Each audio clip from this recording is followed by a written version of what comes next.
Alright, you and I are jumping into absolute madness.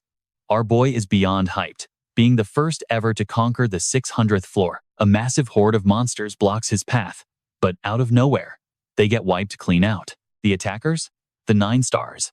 They are the absolute elite out of millions who enter the tower, armed with unmatched magic and divine energy, straight from the tower itself. They step in to block Jin Hyuk from reaching the 600th floor. Known as the Black Star or Death Star, he is not some weapon master or holy saint. No, he is the man who claimed the title of the absolute strongest. Jin Hyuk commands an entire army of the dead. He is death itself, an insanely powerful necromancer. He only cares about pure strength, totally rejecting peace and humanity. So the 9 stars decide to execute him for betraying humanity. Even though he is widely known as the strongest of them all, Jin Hyuk cannot fight all 9 of them by himself. He is forced to accept this brutal punishment meant for a traitor. But hey, that is just the fake bedtime story they tell everyone. Jin Hyuk was never a traitor. The reality? 8 of the 9 stars actually betrayed him and covered up the entire truth. 10 years pass. Our guy sleeps in until noon, then suddenly wakes up screaming, "Screw those 9-star scumbags. I am making a comeback." He is totally shocked that his secret skill actually worked. We are talking about soul transfer. At the exact moment he faced death, the skill moved his soul into a much more fitting physical body. Jin Hyuk is officially back in a brand new vessel. And that grudge against the 9 stars burned deep into his mind. Back on the day he was ambushed, Holy Knight Ken, Perlin, and Goddess Kamen attacked him. Perlin summoned a massive holy circle that completely shut down all his dark powers. Jin Hyuk demanded to know why they betrayed him. Ken just looked down with a mocking smirk, saying he was simply pulling out the weeds. Choi Ji-hun, his loyal friend and a top fighter among the 9 stars, was completely kept in the dark about them entering floor 600. They were clearly terrified he would help Jin Hyuk. Filled with bitter rage, Jin Hyuk felt his vision finally fading away to black. He lost this time because they ganged up on him, but this is far from over. He will return, much stronger than ever before. So now, Jin Hyuk sits right here with one single goal. He is going to crush their souls for good. Right then, a smartphone rings. It has been ages since Jin Hyuk used one, but this device actually looks pretty sleek. He checks the screen and realizes the year is 2023. A whole decade has passed since his death. To him, though, it just felt like a quick nap. The skill was slightly flawed. Speaking of skills, Jin Hyuk immediately tests out his new body. He smacks an unlucky fly buzzing past, places its tiny body on his hand, focuses his mind, and commands it to awaken. The only response he gets is the phone's Siri talking back. Panicking, Jin Hyuk desperately tries again and again, yelling at the dead fly, "Awaken! Come on, awaken!" Eventually, he has to accept the harsh truth. This new body looks great, but has 0 mana drops. Now he has to climb from the first floor with absolutely 0 skills. Suddenly, Jin Hyuk remembers those 9 stars are still breathing. After 10 long years, Choi Gi-hun only reached floor 800. But you and I know this is the perfect chance. While they party, he will catch up and take revenge. If he wants to level up fast, he needs the tower, not some gym. Even though his physical body is basically a total rookie, he still has all his past life experience. He will restore his top rank in no time. Over at the Soul Tower entrance, thousands of people register to climb, dreaming of reaching the very top and living in absolute luxury. The massive tower is where everyone's hopes and epic stories begin, including Jin Hyuk. He is going to make his grand return in the name of the Black Star, rebuild his legendary reputation, and claim revenge. At 1 p.m., the entrance finally opens. The very first trial of his second life officially starts now. His first stop is the Mock Tower. Factoring in 5 years from his past life, it has been 15 long years since Jin Hyuk last saw this tutorial stage. But this tower is an absolute nightmare. Right from the front door, the path looks simple, but it is loaded with traps. Surviving it takes days. Aside from the top 10 floors, this place is entirely ridiculous. First, he needs to check his new body stats. Things are so incredibly awful, he barely wants to read them. But 2 things stand out: gluttony and mana constitution, which are totally different from before. Could it be that natural talent and physical traits actually differ between various souls? Whatever, his main goal is to clear out this entire path. Jin Hyuk sprints forward. Suddenly, a magic arrow trap triggers. But obviously it completely misses him, because he memorized this exact trap long ago. That is only the start though. A few more arrows shoot from right behind him. Jin Hyuk boosts his speed to dodge, but loses his line of sight. Up ahead. And boom, he gets pinned by stray arrows. Jin Hyuk tells himself to push through. It is almost over. But then, dozens of arrows rain down, like meteors.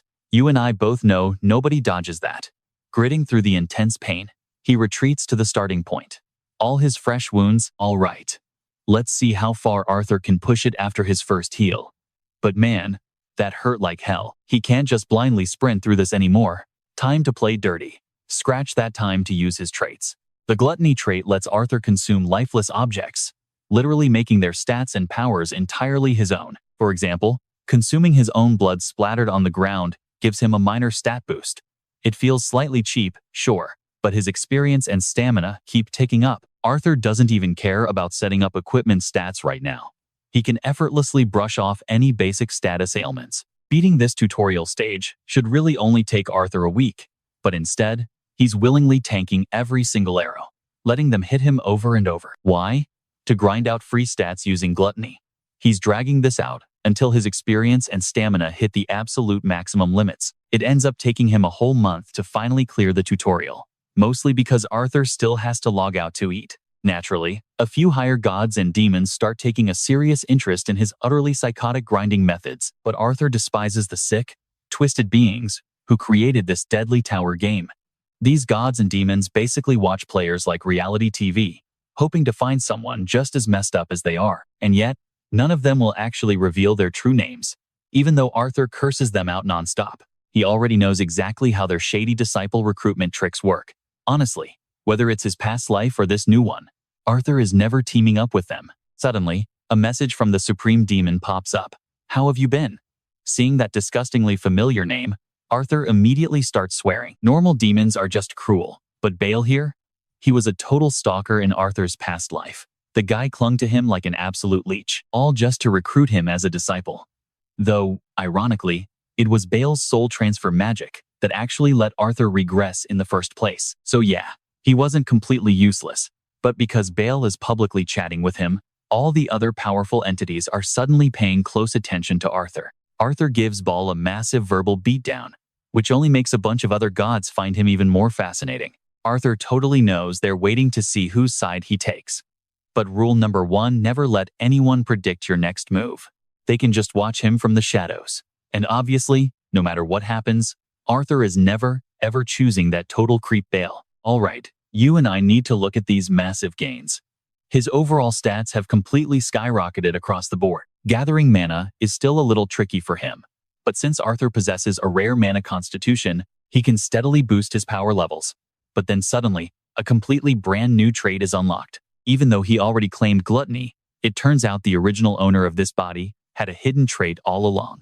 It's called the Versatile Talent. The ridiculously lame name leaves Arthur super disappointed at first, but this trait literally makes him incredibly skilled at everything. In actual combat, it actively adjusts his movements to perfectly match his weapon proficiency.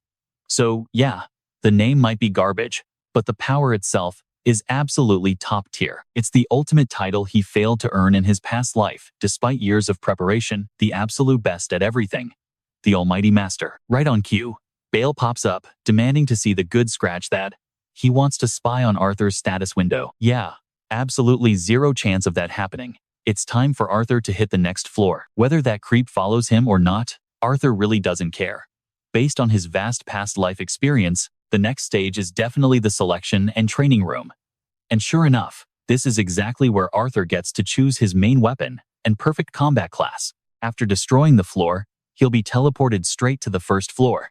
In his past life, Arthur didn't even hesitate. He immediately chose the mage class due to his rare mana constitution. But this time, he wants to see just how broken this versatile talent trait really is, so he spawns in a few training targets. Arthur grabs a bow, leaking pure killing intent.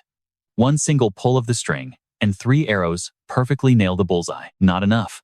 Arthur cranks up the difficulty, spawning aggressive targets that fight back, completely ignoring the system's frantic danger warnings. 5 armed combat targets materialize and charge straight at Arthur. He smoothly drops 3 of them with his bow, then flawlessly slices the other 2 with a sword. Way too easy. Yeah, this basic warm-up isn't cutting it for Arthur. He wants to test every weapon, demanding much stronger targets. Massive giants are summoned, but before they can even look intimidating, Arthur casually pierces the first one's head, instantly taking out the two behind it. Suddenly, a massive swarm of ranged attackers spawns in. Arthur quickly takes cover behind the dead giant's huge head, scanning the room for another weapon. The system frantically warns that these are peak-level enemies. But for Arthur, honestly, this is just absolute perfection. It's time to unleash his true specialty wielding this absolutely massive, oversized magic staff. Too slow. Arthur fires off a barrage of magic arrows, completely wiping out the entire squad. Even he didn't expect this versatile talent to be this insanely overpowered. It feels like he literally has decades of mastery with every single weapon. Then suddenly, a system alert pops up with a rare achievement. He's just been rewarded with the Almighty Masterclass. Arthur honestly had no idea this was even an official job option. But here's the catch. You and I know all too well, you can only have one main class. Arthur isn't about to just ditch his core magical strengths for this. He tries to set Almighty Master as a secondary subclass, but the system coldly shuts him down like, keep dreaming, kid. Pick one. Secondary jobs usually only unlock after floor 100. Jin Hyuk curses out loud. Right now, he absolutely cannot leave this place if he doesn't have a job. So, Jin Hyuk tries using his achievement points to unlock that secondary class. The system throws up question marks, because a newbie shouldn't know this trick. You see, achievement points act like currency, and by relying on finishing quests, a player can spend them to literally change the system itself. Asking him back about it won't do any good at all. Jin Hyuk says he will use 5,000 points for the unlock. But wait, he is still 50 points short. He sighs heavily. Finally, he summons a spirit named Ban. Jin Hyuk demands the spirit reveal its identity and talk to him, because doing that actually counts as an achievement, giving him 200 extra points. Even though Ban helps him secure those 200 points, he absolutely cannot stand this demon acting like a total fanboy toward him. A demon? Seriously. But anyway, in the end, our guy finally secures the Almighty Master as his secondary class. Now, he straight up smashes the floor and teleports right to the first floor of the tower. Let's see what happens next in the Corona Forest. 3 green rookies are struggling hard against some mutant goblins. But right then, dropping straight from the sky, comes a savior. It is Jin Hyuk. He aims right for the first target's head and kicks its skull in. Hello there. Long time no see. Ever since climbing up to floor 600, he hasn't seen these kobolds once. Running into him today means their luck has officially run out. Hurry up and submit to him. The rookie standing in the back is already halfway to becoming his biggest fan for the next 30 years. Because even though Jin Hyuk is technically a mage, he uses physical attacks. The other rookie does not care who he is or where he came from. Let's team up. Move aside. Jin Hyuk tells them coldly. Today, every single kobold here belongs to him. The 2 rookies get scared out of their minds and immediately run away. The 2 remaining kobolds charge in to avenge their fallen brother. Jin Hyuk crushes the first one's skull with a punch, then whips it with his magic wand. The last one gets terrified and tries to run, but he doesn't let it escape. A clean shot right through its body sends the 3 kobold brothers to the afterlife. Now the system finally welcomes him to floor 1. The quest is to defeat 10 kobolds, which is super easy for him. Suddenly, Jin Hyuk remembers something. If you kill a monster type 1,000 times, you earn the Slayer title for that specific race. Back in the past, he used to run all over the map farming those Slayer titles. But right now, he is going to absorb the power of these kobolds first. Jin Hyuk swallows it down, instantly seeing the monster's memories while also gaining its physical strength. He can even understand their native language now. Just by absorbing kobolds, he has already bumped his stats up to match someone climbing floor 10. There is also a class tweaking feature that gives him extra stat points for every single level up. Absolutely overpowered. Suddenly, a crucial piece of that kobold's memory flashes through his mind. It was hurrying to prepare food to bring over the kobold lord. So, now Jin Hyuk has a second target. The lord is basically the omen for a monster wave. He can just easily grab the kobold slayer title and grind experience all in one quest. But here is where you and I should pay attention. To face a monster wave, he needs an army. It is time to manipulate these dead kobolds, making them rise up and become his personal bony skeleton soldiers. Jin Hyuk finishes changing his class to Necromancer. This process was a piece of cake, but his endless greed knows no bounds. Since there is still a hidden class on this very first floor, He absolutely has to be the one to claim it. All of a sudden, 4 more kobolds find their way here. This is the perfect chance for Jin Hyuk to send his bony kobold army into battle. A little while later, Jin Hyuk leads his skeletal kobold minions on a search, finding a simple, rustic little house. The inside is completely empty. He thanks the heavens that no other hunter has gotten here first. Jin Hyuk smashes the floor open, revealing a secret underground pathway. This is exactly where the first floor's hidden class is kept. He walks down, tossing a few quartz stones on the stairs. The Spirit Master, a hidden class, is somewhere around here. Among the coffins holding this class change area, he boldly flips the lid off one of them. Instantly, a skeleton wearing clothes flies right out. This is Vulcan, and he speaks even without vocal cords. Are you my descendant? Jin Hyuk stays silent and just smirks. Vulcan is so old-fashioned, assuming he would actually be completely shocked, which is why he tried to make the spookiest entrance possible. After reading Vulcan's old diary, Jin Hyuk is already way past the point of being surprised. But of course, in this life, he hasn't read it yet. In his previous life, during all that time he bitterly regretted having to change his class to a mage. Jin Hyuk had accidentally stumbled upon it and returned to floor 1. After becoming a spirit master, he actually failed at turning Vulcan into his personal summon. I like you already. Vulcan seems pretty pleased that he is speaking way more politely than some disrespectful punk from 10 years ago. And that disrespectful punk was none other than Jin Hyuk in his past life. He has to hold back from smashing this skeleton to dust. He needs to change his class right now, but Vulcan says he must reach floor 10 first. Spirit Master is a higher tier, blah blah. Ignoring his rambling, Jin Hyuk just pulls up his status screen. Stick with me, things are about to get wild. All right, you and I are seeing real talent here. Proving he's a spirit summoner without even reaching floor 10 is just insanely impressive. Vulcan yells in pure excitement. He actually thinks Jin Hyuk is way more skilled than that idiot from 10 years ago.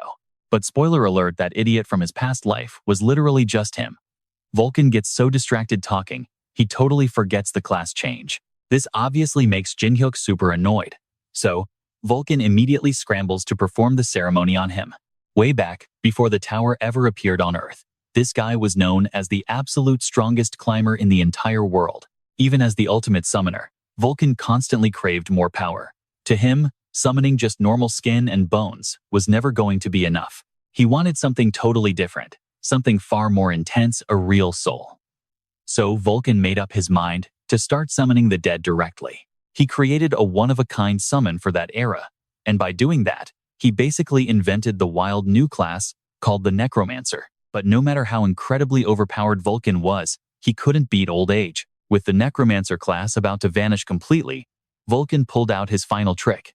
He straight up used the summoning command on himself. He just hoped his descendants would restore his lost honor. Vulcan wanted to find a new climber who could truly follow in his footsteps. After handing the soul chalice over to Jin Hyuk, he basically turned into a half non-player character. Vulcan congratulates him on finally getting a real job. He tells him to use this chalice to capture and summon souls. Of course, Jin Hyuk already knows exactly how this works. And his very first target? Vulcan himself. He failed his past life, so there is zero chance he fails again this time. Vulcan really hopes Jin Hyuk climbs the tower and makes his name famous again. But Jin Hyuk shoots back, telling him that nothing in this world is free. You want results without putting in the work? Get real. Vulcan snaps. What the heck?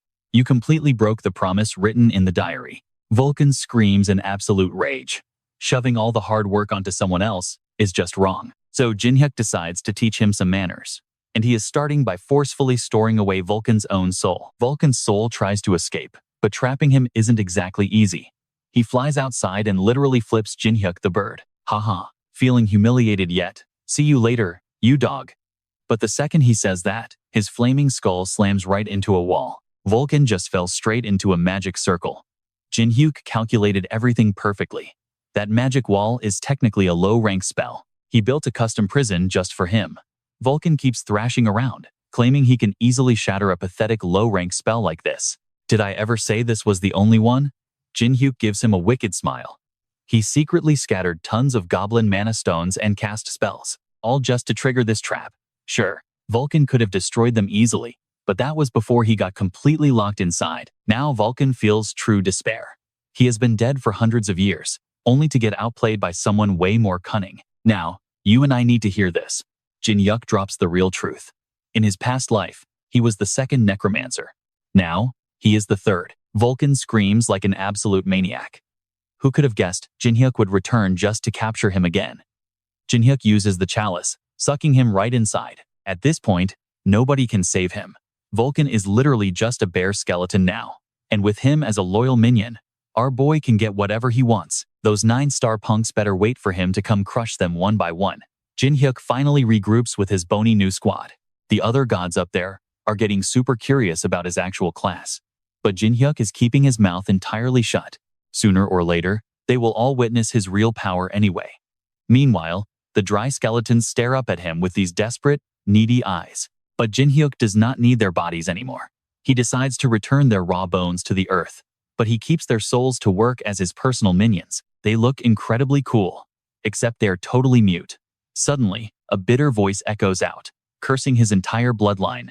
It is none other than Vulcan, the fire god. Jin Hyuk genuinely has to say wow at his human form. Vulcan must have been a total heartbreaker back in his younger days. Vulcan completely loses his mind and tries to throw hands. But suddenly, his throat gets crushed tight. Right now, he is only surviving off of Jin Hyuk's mana. If our guy stops supplying it, Vulcan will instantly fade into nothingness. With his arrogant, lone wolf personality, Vulcan absolutely refuses to become Jin Hyuk's obedient little lapdog. Jin Hyuk just leans in close and whispers, "Do you really think you have another choice?" This guy literally turned his own friends into soul orbs and absorbed them. So, he has zero right to judge anyone right now. Plus, Jin Hyuk still has that terrifying gluttony skill ready to go. If he misbehaves, Jin Hyuk will gladly eat him alive. Damn it, what do you want now? Jin Hyuk simply points straight at the kobold castle. They are taking it over as a base. Jin Hyuk takes a little night stroll and runs right into 2 kobold guards on patrol. He instantly unleashes 2 kobold souls and takes them out in a flash. He is currently holding 30 of these kobold soul soldiers, so these weaklings stand absolutely no chance against him. Besides, in this life, he is not sitting still.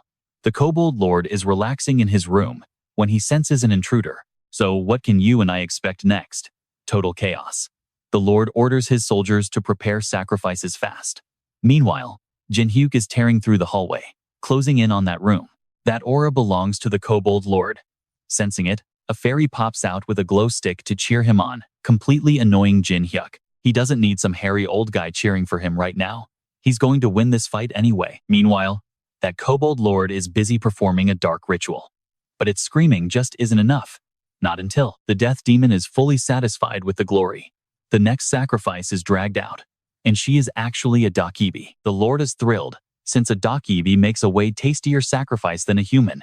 Right then, Jin Hyuk steps in. He couldn't care less what they're sacrificing or summoning here, because they'll all end up as his undead soldiers anyway. With its grand ritual totally ruined, the kobold lord is absolutely furious. Plus, Jin Hyuk straight up calls him a piece of garbage boss. "I am Callum, the great goblin king. Show some respect, you filthy human." Callum loses his temper. "Make me scared." Jin Hyuk just smirks at him. The tied-up Dokebi doesn't understand what is happening, but this is her perfect chance to escape. Callum immediately begs the death demon for the power to attack. 2 massive claws launch straight at the Dokebi.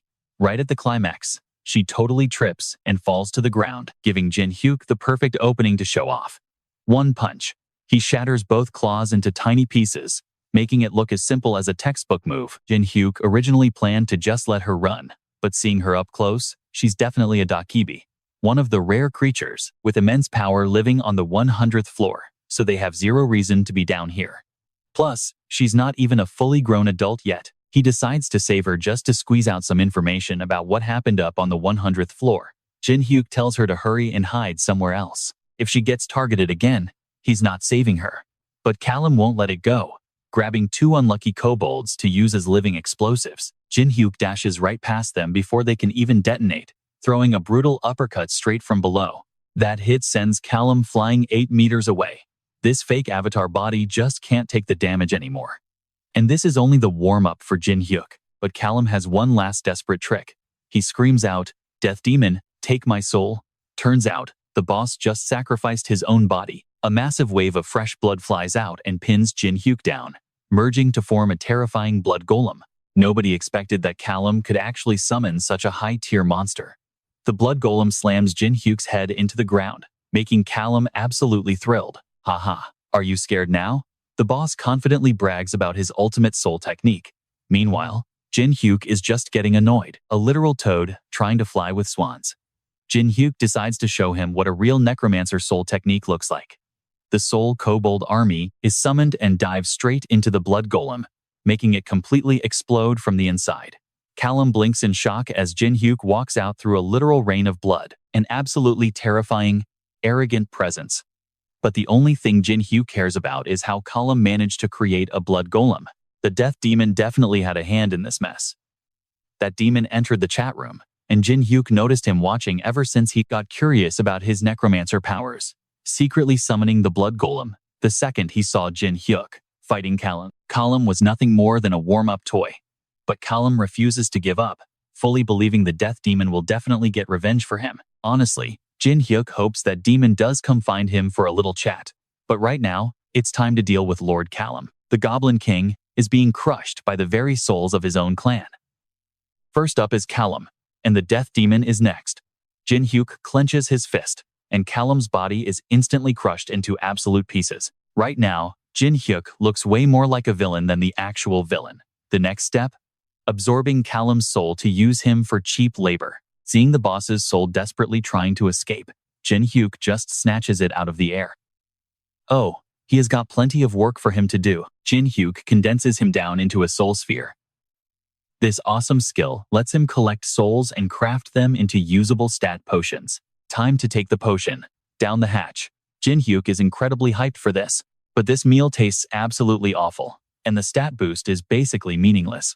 Right at this awkward moment, the Dokibi girl pops out to thank him, introducing herself as Haru. Jin Hyuk specifically told her to hide, but apparently, Haru literally has no sense of fear. He threatens to kill her or sell her off. If you try that, I will take you down. Haru suddenly unleashes some intense killing intent. Jin Hyuk just laughs. Classic Dokebi behavior when it comes to repaying a favor or taking revenge. They absolutely follow through. Jin Hyuk is actually super curious why someone from the 100th floor like Haru would come all the way down here. Haru hesitates, then reveals that someone violently attacked the Dokebi village on her floor. Jin Hyuk is genuinely shocked, because Dokebi are some of the strongest creatures in the entire tower. Even the highest level, tower climbers don't dare mess with them lightly. He secretly guesses this might be the work of the 4 great factions. The pure muscle of the giants, the absolute magical mastery of the dragons, the dark demonic energy of the demons, and the sacred, cleansing wings of the gods. Together, they are the 4 factions controlling everything inside the tower. It must be one of them who looked down on the Dokebi so heavily, or maybe some individual backed by their massive power.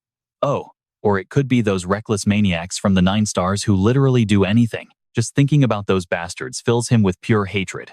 But business is done. Jin Hyuk decides to head out. He can't stay in a place reeking of blood. All right, let us jump right back into the chaos. Haru volunteers to tag along with Jin Hyuk. Sure, she is young, but having her join the party is not a bad move at all. Jin Hyuk makes it clear he will not play bodyguard if she tags along. But Haru is completely confident. She can totally hold her own. Really? Because she almost got wrecked by that kobold earlier. Jin Hyuk casually brings up that embarrassing reality check, making Haru blush hard. Pushing that awkward moment aside, our main character seriously needs a fresh change of clothes.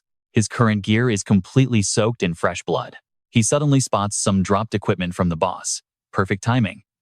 Jin Hyuk equips his brand new gear, even though it makes him look like a total monk. Then, the two of them head outside. Right out of the ground, Vulcan pops up, reporting that he cleared out all the remaining kobolds inside the castle. Haru stares, super curious about who this guy actually is. Vulcan is completely baffled about why she can see spirits. Haru casually flexes that she is a Dokebi with incredibly high affinity for spirits. Jin Hyuk honestly did not expect her to actually know how to show off as a special entity. He briefly wonders if he should just use gluttony to absorb her power right now. Suddenly, the system sends an urgent alert about a monster wave quest. Jin Hyuk has been waiting for this exact moment forever, while the other two are absolutely terrified. They cannot even believe he is going to accept it, but there is zero chance he skips such juicy prey. If he ignores this, he cannot possibly take down massive overlord hiding out here.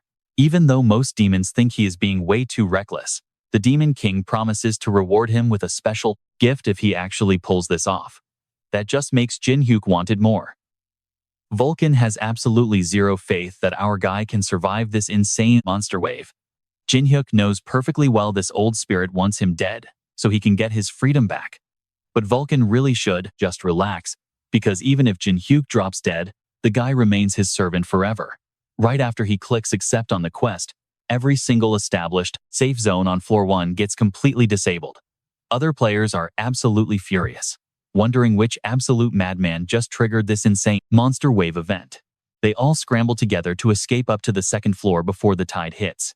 But obviously, that only works after they actually finish their floor 1 missions. A massive lightning bolt strikes down from the sky, signaling pure doom, as kobolds swarm out from another dimension to attack like complete maniacs. The tower climbers just hug each other, screaming in terror, but right then, a bright pillar of light suddenly appears. Jin Hyuk steps up with his 2 loyal companions ready for war, dropping a chilling warning to everyone else standing around. If any of you touch even a single one of my monsters, I will slaughter you. They not only ignore his completely arrogant threat, but actually worry Jin Hyuk is about to get crushed to pieces. But Jin Hyuk already prepped an entire undead army to welcome the chaos. What happens when flesh and blood kobolds fight spirit kobolds? Jin Hyuk just stands there, happily watching his minions tear through the wave. Haru literally begs to join the bloodbath. Once he gives the nod, she summons her spatial bag and pulls out a ridiculously cool-looking sword. Moving at absolutely godlike speed, Haru smoothly slices a massive kobold clean in half. Jin Hyuk immediately realizes that sword is definitely not some standard weapon, and for someone so young to control it with such perfect ease, well, maybe she was the real target of those village invaders all along. Stick with me here, because suddenly 3 angry tower climbers step up, furious that Jin Hyuk is hogging the entire wave. The leader is Kim Seung-tae from the White Swallow Guild. Jin Hyuk honestly does not care if they are white swallows or white storks.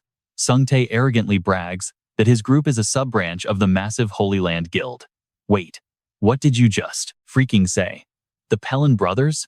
Just bringing up those 2 idiots totally hits a raw nerve for our main character. Seung-tae is completely blind to the deadly danger right in front of him, still flexing how he reached floor 10 with his brother. He thinks Jin Hyuk is super overpowered today and actually wants to recruit him. Yeah, sorry, absolutely not happening.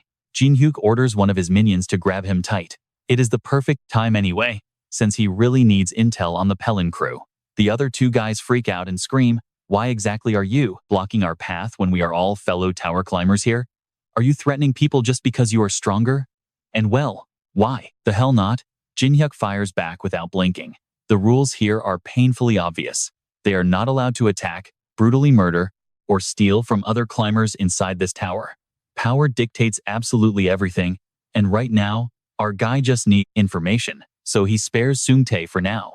Instead of spewing garbage and pissing him off further, they really need to just back the hell away from him. The other 2 rush over to help their leader. "Are you seeking revenge?" "No, just run," Seung-tae mutters, finally realizing just how horrifyingly strong Jin Hyuk really is. They have to escape before he catches them. Moments later, Jin Hyuk and Vulcan charge straight back into the monster wave. Their terrifying power barely makes a dent in the endless sea of angry kobolds. Jin Hyuk takes the frontline assault, while Vulcan perfectly manages the backline crowd control, since he is a necromancer too. The loyal spirit army of Jin Hyuk merges perfectly with Vulcan and his skeleton crew, dividing and conquering the brutal monster wave. Every kill just adds more soldiers to their ranks. Haru is basically running her own solo stage over there, but even her stamina has strict limits against this completely overwhelming swarm. In a brief moment of distraction, Haru gets brutally blindsided from behind. Despite the sharp pain, she suddenly remembers the precious memories of her beloved village burning to ashes. So, you and I know this physical pain means absolutely nothing to her. Haru gets even more fired up now. But after a few more intense minutes, she finally hits her absolute limit. Right at that exact second, a massive explosion triggered by Jin Hyuk totally makes, "Alright, watch this." Haru freezes in pure shock. She is absolutely blown away by him, a floor 1 climber packing insane power. That settles it. She has to follow Jin Hyuk, learn his secrets, and finally avenge her village. But she gets way too caught up in her thoughts, nearly taking a second blindside attack. This time, Vulcan steps in to save her. Haru grabs her sword, shaking on her feet, still desperate to keep fighting. Vulcan is honestly curious what on earth did this girl survive to become so incredibly stubborn. Meanwhile, Haru is just staring at him, wondering why a monster would ever help her. Back when she escaped from the 100th floor, nobody offered her a single hand. Honestly, as long as people just left her alone, she was thrilled. She assumes Vulcan has some kind of hidden agenda, but Vulcan just shrugs it off. A warrior's soul must always follow its master's absolute commands. And right now, that master is none other than Jin Hyuk. He gave a strict order to keep Haru breathing so she can achieve her ultimate goal. But right now, Vulcan has to hustle to meet his deadline, or else Jin Hyuk will chew him out again. Overwhelmed, Haru silently thanks Jin Hyuk, the one guy in this brutal tower who actually helped. She has to survive just to repay this massive debt. Haru slips on her demon mask, and suddenly, raw power explodes from her body like she was never injured. This crazy surge of power takes both Jin Hyuk and Vulcan completely by surprise. Haru vanishes and reappears like a literal ghost. In one single blur of rapid motion, she completely slaughters countless kobolds. It honestly feels like she is enjoying the bloodshed. Jin Hyuk watches Haru's chaotic display very closely. Now he is dead certain whoever wiped out her village was specifically hunting Haru and that exact sword. For now, it is definitely best that Jin Hyuk keeps his mouth shut and does not tell her. Only 1 minute left on the clock before this monster wave completely ends. The portal shrinks as the final beast charges out. Smiling, Jin Hyuk hurls his dagger straight through its chest, fully shutting down the entire monster wave like an absolute boss. Vulcan stares in pure awe at Jin Hyuk's insanely flawless performance. Haru is totally drained, her body swaying before she nearly collapses. Jin Hyuk catches her that mask skill is terrifying, but using it at 0 stamina is a terrible idea. Up close with Jin Hyuk, Haru suddenly shows this entirely new side of herself, looking incredibly shy. Putting that awkwardness aside, it is finally loot time. Jin Hyuk has been waiting for this exact moment. First up, the brand new Goblin Slayer title. All of his stats boost up by 5. It might not seem huge, but those 500 bonus points are going straight into his core stats. If he perfectly combos his Omnipotent Master and Gluttony traits to keep copying abilities, his overall numbers will absolutely skyrocket with 0 limits whatsoever. The system grants special rewards to the top 3 players. Naturally, that is Jin Hyuk, Haru, and Vulcan. Vulcan is totally stunned that he placed, but you and I know his loot is going straight to his boss. The harsh reality of being a summoned servant. Haru then walks over and hands her own reward straight to Jin Hyuk, offering it as a symbol for their future together. But our guy straight up refuses it. After being violently betrayed back in his past life, Jin Hyuk literally cannot blindly trust another person. A second-place prize is way too insanely valuable for him to just accept without extreme suspicion. Letting Haru tag along is one thing, but trusting her? No way. She is going to have to fully prove her total loyalty first. Without missing a single beat, Haru pulls off her legendary Dakibi mask and offers it up. Vulcan's jaw hits the floor. Giving a Dakibi mask to an outsider is total madness. That item is literally the core life source for her entire race. They normally only hand these over to their true love during a marriage proposal. So yeah, Jin Hyuk is totally clueless about what is happening here. A proposal? No, she earnestly explains that it is simply to thank him for saving her life twice. Plus, she wants to completely prove she will never stab him in the back. But since this mask is literally priceless, Jin Hyuk strongly suspects she has a hidden motive. Revenge? Haru states coldly. She spares the gory details, only revealing that her entire village was burnt to the ground, with 0 survivors. She might actually be the very last of her kind alive, so she has to wipe out her enemies, and climbing this tower with him is her path. Jin Hyuk stares at her, a shared thirst for sweet revenge, but he makes it clear if she ever betrays him, her own life is the absolute price. He pockets the actual reward items, casually dismissing her precious mask as totally useless to his build, treating it like a pure decoration piece. Haru is so incredibly thrilled, she actually calls him Appa, giving Jin Hyuk massive goosebumps. Cringe title aside, it is finally time to unbox the 3 epic gifts. Up first, a special mana ring that drops magic consumption by 10%. Next up are mana earrings that reduce it by 15%. And closing the set is a mana necklace slashing it by 20%. Vulcan immediately recognizes this top-tier gear, while Haru looks utterly confused by the magical equipment. But for a necromancer like Jin Hyuk, it is totally perfect for maintaining his massive undead army. He waits around, but the system administrator stays dead silent. So Jin Hyuk angrily reminds the admin about his promised reward. The admin basically tells him to get lost, so Jin Hyuk decides to just move on. The crew heads to a completely empty town diner, since everyone else evacuated to floor 2 to escape the wave. After nagging the admin a second time, the stingy admin finally coughs up a custom gift for him. A deeply ominous skull ring that looks absolutely alright. You and I are seeing something wild. Jin Hyuk eagerly picks it up, freezing in shock. Wait, this is... He stops mid-sentence, leaving Vulcan and Haru burning with intense curiosity. Jin Hyuk's expression completely twists in shock. This ring actually contains pure demonic energy. The shocking revelation leaves Vulcan in absolute disbelief. Demonic energy is a demon's true essence, an incredibly rare power source, considered basically high-tier mana. Normally, to even obtain demonic energy, a human has to willingly become a demon's slave, and even then, they only gather tiny scraps over decades. Slipping the ring on, the demon prince offers a handshake to make peace. Jin Hyuk actually decides to forgive him this time. After all, the incredible gift was totally worth it. Everyone seems pretty happy about this, except for Ban. He's literally dying of intense jealousy, because he didn't get to shake hands with Jin Hyuk. Want a handshake? Pay up first. Jin Hyuk slyly mentions that not just anyone gets the honor of holding his hand. Feeling totally helpless, Ban desperately searches his closet, drawers, and under the bed. But sadly, he's way poorer than the demon prince. Left with zero options, Ban finally decides to generate a unique system quest. What the heck? Jin Hyuk startles in surprise. A direct demon quest is insanely rare, making Vulcan way more excited than our main character. Honestly, who's even climbing the tower at this point? Jin Hyuk decides to accept Ban's sudden offer, but the demon starts quietly muttering something under his breath. That definitely wasn't Ban's original intention. But whatever, it's way too late to back out now. The quest requires him to become famous across the entire tower before reaching the 100th floor. Fail, and he's forced to become Ban's loyal follower. But if he actually succeeds, the demon will hand over absolutely any recipe he desires. Armed with a demon's recipe, absolutely nothing is impossible anymore. Jin Hyuk is extremely satisfied. Sure, the failure penalty is incredibly harsh, but our guy loves high risks for huge rewards. So, Jin Hyuk officially accepts the insane quest. The contract is sealed with a simple handshake, and Ban finally gets to hold his idol's hand. He looks completely satisfied.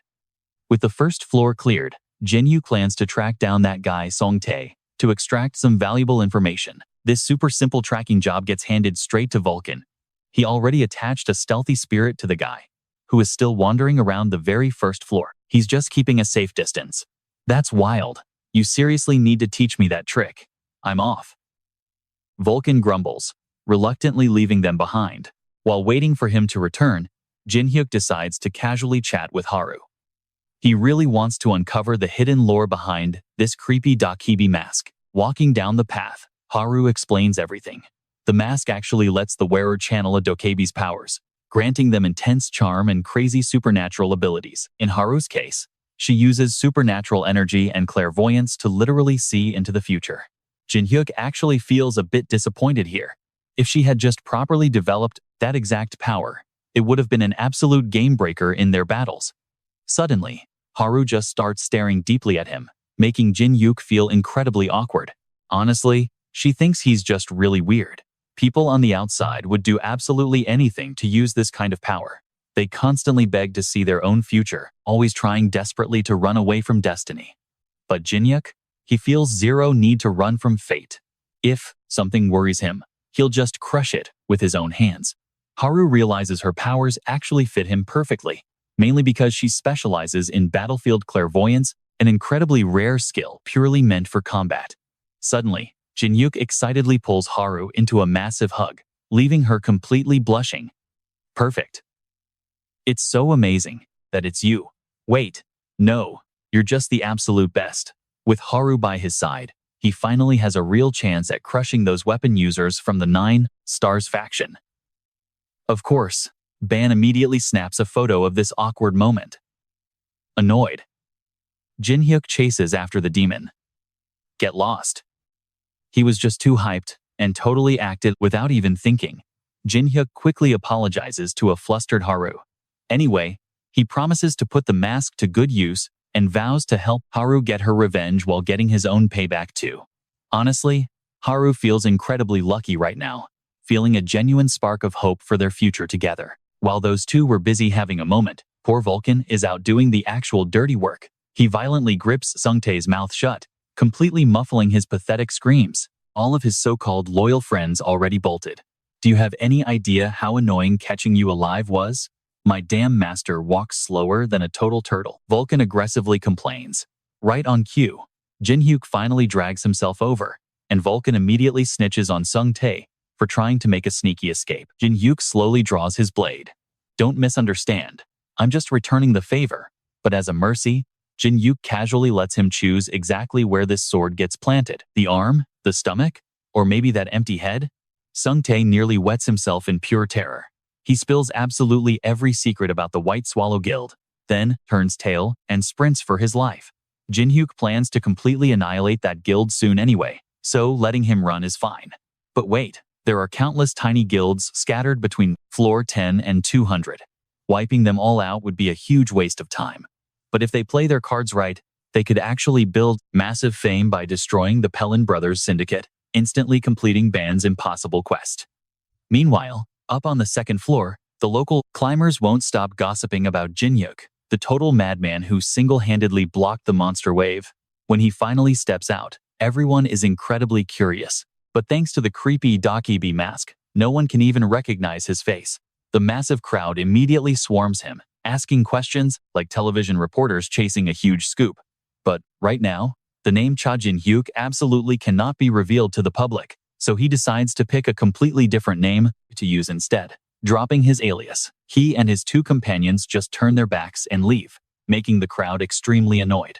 One bystander nervously whispers that Jin Hyuk must have committed some serious crimes before entering this trial tower, since lots of shady people use the tower to hide from the law. Hiding your face or faking your identity in the tower is actually pretty common, so naturally, everyone is going to obsess over him thanks to that monster wave and his weird mask.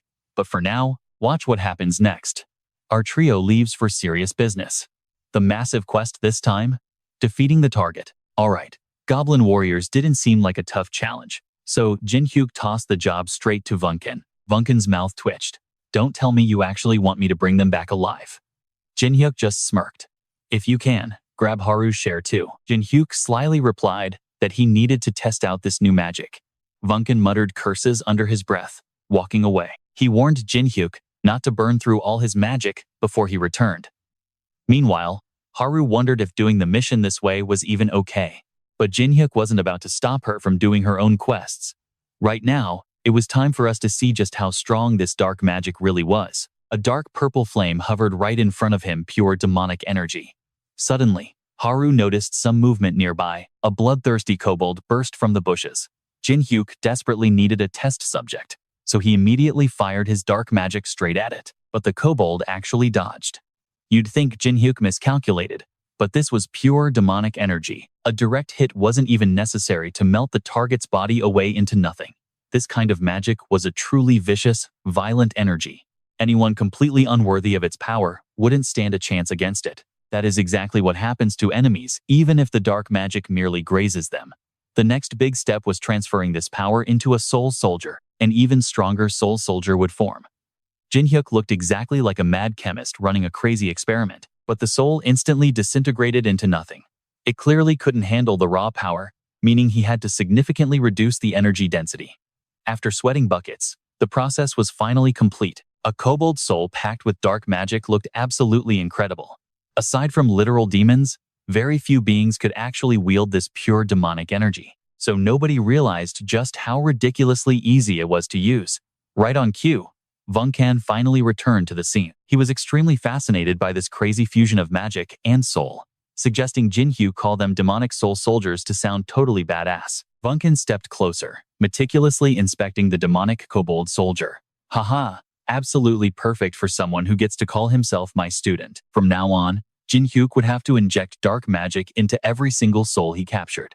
That was going to be incredibly difficult out on an active battlefield. But then Jin Hyuk suddenly had a brilliant idea to maximize his resources. When it comes to summoning, you are way more skilled than me, old man. Jin Hyuk's sudden praise totally inflated the old guy's ego. But while he soaked in the compliment, a massive blast of dark magic slammed into him before he could react. If Jin Hyuk pumped all that dark magic directly into Vunken's soul, then every single soldier Vunken summoned would automatically transform into a demonic soul soldier.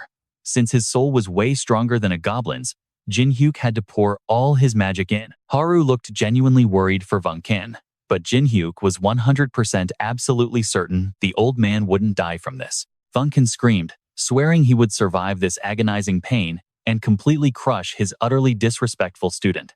After a chaotic shouting match, the demonic soul soldier version of Vunken was finally born. Jin Hyuk felt incredibly proud of the absolute strongest minion he had created so far. You made a massive mistake, Jin Hyuk, Vunken roared, realizing his master had just accidentally summoned a monster way stronger than himself. This was the ultimate rookie mistake for any necromancer. Ah, are you mad? Jin Hyuk teased the old man before casually slipping on the Dakibi mask. He desperately needed a worthy sparring partner to test out this new mask. Vunkan had been waiting for this exact moment. Forever he was going to crush Jin Hyuk and take back his freedom. He immediately summoned an entire army of demonic soul soldiers to fight, while Jin Hyuk fully activated the mysterious power hidden inside the mask. Right before his eyes, the demonic souls were moving as slow as snails. Turns out, this was exactly how Haru viewed the world. In the blink of an eye, Jin Hyuk wiped out the soldiers and rushed straight toward a grinning Vunken. Even though his current stats were a bit trashy, back in the day, people knew him as the Death Star. Vunken got a brutal taste of Jin Hyuk's absolute heavyweight punch. Jin Hyuk looked down at him. Just calm down and listen to me. Haru was genuinely worried watching the elderly Vunken take a beating. Jin Hyuk was attacking without any mercy, because a soul wouldn't actually be destroyed by mere physical damage anyway. Vunken angrily rubbed his face. That rule only applies to normal people, you punk. He still felt the agonizing pain from that punch. Meanwhile, Haru curiously asked Jin Hyuk about the new mask's hidden powers. He explained that everything felt incredibly slow around him, almost as if he had suddenly become the world's greatest martial artist. But Haru casually pointed out that phenomenon was just a tiny side effect of the mask. A tiny side effect? Jin Hyuk was totally caught off guard. It was insanely overpowered. Yet that was only a fraction of it. What exactly did we just witness this mask do? Haru quickly explained that it provided ultimate battlefield clairvoyance, meaning the wearer could practically predict every single future action of their enemy. However, Jin Hyuk had absolutely no idea how to use it like a natural-born prodigy like Haru. Jin Hyuk just burst out laughing. He had completely forgotten that Haru was basically considered an absolute genius, even among the Dokibi. Having her try to teach him was going to be impossible. Haru was actually curious if he felt dizzy at all, because any regular Dokibi, using that skill without proper training, would immediately suffer from extreme dizziness or splitting headaches. Even Haru experienced that. So she had been super worried, assuming he wouldn't even be able to activate the mask's hidden skill at all. Haru's innocent words felt like salt in his wound.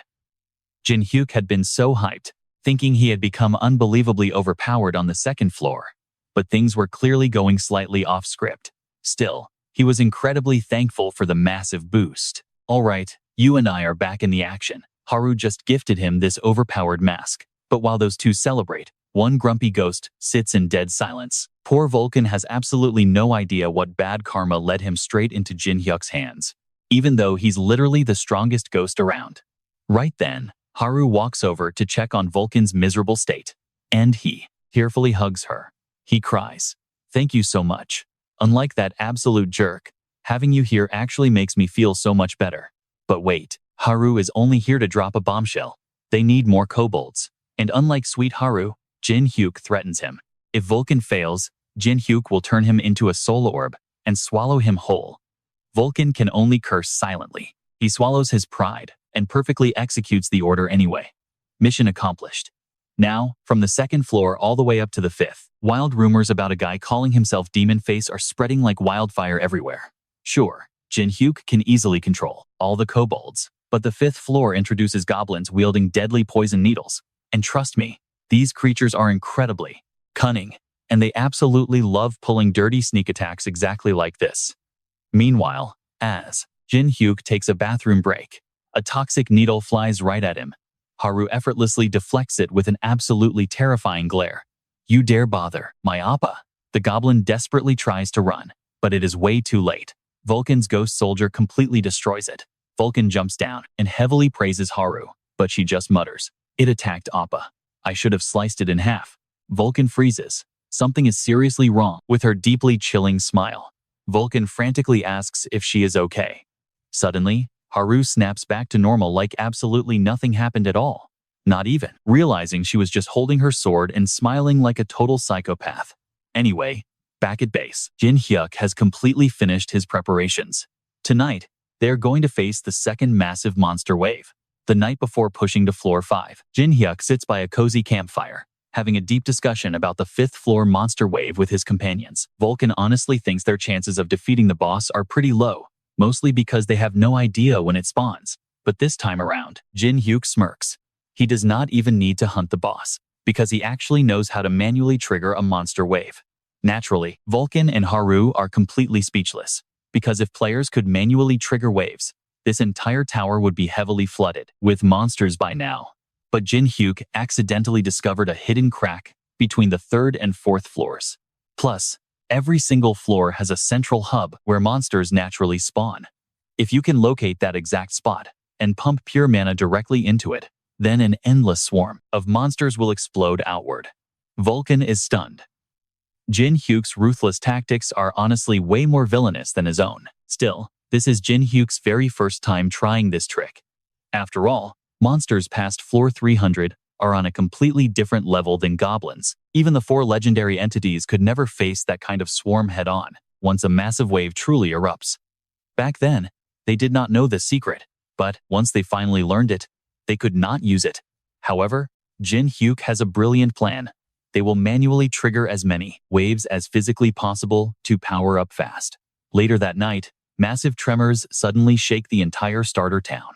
A glowing gate signals an unexpected monster wave, catching all the newbie climbers completely off guard. Goblins swarm out like an unstoppable storm, attacking without a single warning right into the beginner village. The terrified players have no choice but to run. Anyone hit by those toxic needles instantly freezes, left completely paralyzed on the ground for a very long time. Now, this blonde guy refuses to abandon his paralyzed friends, but he simply lacks the fighting strength to hold back the vicious goblin horde. Is his grand dream of reaching the 10th floor really ending here? But wait, right at that desperate moment, a massive surge of pure mana crashes down to save him.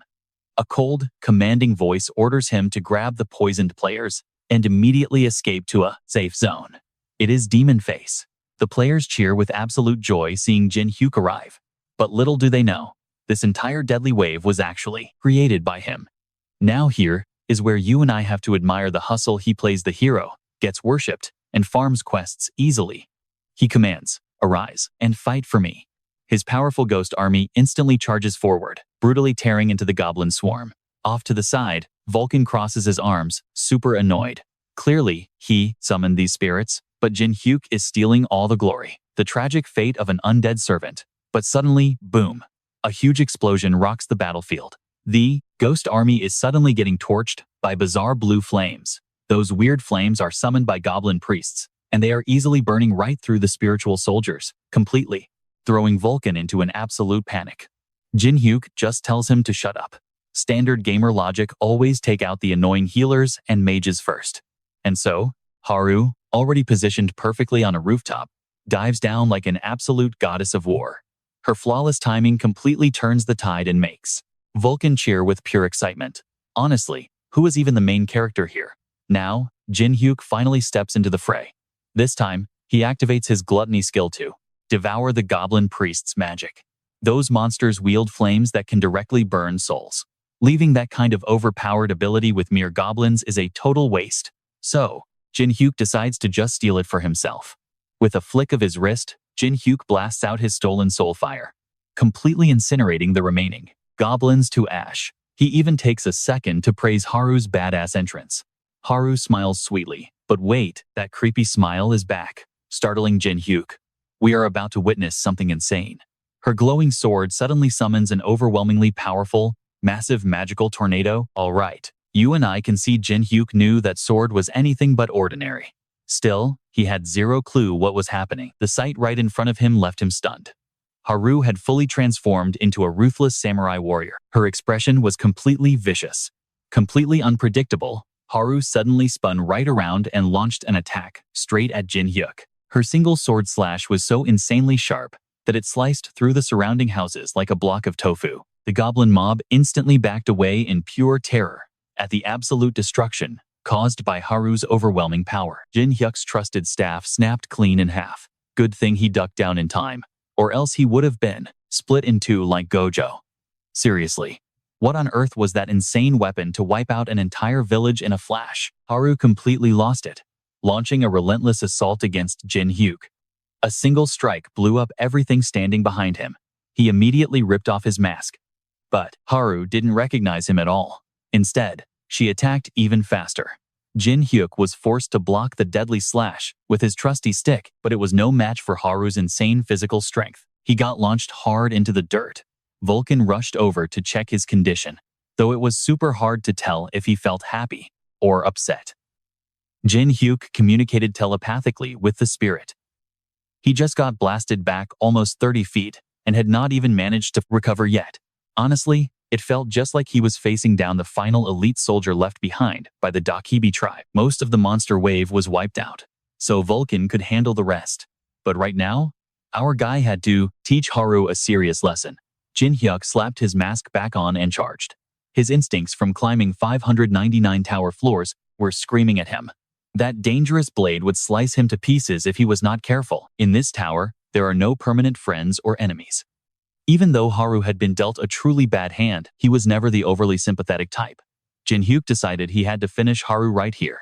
But seeing her innocent face flash before him made him freeze for a split second. Haru stopped Jin Hyuk's axe blade barehanded, leaving him completely baffled. This was definitely that combat eye she had mentioned earlier.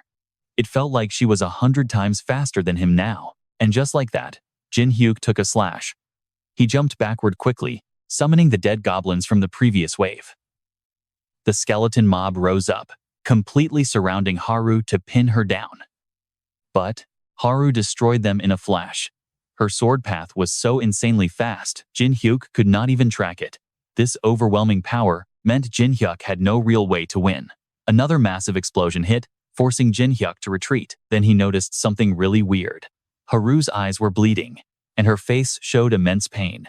Was she burning out right now? He suddenly remembered Haru mentioning that Dakibi needed a cooldown after using their skills. If true, she absolutely could not use that combat eye anymore. This was his one shot.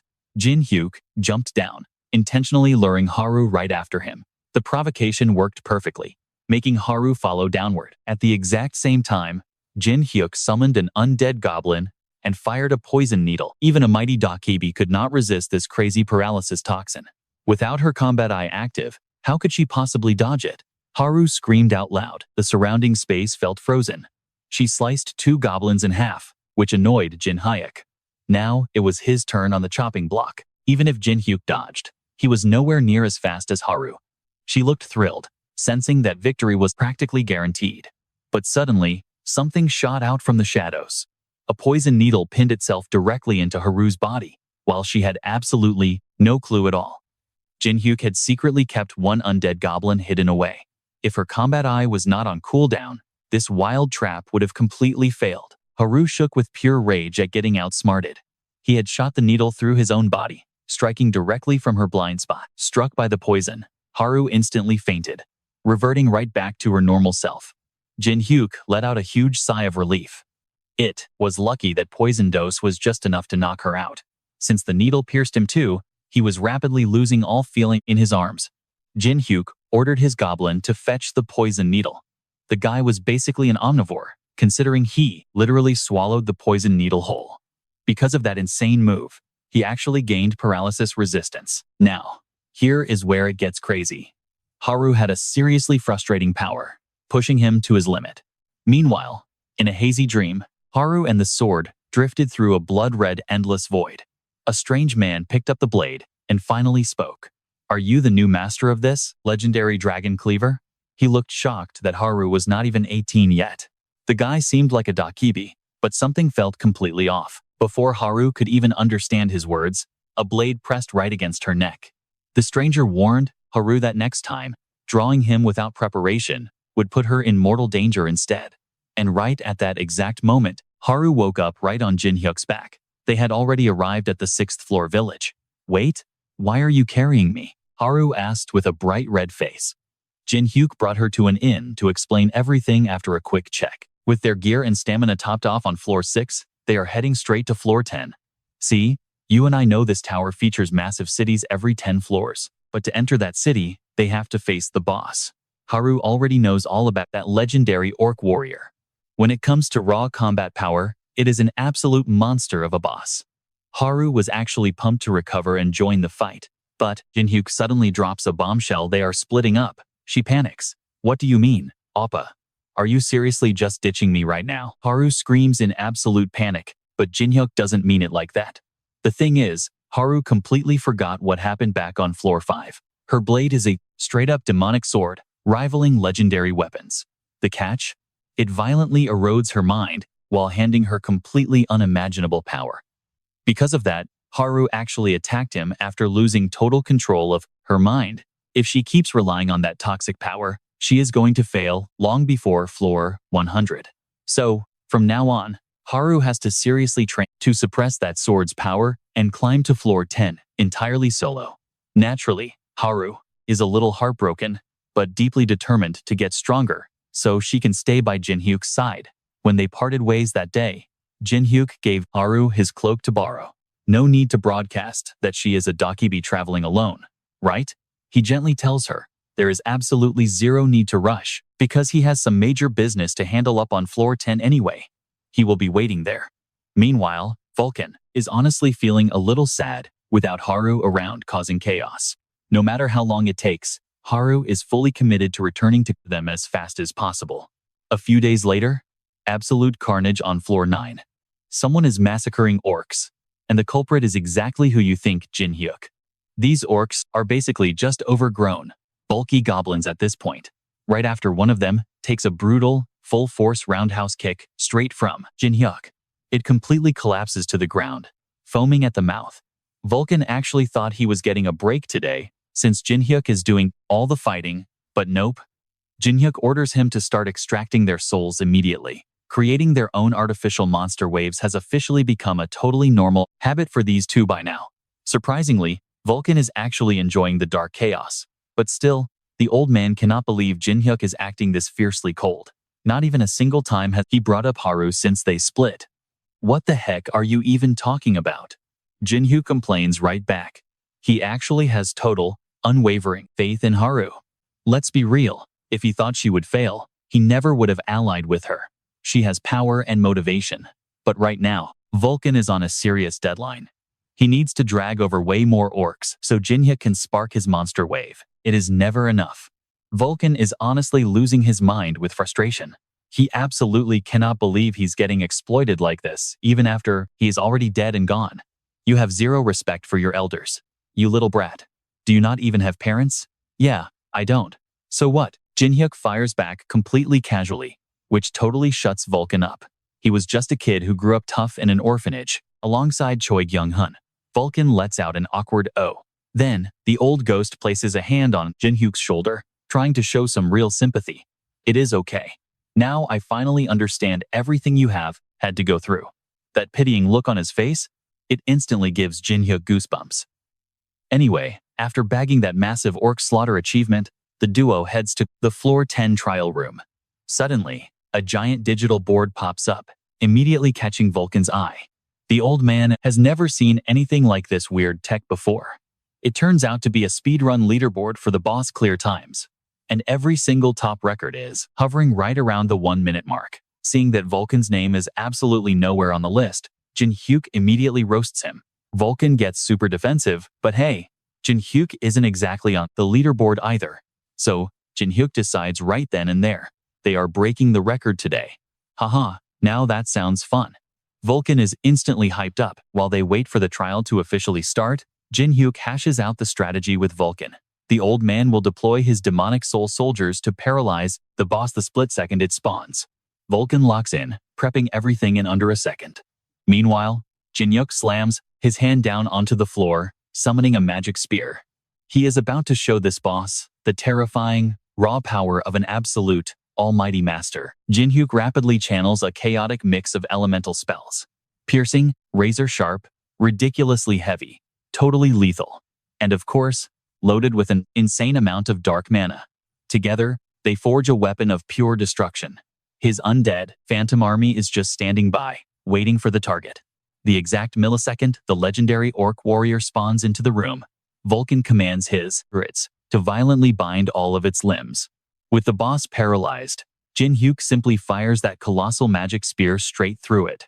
The impact instantly launches its massive head a full 26 feet away. That colossal, headless body simply collapses to the floor. This absolute execution? It took less than a single second.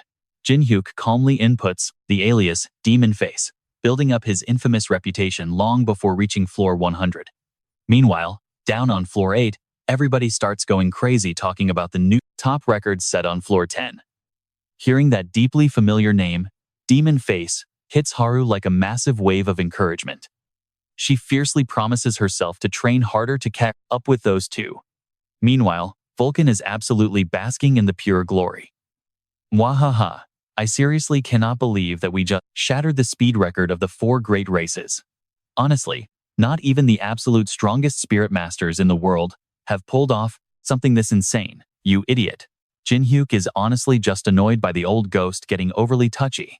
But the celebration ends here. They still have some serious business left to finish up on floor 10. While they wait for Haru, all right, let's jump to a quiet office. A blonde man scanning the 10th floor record boards finally noticed something wild. The name Demon Mask was seriously grabbing his attention.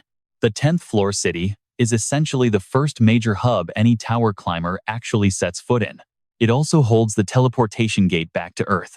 Naturally, climbers who give up or retire settle down here, claiming trading rights to survive. Together, they built the absolute largest city found within the first 100 floors of the tower. Jin Hyuk decided to sell off his leftover loot to buy potions and supplies.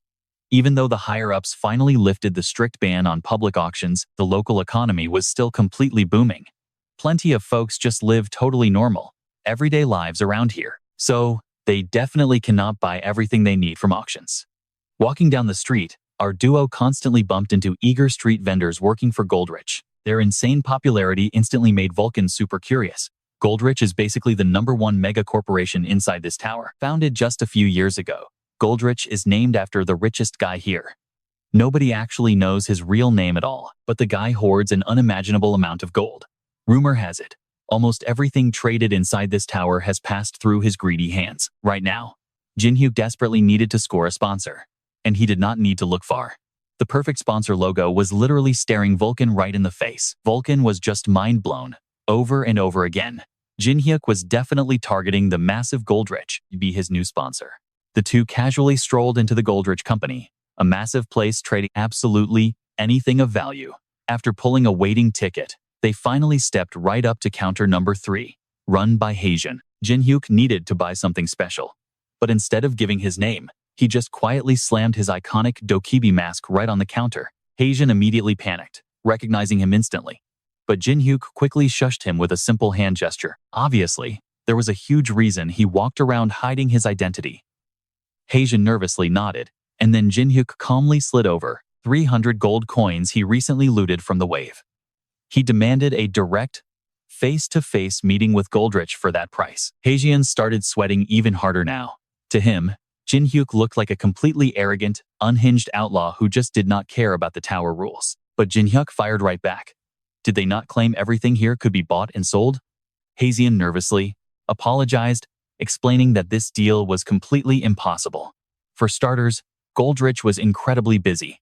Plus, the amount of cash Jin Hyuk offered was literal pennies compared to the true value of Goldrich and his time. Honestly, Jin Hyuk totally expected that this wild approach would not work easily. So, he just flat out asked how much it would cost to meet the local manager instead. Stepping away, Vulcan had to admit, our guy was an absolute lunatic, making insane demands to a random low-level desk clerk, just trying to meet the mega-rich company president. But frankly, he had zero other options to actually meet Goldrich. So Vulcan decided to stop roasting him. They eventually entered the manager's room. People called this guy the marionette. Jin Hyuk still just wanted to meet Goldrich, but obviously, the big boss was nowhere to be found. The manager just helplessly repeated that 300 gold was not enough to even glance at Goldrich. So, Jin Hyuk made a completely wild, bold decision. He told him to summon Goldrich, guaranteeing that the billionaire would absolutely sponsor him after just one conversation. The manager sighed heavily and stood up. He had definitely heard the crazy rumors about him, but he could not believe this guy was casually disrespecting his company president. Triggering his terrifying marionette trait, he could violently control anyone unfortunate enough to get caught up in his magical strings. However, Jin Hyuk is anything but normal. He just casually grabbed those invisible strings out of midair, completely shutting down that twisted little skill. And keep in mind, this move normally crushed climbers all the way up on floor 180. Stunned, the manager quickly prepared a different attack. Suddenly, they warped into an entirely different dimension. The manager was super confident Jin Hyuk would be totally lost, but Jin Hyuk immediately recognized it as a spiritual mind space. It is an endless dimension created by totally separating the soul and mind from the physical body. The manager was completely shocked he knew about this secret space, but he stubbornly kept his smug attitude. In this space, Jin Hyuk was forced to rely strictly on raw experience and sheer soul power to fight back. If Jin Hyuk could somehow beat him in a fight right here, the manager promised to arrange a real meeting with Goldrich himself. Now, watch this. Heavy strings tightly wrapped all around Jin Hyuk, but our guy just got even more arrogant. If this boss wanted to compare raw combat experience and sheer soul power, he was basically looking at his great-grandfather. Jin Hyuk violently flexed his muscles, instantly snapping every single one of those supposedly unbreakable strings like cheap thread right off him. The manager's absolute best trait was completely useless. He just could not figure out why. Jin Hyuk was only a 10th floor climber, but his mental strength was easily on par with someone dominating floor 100. Still, this manager absolutely refused to accept defeat just yet. He snapped his fingers, sending a massive shockwave, violently vibrating directly up from the water below. Countless terrifying puppets rose up like a massive invading army. It was an entire puppet legion inside the mind space, because here, experience equals raw power.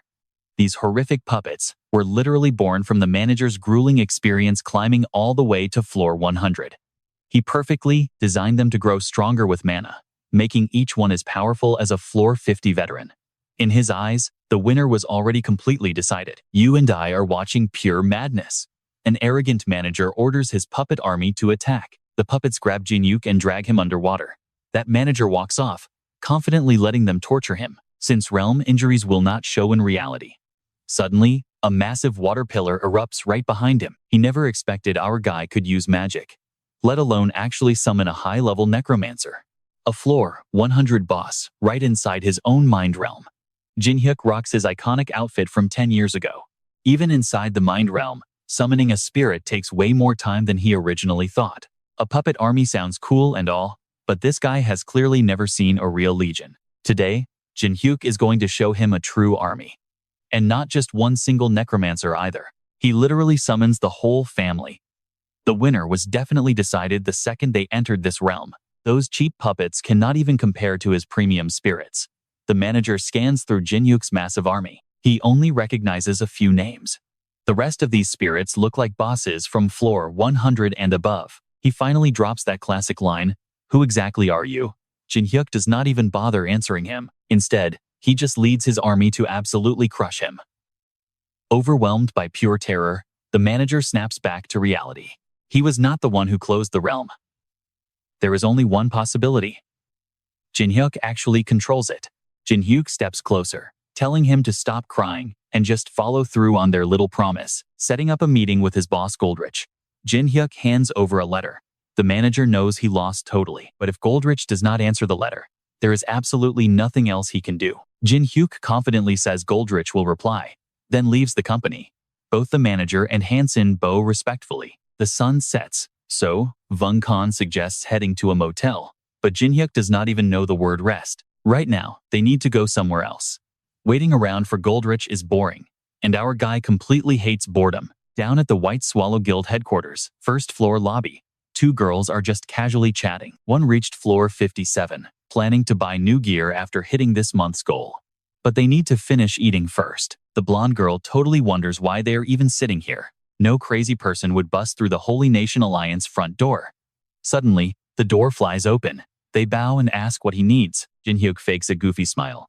Climbing is too hard. I want to join. Oh really? You scared us half to death. They breathe a sigh of relief. He just wants to join. Suddenly, they remember something important. If they recruit a brand new rookie for the guild, the referrers get a huge boost in influence and status. So they flash their fakest smiles, inviting Jin Hyuk inside. They eagerly ask if anyone has already recommended him yet. Playing dumb, he says nobody referred him. Fate just brought him here. Awesome. The two girls secretly think to themselves. Seeing him act like a clueless rookie, they pay closer attention, asking him to show his skills. Jin Hyuk borrows a single coin from them, then casually bends it, using just 2 fingers. This effortless little trick leaves them completely amazed. Jin Hyuk mentions he can also do some basic tricks. Basically, just a little bit of magic. A flame summons from a magic circle on his palm. The girls gasp. Wow, you have some serious hidden talents. They turn and whisper. His actual skills do not even matter.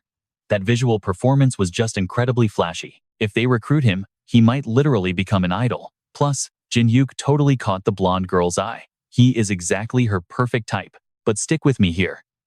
Jin Hyuk is just stalling for time. Suddenly, a strange loud noise echoes out. A panicked guy runs in, shouting that an evil spirit is rampaging outside and destroying the entire village. Everyone who climbed past floor 50 gets summoned. So the two girls sadly have to leave him behind. Before leaving, the blonde tells Jin Hyuk to stay put. The door shuts. He immediately puts on his Dakibi mask, returning to his demon face persona. Outside, villagers frantically flee the shopping district. Their attacks do absolutely nothing against this evil spirit. Plus, this evil spirit is extremely weird. Vung Khan is trying his absolute hardest to look truly vicious. His face is just pure comedy. Vung Khan totally knows he looks goofy. He has not acted in cheap scripts like this for a decade. This is all entirely Jin Hyuk's fault. While Vung Khan causes chaos outside, Jin Hyuk does the exact same inside. He drops the guards, searching for something. A sleeping guard checks the noise. Let's just say he is about to bump into a terrifying demon mask. Alright, you and I are watching Jin Hyuk scare this guy half to death. Grabbing him, he demands answers. He wants a list of every guild connected to the Holy Kingdom and their exact locations. The reason is simple. He plans to hunt them down and destroy them all. The guy sneers, thinking he is safe after making enemies out of the 9 stars. But Jin Hyuk, he just thanks the idiot for the useless advice. If you cannot even save your own life, stop worrying about other people's business. Choking for air, the terrified man desperately points a shaking finger toward the papers on the desk. Jin Hyuk checks them. They list all the underlings working for the Pelin brothers. He burns everything to ashes and walks away. He will make every single lackey kneel before him. And finally, the Pelin brothers are next. Meanwhile, this blonde man is reading a report from a puppet at the 10th floor branch. Suddenly, a hidden letter falls right out, making him wonder why they sent a separate note alongside the official report. After reading through the contents, he furiously crushes the paper. Demon Mask, how in the world did you find out about this? Over at the White Swan Guild, they are desperately fighting fires. Every witness on the scene is dead. Guildmaster Beck Holio starts suspecting Jin Hyuk, immediately interrogating 2 girls. The blonde describes Jin Hyuk to him, male, super skinny, handsome, with a tall nose. But her friend thinks he was incredibly ugly with a giant nose. They look at each other confused. Right then, they realize they fell for Jin Hyuk's illusion magic. Job done, a totally exhausted Vulcan returns, only to get a super dry compliment from Jin Hyuk. Our main character even mocks him, saying the streets are buzzing about some terrifying ghost appearing outside. Salty about the insult, Vulcan quickly changes the subject back to Jin Hyuk, wondering if his arson plan actually worked. Naturally, an arrogant Jin Hyuk explains that even low-level magic is super effective.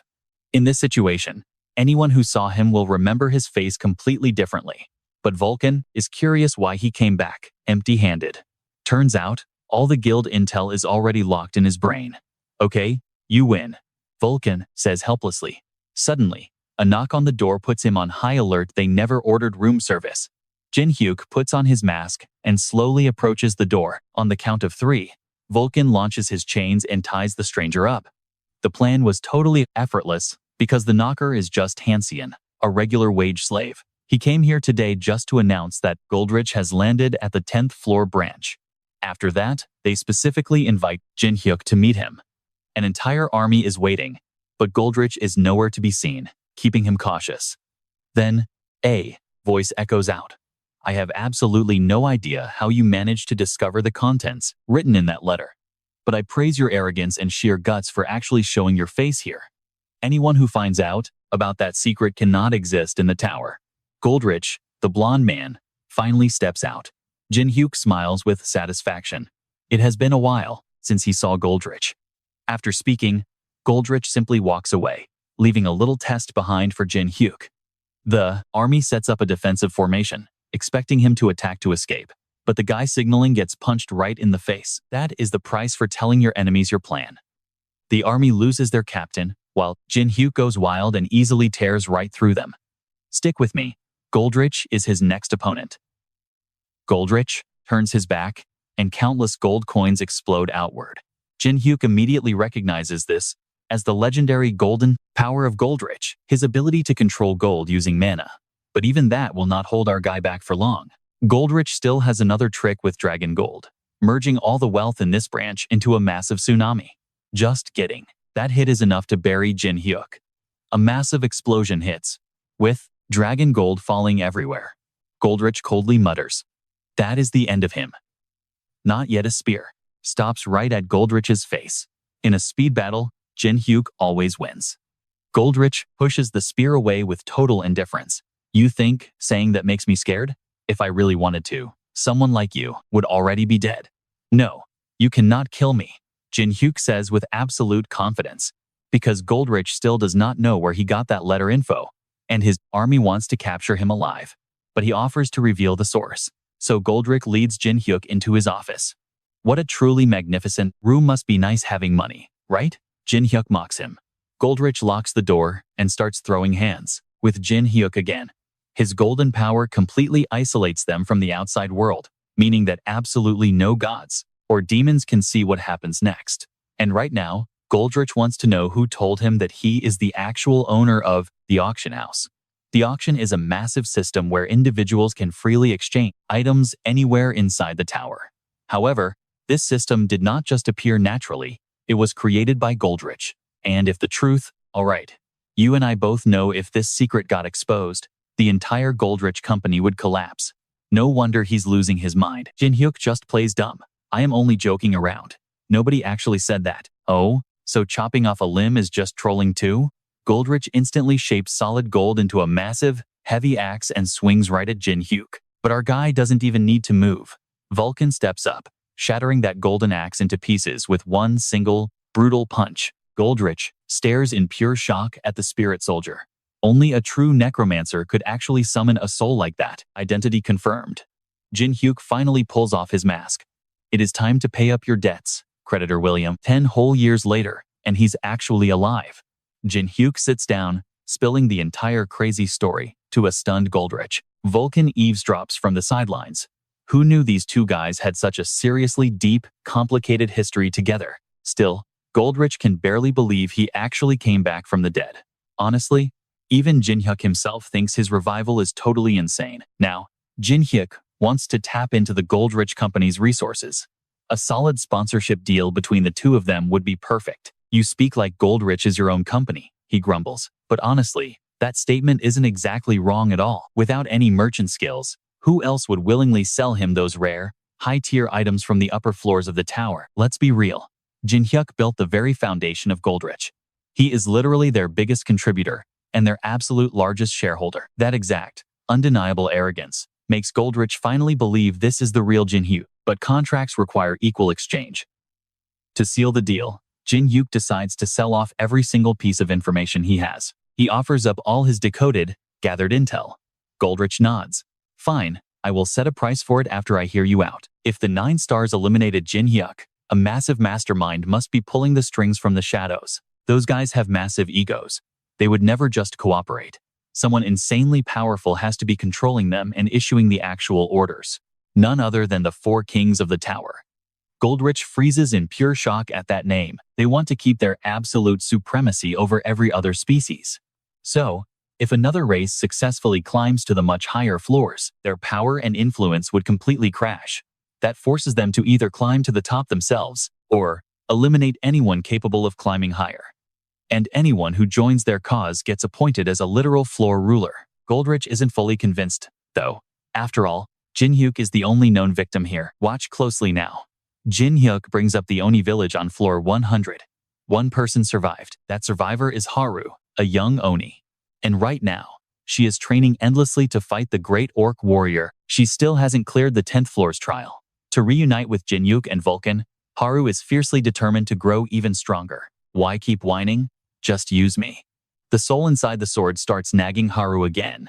He already knows exactly what she wants. If she wants to see Jin Hyuk fast, she just needs his power. That orc warrior would instantly become Bugsplat, but Haru refuses to rely on the dragon-slaying sword's power. She made a solid promise to Jin Hyuk. She will get stronger on her own, without depending on any outside forces whatsoever. Listening to this, Goldrich realizes their true targets are actually Haru and that specific sword. To kill her, they didn't hesitate to wipe out an entire species. In other words, they are choosing their targets very carefully. Goldrich can hardly believe it. This could completely flip the tower's entire foundation upside down, but it makes crazy sense. He's totally torn. Then, Jin Hyuk drops the real goal: absolute revenge. He will slaughter every single one of them. The 9 stars, the 4 King supporters, nobody is surviving. And that includes the 4 Kings faction members who mercilessly massacred Goldrich's own family. Talk over. Goldrich unlocks the barrier.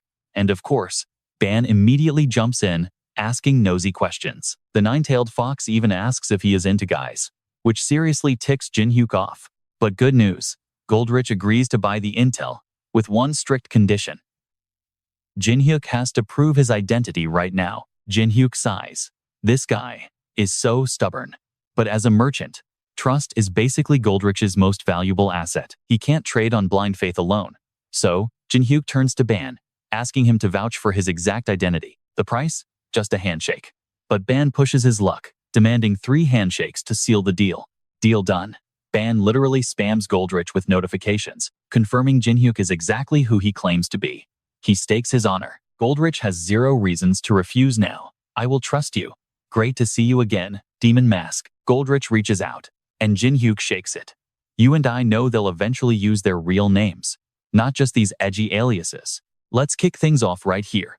If it can be bought with money, Goldrich can secure it for Jin Hyuk. And trust me, our guy needs absolutely every usable weapon he can get his hands on right now. He needs ammo for this tower, and lots of it. Hearing this, Goldrich just gets a massive headache. He is a necromancer, so why hoard weapons? To sell them? Jin Hyuk casually flexes his secondary class, Almighty Master. Goldrich completely panics. He had no idea a ridiculously broken class like that even existed. Then Jin Hyuk shows off its perks, like how it literally boosts absolutely every single one of his stats to insane levels. Even weapons he has never touched feel like he has trained with them for years. Sure, Goldrich is a little jealous, but Goldrich knows for a fact Jin Hyuk will surpass his past self. He might be weak now, but his future is terrifying. So, his job? He needs to multiply Jin Hyuk's potential. Goldrich summons his manager puppet right away, immediately barking out a brand new order. Buy up every single weapon on the 10th floor using a dummy corporation. Then, pack it all up for their ultimate VIP customer, Jin Hyuk. 10 minutes later, the manager returns holding a cloak. But this is not just some basic fabric. It is literally a mobile, interdimensional warehouse. Now it is Goldrich's turn to flex. This cloak is called the Phantom Thief, and it directly links to an entirely separate dimensional space. It holds endless inanimate objects, exactly like a massive warehouse. Plus, the temperature, size, and even the color can be totally customized. It completely bends to the user's exact will. It also features top-tier protective spells, and any accessories stored inside automatically equip right onto his active gear. This is an insanely rare item inside the tower, so Goldrich seriously begs him to take really good care of it. You are the one who should be careful, Jin Hyuk fires back. He just might spend enough to completely bankrupt Goldrich's entire operation. Meanwhile, Sungtae and his pathetic trio stumble back through the spatial gate, having achieved absolutely nothing of value out there. But honestly, surviving it all was pure luck. They blew through all their cash before reaching the 10th floor. So how do they keep climbing? Sung-tae arrogantly brushes it off.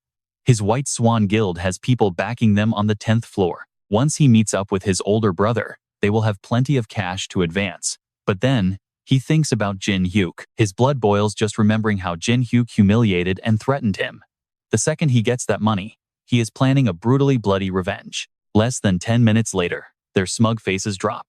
Right in front of them sits the absolutely ruined, abandoned headquarters of the White Swan Guild. Every single guild member already evacuated to the 30th floor. Worse yet, Sung-tae's older brother has completely cut off all contact. Zero cash. Zero skills. At this rate, they will not even survive the 20th floor, let alone dream of reaching the 30th. Seeing Sung-tae completely frozen, his two teammates immediately start trashing him. Because aside from running his mouth and acting tough all day, he actually has zero skills to back up his White Swan Guild pride. Listening to their whining, Sung-tae just wants them to shut up. If he is talentless, they are just useless leeches sucking him dry. He decides right then and there to abandon these pathetic losers for good. Suddenly, a tiny, shivering little fox weakly steps toward him. Sung-tae immediately waves his hand, violently trying to shoo the creature away. "We do not have any food for you, so get lost." But the little fox just crawls closer, weakly sniffing at Sung-tae's leg. That completely sets him off. He viciously kicks the tiny fox, sending it flying and making its injuries even worse. He just wants to vent. He mercilessly stomps on the heavily wounded, fragile little creature. The fox cries out in pain, getting beaten until it can barely even move. Soon, it can only let out faint, pathetic whimpers. Meanwhile, Sung-tae's angry, unhinged screaming continues to echo through the empty alley. "My life is a joke, surrounded by idiots, and cursed with terrible luck." But then swoosh, a throwing dagger suddenly impales his leg out of nowhere. Before Sung-tae can even process what just happened, blinding pain hits him. Then, Jin Hyuk slowly steps straight out of the dark shadows. "You and I know exactly who this is. He is the future master of that tiny fox Sung-tae just trampled." Let's rewind 5 minutes. Jin Hyuk and Vunkin were casually walking down the street. He was heading to the class change tower to absorb some fresh, spiritual power. Vunkin was totally confused, since Jin Hyuk is already a spirit master. But the thing is, Jin Hyuk's unique class is basically a massive system glitch. It is basically like a mage keeping their past life memories, but lacking the physical capacity to actually use all their immense magical power yet. Right now, he hasn't cultivated enough spiritual energy. Honestly, Vunkin had not even considered that this kind of limitation was actually physically possible. Regardless, Jin Hyuk decides to just chill and spend the fake Goldrich's cash. But suddenly, his nine-tailed fox senses something entirely wrong nearby. The spirit quickly points toward a dark alleyway. The nine-tailed fox is desperately begging him for help, sensing its own child is in mortal danger. And that brings us right back to Jin Hyuk destroying Sung-tae's leg. Classic side character behavior, absolutely blowing a legendary encounter when it appears. Jin Hyuk genuinely cannot believe his eyes. He actually found the lost child of the legendary nine-tailed fox, a mythic beast, just lying here in a random back alley. And better yet, a system quest pops up telling him to rescue the little guy. This cub is tied to a neutral god and the nine-tailed fox. The mission? Save the beast and raise it with absolute care. The reward for pulling this off? Exclusive fox-related items and a massive boost to his affinity with the legendary nine-tailed fox itself. Sung-tae stares at the mask, terrified as he recognizes the demon face. Jin Hyuk just plays entirely dumb. "Huh? Have I ever seen you before? Is this really how you plan to piss me off?" Sung-tae ordered his two lackeys to launch a massive sneak attack right at Jin Hyuk, but he vanished in the blink of an eye, leaving those two completely clueless. Next thing you know, Jin Hyuk was already holding the little fox in his arms. If they dared to step on it without knowing its true identity, this would be their very last breath. Sung-tae didn't give a single damn about who that fox was. He decided to chop off all 4 of his limbs for revenge. Jin Hyuk asked the nine-tailed fox for its opinion, and it simply told him to send them straight back to Mother Earth. Now, Jin Hyuk really wasn't planning to go that far, but since they practically begged for a death wish, he happily obliged. Jin Hyuk tossed Sung-tae's leg right back to him, turning it into a massive corpse explosion. One single severed leg, cleanly wiped out those 3 clueless thugs. Jin Hyuk took the little fox back home, but honestly, he had no idea what to do with it. First things first, he needed to give the little guy a proper name, because child of the nine-tailed fox was just way too long. If he shortened the two words, baby fox, would it just mean troublemaker? Sounded pretty fitting. But Vulcan heavily warned him to be careful, saying when this thing grows up, it will definitely punch a hole straight through his skull. If it were up to Vulcan, he would gladly show off his naming skills coming from his countless years of life experience. With the meaning of shining brightly, Ho stands for fox, and Rang means shining. So, let us call it Ho Rang. The supposedly great name he came up with just made the whole room painfully awkward. Vulcan got so embarrassed he actually snapped and yelled, "If you do not like it, then just say it." Jin Hyuk noticed it was a two-tailed fox, so he just decided to call it Miho for short. Vulcan completely despised this incredibly common name, entirely convinced the fox would hate it too. But guess what? Miho actually loved the name, leaving Vulcan looking like an absolute clown without a single word to say. The side quest to rescue Miho was finally complete. Then, Miho pulled out a fox mask and handed it straight over to Jin Hyuk. When wearing it, he would gain the raw abilities of a wolf, and the mask's power would actually scale right up alongside the strength of its user. It was honestly pretty similar to an Oni mask. If this was a true fox ability, its charm factor was absolutely top tier. There was no better skill to completely lock down an opponent. But the nine-tailed fox quickly reminded him that this quest was actually only halfway done. The remaining half? He had to boost Miho's vitality by feeding the fox exactly 999 pieces of fresh, raw liver. Now, 999 pieces was a huge problem, and keeping them fresh was an even bigger headache. He would have to hunt all the ingredients himself, but honestly, looking at the value of this mask, he couldn't complain. Plus, getting on a fox's good side definitely came with tons of hidden perks.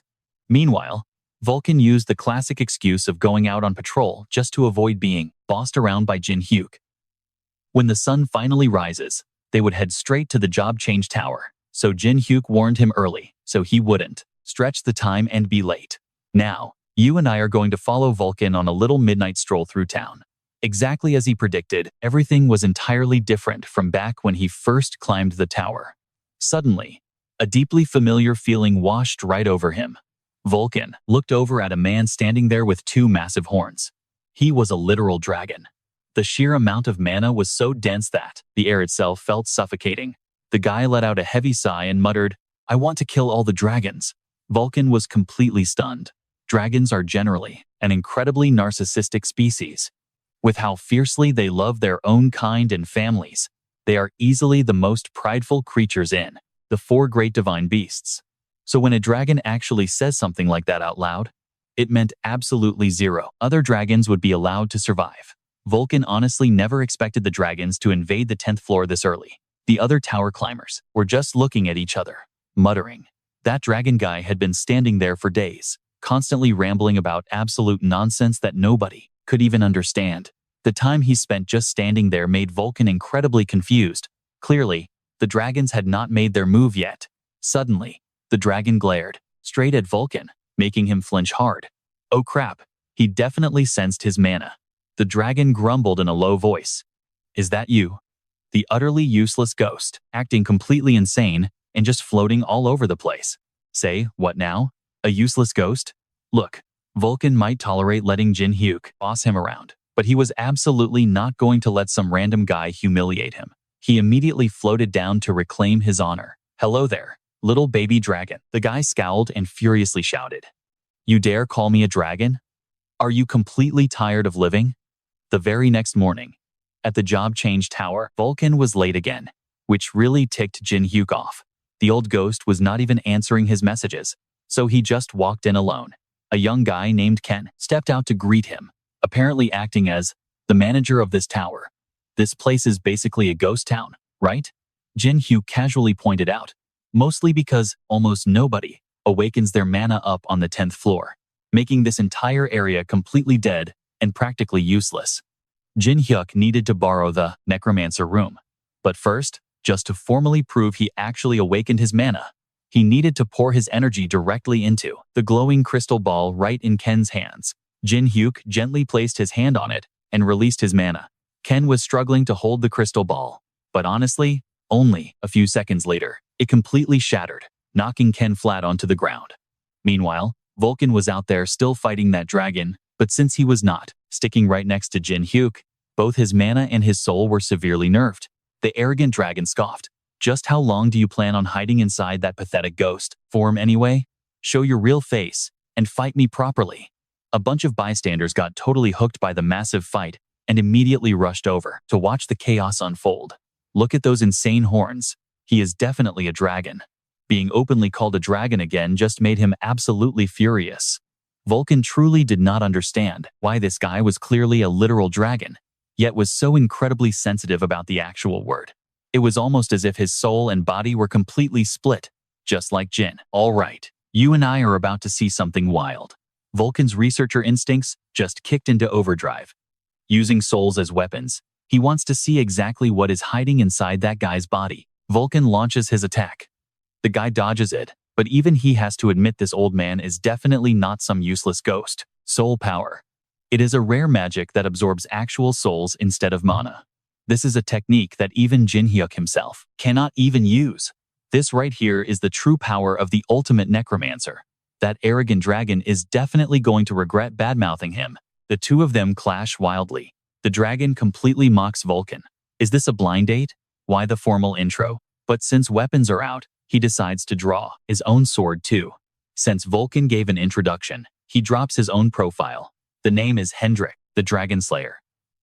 This is a legendary title only given to those who have successfully conquered actual dragons. Seriously, a powerful soul like his getting stuffed into a dragon's body? Talk about ironic. Without hesitating, Hendrik unleashes his dragon flow step, forcing Vulcan to quickly fall back. He thought this kid was just young and naive, totally losing his guard. If his soul really is the Dragon Slayer who climbed to floor 780, then honestly, even with Jin Hyuk standing right here, a clean victory is definitely not guaranteed. The only real option left is to lock him down completely. Vulcan gears up to attack, but Hendrik refuses to let his cloak get burned a second time. Then, suddenly, those massive soul hands grab him tight. Right after that, comes an absolutely colossal, crushing attack. Hendrik grits his teeth and unleashes his myriad heaven slash, cutting through the strikes, but he has zero time to react to Vulcan's actual hands. A giant soul hand grabs Hendrik right by the head. He tries fighting back, but it is totally useless. Vulcan breathes a massive sigh of relief. That was way too close. He had to burn through his entire soul and the magic Jin Hyuk gave him. Maybe this will finally stall Hendrik for a bit. Now is the perfect chance for him to escape quickly. Down below, Hendrik finally breaks free. He carves the name Vulcan into his memory, promising to chop the old ghost's soul into 100 pieces next time. Meanwhile, Jin Hyuk is busy checking out rooms. This magical corridor seems to stretch on forever. While leading him forward, Ken is literally sweating bullets. Even though he has reached floor 35, he still trembles in front of a floor 10 climber like Jin Hyuk. As for Jin Hyuk, he thinks Ken is actually doing a pretty good job keeping things smooth. Finally, they arrive right at the room of the necromancer. Inside, potions, corpses, and an endless amount of books. This is basically the absolute dream room for any necromancer out there. After Ken leaves, the real work begins. Right then, Vulcan pops straight up from the ground, scaring poor Miho half to death. Jin Hyuk wonders where he was. Vulcan, completely embarrassed, makes up some lie about doing morning exercises. Yeah, right. He quickly changes the subject back to whatever Jin Hyuk is doing. Our guy summons his minions to start working. Grab books, draw a massive magic circle, and even light scented candles, setting the mood, huh? While Jin Hyuk gets down to business, Vulcan and Miho are forced to step way back. Now, you and I need to pay attention here. Knowing this might be his final order, Jin Hyuk commands Vulcan to protect his physical body until he wakes up. Be extremely careful, because I will totally swallow your body if you die. Hearing Vulcan say that weirdly makes Jin Hyuk feel completely at ease. Suddenly, a ghost soul is fully summoned from the glowing magic circle, diving straight into the soul cup belonging to Jin Hyuk. Watching this crazy scene unfold, Miho gets totally spooked and cries out, forcing Vulcan to pat and comfort the little guy. Spirit power is the absolute core realm of any true necromancer, letting them manipulate pure souls exactly like mana. And the fastest possible way to awaken this power, being in the form of a spirit body, which basically means knocking on death's door. Jin Hyuk tightly closes his eyes, This exact moment is when he crosses over into the realm of the absolute void. At the exact same time, a massive horde of lost souls appears. They desperately need a perfect physical body to revive themselves. That is exactly why Jin Hyuk trusted Vulcan to protect him. The old ghost immediately summons his soul soldiers. They have to save the Spirit King, Prince, right from the edge of death. Vulcan unleashes his Aurora Soul, clashing wildly with the hungry ghosts alongside his soldiers. Hearing the crazy noise, Ken suddenly rushes in to check things out. The terrifying scene instantly freezes him in pure fear. Seeing him arrive, Vulcan immediately drags poor Ken right into the battle, without hesitation. Meanwhile, little Miho is trembling and hiding in a dark corner. But from this exact angle, it spots a hungry ghost charging straight towards Jin Hyuk. Ken finally notices the danger, but it is way too late. Vulcan can only swear out loud, triggering panic alarm mode to scream Jin Hyuk, awake. Out of nowhere, Miho bravely dashes in front of Jin Hyuk's body, blasting out a blindingly bright light. The other hungry ghosts completely freeze up. They have zero idea where this little guy even came from, but their first thought? It is just too adorable. That tiny little tail, those tiny hands, they are all completely defeated by Miho's absolute, overwhelming cuteness. Even the battle-hardened soul soldiers instantly drop their weapons, falling victim to this adorable charm. This leaves Vulcan totally helpless. And yep, Gatekeeper Ken is completely enchanted too. Only Vulcan realizes that this is actually an advanced charm magic, but it only controls physical bodies in the real world. A power capable of controlling even wandering souls absolutely proves that this tiny creature, blessed with the blood of gods, is anything but ordinary. But stick with me here during this hilarious chaos. Another hungry ghost suddenly appears. Vulcan instantly recognizes him. This guy was an insanely powerful tower climber when alive. If he manages to steal Jin Hyuk's body, total game over. Vulcan had to stop this guy, or things would get deadly. But Miho's charm magic was actually draining Vulcan's strength. Now, everything rested entirely on Miho's shoulders. The ghoul barked, telling the furry little beast to get out of his way. He didn't care about her. The ravenous monster reached his creepy hands right toward Jin Hyuk's defenseless body. Miho instantly leaped up to intercept the beast, glowing with a brilliant, blinding light. But Miho just burped out a tiny, pathetic little heart. Not exactly enough to charm this monster. Vulcan was completely stunned. Was the little fox totally out of juice? The ghoul showed zero mercy, raising his weapon to chop Miho into pieces. She squeezed her eyes shut, bracing for the fatal blow. But the pain never came. A massive surge of magic energy pierced right through the monster's arm. Jin Hyuk was finally awake. And now, this ugly ghoul was absolutely dead meat. The beast shrieked in absolute agony as his spirit body dissolved. Jin Hyuk casually absorbed every single ghoul in the area. They were going to make perfect crafting materials for his magic pills. As for the main attacker, Jin Hyuk only needed his signature 10-finger spirit bullets. He spread his hands wide, completely shattering the ghoul's spirit body into a million pieces. Jin Hyuk even swung his arm a bit too hard, absolutely demolishing the entire room in the process. Vulcan watched this fingertip, spirit-gathering technique and realized how simple yet devastatingly powerful Jin Hyuk's attacks truly were. He was kicking himself for not thinking of it sooner. When the dust finally settled, Jin Hyuk had left a massive, gaping hole in the room's wall. Meanwhile, Ken was still knocked out cold, completely lost in that charm magic. The puppet manager showed up to survey the absolute wreckage, totally speechless. Seriously, what the heck was Jin Hyuk doing to this tower? Explaining everything would take way too long, so Jin Hyuk just ignored the question. The manager was actually here to deliver some items Jin Hyuk requested that were too dangerous for a standard spatial bag. We are talking about highly concentrated, top-tier poison vials, all neatly sorted. He also brought scorching fire stones and freezing water stones. Jin Hyuk was a bit confused right now. Weren't these elemental rocks specifically meant for clearing out dungeons past the 100th floor? The manager flinched when Jin Hyuk saw right through his plan. You see, this final delivery was actually his very last job serving as the 10th floor branch manager. Starting today, he was stepping down to become a regular tower climber once again. And all of this was because he desperately needed to get stronger. As a merchant, this manager was aiming straight for the top of the food chain. But he truly believed that Jin Hyuk and Goldrich were about to bring a massive revolution to this entire tower. And when that major shift finally happened, they would definitely need the ultimate merchant backing them up. someone who could climb 100 floors purely with his own raw skills, just like him. Jin Hyuk respected that fiery determination. It reminded him a lot of Goldrich back in the day. If this guy actually had what it takes, Jin Hyuk would gladly loop him into the master plan with Goldrich. Naturally, the merchant was totally on board. Once the guy finally left, extreme hunger kicked in. Jin Hyuk decided it was time to recharge his energy by drinking this entire stash of poison. This absolutely insane choice gave Vulcan major goosebumps. But here is the thing, Jin Hyuk's unique absorption skill literally turns anything he swallows into raw, usable power. Was Vulcan honestly not even a little bit curious about the crazy stat boost this stuff would provide? A short while later, Ken finally snapped his eyes open, completely tense and ready for a fight. But the danger was already dealt with, and the room was totally safe. Honestly, their only remaining hazard right now was Jin Hyuk himself. He shoved a blazing firestone right into his mouth. It literally felt like eating 100 bowls of maximum spice noodles, all at the exact same time. The firestone was massively chunky, so it actually took quite a while before Jin Hyuk managed to fully swallow the thing.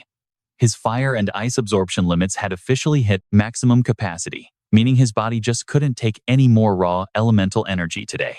Later that night, Vulcan was busy hauling away the massive pile of dead orcs Jin Hyuk left behind. He honestly felt like he was being tortured right now. Meanwhile, Jin Hyuk finally finished chugging down all that deadly poison. Much like the combat style of the Black Death Stars, our guy had to prep his body for worst-case scenarios in future battles, especially when it came to toxic attacks. One of those Black Death elites was a total poison master. If Jin Hyuk had figured out his tricks earlier, he wouldn't have gotten completely wrecked by that brutal gang attack. Once all those orc bodies were finally cleared out, Jin Hyuk treated Miho to a warm, fresh liver buffet. Vulcan thought the fox should start learning the legendary combat techniques meant for a nine-tailed descendant, but Jin Hyuk argued she was literally still just a baby. In human years, sure, but seeing baby Miho violently tearing into orc flesh with razor-sharp teeth instantly made Jin Hyuk reconsider that stance. Tonight, the little monster had only devoured 127 fresh livers, and she was already perfectly stuffed. While walking back, Vulcan started opening up. He admitted he kinda wanted to wreck the city too, but keeping things stealthy was the smarter play. Jin Hyuk immediately started taking wild guesses, wondering who Vulcan had secretly brawled with in the middle of the night, especially since his magical aura was absolutely surging. He was super curious about the opponent. Turns out, Vulcan casually admitted he threw down with the Dragon Tribe. He proudly bragged about this epic clash, conveniently leaving out the part where he completely ran for his life.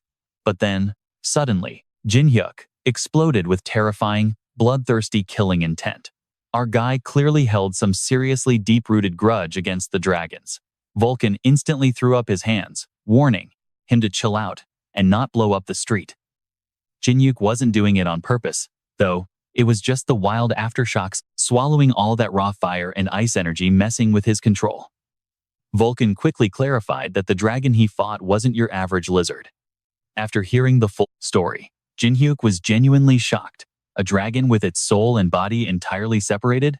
Honestly, at first, even Vulcan himself couldn't believe it, but our guy is a perfect example here.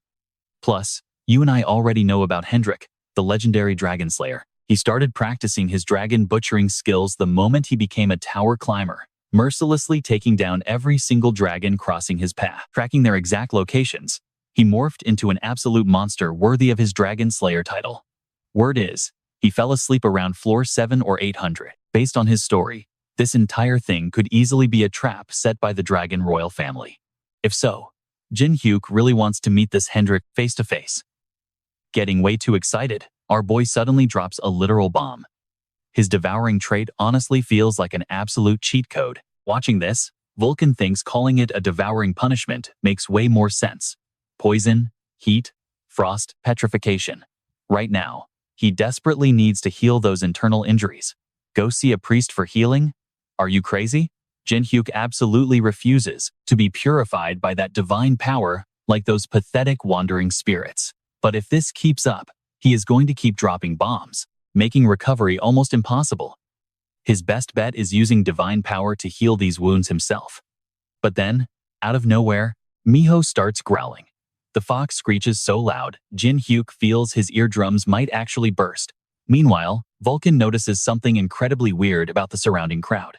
They are completely ignoring Miho screaming, moving around mindlessly like literal zombies. Suddenly, a blinding golden light freezes our two guys in their tracks.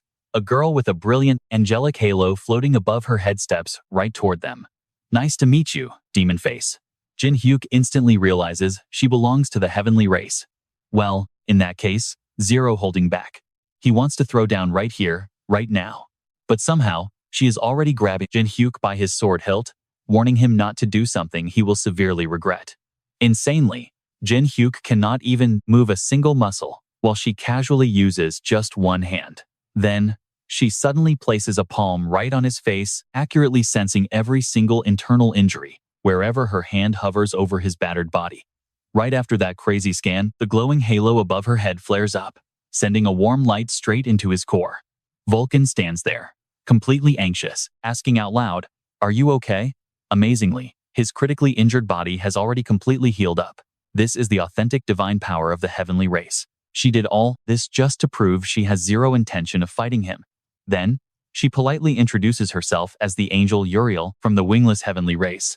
The surrounding crowd suddenly snaps awake, looking like they just woke up from a super deep sleep. Jin Hyuk immediately asks what Uriel actually did to them. She claims she only tweaked their memories slightly to protect the innocent people standing around here. From what she heard, if civilians knew the heavenly race came down from the 10th floor, things would get incredibly messy. Jin Hyuk admits she is pretty brave, but also very calculated. Not bad at all. But why did not she use that memory wipe on him? Was she unable to? Or does it just have a delayed effect? Uriel simply could not use it on Jin Hyuk, nor on the adorable fluffed-up Miho. Even Vulcan was completely unaffected by the magic. Gritting his teeth, the old guy mutters, "The struggles of being a spirit everyone can see."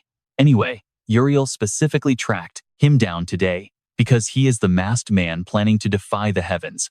His power, along with his companions, might temporarily weaken, but they will ultimately succeed. That is the exact prophecy given by Uriel and her wingless race.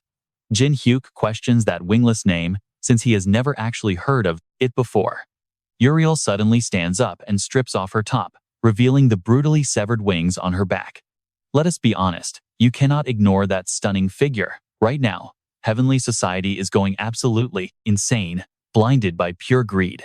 Any fellow angels who refuse to share their corrupt mindset are violently exiled and branded as dirty criminals. Whenever a heavenly being commits a crime and gets banished, they violently strip away their wings, their ultimate symbol of pride. So Uriel only used to be heavenly race. The wingless are basically angels just like Uriel, the true outcasts forcibly expelled from Utopia, the glorious city of angels. According to the prophecy, Jin Hyuk plans to completely overthrow the tyrannical rule of the Sand Emperor clan.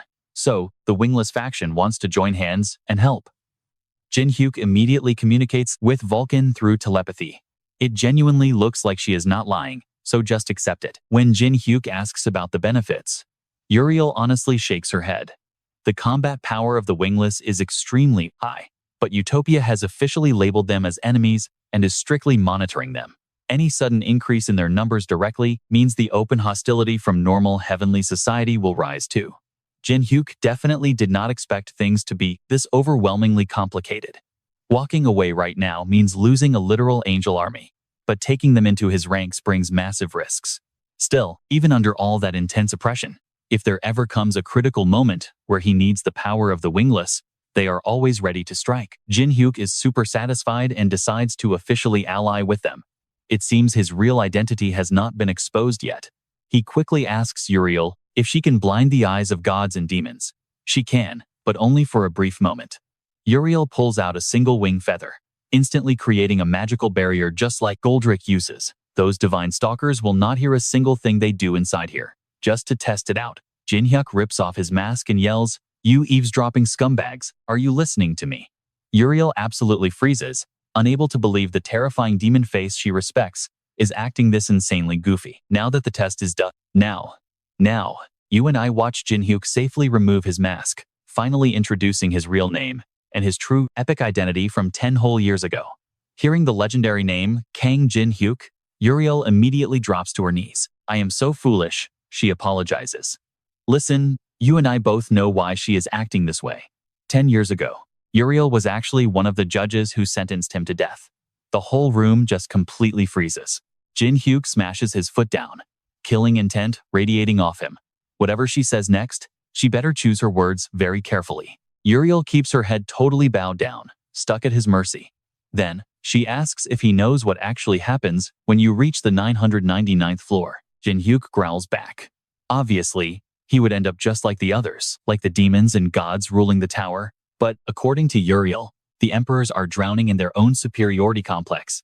They want to completely monopolize that top spot. At the end of the day, they refuse to let anyone else conquer the tower but themselves. Jin Hyuk is actually pretty shocked. He only suspected this before, but now he knows for an absolute fact. Even with the so-called mastermind sitting right in front of him, he is totally ready to send Uriel's head straight back to the Celestials. But oddly enough, she does not fight back at all. And honestly, this is exactly why the Celestials consider her completely useless now. Jin Hyuk is super confused. Turns out, Uriel actually realized she was useless a whole 10 years ago, right when she protested the Celestials, targeting a specific tower climber. And get this, that climber was actually Jin Hyuk's father, the Black Necromancer himself. Jin Hyuk finally decides to spare her life. She calls him evil and demands an apology, but honestly, he just does not want to take his anger out on Uriel anymore. He completely understands that she and the Celestials are totally divided. Hearing this, Uriel is just incredibly grateful that Jin Hyuk actually understands her tragic situation. She reveals that there might even be rebels inside the Emperor faction who share their ultimate goals. If he can somehow contact them, Uriel suggests he should definitely accept them as allies. And honestly, Jin Hyuk has seen enough of this world to know that every group has all sorts of people in it. Anyone exiled by the emperors would be an absolute goldmine of information for his crew. If he manages to recruit them, it will be a massive advantage in the coming war against the emperors. Jin Hyuk immediately asks her where they are hiding. Uriel reveals her secret base is on the 190th floor, inside the City of Dreams. That is way lower than he expected, but going any higher is impossible, since the Emperor's influence just gets way too strong up there. Besides, from floor 200 up to 300 is totally controlled by that monster. You and I almost forgot about him. The Iron-Blooded Emperor. An absolute, invincible force of nature, with absolute power over floors 200 to 300. If Uriel tried to set up a hidden base anywhere near there, yeah, the odds are it would be completely crushed by the Iron-Blooded Emperor before the Celestials even lifted a finger. Anyway, Uriel shyly asks him a favor. Could I please put my clothes back on? She mutters. Jin Hyuk ignores that and asks if her little visit here left any magical tracks behind for her enemies. Uriel swears she did not. But thanks to the Celestials hunting her down relentlessly, she literally could not bring anything with her except her own body. Jin Hyuk flashes a super satisfied smirk. That is more than enough for him. His totally unhinged villain smile instantly puts Uriel on high alert. She has only known him through ancient prophecies. She has absolutely no idea what kind of weird stuff he is into. No, wait. Jin Hyuk quickly clears up the misunderstanding. He literally just wants a few feathers from her angel wings. Oh, just feathers? Uriel relaxes, since those just grow right back anyway. But honestly, Jin Hyuk was actually terrified they would not grow back, so he played it cool. Thankfully, Uriel generously plucks out a massive handful for him. However, she strongly warns him never to flash these around. The Celestials can track the original owner of any feather. Jin Hyuk just smiles and tells her not to worry about it because he is literally going to swallow the entire pile to hide the evidence. Damn it, he really is a complete psycho. Uriel instantly fluffs up her remaining feathers again, leaving Jin Hyuk totally clueless on how to calm her down. Finally, it is time for them to part ways. Uriel says she will watch his progress and vanishes into thin air. You are eating that right now? Vulcan asks. Jin Hyuk has actually been dying to taste it for so long, so he absolutely cannot wait. This is pure celestial divine power we are talking about here. Can his dark body even handle it? Vulcan decides to just keep his mouth shut. The old man gave up on chasing crazy, impossible power a long time ago. Still, he makes sure to warn Miho not to go eating random garbage like Jin Hyuk does, or she will get sick.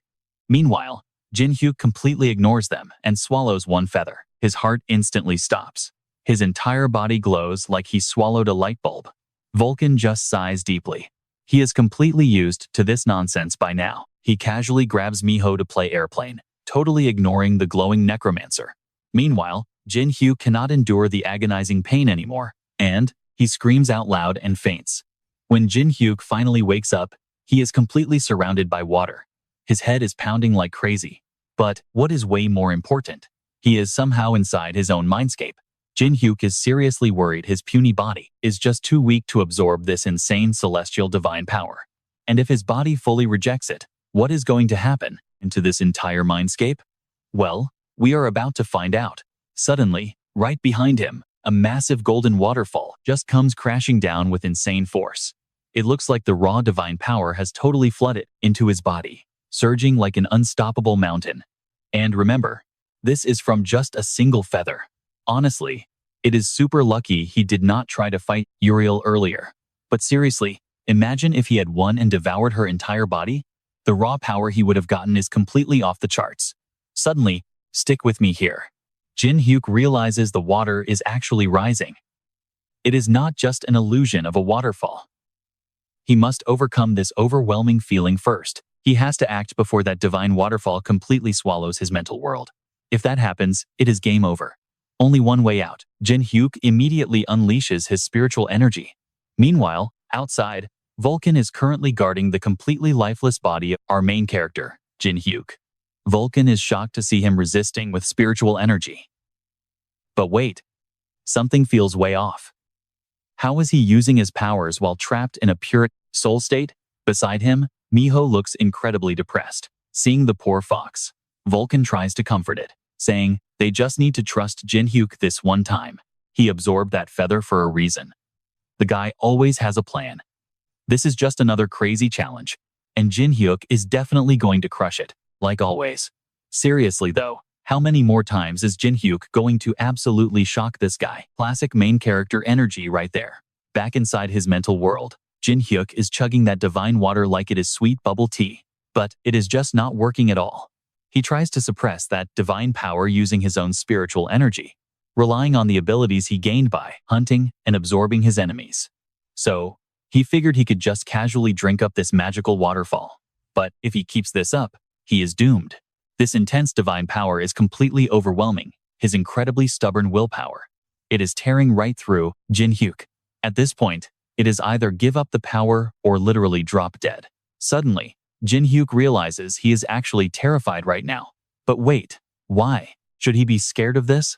This whole place is just an image created by his own soul, inside his own body. Knowing that, Jin Hyuk has to handle it his own brutal way. He channels his spiritual energy and creates a massive, bloodthirsty shark that perfectly matches his own savage vibe. He orders the beast straight into the raging waterfall. Now, the real game begins. Jin Hyuk starts absolutely enjoying every single drop of that holy water. It tastes way better than bubble tea, completely unleashing his wild cravings. Jin Hyuk wants more. It is never enough. He needs to devour even more power. Meanwhile, back in the real world, his physical body starts reacting in a really creepy way. He is twitching uncontrollably, sporting a delirious smile that makes him look like an absolute maniac who just lost his mind. Vulcan watches the entire crazy spectacle and starts clapping, welcoming the birth of this terrifying new predatory demon king. You see, there is a certain neutral god out there known for some really nasty tricks, called the Greedy Dragon. This thing was so greedy it hoarded absolutely all the treasure, leaving nothing behind. Insane enough to want to devour literally everything in the world. The divine reputation of that greedy dragon is all about pure hunger. And right now, Jin Hyuk looks exactly like that, wanting to swallow every drop of divine power without ever getting full. Hey, you awake yet? Vulcan's voice rings out, right as Miho flashes a super relieved smile. Jin Hyuk is finally back. Vulcan is desperately curious if he actually succeeded or failed, mostly so he can mock him. Well, too bad for Vulcan. Of course, our guy succeeded. Jin Hyuk immediately flashes his new skill, completely shutting down any chance for Vulcan to make jokes. Although it is just a tiny little seed right now, he basically built a mini-universe inside his body to generate pure divine power. Vulcan is mind blown. Jin Hyuk is not even from the Tsar race, yet he is casually walking around holding the power of the heavenly beings. If those angels ever found out about this, they would immediately order his execution. Jin Hyuk just shrugs it off. Is he too awesome for them? Or does his crazy talent just hurt their fragile egos? Bottom line, he does not care and is definitely not scared of them. Vulcan is happy for the guy, but still pretty worried, because Jin Hyuk is nowhere near strong enough to fight off an attack from the Tsar race. With his current unstable condition, forcing a full-blown showdown against those brutal enemies would end in absolute disaster. Fast forward a few days. Down in the hunting zone of the 10th floor, Jin Hyuk is back to grinding, trying to level up his shadow army since they are not the strongest yet. Calling it training is a joke, though. Vulcan is the one actually sweating and summoning monsters, while Jin Hyuk just chills in the back like a strict teacher monitoring a test. Suddenly, a shadow soldier gets sliced down. And that is when the real magic begins. A brilliant flash of light bursts right out of the fallen soldier. Then, out of nowhere, a brand new phantom radiating pure divine energy appears on the battlefield. Jin Hyuk officially calls this unit the Holy Soul Soldier. Its power is exactly what they hoped for. It completely specializes in healing the other fallen soldiers. See, summoned units are usually pretty fragile, which is why necromancers always try to overwhelm their enemies with sheer numbers. But right now, his army just got a massive upgrade, and it is way beyond his wildest expectations. Divine energy really hits different, and you can tell some of these shadow units are about to evolve completely. While the boys are out here fighting for their lives, Miho is living her best life. She is stuffing her face with completely fresh, hot monster livers. With a crazy pace of 892 fresh livers down, she is basically going to finish her power leveling quest by tomorrow. That is just insane growth. Who would have thought he could unlock the Orc Slaughtering God achievement for a second time? Jin Hyuk opens up his system window to check the stats. He planted that divine seed just a few days ago, and the level has already bumped up to 3. It might not seem super broken yet, but it is a perfect trump card for emergencies. Anyway, you and I are about to meet Hendrik, the legendary dragon slayer, for a little catch-up session. According to the intel Vulcan gathered, Hendrik stopped climbing the tower a while ago and has just been sitting in one spot. It is almost like the guy is waiting for someone. Stopping on the 10th floor has to mean something, which is exactly why Jin Hyuk wants to meet him. Just like Uriel, he can hear the voices of gods and demons, so he is definitely anticipating something huge. Our duo takes a stroll down a quiet alley, and the moment they step out, they immediately spot Hendrik's massive figure towering over the crowd.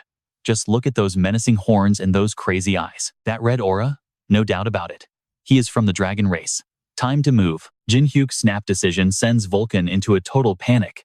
The old guy begs him not to recklessly jump out there. What if this dragon is waiting for someone else? But Jin Hyuk rarely settles things with words. Our necromancer prefers letting his fists do the talking. Absolute madman, Vulcan mutters, cursing under his breath. Vulcan stubbornly decides to hang back. Jin Hyuk smirks. You are terrified, aren't you? Still traumatized from getting totally wrecked last time we fought him? Jin Hyuk never misses a chance to roast this guy. Vulcan furiously denies it, but their loud, chaotic arguing completely ruins Hendrik's focus. So much for stealth. Hendrik is only waiting here because a prophecy claimed someone on the 10th floor would finally grant his deepest wish. The catch? He has zero clue who it is. Jin Hyuk casually steps up to say hello. Hendrik is ready to talk too, even throwing a quick, sarcastic greeting at Vulcan's very familiar, very stressed face. First things first, Hendrik sizes Jin Hyuk up to see if he is worthy. The necromancer hates being openly judged, but since Hendrik seems impressed, he lets it slide. Hendrik hates dealing with crowds, so he tells Jin Hyuk to follow him elsewhere. Who would have guessed this dragon prefers doing business in a sketchy dead-end alley? Hendrik stays silent and simply tears open a spatial portal. The duo follows him right through, stepping straight into the 10th floor's heavily guarded hidden dimension. Even the all-seeing eyes of angels and demons lose their power in here, which explains why Jin Hyuk's vision gets blurry. Now, Hendrik finally gets down to serious business. He wants to slaughter every single dragon in the tower that is hunting him. The big question is, does Jin Hyuk have the guts to help him pull this off? Jin Hyuk just smirks. Kid, your dream is way too small. Hendrik violently glares at him, demanding to know what the hell he is even talking about. Vulcan desperately tries to shut Jin Hyuk up. Why? Because Hendrik is a literal anomaly, a terrifying monster whose power completely breaks the tower's rules. Provoking him is a one-way ticket to the afterlife. Just stand there and watch. Loser. Jin Hyuk uses telepathy to calmly assure a sweating Vulcan that everything is perfectly calculated. Turning back to Hendrik, Jin Hyuk pushes further. He admits he does not know the full story, but he can guess exactly why this dragon ended up in such misery. But here's the thing. Hendrik missed a detail. The Tsar race are not the only ones hunting them. Who knows why he is so obsessed with just his own kind? But to Jin Hyuk, merely wiping out those dragons is not nearly enough. If Jin Hyuk were in his shoes, he would annihilate every single person who betrayed him. Tsar race or not, they would all end up 6 feet under. That is exactly why Hendrik's little revenge plot is too weak for him. What? Do you plan on wiping out the entire Tsar faction? Hendrik is completely stunned. Jin Hyuk stares him down. I clawed my way back from death, and the people responsible will pay. Do I really need to spell it out? Those few words are enough to make Hendrik burst out laughing. Meanwhile, poor Vulcan is standing there, totally clueless about what is even happening. Hendrik actually apologizes for doubting him. He finally realizes it, the prophesied man that Uriel spoke of? It was Jin Hyuk all along. Jin Hyuk is honestly surprised he met her. But before they team up, Hendrik wants to personally test if the Necromancer's resolve is real, or just empty bragging. You who defies the heavens. What is your name? I am the Black Necromancer. Cha Jin Hyuk. He rips off his mask, completely fearless about revealing his true identity. But right as things get epic, a random voice starts screaming out. Is this damn lizard causing a ruckus again? Surprisingly, even a powerhouse like Hendrik instantly shrinks back at this angry old man's attitude. Turns out, this guy is the very first blacksmith to ever live here, and the genius who forged Hendrik's legendary sword. Seeing him up close leaves both Jin Hyuk and Vulcan absolutely speechless. He is a pure-blooded, authentic Oni. The old man squints, asking who the strange soul combo and the edgy black mascot are. Jin Hyuk's eye twitches at the sheer disrespect. Wait, how are you still alive? Hearing Jin Hyuk say that makes the blacksmith 100% certain that our main character actually attacked the Oni village. Our necromancer quickly tries to clear his name. Sadly, his explanation only makes things worse, and the old man completely loses his mind. He brandishes his massive forging hammer, fully ready to smash Jin Hyuk's skull in. You are the villain who burned my village to ashes. Hendrik actually steps in to block the strike. He tells the furious blacksmith to calm down. Jin Hyuk is a victim too, sharing their exact struggle. Vulcan quickly jumps in, asking the old guy if he knows Haru. Of course, the answer is yes. The whole group heads back inside. Honestly, what are the odds of such a wild coincidence happening in this massive tower? According to the old man, every single Oni gathered on the 100th floor for their traditional festival. It was supposed to be a massive celebration. Being older, he skipped the party to stay behind and forge swords. Then, absolute disaster wiped them out. Gripped with anxiety, he desperately asks where Haru is now. Jin Hyuk smiles, telling him she is safe on the 9th floor and will reunite with them soon. He also explains that the mask he is wearing belongs to Haru. She gave it to him as a token for saving her life. Hendrik gets curious, is this Haru actually strong? Jin Hyuk looks insanely proud. Oh, her power? It is not even up for debate. Even while recovering, she could easily match them in a solo fight. Plus, Haru is locked in as his long-term partner. Once he accepted her mask, they officially teamed up for revenge. Overcome with emotion, the old blacksmith grabs Jin Hyuk's hands, crying with sheer gratitude. He introduces himself as Geno, swearing to support their revenge with everything he has and rebuild the village with Haru. But wait, Jin Hyuk looks completely lost. He hesitates but ultimately nods in agreement. Only Vulcan realizes that specific mask is actually a marriage proposal. Meanwhile, Reno generously lets our guy pack up every single piece of forge equipment he needs. We are talking about top-tier weapons sitting on a completely different level, compared to the junk Goldrich brought him earlier. With his bags packed, Jin Hyuk prepares to leave, but old man, Reno is already snoring loudly in the corner. Maybe he finally let go of his stress, because Hendrik has never once seen the blacksmith get some decent rest after grinding all day in the village. Jin Hyuk decides to let the man sleep. If Haru shows up, he will introduce them later. Meeting Reno would definitely give her a massive power boost, but right at this exact second, Vulcan's frantic screaming echoes straight into his ears.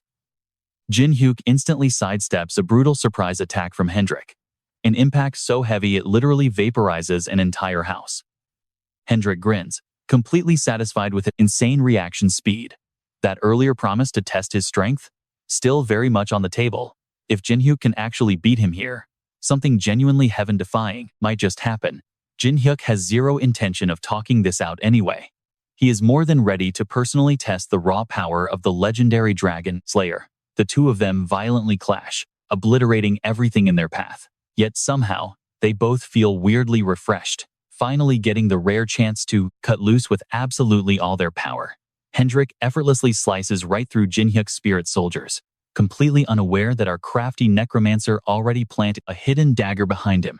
Hendrik is slightly caught off guard but deflects it easily. In the eyes of Hendrik, that was a cheap trick, totally beneath him. Not caring, Jin Hyuk aggressively charges forward to lock blades with him directly. Hendrik shifts his weight, moving as light as a feather. He feels like a literal ghost that cannot be hit. Frustrated, Jin Hyuk silently curses his luck. With swordsmanship and his omnipotent master skills combined, Hendrik still dodges it. The guy even grabs Jin Hyuk's wrist and violently launches him away like a worthless sandbag. You call yourself a necromancer? If you want to team up and work with me, you need to step it up. Hendrik realizes a glaring issue after exchanging just a few strikes. To be effective, Jin Hyuk really needs to regenerate his shadow soldiers and start summoning those 10th floor boss monsters to actually make a dent. Oh, is that right? Jin Hyuk casually calls out in response, just as Vulcan violently locks the guy down. Now is the perfect time for the spirit to win back some respect after running away like a coward last time. Jin Hyuk instantly summons the massive spear Gungnir, the exact same weapon that decapitated that legendary orc warrior in a split second. Let the real fight begin. Vulcan desperately bails out of the body of Hendrik just to avoid the crossfire. Hendrik fakes a dramatic grimace to match the tension, knowing full well his sword has a crazy magic cancellation effect, meaning Vulcan's bindings are basically useless anyway. Vulcan frantically signals for Jin Hyuk to get out of the strike zone, because that sword is the deadly dragon-breaking slash. It effortlessly snaps Gungnir in half and barrels straight toward Jin Hyuk. A massive, blinding explosion swallows the exact spot he was standing. Vulcan wants to help but has his own serious problems. Hendrik is actively trying hard to trample him right into the dirt. You must be Kang Jin Hyuk's absolute strongest teammate, huh? Well, if that is true, then absolutely nobody can save Jin Hyuk now. Hendrik practically salivates to find the corpse, but Jin Hyuk suddenly flips out from the dust cloud. Who told you Vulcan was my strongest teammate? I am still very much alive and kicking over here. Jin Hyuk fires a swift arrow, but it only grazes right through the shiny, flowing hair of Hendrik, leaving the guy utterly speechless. Honestly, compared to his elite swordsmanship, our hero's archery skills are completely hopeless. 2 arrows shoot high into the sky, bursting with magic that grabs Hendrik's attention. Then, Jin Hyuk quickly fires 3 more arrows that smack directly into his body, sending him into a free fall. The distraction worked perfectly. Jin Hyuk has to seize this exact window to finish the fight. He slaps on the Oni mask, instantly activating his battle eye. Plummeting downward, Hendrik violently grits his teeth in pure rage. He conjures a roaring, fire-red tornado that forces Jin Hyuk to back off. The opening is gone. Ha ha ha. You really are packing some serious strength, Kang. Jin Hyuk, you definitely surprised me for a second, but this is far from over. Hendrik screams with insane excitement, revealing he still has not unleashed his true potential yet. This next technique is the ultimate signature of the Dragon Clan, Rising Dragon Flash. Jin Hyuk starts sweating deeply, not because of the insane heat, but out of genuine panic. He sees 0 blind spots to escape, even with perfectly tracking the trajectory of the incoming strike through his battle prediction ability. His physical speed just is not fast enough. If this connects, it is instantly game over. But you and I know he still has one more trick left. Jin Hyuk quickly swaps to the mystical fox mask. Meanwhile, Reno finally wakes up from his 5-minute nap, only to find everything reduced to absolute rubble. He bets anything that the crazy gecko, Hendrik, is throwing another massive tantrum. Miho suddenly perks its fox ears and bolts outside, forcing the panicked old man to chase after it. Answering the call of Jin Hyuk, Hendrik unleashes his Rising Dragon Flash with terrifying speed. He completely vanishes, leaving our hero totally confused. Not even a second later, the boss appears direct in front of Jin Hyuk with a lethal thrust. Another massive explosion rips through the rubble, but weirdly, there is not a single drop of blood anywhere. Hendrik cannot believe Jin Hyuk could ever dodge an attack of this caliber, but the proof is right there. Jin Hyuk smoothly reappears right behind him, rocking the fox mask, which only hypes the dragon warrior up even more. That mask is quite beautiful, Kang Jin Hyuk. Suddenly, razor-sharp werewolf claws erupt straight out of Jin Hyuk's hands, looking like Wolverine himself. He rushes in to violently clash against Hendrik's devastating dragon-breaking slash. However, the sheer agility and raw power of our guy is completely different now. Hendrik can tell he's dangerous, all thanks to that fox mask's insane power. Talking trash, mid-fight? Big mistake. Jin Hyuk immediately pushes him back. The second a rare opening pops up, our MC doesn't waste a single heartbeat. But plot twist, Hendrik has a nasty magic spell loaded in his other hand. He definitely faked that opening just to bait Jin Hyuk into a trap. Spot on. The magic blast turns the whole area into pure rubble. You and I know Jin Hyuk plays dirty, but this guy, he's way worse. Jin Hyuk bursts out from the thick smoke. No more messing around, it is officially time for the ultimate move, the legendary Fox Tribe Charm Art. Hendrik sees it coming, but he still gets hit with this overwhelming wave of pure, absolute bliss, like he just met his soulmate.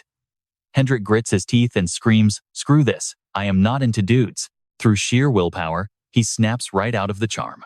But, honestly, that was never Jin Hyuk's real goal anyway. For just a split second, Hendrik was completely frozen, giving Jin Hyuk the perfect chance to close the gap. Up this close, swinging a weapon just wouldn't work, so he bets everything on a single, massive strike. He channels Kyunhun's signature technique, combining a master-tier combat skill with the insane agility of a fox, plus a brutal strength-boosting spell. He funnels absolutely every drop of power into one single arm to unleash the perfect, unstoppable punch. Game over, kid. Boom. Jin Hyuk lands a flawless punch right into Hendrik's 8-pack abs. The technique has some super long, fancy name. But really? It is just a straight punch. Straight to the gut. The shockwave destroys everything in sight, blowing way past Hendrik. Thick, blinding dust everywhere. The earth-shattering blast is so loud it finally wakes Vulcan up. The old man groggily asks, "Wait, what is the score?" Jin Hyuk's silhouette emerges from the smoke, making Vulcan grin like crazy.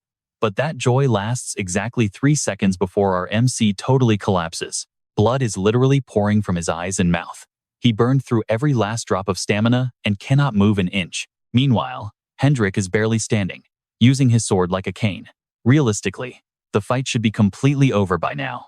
He swings his blade, totally confident he just won, but Jin Hyuk is having none of it. He throws an absolute fit on the ground. "You lost, man. I hit you with my ultimate attack. You were basically knocked out, you absolute monster." Hendrik just stands there, totally awkward. He honestly never expected to find himself on the losing side. It makes Jin Hyuk incredibly annoyed. "Fine," Hendrik says, letting out a heavy sigh. But wait, he wants to settle this whole thing with one last attack. He genuinely respects Jin Hyuk's strength, but his pride won't let him back down from a victory. "Hold on. I literally cannot move my body." Jin Hyuk desperately signals for a timeout, but Hendrik acts completely deaf, summoning a massive fire dragon right at him. Jin Hyuk is totally helpless. Honestly, it is hard to tell if he is crying blood or actual tears right now. "Fine, you win, you absolute lunatic. What was that big talk earlier? Let's verify that. You call yourself a dragon slayer, and yet you lost." That wildly sarcastic tone, it belongs to Vulcan, and it is driving Jin Hyuk absolutely insane. "You are a dead ghost, but your toxic personality hasn't changed." Jin Hyuk violently yanks his arm back in pain, which just encourages Vulcan to mock him more. "Oh wow, don't push yourself too hard there, buddy. If you didn't have Uriel's divine power backing you up, this would have been way more pathetic. Without it, your tiny body would be completely crushed into dust right now. Screw this annoying old man. Why do you constantly trash talk your own master? Just you wait until I am fully healed. You are so dead." Their relentless shouting makes it completely impossible for poor Miho to get any sleep. Right then, Hendrik, the actual cause of all this drama, steps into the room. "How are you feeling?" Seeing him, Vulcan looks like he just saw a literal ghost. He suddenly remembers bragging about how he could easily take Hendrik down himself. So, the old man immediately rushes over, bowing and apologizing like crazy. Hendrik doesn't even care to press the issue, knowing he caused all this damage. Water under the bridge. Vulcan exhales a massive sigh of relief, like a huge debt was cleared. During the actual fight, Hendrik was an absolute maniac, but right now, he is shockingly normal. Hendrik looks over at Jin Hyuk with pure kindness and asks, "Did I go a little overboard there?" That simple question hits right in the pride, making Jin Hyuk furious. Both of you shut up. I am absolutely winning next time. But putting all that aside, let's focus. You and I need to hear this guy's backstory, which is why Jin Hyuk called him over. Hendrik begins recounting his past life and his tragic death. He spills everything from the very beginning. It all started when the ruthless dragon tribe completely wiped his family and hometown off the map. He was the sole survivor. Surviving was a miracle, but watching his loved ones burn in a sea of fire was hell. Above him, dragons spread their massive wings, showing zero mercy. That day left him with a deep, burning hatred for anything with scales and horns. After that trauma, Hendrik started climbing the tower like everyone else. Luckily, the guy was born with serious talent. He finally got his first real taste of bloody dragon revenge all the way up on floor 600. Jin Hyuk is stunned. This guy cleared the tower even faster than our MC. From that moment on, Hendrik became completely obsessed with hunting down dragons. But because of that, a terrifying elite pursuit squad was constantly hunting him down. Running for his life literally became his daily routine. But Hendrik noticed something crucial over time. The stronger he became, the weaker the system's penalties actually felt. By floor 800, their entire hideout was basically gone. You see, penalties are just the system's way of keeping all these crazy powerful climbers in check. It stops anyone from completely dominating the tower. Everyone gets their stats massively restricted whenever they drop down to a floor lower than their current max level. And that rule right there is exactly why our MC survived Goldrich's devastating attack. Without that penalty, our guy would be fast asleep right now. Suddenly, Jin Hyuk jolts awake. Turns out, Hendrik actually climbed all the way up to the 900th floor. He admits this is where his journey ends. Hitting floor 900? Maybe he was always destined to become an absolute transcendent. But a massive, wildly overpowered pursuit team from the Tsar race was put together just to hunt him down. In the end, Hendrik couldn't hold off dozens of elite Tsar warriors alone, and he ended up dying. Ironically, out of countless species out there, he respawned straight into the body of a dragon. He literally wanted to die, but dying with this insane power and body? Not easy. So Hendrik just accepted it, using this new dragon body as his ultimate revenge tool. Jin Hyuk actually feels some real sympathy for the guy and finally gets Hendrik's answer. Hendrik nods with genuine excitement, asking when they're climbing the tower next. He knows they're currently waiting for Hari. Who could have guessed this guy actually wanted to climb the tower with him? Jin Hyuk is totally annoyed, but he really can't do anything about it. Hendrik notices they share a lot of common ground. He fought totally alone in his final moments, and maybe our necromancer did too. They both need to learn from past failures. Taking on absolutely everyone completely solo, that's just a crazy, impossible dream right now. Jin Hyuk knows it perfectly well. He needs real teammates, friends to stand shoulder to shoulder with. So Hendrik suddenly proposes forming a guild.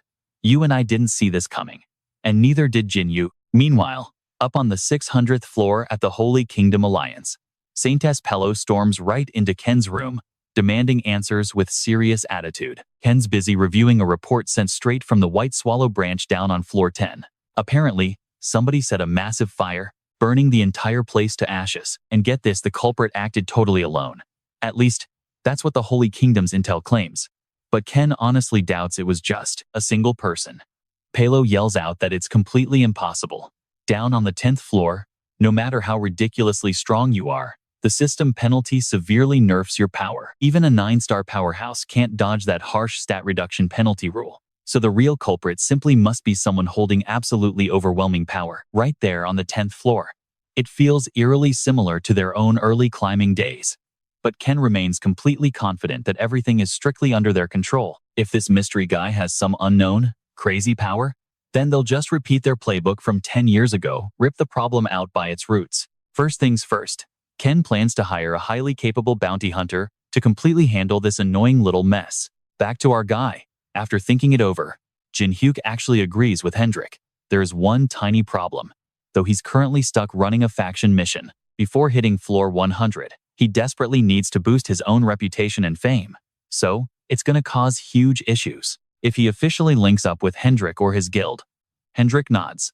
He gets it, but the dragon has a super simple, brutally effective fix. Jin Hyuk just becomes the guild master. Holy crap. Jin Hyuk literally never even considered this option. Turns out, Hendrik genuinely doesn't want that leadership spot anyway. Honestly, he just lacks the confidence. But Jin Hyuk is an elite necromancer, a natural-born talent for commanding forces. Ironically, Jin Hyuk isn't feeling too confident either, mostly because he's technically way weaker than Hendrik right now. He'd literally be ordering the guy around and taking commands from someone weaker. Would a dragon actually accept that? Suddenly, Hendrik drops straight to one knee, leaving Jin Hyuk absolutely stunned. Jin Hyuk tells him to get up. He hates that stuff. But nope, this is Hendrik's absolute answer. Jin Hyuk has no idea the sheer humiliation Hendrik endured, or the helpless, burning rage he swallowed just to reach his ultimate goal. No matter what happens, you'll accept this? Jin Hyuk asks one last time. Hendrik firmly nods. Since that's settled, to secure vengeance for both of them, Jin Hyuk officially accepts the role of Guildmaster. Hendrik is heavily satisfied. This is the perfect choice. So, what are we gonna name this epic new guild? Led by a masked man eradicating evil, scheming to defy the heavens. Defying heaven? Yeah, there's literally no name more totally fitting than that. Jin Hyuk loves the heavy ring to it. The guild can officially be established the second they pay the Merchant Guild's registration fee. Times like this really make Jin Hyuk miss Goldrich and his handy puppet. But then he remembers that puppet already packed up and left. Right now, Hansian is the one actually running the 10th floor branch as manager. But there's one little detail currently making Jin Hyuk super confused. Why is Ken from the tower hanging around here eavesdropping? Apparently, official tower business keeps bringing him by. Not only that, but he and Hansian have become total bros, suffering together. And since Jin Hyuk always brings the most absolute nightmare requests, Hansian is nervously sweating, wondering what wild task is next. Jin Hyuk casually mentions forming a guild. Hansian instantly relaxes. This sounds like a super easy job, because obviously, everyone would beg to join Demon Face's new guild. But there's a catch: creating a guild requires a minimum of 2 members. Boom! Enter Jin Hyuk's squad: Hendrik, Vunkan, and Miho. We know this team is stacked, but Ken practically panics seeing a literal dragon. Meanwhile, Hansian is just starstruck that our guy actually recruited Hendrik. Apparently, the dragon is super famous around here, mainly for standing in the streets, shouting absolute nonsense every single day. On top of that, Jin Hyuk has already fired off invitation letters to the rest of the crew. As soon as they gather, Halcyon has to get this new guild formed immediately. He strictly follows orders. The Gold Lich already told him to follow every single command our main character gives. Right now, those letters have finally reached the puppet. With Haryu and the Gold Lich around, things are getting interesting. Later that night, Jin Hyuk hunts for Miho while testing out his separation magic. A giant mountain of dead orcs is piled up, creating an absolute all-you-can-eat buffet for her. Today is the day. Time to finally complete the 999 raw livers. After Miho eats that final liver, a massive crimson pillar of light completely erupts. Hendrik grinds his teeth. What happens if that fox actually finishes them all? The system announces the 9-tailed fox is manifesting, and Vulcan screams in pure panic. Hey, look at that. A silhouette appears. Jin Hyuk is absolutely stunned by the true 9-tailed form. It is a ridiculously cute, slightly clumsy kid who somehow already fell right into his arms. Miho pouts her little lips and speaks in the sweetest voice. Daddy? What the heck? How exactly did this insane situation even happen? Our guy is not even married. What does she mean, Daddy? Oh, Daddy? Who is that sister? Haryu suddenly appears with a totally blank stare. Jin Hyuk is basically standing on thin ice right now. What is he supposed to do? Miho innocently points straight at Haryu and asks, Daddy, who is that girl? Hearing this little girl call him Daddy makes Haryu radiate pure killing intent. Jin Hyuk has zero clue why, but he is terrified. He checks with the 9-tailed fox. Mission accomplished. And now Miho is officially his pet. Jin Hyuk had absolutely no idea a fox reward would turn out quite like this. The 9-tailed fox just hands over her daughter and completely dips. Vulcan gives him a deeply wicked smile. Hendrik is just super confused about how a human birthed a fox. Haryu totally collapses. If Jin Hyuk's daughter is already this big, when exactly did he do the deed? But honestly, with Jin Hyuk looking this good and strong, having a lover is not surprising. She realizes she should have just accepted reality. Deluding herself into thinking they had something special only brought her a totally bitter end. Hendrik steps up to greet Haryu. He instantly recognizes her as the young Oni they were waiting for. Haryu looks up at his towering dragonkin form, and those horrible memories come flooding right back. Amidst the flames burning her village, she sees the cruel dragonkin she can never forget. Without hesitating, Haryu swings her sword directly at Hendrik. In her eyes, he is the sworn enemy of the Oni village. Meanwhile, Hendrik is wondering why he always gets attacked. He reacts quickly, yelling at Jin Hyuk, to clear his name. Jin Hyuk just smirks. It seems Haryu misunderstood something huge, but Jin Hyuk thinks he should fix it himself. Hendrik hesitates, absolutely terrified of actually hurting her. But our MC knows Haryu is fierce like a lioness, so a little pain is nothing. Since she is attacking, Hendrik decides to treat this as her second trial. Haryu gets slammed away, but ignores the pain, launching right back into the attack. Hendrik can easily see her spiritual energy is wild, but it is nowhere near enough to beat him. One strike from Hendrik hits like a dragon's tail. It sends Haryu flying far back. She lies on the ground grinding her teeth, shocked the power gap is this massive. Now, you and I can see the frustration. The enemy is right there, but she lacks the strength for revenge. The sword's ghost appears, recognizes the dragonkin, and offers Haryu his power. He promises her the ultimate dragon-slaying power. That is exactly why it is called the dragon-slaying sword. Haryu transforms. Hendrik is totally fascinated by a sword with its own ego. He easily blocks the dragon-slaying sword. He stops it with just one single hand, shocking Haryu. Right after, he mercilessly kicks her directly in the ribs. She holds the dragon-slaying sword, but his weapon is way stronger. Just the forging process alone makes it vastly superior to hers. Haryu silently begs the sword to grant her the strength for revenge. He absolutely loves this fiery spirit of hers, and her power skyrockets even more. Hendrik clearly recognizes that crazy aura as sword intent. You burn down my village, and I will avenge every fallen Oni today. Haryu swings the sword with completely different power. Hendrik knows this is not her own strength, but power borrowed from the sword. If this continues, she will be in massive danger. Hendrik grabs Haryu by the arm, demanding she drop the blade. That power is literally a parasite eating away at her. She is not strong enough to control it. Haryu refuses. She will not drop the sword until he is completely dead. Facing the butcher of her entire clan, she will absolutely never forgive him. Hendrik finally realizes Haryu hates the dragonkin so deeply that she cannot be reasoned with. As someone who wielded that exact sword far longer than her, Hendrik feels responsible for guiding her so she does not lose her way entirely. He warns her first this strike is going to hurt like hell, but she will not be visiting the afterlife today. The rising dragon flash crashes down, destroying everything in range. Haryu drops the sword from her hand and slowly drifts into a deep sleep. We are about to witness her trauma. Haryu is back in the Oni forest. A ball rolls over, and lifeless children appear, asking her, "Sister, why are you the only one alive?" Facing that question slams Haru right back into harsh reality. That girl, just like every other Oni, simply wanted to live just like her. Why was she the only one allowed to survive? Why did all those other innocent people have to die so brutally? Honestly, you and I would ask the exact same question. Why was she the lone survivor? Because she had to survive to wield the dragon-slaying sword. He appeared like her one true salvation. Avenging her fallen village entirely rested on her fragile shoulders. Right now, she has to stand up and fight. The Oni clan never ever forgets a debt of gratitude, and they never forget revenge. Hendrik is totally stunned seeing Haru force herself up after taking that brutal dragon strike. Not just that, she charges at him like a total maniac. Her sword looks completely ready to slice right through Hendrik's entire body, but the blade shatters into pieces, and Haru hits her absolute limit. The dragon-slaying sword realizes she urgently needs to get way stronger until she can finally destroy him and avenge the entire fallen Oni clan. Jin Hyuk and Vulcan were just watching this wild action movie from the sidelines before faking concern. Luckily, Hendrik is completely fine. Haru passed out from pure exhaustion before she could slash him. Best to just let her rest now. Haru seriously keeps pushing herself way past her limits.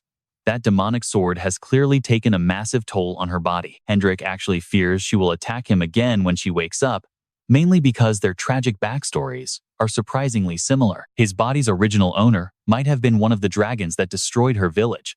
Hendrik is perfectly willing to endure all her intense hatred. He feels totally responsible for this horrible crime anyway.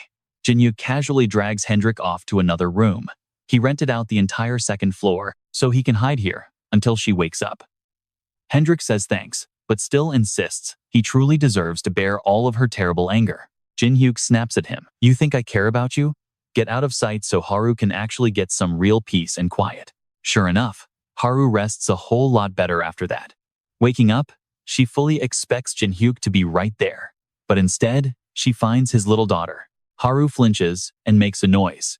Jin Hyuk hears it from outside and quickly steps in. "Papa is here." Miho innocently calls out to him, which instantly sends Haru spiraling right back into her terrible nightmares. Jin Hyuk scoops Miho up and strictly warns her not to call him that anymore, unless she wants Haru to go totally crazy and cause serious trouble.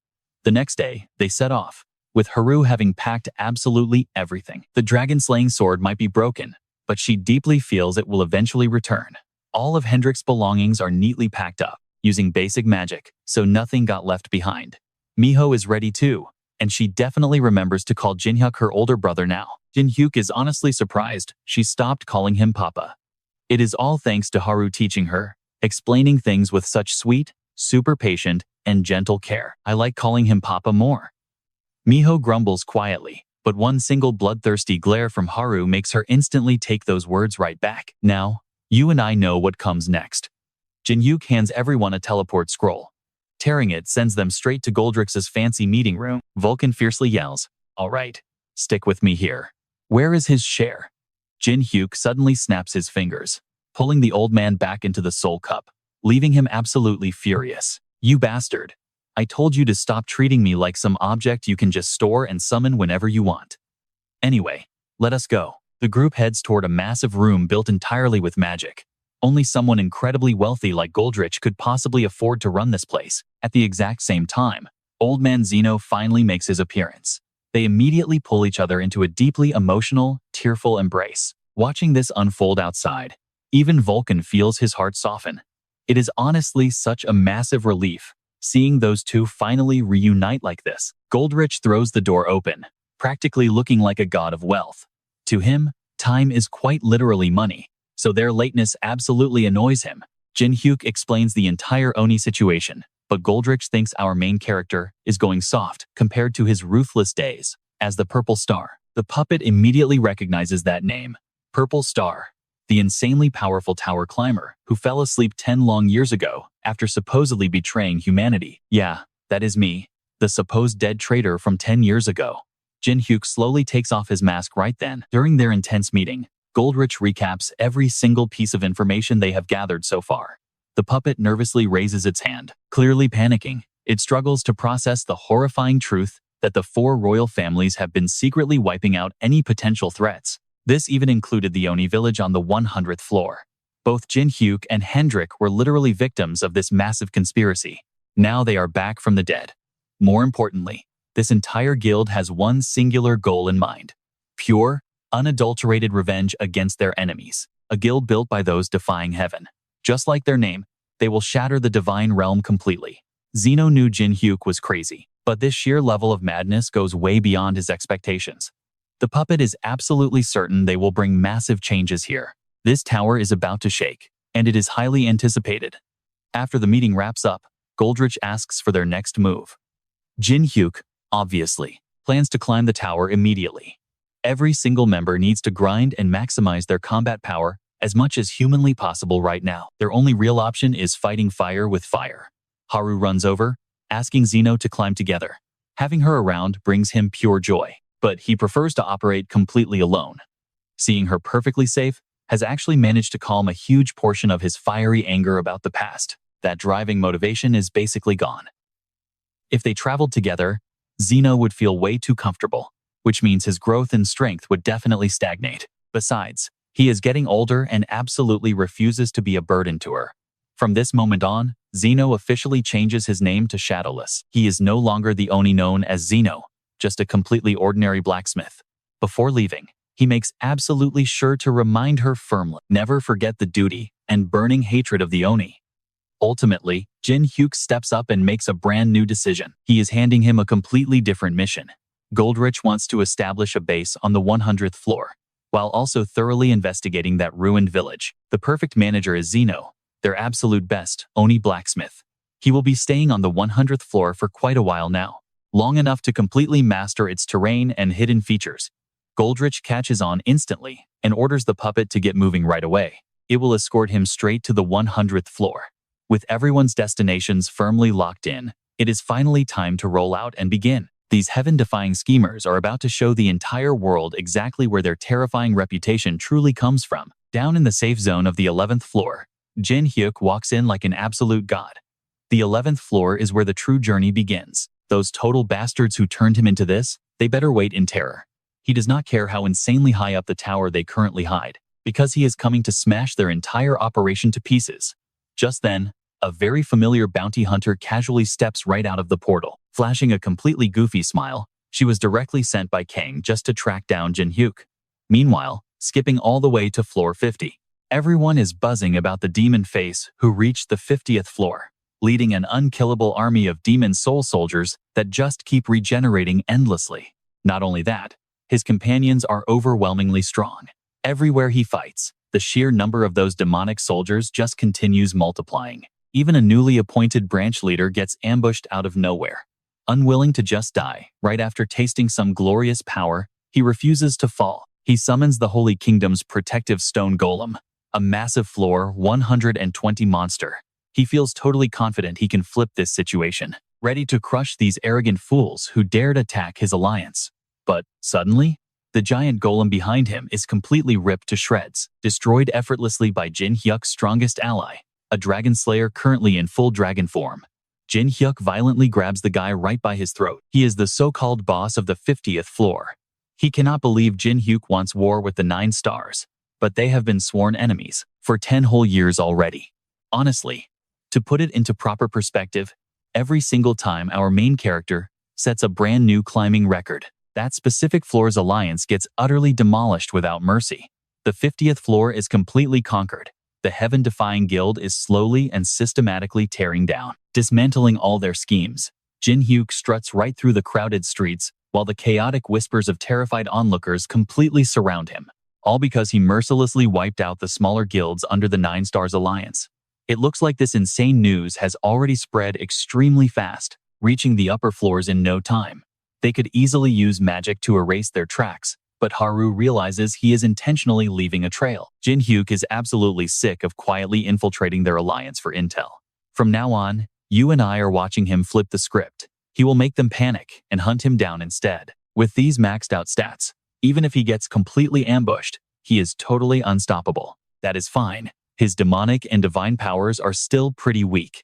But if those top-tier climbers from the upper tower floors come down to attack, those two things become major weak points. Luckily, their strength gets seriously restricted whenever they drop down a floor. The real shame? Their gear is far from stable right now. Henrik warns him not to get too greedy. I mean, the guy is already using a crazy weapon crafted by the #1 blacksmith only. Honestly, climbing this tower without it would be a total nightmare. Just mentioning the legendary shadowless weapon actually makes Haru super curious about how that blacksmith is living now. Meanwhile, Miho totally scolds Henrik for making her sad. Did I say something wrong? Poor Henrik gets yelled at for literally just sitting there, feeling totally wronged. Anyway, Jin Hyuk just wants to focus on finding better gear. Going there is the perfect way to blow off steam. He is talking about the black market on the 51st floor. A place to score crazy gear you normally cannot find anywhere else. If they auction something he likes, he promises to buy it as a gift for Haru and Miho. The girls get so excited, it actually surprises him. He really should have given them top-tier items way sooner. But wait. Suddenly, out of nowhere, a literal grenade rolls in, scattering the whole squad. Through the thick smoke, a gun barrel points straight at Jin Hyuk's head. Talk about a shock. This arrogant bounty hunter just fires instantly. A single bullet packing enough raw power to completely vaporize a house. If it was not for his mask's power, his head would be totally gone. You think you can dodge again? She smirks like a psycho. But wait, look who is about to get decapitated by Henrik. Shield. She shouts a command to some device, and a massive energy barrier instantly pops up. Henrik is stunned. Wait, is she a cyborg? The shield turns into a brutal counterattack, violently blasting poor Henrik way back into the dirt. Haru and Miho rush in just in time. How dare she touch their appa? She just provoked 2 absolute angry lionesses. The bounty hunter activates her flight mode. Haru is shocked, while Miho thinks it is awesome. But that smile vanishes instantly when the enemy drops a massive pile of flash bangs. Both girls instantly fall into a deep slumber. Demon Mask and his rebel crew came all the way here with such insanely high expectations. And this is all you guys got. She mocks them. But of course not. Henrik and Jin Hyuk launch into action, attacking at the exact same time. They think they nailed it. But suddenly both have guns to their heads. Not bad. It is almost a shame to end you two so soon. The guys jump back, but oddly, she holds her fire. She wants to talk. Now, you and I should pay attention here. That night, they sit down. She introduces herself as Jane, a genius bounty hunter. Jin Hyuk cannot believe someone on the 50th floor dared to put a bounty on them. Jane skips introductions because she always does her homework on her prey, but she actually has a better idea. Jane wants to make a crazy gamble that benefits both sides. Obviously, Henrik does not like bets at all. But Jane promises that if they win, she will back off completely and reveal exactly who placed the bounty. Henrik is absolutely done listening. He just wants to take her head right now. But Jin Hyuk immediately orders him to stand down. If the mastermind behind this is 9 stars or the Tsar, they have been in mortal danger since they started climbing. This is exactly the intel they desperately need. The bet is on. Jane just wants a fun battle with strong opponents. Damn it, it ends in a fight anyway. Henrik screams in total frustration. But she has one major condition. Win or lose, all 3 must survive. She has to live so they get their intel. Just a heads up. She really does not have any hidden agenda against them. The guys have absolutely no idea what her real goal is by demanding a non-lethal match. Since it is a 2-on-1 fight, Jin Hyuk cannot summon his spirit souls. Jin Hyuk agrees. Once he figures out what she wants, attacking won't be too late. Chopping off arms and legs is fine, as long as she is still breathing, right? Henrik is completely ready to dive into this battle. Jane instantly shifts into automated drone mode, firing rapid auto attacks directly at our boy Jin Hyuk. But those little toys cannot even scratch him. Suddenly, Jane teleports right behind Jin Hyuk. He immediately has to deploy his powerful soul shield. Meanwhile, Henrik flanks and appears right behind Jane. She stays totally calm, triggers a quick teleport, and vanishes instantly. Completely by accident, Henrik cannot stop his momentum and totally smashes his attack right into Jin Hyuk. Jane realizes their teamwork is absolute garbage. Jin Hyuk aggressively grabs Henrik by the collar. The two of them bickering nonstop. He orders the guy to follow his lead, but Henrik stubbornly thinks Jin Hyuk should just hand the whole fight over to him if they want to win. Hey, you two idiots. I know you both have strong opinions, but completely ignoring me is a bit much. Now, back to my death beam. A colossal, overpowered energy cannon fires down. It is so blindingly bright, it practically illuminates both their futures. The explosion completely decimates the entire area, leaving total ruin behind. Out by the edge of the forest, our 2 boys fall right out of the sky. Thank God Jin Hyuk triggered an instant teleport in time. If he had actually let her attack hit them, they would both be dead meat. Why are you running away mid-fight, you coward? Henrik furiously screams at him. Jin Hyuk immediately slaps a hand over his mouth to shut him up. Her protective helmet is transforming into an automated drone, actively hunting them. An impossibly advanced weapon. Seriously, who the hell is she? She is definitely not from Earth. That is for sure. This insane tower connects to countless dimensions. Stick with me, it gets wild. You and I are about to witness something wild. Different dimensions, different rules. She clearly hails from a world with tech far beyond anything he knows. Jin Hyuk gets dead serious this time. He tells Henrik to follow his exact orders if they actually want to win. Sen searches the area. Suddenly, Jin Hyuk appears right out of nowhere, leaving her completely confused and caught off guard. Showing yourself means you are giving up, right? Sorry, but Destiny already decided that he is going to survive and become an absolute legend. Jin Hyuk uses Phoenix Spirit to lock her down. Sen expects some epic move, but who knew he would use something so incredibly old school? Suddenly, a shadow appears right behind Sen. Henrik swings a surprise strike but misses completely. She instantly fires a shot straight through his head, but nothing happens at all. Henrik stands there completely untouched, protected by a glowing Phoenix Spirit shield right around his head. Henrik swings his blade again, and this time he actually lands a hit on Sen. But she is crazy tough. Spells are not the only trick a necromancer has. Thanks to his omnipotent master trait, he can transfer every single one of his own buffs directly over to Henrik. Now he is about to show her what true support from a master really looks like. Jin Hyuk heavily boosts Henrik with insane speed, letting him easily catch up to Sen. She unloads her machine gun, but his new speed makes him like a fly she just cannot swat. He absolutely loves hunting down enemies who try to run away. Like her, even with a shield, she cannot block his lightning dragon attack, especially since Jin Hyuk buffed its power. A deafening explosion hits, and Hendrik lands like an absolute god. But Sen is not running away. She lured him here to deliver a special little gift, a nuclear mine. Jin Hyuk rushes in quickly, but he is way too late. Another massive explosion shakes the entire forest.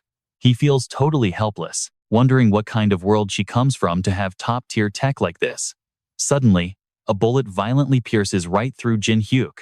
Sen stands right behind him for the checkmate. She is completely sure Hendrik cannot get back up, and he is the only one left without a scratch, or so she thinks. It seems she totally forgot that Hendrik is a massive dragon, and he can easily tank a blast like that. Sen looks genuinely surprised. Wait, was he holding back his full power this entire time? Hendrik returns, and he is deadlier than ever.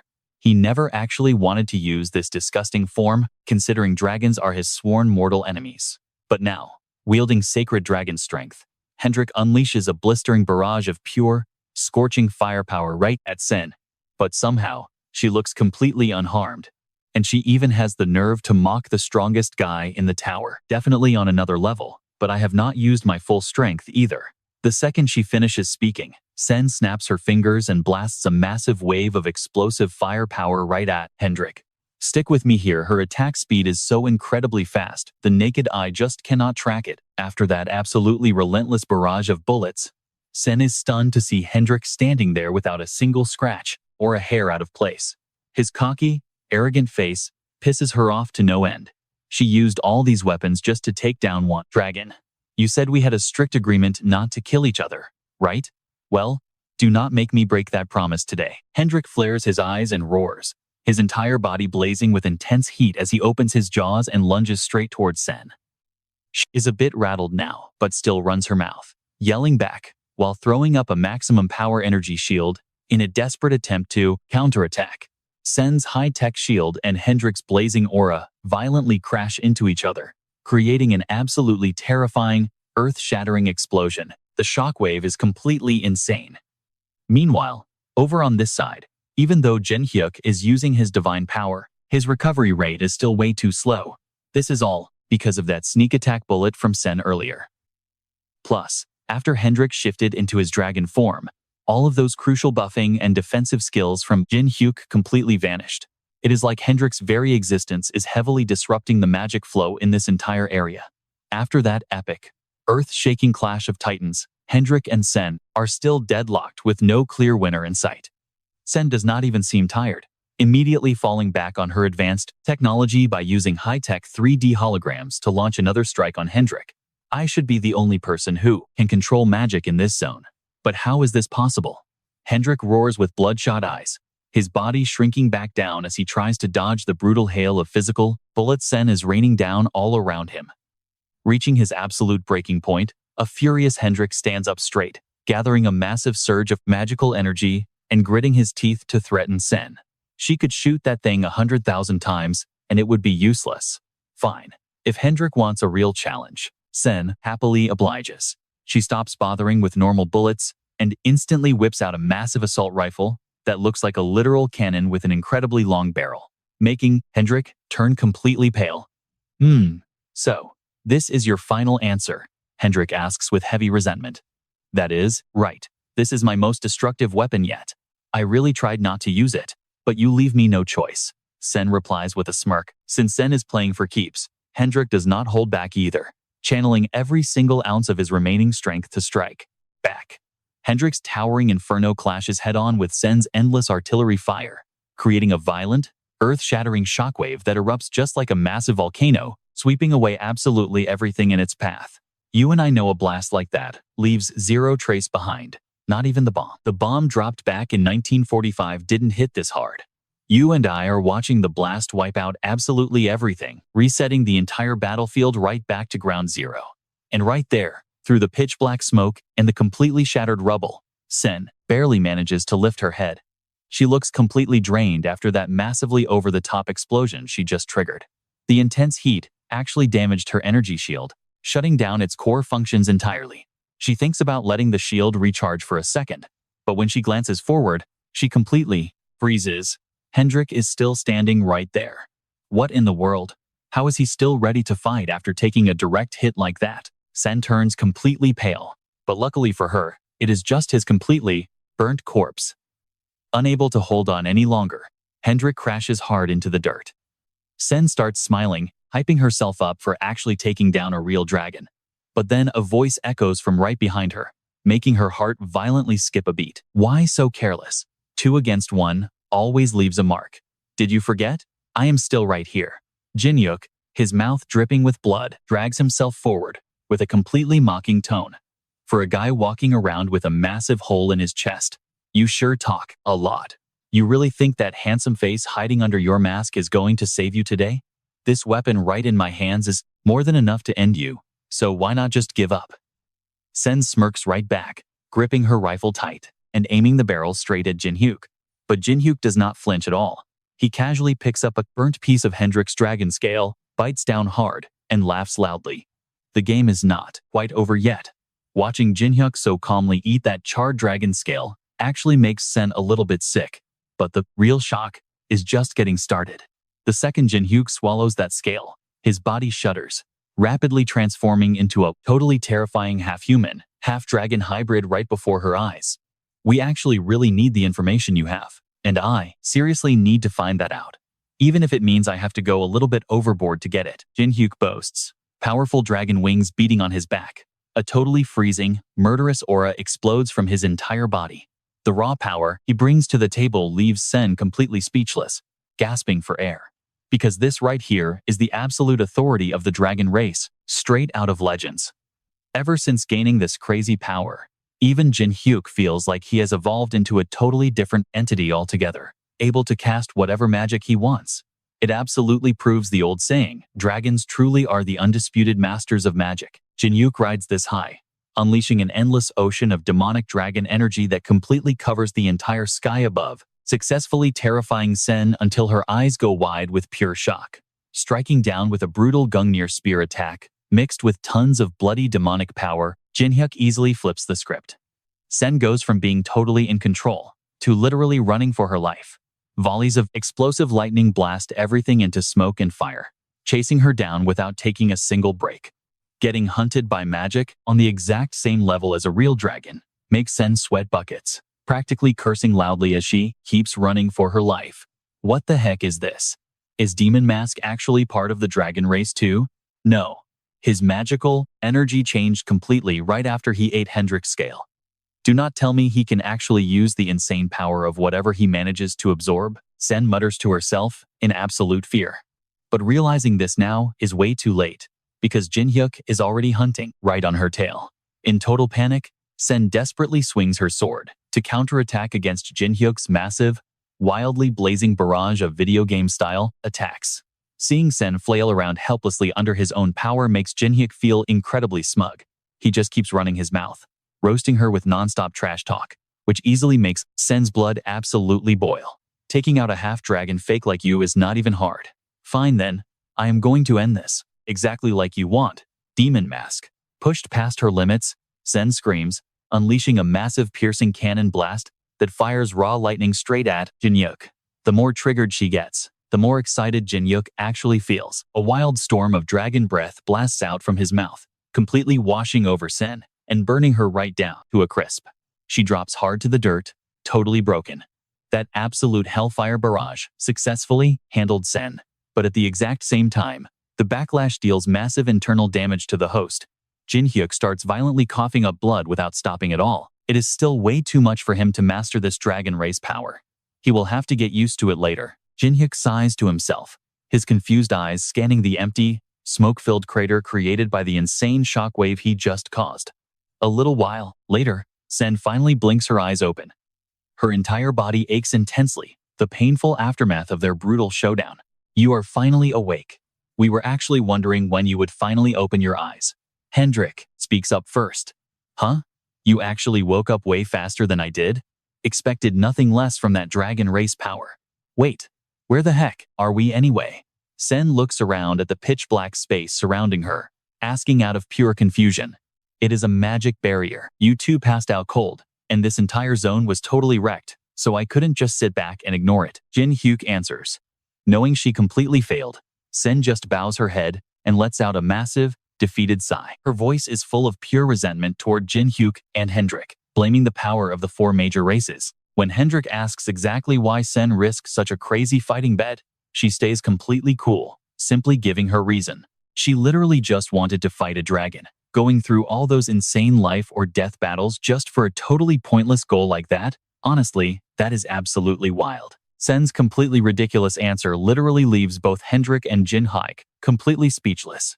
Just stunned silence. And hey, keeping up this magic barrier is no joke. Jin Hyuk had to work seriously hard, burning through every single mana stone they looted from those monster corpses. Anyway, since you are awake, you better keep your promise. Who exactly is it? Tell us who sent a crazy bounty hunter like you after us to get us killed? Jin Hyuk demands, rubbing his face. Sen replies that there is one big thing she needs to say. He was not just sent by one random person to kill him. The bounty on his head came straight from a massive guild coalition. You know about the penalty, right? Anyone climbing the high floors gets their powers completely restricted down on the lower levels. So, they easily bypass that heavy penalty by sponsoring and taking total control of a much lower ranking guild. And then those guilds take over other guilds on even lower floors, keeping the cycle going further and further down. This entire chain reaction is exactly how they solidify their massive power. That right there is what makes a guild coalition. Sen explains the whole thing.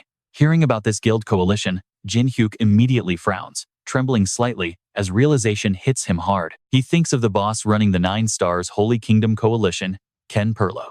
The only guy who can actually maintain that immense power. Enough power to pull off something like this.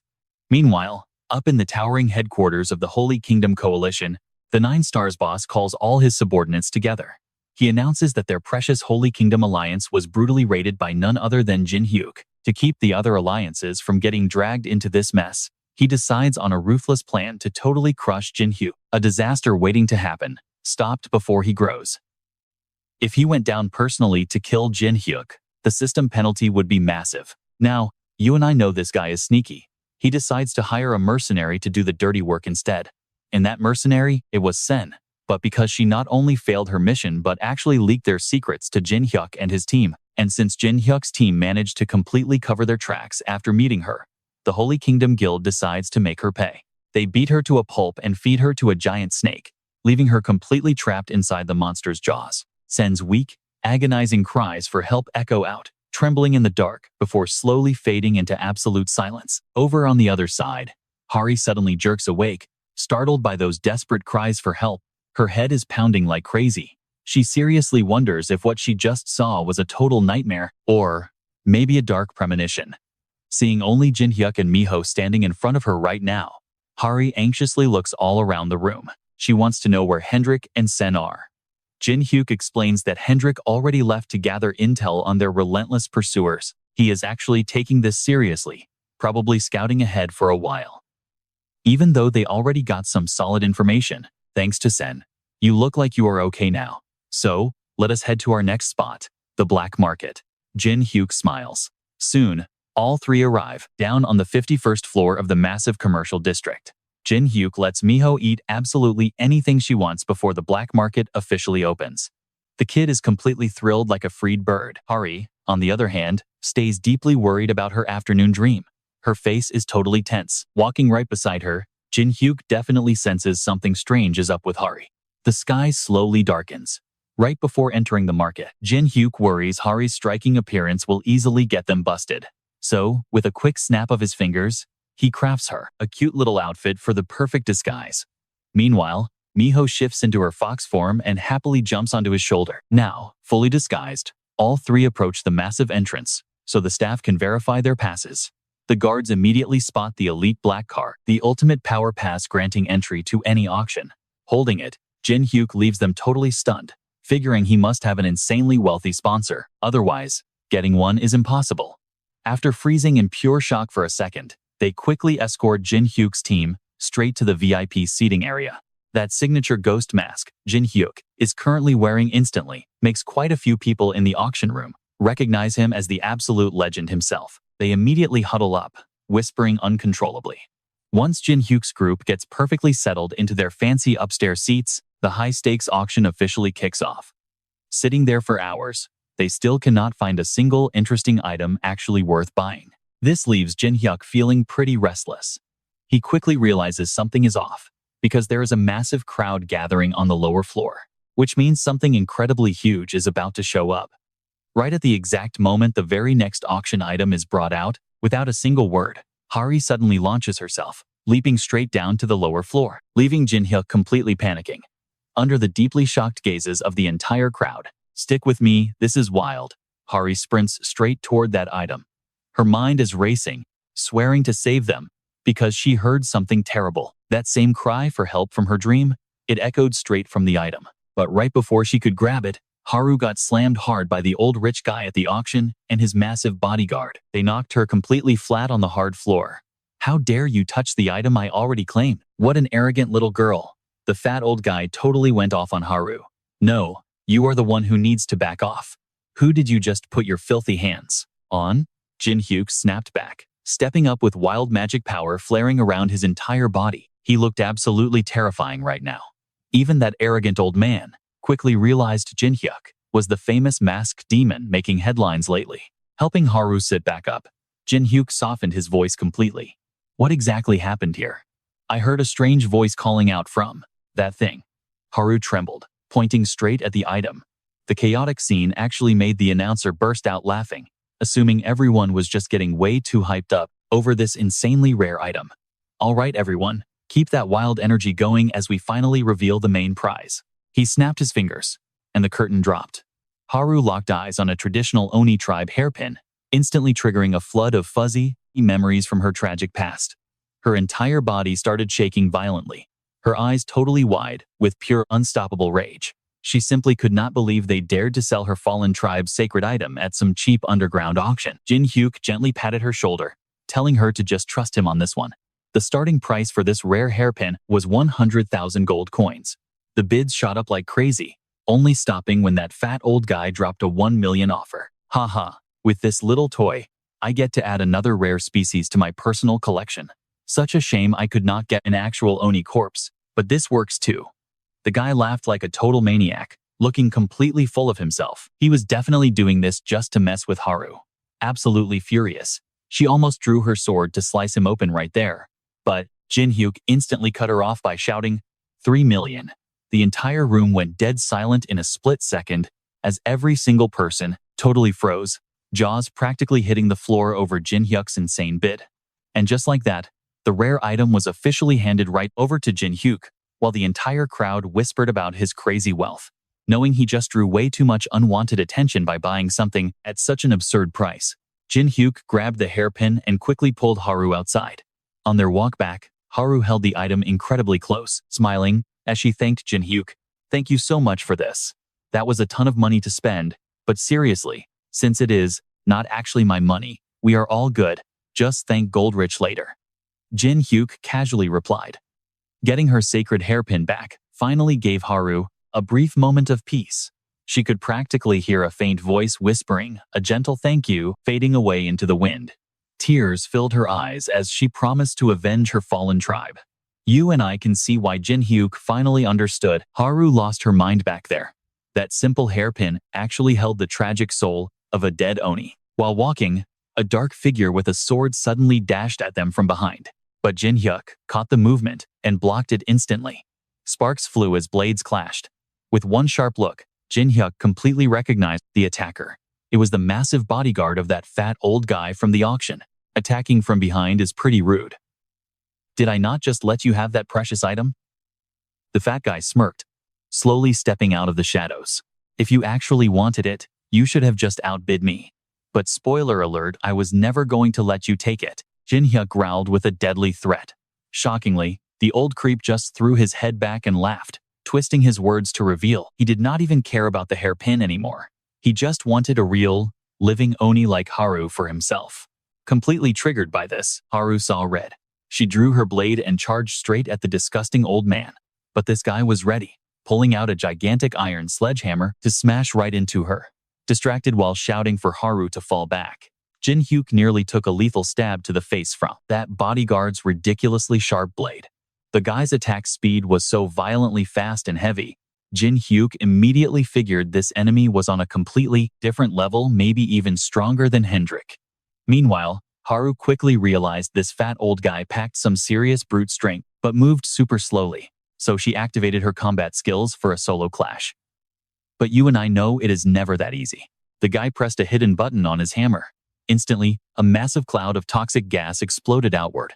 Haru turned pale, quickly, covering her nose as she desperately forced herself to stop breathing. But the heavy poison had already wrecked her balance in seconds. The old man pinned her by the throat, crushing her into the dirt. Listen closely, little demon. Once you reach floor 50, you will quickly realize every single tower climber hides a dirty trump card. This gas right here, it is a heavy paralyzing poison, originally used on the toxic needles of those annoying goblins. I upgraded it into a gas form. Now, you will not be able to move even a single finger for a good while. I honestly do not care about your little revenge quest, so save your useless anger. Your sad life is not going to end right here. It is just getting a brand new start. To make you a good obedient pet, I am going to slice a few ligaments first. You should be honored to live as a prized item in my collection. The old man shrieked like an absolute maniac. He instantly yanked out a hidden knife, totally ready to stab Haru. But right at this exact, crazy moment in time, Jin Hyuk dropped in like an absolute god, swinging his freezing cold sword to cleanly slice right through the old man's arm. One perfectly clean cut. You look pretty curious seeing that I can still actually move around, do you not? Too bad. Poison does not work on me at all. You are so ugly and completely worthless that you are not even worth my time. So I will just end you. Jin Hyuk spoke in a deadly calm voice, while the old man stared in pure horror. His severed arm was suddenly spraying red everywhere like crazy. The intense pain made the old man roll around on the dirt, squealing exactly like a stuck pig. Before Jin Hyuk could even slice off his other arm, the bodyguard suddenly showed up. You are pretty fast, huh? If your reaction was any slower, things would have been really bad. Jin Hyuk said that, and instantly opened a magic circle with his 5-finger spirit bullet skill. The ground beneath the bodyguard blew up completely like holiday fireworks. Something actually blocked my attack just now. Sword skills and magic, he has mastered both of them perfectly. Does this crazy guy have a hidden class? And this heavy pressure? It feels exactly like facing a veteran tower climber. The bodyguard broke into a cold sweat, turning completely pale as he thought to himself, realizing the situation was going south fast. He stepped up and told the old man to retreat immediately so they could treat his severe wounds. But the stubborn old fool completely refused to leave. Desperate to not miss out on Haru standing right there in front of him, the guy would not listen to reason, basically asking for a beating. Losing all patience, the bodyguard shoved his blade right in the old man's face, growling a warning. Did you suddenly forget the terms of our contract? In exchange for my solid protection, when I am fighting an opponent, you are absolutely not allowed to interfere. Get lost right now. As the bodyguard threatened him, the old man practically wet his pants in fear, tucking his tail and running away like a scared rabbit. Since he could not have Haru, this greedy old man pivoted to snatching her hairpin instead, before frantically sprinting away as fast as his legs could go. Haru was determined not to let him escape that easily, instantly drawing her sword to chase after him. But she got blocked halfway by that annoying bodyguard. Seeing this from behind, Jin Hyuk immediately rushed over to back Haru up. His powerful counterattacks sent out endless, ringing clashes of heavy steel. Where exactly are you going? If you already started this fight, you really need to see it through to the bitter end. Jin Hyuk frowned and confidently demanded. In the dead of night, Jin Hyuk and the bodyguard clashed furiously in a wild brawl that felt like it would never end. Neither of them held back at all, quickly turning the entire surrounding area into absolute ruined rubble. Going head to head like this made Jin Hyuk feel a little bit sorry for a genuinely talented fighter like him, being completely wasted in a filthy place like this. But it is only in filthy places like this that I get to meet strong guys like you. The bodyguard chuckled darkly. Wait, what did you say? You are literally just a cowardly little mouse who ran away because you were too scared to climb the tower. These harsh words from Jin Hyuk successfully triggered the bodyguard's pride. His ego flared up like crazy, making him lose his mind in a fit of wild rage. His power and attack speed grew more frantic and brutal by the second. But honestly, no matter how ridiculously strong this guy managed to be, all right, you and I knew this was coming. He still took a massive, fatal hit from our boy Jin Hyuk. His lifeblood poured out heavily like a monsoon flood. In his dying moments, he vaguely remembered the time he managed to set foot on the 431st floor. He got to see the true nature of the tower up close. Pure deceit, trickery, betrayal, and all that dark stuff. Every single one of the lowest human behaviors on display. After being completely betrayed by his own teammates, he actually lost his eyes in that awful place. This filthy place, you ask? At least the people down here do not bother hiding their disgusting nature from everyone else around them. The bodyguard hissed out loud, suddenly extending his aura-coated blade and aiming it directly at Jin Hyuk with deadly intent. Because Jin Hyuk was quick enough to dodge to the side, that fierce blade ended up just slamming heavily right into the dirt, shattering the stone ground like a massive earthquake just rolled through. Ha! I know that horrible feeling very well. Ever since the moment I was betrayed and literally killed, that awful feeling. But do you realize your mindset is just way too incredibly weak? If you were actually that strong, you should just climb higher up and deal with those exact people who betrayed you. Jin Hyuk roared out loud and aggressively threw a brutal barrage of punches, basically giving the bodyguard a violent full-body massage, sending him flying dozens of meters back from his terrifying power. Lying completely flat and helpless among the ruined rubble, this defeated guy had not even gathered his senses before eating another oh my god level blast of dark energy straight from our guy Jin Hyuk. I do not run away like you, because I will completely destroy those absolute traitor scumbags.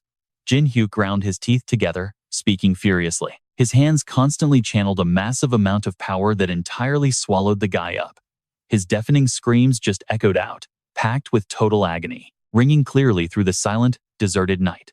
Meanwhile, after stealing that shiny hairpin, the fat old man was still frantically running away for his life. Right as he almost reached the main road, his luck sadly ran out, sent straight to the afterlife by a fiercely sharp and decisive blade swinging from Haru. You and I both know he completely deserved it for being that greedy. Finally done dealing with this awful, miserable old man, Haru accidentally picks up a gold card dropped by that old guy. Meanwhile, Jin Hyuk surprisingly spares the bodyguard right at the final strike, leaving the guy absolutely shocked and totally confused. Jin Hyuk just looks at him and asks, "You still have unfinished business, right?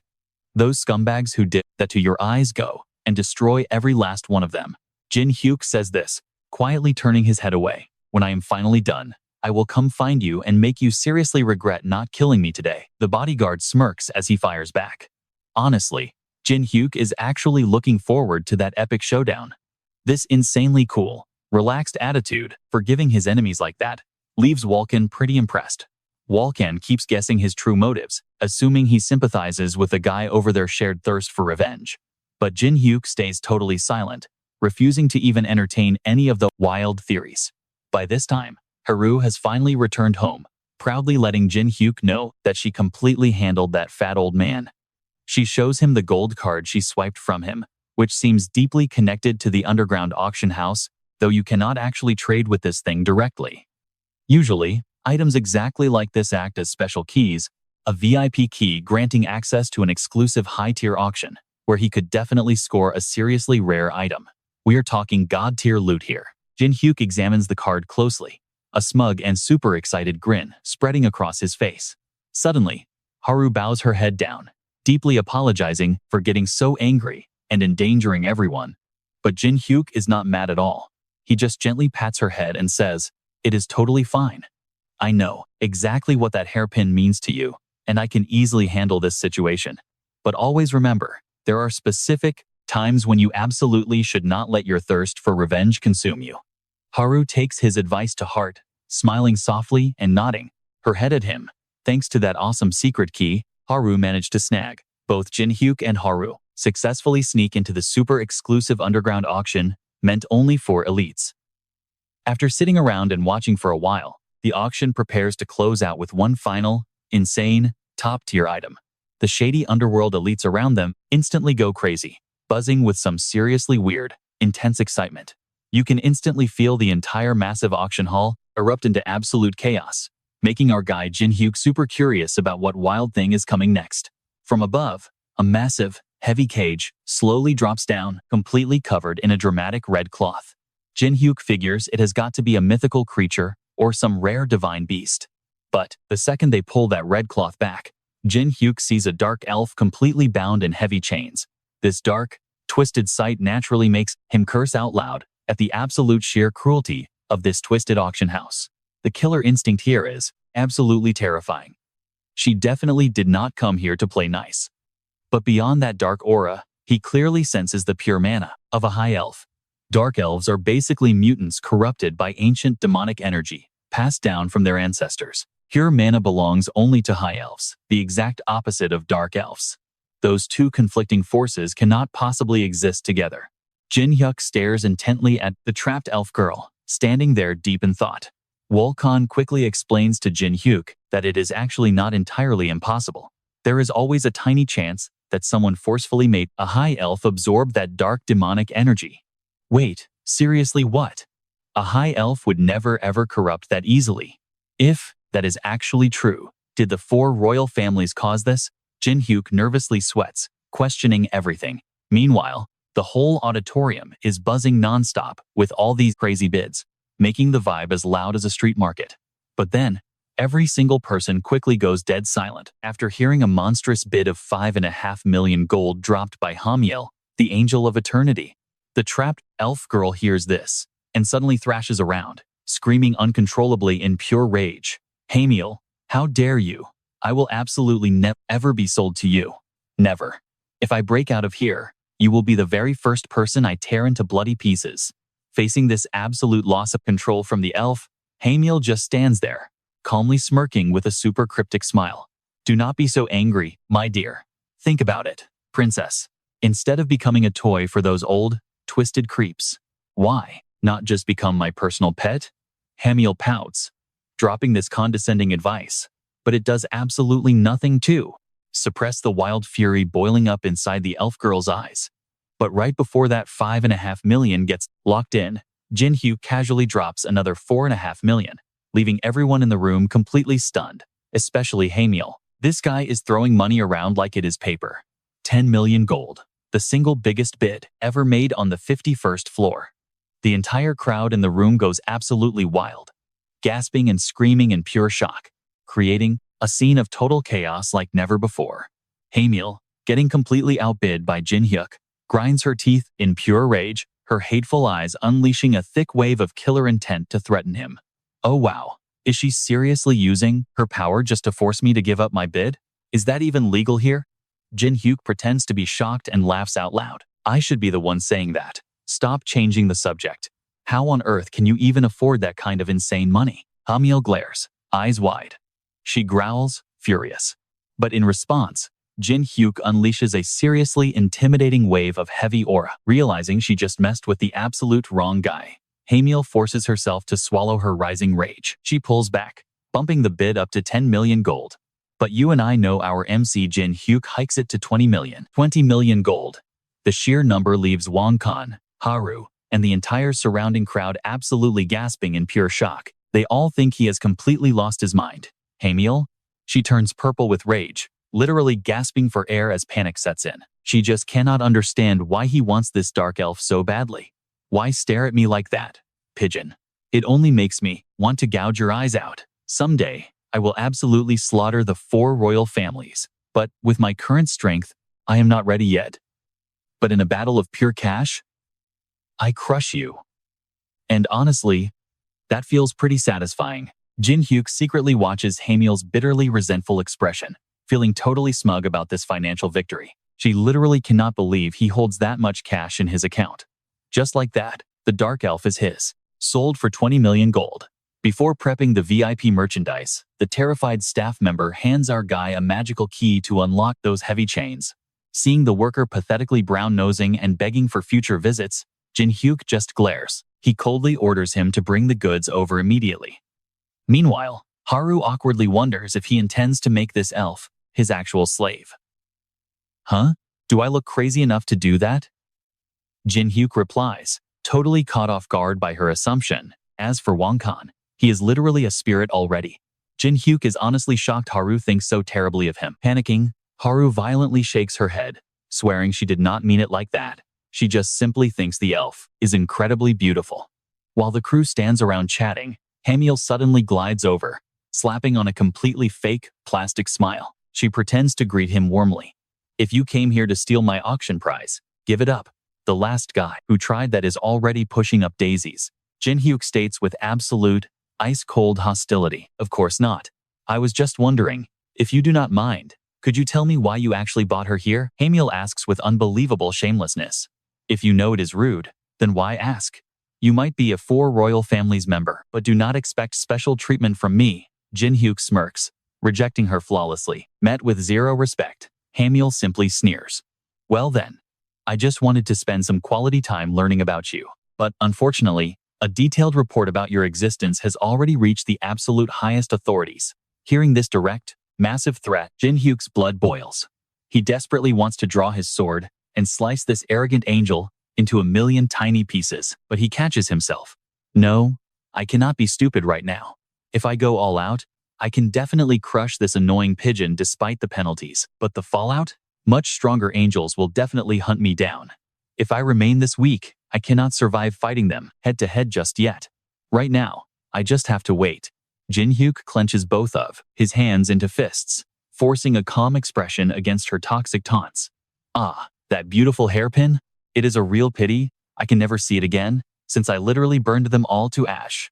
Hamiel slyly whispers, this vile provocation right into Haru's ear. Suddenly, the terrible truth clicks for Jin Hyuk. Her real target has been Haru all along. Terrified that Haru might snap and attack, Jin Hyuk urgently shouts her name to hold her back. But Haru does not lose control like he expected. She just slowly lowers her head. I am fine. I know. Right now, I need to stay completely emotionless. Saying this, she violently grits her teeth. Her eyes gleam blood red as she forces the bitter rage deep down her throat. I have a very strong feeling we will meet again soon. I will be waiting on the 10th floor. Hamiel smirks, her shrill voice echoing before she spins around and vanishes, moving so incredibly fast that Jin Hyuk cannot even yell back. By the time he steps forward, nothing remains but white feathers fluttering through the air. Hamiel is completely gone. Fine. I have no idea what you are plotting, but wait for me. I am taking your head, he mutters fiercely. Later, out on the desolate 15th floor outskirts, Wang Kan is working overtime. He deploys his phantom army to violently clear out all wandering spirits, ensuring zero eavesdroppers interrupt the private chat between Jin Hyuk and the newly freed Dark Elf. Accompanied by Haru and Miho, Jin Hyuk approaches the heavy cage. He calmly reassures her he means absolutely no harm. Haha, you are all exactly the same. How are you any different from them? The elf keeps her guard completely up. She smirks, sarcastically mocking the very idea of trusting Jin Hyuk. Believe it or not, I don't care. What's your name? Jin Hyuk asks, his voice dead serious. The elf hesitates, then answers Elion von Gressor. That completely throws him off. Von Gressor is royal blood. It's a legendary name tied directly to the sacred world tree of the elves, so the girl in front of him is real elf nobility. But here's what you and I know. Right at this exact moment, a shady group of climbers is tearing the entire forest apart just to find him. Back to Elion, as a genuine, high-ranking noble elf, her potential is absolutely off the charts. The amount of pure dark energy she can absorb while transforming into a dark elf, it's going to be insanely powerful. And speaking of Hamiel, she clearly has a massive grudge against the four royal families. She's the perfect candidate to become a rebel who defies the heavens. Jin Hyuk clicks his tongue, piecing the puzzle together. While he's lost in thought, Elion is quietly panicking, trying to figure out an escape plan. These heavy chains completely block her magic. Wait, even if she gets freed, her powers are completely locked down for a while. If this guy decides to lay a finger on her, she's defenseless. Her mind is racing for options, when suddenly click. Jin Hyuk literally just unlocks her cage. Elion gasps in pure shock. Get up. Jin Hyuk tells her flatly. We need to talk. Spotting a tiny window of opportunity, Elion doesn't hesitate.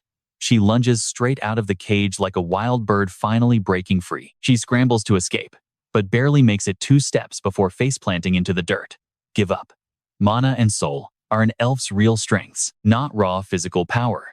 Jin Hyuk casually strolls up behind her, looking completely unfazed. Tusk, you paid 20 million for me. What exactly do you want? She spits. Oh, wait. We're in the middle of nowhere. No one can see what you'll do to a completely powerless dark elf. You're just like those other sick creeps, aren't you? You're going to use me to satisfy your disgusting desires. She glares daggers at him, practically growling every single word through gritted teeth. Naturally, this highly sensitive accusation instantly sends Haru into a total panic. Her face turns completely crimson as she scrambles to cover little Miho's innocent ears, desperately explaining that Jin Hyuk isn't that kind of guy. Even the system pop-ups start lecturing him about how it's way too early for adult activities, dumping random sex ed facts until his head spins. Talk about unfair. He literally had zero dark intentions for her. It's a classic misunderstanding. But right as he's frantically trying to clear his name, boom! A massive explosion shakes the entire forest, nearly giving him a heart attack. A frantic alert from Vunkin pops up. I think the other tower climbers just found our position. There's too many of them. Right now, Vunkin is fighting for his life, brawling against a massive wave of aggressive climbers while desperately sending emergency signals to Jin Hyuk. This raid group figured out that our guy bought every single auction item, so they're teaming up to jump him. And the attacks they're throwing out are absolutely brutal. Hamiel, is she behind this? Jin Hyuk wonders, his eyes narrowing in serious concern. Eventually, he sends Haru and Miho over as backup for Vunkin, leaving himself totally alone with Elion to finally talk. Elion actually drops her guard completely, lowering her eyes and quietly asking for some wine. Meanwhile, thanks to Haru and Miho stalling for time, Vunkin finds the perfect opening. He charges up a massive, terrifyingly huge soul strike, aiming to blast this entire mob of climbers straight to the afterlife with one perfectly clean shot. But in stark contrast to that explosive, chaotic battlefield, Jin Hyuk and Elion are chilling on the other side of the forest, sharing a heavy, quiet conversation. Your teammates are incredibly strong, and since you control them, you're obviously even stronger. With power like that, why on earth did you spare that angel back at the auction? A guy like you could easily crush someone weakened by the tower's penalty, Elion asks. Fighting right now gains me absolutely nothing, Jin Hyuk replies calmly. You're suppressing your emotions for some greater purpose. You're different from me. Tell me, have you ever been forced to gut your own family? Elion asks, chugging her wine straight from the bottle, staring at him with deeply agonized eyes. Jin Hyuk is stunned. Turns out, in the past, Elion was forced to actually take a blade and execute her own father because he begged her to do it. Right before taking his final breath, he managed to pass the sacred Gresser seed and his future to her. You see, Elion's older brother, Elad, completely sold out their clan to the 4 royal families, all just to grab more power for himself. And right before that traitor could catch up to her, her dying father screamed out, ordering her to swallow the Gresser seed immediately. But before he could even finish his sentence, Hamiel's brutally sharp blade cut him down forever. Even the precious seed Elion was holding got completely shattered into pieces by Hamiel's ruthless strike, and she didn't just stop there. Hamiel forced pure, overwhelming magic straight into Elion to horribly corrupt her. She wanted to take a noble elf's pride and viciously stomp it right into the dirt, plunging her into despair. Then, she was sold to the slave market, which finally leads us to him. All right, you and I are watching Jin Hyuk connect the dots. The 4 great families wipe out elves, sure, but floor 300 elves? Way too insanely strong to actually kill their crazy mana reserves and summoning magic? Completely untouchable for the 4 great families right now. The most effective strategy is finding a traitor inside. Hearing Elion's entire story, Jin Hyuk falls into deep thought. Seeing her looking so totally broken and totally hopeless right now, Jin Hyuk actually offers her a spot in the heaven-defying Skemmers. He promises to totally help her get epic revenge on the absolute scumbag who brutally enslaved her and completely stole her kingdom. Meanwhile, Haru just finished totally wiping out those tower climbers. But honestly, she is extremely stressed out thinking about Jin Hyuk and Elion being left totally alone together right now. Her overthinking hits maximum overdrive. She seriously starts panicking about the wild possibility that Elion might somehow actually steal Jin Hyuk's heart. If that actually happened, Haru would completely lose her mind from pure jealousy. Distracted by all this totally unnecessary romantic panic, she nearly gets wiped out by a massive red ox monster. Good thing Jin Hyuk dashes in to completely save her life. How is that dark elf? Haru instantly asks the second she spots him. If you mean Elion, she already left. Hearing this deadpan answer from Jin Hyuk leaves Haru standing there completely jaw-dropped and stunned. Flashback to a few minutes ago. After hearing Jin Hyuk's brutal revenge plan, Elion hesitated, realizing she would have to personally step up and eliminate her very own siblings. Considering the horrible things your own flesh and blood did to you, I am pretty sure they could do way worse. To guarantee your revenge is completely perfect, I will definitely make them pay back several times over. Actually no, 100 times over. Who exactly do you want to destroy? 9 stars? 4 great families? Faced with Jin Hyuk's rock-solid, intense questioning, Elioen actually chooses to walk away. I am leaving so I can finally reach your insane power level. Once I am truly confident in my own strength, I will definitely return. Oh, could you tell me your actual name? Your real name, not the fake one. She blurts out. Hearing him finally admit he is the necromancer Kang Jin Hyuk, Elioen freezes for a second, like the pieces just clicked. If I fall asleep, you can use my soul and body however you want. Dropping that crazy line, she vanishes like a total ghost under the shimmering moonlight, leaving Jin Hyuk standing right there, with a totally chaotic mess of thoughts. Back in the present, right after Jin Hyuk finishes explaining this to Haru, Vulcan suddenly arrives back on the scene. If you are finally done, let's move somewhere else. A ton of tower climbers will swarm this place once the rumors completely spread. Vulcan suggests. Yeah, staying on one floor too long is super risky. Let's head straight to our capital, up on floor 60. Oh right, Goldrich said he is heading up to floor 62. Jin Hyuk quickly replies. Now, you and I know the truth. Up on floor 60, Goldrich is currently sweating bullets, desperately fighting off a massive wave of climbers from that ultra-aggressive 9 Stars faction. They brought a literal army, and every single shop operating under Goldrich's trusted name is getting completely burned down to ashes.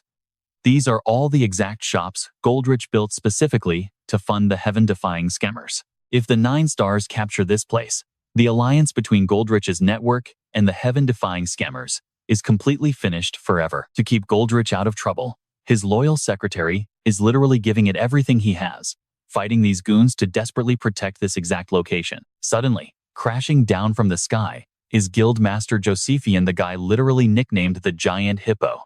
Absolute madness. This massive, terrifying dude is glaring, sword in hand, totally ready to smash our poor secretary puppet into a pulp. Boss, are they really planning to burn this entire place down? The secretary thinks, shaking uncontrollably in pure, unfiltered fear. Right when the secretary has zero clue how to handle this ridiculously huge hippo guy, another massive headache suddenly enters the chat. Beccolio, the White Swan Guildmaster, steps up looking like an absolute god, totally ready to lecture everyone in sight. You idiot Josephian, if you want to eliminate the puppeteer's minion, you obviously need to target the actual puppeteer first. Rookies who don't even grasp the most basic concepts shouldn't act so ridiculously arrogant, or you will definitely just lose. What? How do you know I didn't know that? Every single time we take someone out, whoever drops the most support gets extra bonus points. Josephian aggressively snaps back, totally annoyed. Our White Swan Guild already pushed him right to the absolute brink of death, and you still want to steal the credit? You damn fat pig. Beccolio's brutal insults score a massive critical hit on Josephian's fragile pride, making him completely snap and start screaming curses right back at him. Seeing these two idiots completely distracted by their screaming match, the sneaky secretary takes his shot, rapidly firing sharp energy threads straight at them, hoping to permanently turn them into his own personal puppets. But wait, before he can even unleash his full power, he gets absolutely completely blindsided by Mei, the Gorilla Guild Master, taking a bone-crushing cheap shot from behind. Looks like while you two boys were busy bickering, I totally snatched him up. I have officially captured this little puppeteer right here. Let's see how this plays out. Aser Mei arrogantly lifts her chin, speaking to Aser Hung, the Divine Path Guild Master. You guys, the ones who let Demon Mask attacking truly ruined the Holy Kingdom's honor. But you all seriously came here just to act out like this? Completely disgraceful behavior. Asher growls, stepping up to aggressively scold Mei, Joseph, and Beck right to their faces, leaving them furious and embarrassed.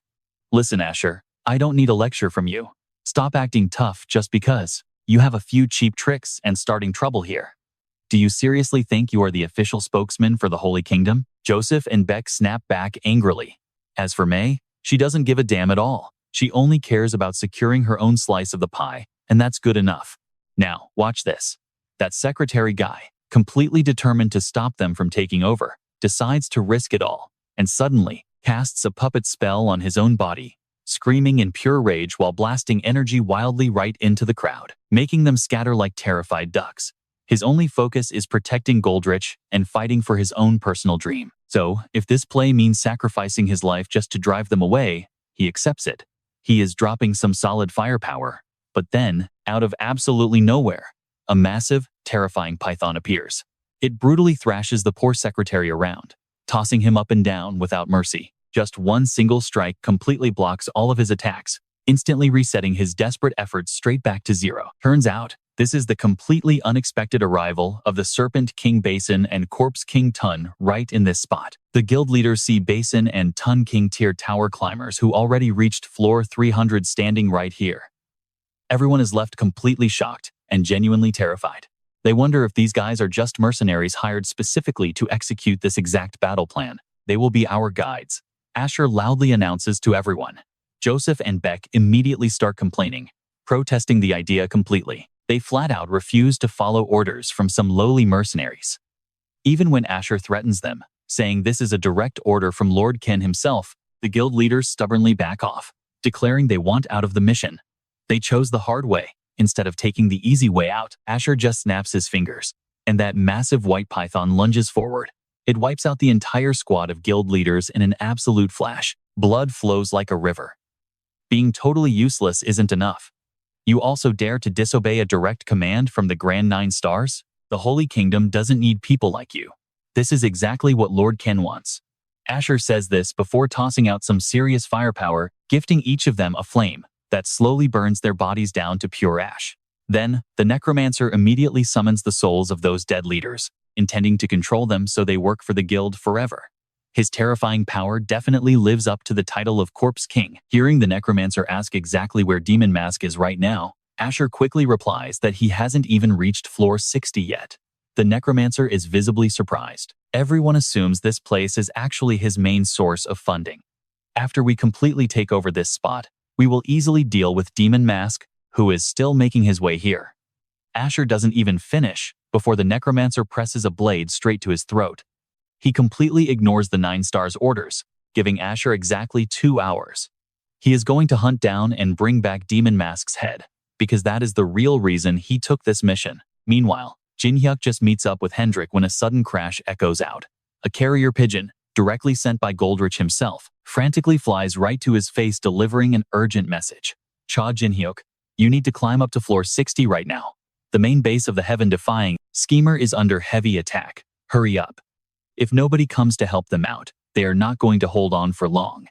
Everyone, please try to buy some time. The pigeon, right after delivering Goldrich's desperate plea, instantly dissolves into thin air, like sea foam. Jin Hyuk's entire crew can hardly believe what they just heard. Pure shock and horror completely written on their faces. Goldrich is currently managing tons of shops under multiple different names. Seriously, you and I both have to wonder how much danger he's in while secretly controlling all those major businesses inside the tower. Jin Hyuk grabs his head in utter frustration, completely lost on what their next move should be. But wait a minute. Isn't Goldrich actually famous for being the absolute strongest tower climber among everyone who has successfully reached floor 300? No matter how many guys they send up there, they definitely can't win against him. Hendrik questions the situation out loud, fully expressing his honest thoughts. What did you just say? If he was truly that insanely powerful, he wouldn't need to borrow other people's names just to officially represent his stores. The moment he actually stepped foot on the front lines, he basically confirmed to everyone that his entire business network is standing completely united with the heaven-defying schemer.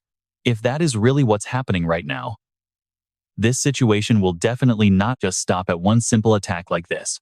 The 4 royal families will absolutely crush Goldrich's entire shop system into pure dust. Now, our main objective is even more locked in than before.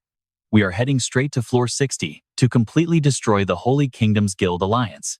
Jin Hyuk makes the final call just as the whole squad regroups together, preparing to instantly teleport straight up to floor 60.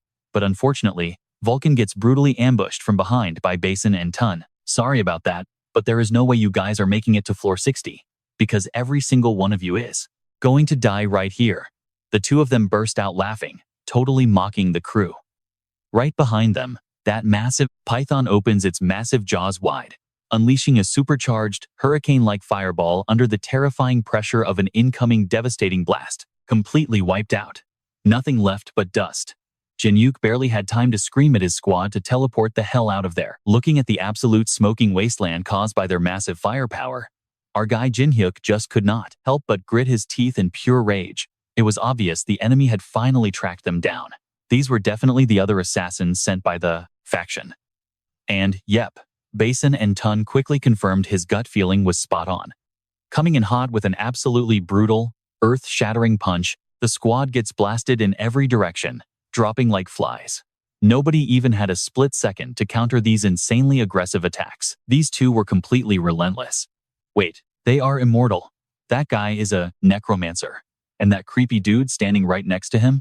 A snake shaman? Jin Hyuk finally pieced together exactly who these guys were based on their combat style. Hendrik was totally furious. He drew his blade and charged in, but almost ended up straight inside the massive jaws of Basin's giant snake. Wow, you are an actual dragon. Hey, do you want to be my personal pet forever? If you agree, I will grant you the absolute highest rank. I wonder what color your scales actually are? Basin just laughed, mocking Hendrik with this disgusting smirk, which only made Hendrik's blood boil even hotter. Both sides clashed head-on in an absolute chaotic brawl. Meanwhile, Jin Hyuk found himself staring down Tun, the crazy necromancer. Just at a quick glance, our main character calculated this guy had to be at least level 300, maybe even way stronger than Zen. Honestly, deep down, Jin Hyuk was actually feeling pretty hyped and super curious to find out just how insanely overpowered this rival necromancer truly was. So, right after sending Haru and Miho over to back up Hendrik, Jin Hyuk stood completely alone. With a single snap of his fingers, his massive army of spirits manifested out of thin air, matching up perfectly to Solo Tun's huge skeleton legion. Both undead armies clashed violently, hacking away at each other. Pure, killing intent saturated the entire battlefield. Tun locked his gaze directly onto Jin Hyuk, finally realizing our guy truly was the legendary necromancer from the rumors, easily shredding through his skeleton elites like they were nothing at all. So your class title is a necromancer, right? You do not even deserve that title. Just hand over all your power to me right now, Tun arrogantly demanded. Yeah, absolutely not. You cocky little amateur. Jin Hyuk glared right back, cracking his knuckles as a massive dark aura erupted around him. Since Jin Hyuk refused to back down, Tun decided to play dirty, setting up a sneaky trap to capture both Haru and Miho straight inside the razor-sharp jaws of a giant steel monster. By the time Jin Hyuk snapped his head around and noticed, it was already too late. The girls were trapped with zero escape route. If you do not hand your power over, your precious teammates will suffer a brutal death. Tun growled out his threat. Shut your mouth and let them go, you absolute garbage. Jin Hyuk's face darkened with pure, unfiltered rage. Deep inside, he was completely furious that Tun actually dared to touch his crew. Meanwhile, down on the 60th floor, the entire landscape was an absolute devastated wasteland of fire and blades, looking straight up like the underworld. The vanguard troops and the tower climbers were violently tearing each other apart without mercy. A massive fire formation, blasted explosions everywhere, turning this entire battlefield into a totally chaotic, out-of-control meat grinder. Ah-sun stood off to the side, carefully analyzing the situation as he thought to himself.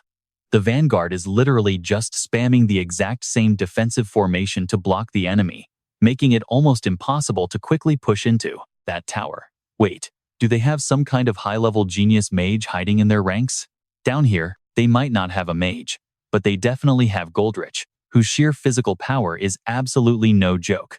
Using a single golden barrage attack, Goldrich literally kicked open the window and fired an explosive strike, blasting those enemy tower climbers into oblivion as they dropped like rain. This defensive tactic is not going to hold out much longer. They are totally going to figure out my real identity soon. You better hurry up, Jin Hyuk. Goldrich was sweating bullets, muttering to himself while burning through all his energy just to stall for more time, until Jin Hyuk finally arrived as backup. Meanwhile, back on the other side, Jin Hyuk was still completely tied up throwing down with that incredibly stubborn necromancer Tun, desperately trying to rescue Haru and Miho. The two of them were just trading insanely heavy blows, neither giving an inch. Release Haru and Miho right now, Jin Hyuk hissed through gritted teeth. His fist aggressively clenched tight as he channeled raw energy and viciously slammed it right into Tun. I will never let you save them. I am the Corpse King, Tun. I am going to steal your necromancer abilities and become the one true successor of the legendary Black Necromancer, Jin Hyuk. Tun whipped out his blade, launching a massive counterattack. His voice was completely dripping with pure, arrogant confidence. Hearing his own actual name being dropped, Jin Hyuk totally froze for a split second. He quickly guessed that this crazy fool still had zero idea that the guy behind the demon mask was literally Jin Hyuk himself. After getting completely swallowed whole by that trap, Haru and Miho finally started fluttering their eyes open. They instantly panicked, realizing they were currently completely surrounded by an entire army of heavily armed skeleton soldiers radiating intense power. And it gets worse, that massive, brutal beast with the razor-sharp teeth was actually twisting its body, violently digging deep into the ground, preparing to kidnap both girls and make a run for it. Hendrik completely lost his mind in pure rage, screaming at the top of his lungs, "I am not giving you any chance to escape. Those kids are my absolute limit." But right as he was about to charge the beast, that giant snake with sawtooth fangs lunges straight at Hendrik, ready to tear him apart. Our guy is struggling hard just to break free from its deadly grip. But right as Hendrik shoves his blade sideways to block the massive beast's throat, another snake actually slithers right out of its open mouth. And while Hendrik is completely pinned down and unable to defend himself, this second snake strikes fast, sinking its fangs deep into his neck in a bloody spray. Instantly, the whole world starts spinning wildly around him. Luckily, Hendrik manages to crush the main serpent with one final, desperate slash of his sword, right before he completely blacks out from the snake's nasty venom. And in his poisoned sleep, he panics.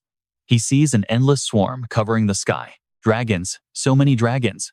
It is the exact nightmare of the day those beasts completely slaughtered his hometown, and they remain the absolute source of his burning rage even today. So, you really hate dragons that much? Basin mocks him. A dragon hating dragons. How truly bizarre. That little guy's bite doesn't just wake up those incredibly painful memories from your past. Oh no, it actually transfers every single one of those memories straight to me. But I honestly cannot understand how you could hate such a breathtakingly beautiful sight. You have become a dragon yourself now. Isn't that absolutely wonderful? Holding the tiny snake, Basin slowly steps right up, right next to Hendrik. His arrogant, mocking tone digs like sharp needles deep into Hendrik's hidden trauma. His heart was already covered in scars, and now this bubbling resentment is pushing him right to the breaking point. Shaking uncontrollably, Hendrik throws his head back and lets out a deafening, piercing roar. What do you know? To say something like that? Those enemies completely destroyed my home, and the pure agony of being reborn as the exact same species as my greatest enemy means I cannot even get proper revenge. If you do not understand, shut your mouth. Basin sneers. What? You are angry over such absolute nonsense? I really do not get it. Should you not at least erase that useless hatred since you became one? Do you have any idea how many people I slaughtered just to gather all these beautiful snakes? To achieve this kind of beauty, I consider all that bloodshed a tiny sacrifice. Allow me to formally introduce myself. I am the Snake King, Basin. I absolutely adore every single scaly creature in this world. If you choose to follow me, you will finally learn to love your true, magnificent form. Faced with Hendrik's boiling rage, Basin just bursts into wild laughter like it is some big joke. With chilling, cold-blooded selfishness, he whispers right into Hendrik's ear, fully expecting to recruit him on the spot. But surprisingly, Hendrik does not waver at all. Instead, he grinds his teeth and screams right back in his face. Then let me introduce myself too. My name is Hendrik, the soul of a dragon slayer. I am the man who will wipe out every single scaly beast on the face of this earth. All right, you and I can see where this is going. Two fierce rivals with completely opposite goals have absolutely no other choice but to clash head-on. It is an all-out death match now. Countless snakes of every size explode from Basin's body, only to get instantly sliced into pieces, like cheap sushi by Hendrik. But this insane battle just refuses to end. And honestly speaking, our guy is running on fumes right now, completely exhausted. Keep attacking me. You think those pathetic snakes can even catch me? Hendrik roars wildly, his eyes glowing a fierce, bloody red. Meanwhile, Basin stubbornly ignores him, summoning even more endless waves of vipers. Taking full advantage of Hendrik gasping for air, Basin unleashes an absolutely massive python to attack him. It tightly coils around Hendrik, completely trapped inside the crushing, deadly grip of the giant snake's extremely rough, rock-hard scales. Hendrik cannot help but scream out in sheer agony. At this rate, it is going to crush my entire body, and I am dead meat. I have to break free. Hendrik thinks in a total panic, while he desperately tries to move his neck to cast a teleport spell. Basin flies right over and grabs him by the face. He laughs like a maniac. Got you. You are way too careless, Hendrik. You are still nowhere near strong enough to be my rival. Just be a good boy and follow me. Right then, Basin uses his unique snake charmer ability to directly hypnotize Hendrik, aiming to turn him into his own personal puppet. Staring deep into those bloodshot eyes as Hendrik's focus starts to slip away, Basin thinks to himself with wicked glee. There is only one way for you to escape this trap, and that is to transform into a dragon and fly away. But I know you, Hendrik. You could never bring yourself to do that, because your deep, burning hatred for dragons absolutely overrides everything else. But you are literally a dragon yourself now. Hendrik, have you even accepted what you really are? Sinking deeper under Basin's relentless mental manipulation, Hendrik suddenly flashes back to a very distant memory. Back to the crucial moment when Jin Hyuk finally learned Hendrik wanted to throw away his powers just to avoid becoming a dragon. And Jin, alright, you and I are about to witness something wild. Jin Hyuk aggressively urged his entire group to give everything they had to crush this 300th floor tower climber. They needed to use absolutely every single trick they had left. Thanks to Jin Hyuk's insanely bold words, Hendrik was finally pulled right out of his daze and his paralyzing fear of turning into his own worst enemy. Hendrik snapped his eyes completely open, stood up tall, and violently transformed his body into a massive, imposing black dragon. Staring in absolute, terrified shock at this, Basin couldn't even process that Hendrik had the sheer guts to overcome his deep fear that fast. Because he wasn't fully strong enough yet, whenever he had to face truly powerful enemies, he knew he had to go all out and literally secure the win at absolutely any cost. Hendrik let out a massive, earth-shaking roar. His killing intent exploded outward, feeling so insanely fierce it almost blew Basin completely away like a ragdoll. But this incredibly majestic dragon form didn't scare Basin at all. Instead, it actually just made his twisted desire to capture Hendrik completely skyrocket. Meanwhile, shifting back over to Jin Hyuk and Tun, the brutal battle between these two heavyweights was reaching a completely terrifying, intense level. Jin Hyuk and his summoned shadow army were just slowly getting pushed backward, while Tun perfectly held his ground without breaking a sweat. This actually made our guy start losing his cool. As the famous necromancer, Tun was somehow perfectly using skills from Jin Hyuk's very own past life. He desperately needed to save the kids and reach Goldrick fast. But wait, every single time he overthought things, something else went wrong. If he could just crush this guy, all of his problems would be instantly solved. Jin Hyuk tried to stay completely calm, putting his entire body into countering Tun's explosive magic matrix attacks. He noticed this exact fighting style right here. Did Tun actually learn it from the necromancer? Jin Hyuk asked, completely unable to hide his shock. Spot on. Tun scoffed coldly, guessing that Jin Hyuk had done the exact same thing. So he arrogantly claimed Jin Hyuk could never defeat him, claiming he was destined to completely surpass the necromancer himself. Hearing Jin Hyuk's loud, overconfident words made Tun literally want to dash over and violently smack some sense into him for daring to disrespect his ultimate idol. The exact split second Jin Hyuk aggressively flew forward. Tun quickly activated his sneaky teleportation magic to set a trap, dropping him right into a massive skeleton army. Now, watch closely. It looked like instant suicide, but who was really dying here? Definitely not our boy Jin Hyuk. He had already secretly charged up a massive aura, packed with pure divine power, perfectly mixed with dark magic, wiping the whole undead mob clean in mere seconds. A single person casually wielding both holy power and pure demonic magic like Jin Hyuk was an insanely rare sight. Basically, nobody in the world could ever reach his crazy level, which totally left Tun standing there completely wide-eyed and absolutely speechless. This wild, unprecedented achievement in all of human history coming directly from Jin Hyuk made even the legendary system take serious, deep notice. That is exactly how his incredibly overpowered half-god, half-demon body was originally forged. But how the heck could he actually defeat the real necromancer? That massive question was still eating away at Jin Hyuk. His opponent clearly had way more forces, but he had to crush them at absolutely all costs. He planned to permanently eliminate the summoning ritual using a very specific method, then hunt down the main body. His physical outside looked totally different now, but deep inside, he was exactly the same. The method was definitely a little gross, but hey, it totally worked. Jin Hyuk thought anxiously, finally deciding to just risk it all right here. Standing face to face with Tun, Jin Hyuk started absolutely trash-talking the famous necromancer, who was literally just himself. He taunted Tun, asking if he was actually the necromancer's proud descendant. Being this hilariously weak meant the original necromancer wasn't even that strong anyway, right? Didn't holy power completely wipe him out like a chump? Hearing Jin Hyuk openly insult his absolute idol made Tun completely snap into a violent rage. He instantly snapped his fingers, summoning hundreds of evil spirit weapons to completely jump him. But Jin Hyuk wasn't holding back a single inch either, fully unleashing his ultimate dark magic and divine power combo attack, swinging his heavy blade and launching deadly strikes at blazing speed. Tun stood directly across from him, closely watching every single wild movement of Jin Hyuk's strikes.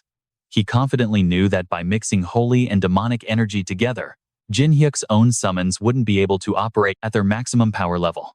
And sure enough, Jin Hyuk's massive holy aura blade completely failed to cut through those floating spirit weapons, otherwise known as Tun's very own loyal minions. Everything here was going exactly according to Tun's brilliant calculation. He coldly agreed that, yes, that was exactly how his precious idol died. Did Jin Hyuk really think he came completely unprepared? Tun furiously roared that Jin Hyuk would absolutely die right here for disrespecting him. Deadly, killing intent radiated outward, deadlier than ever before. His massive magic shield actually managed to push Jin Hyuk backward, throwing him further and further away right into the middle of the violently raging sea of mana. While he was struggling to figure out exactly why his holy power was completely useless against Tun's sneaky little tricks, Jin Hyuk was suddenly violently ambushed by a massive undead monster right from behind, immediately drawing blood. He realized simple attacks just wouldn't win this fight anymore, so he decided to intensely focus both his holy and demonic energy directly into one hand.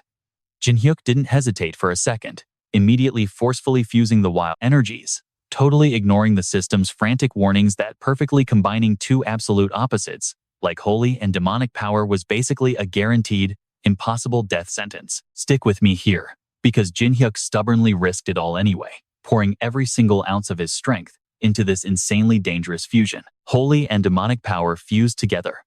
It was the only way Jin Hyuk could stand a chance against Tun. After surviving countless phases where failure seemed certain, pushing through with raw effort, screaming curses, and aggressively forcing the system to bend to his will, Jin Hyuk finally did the impossible.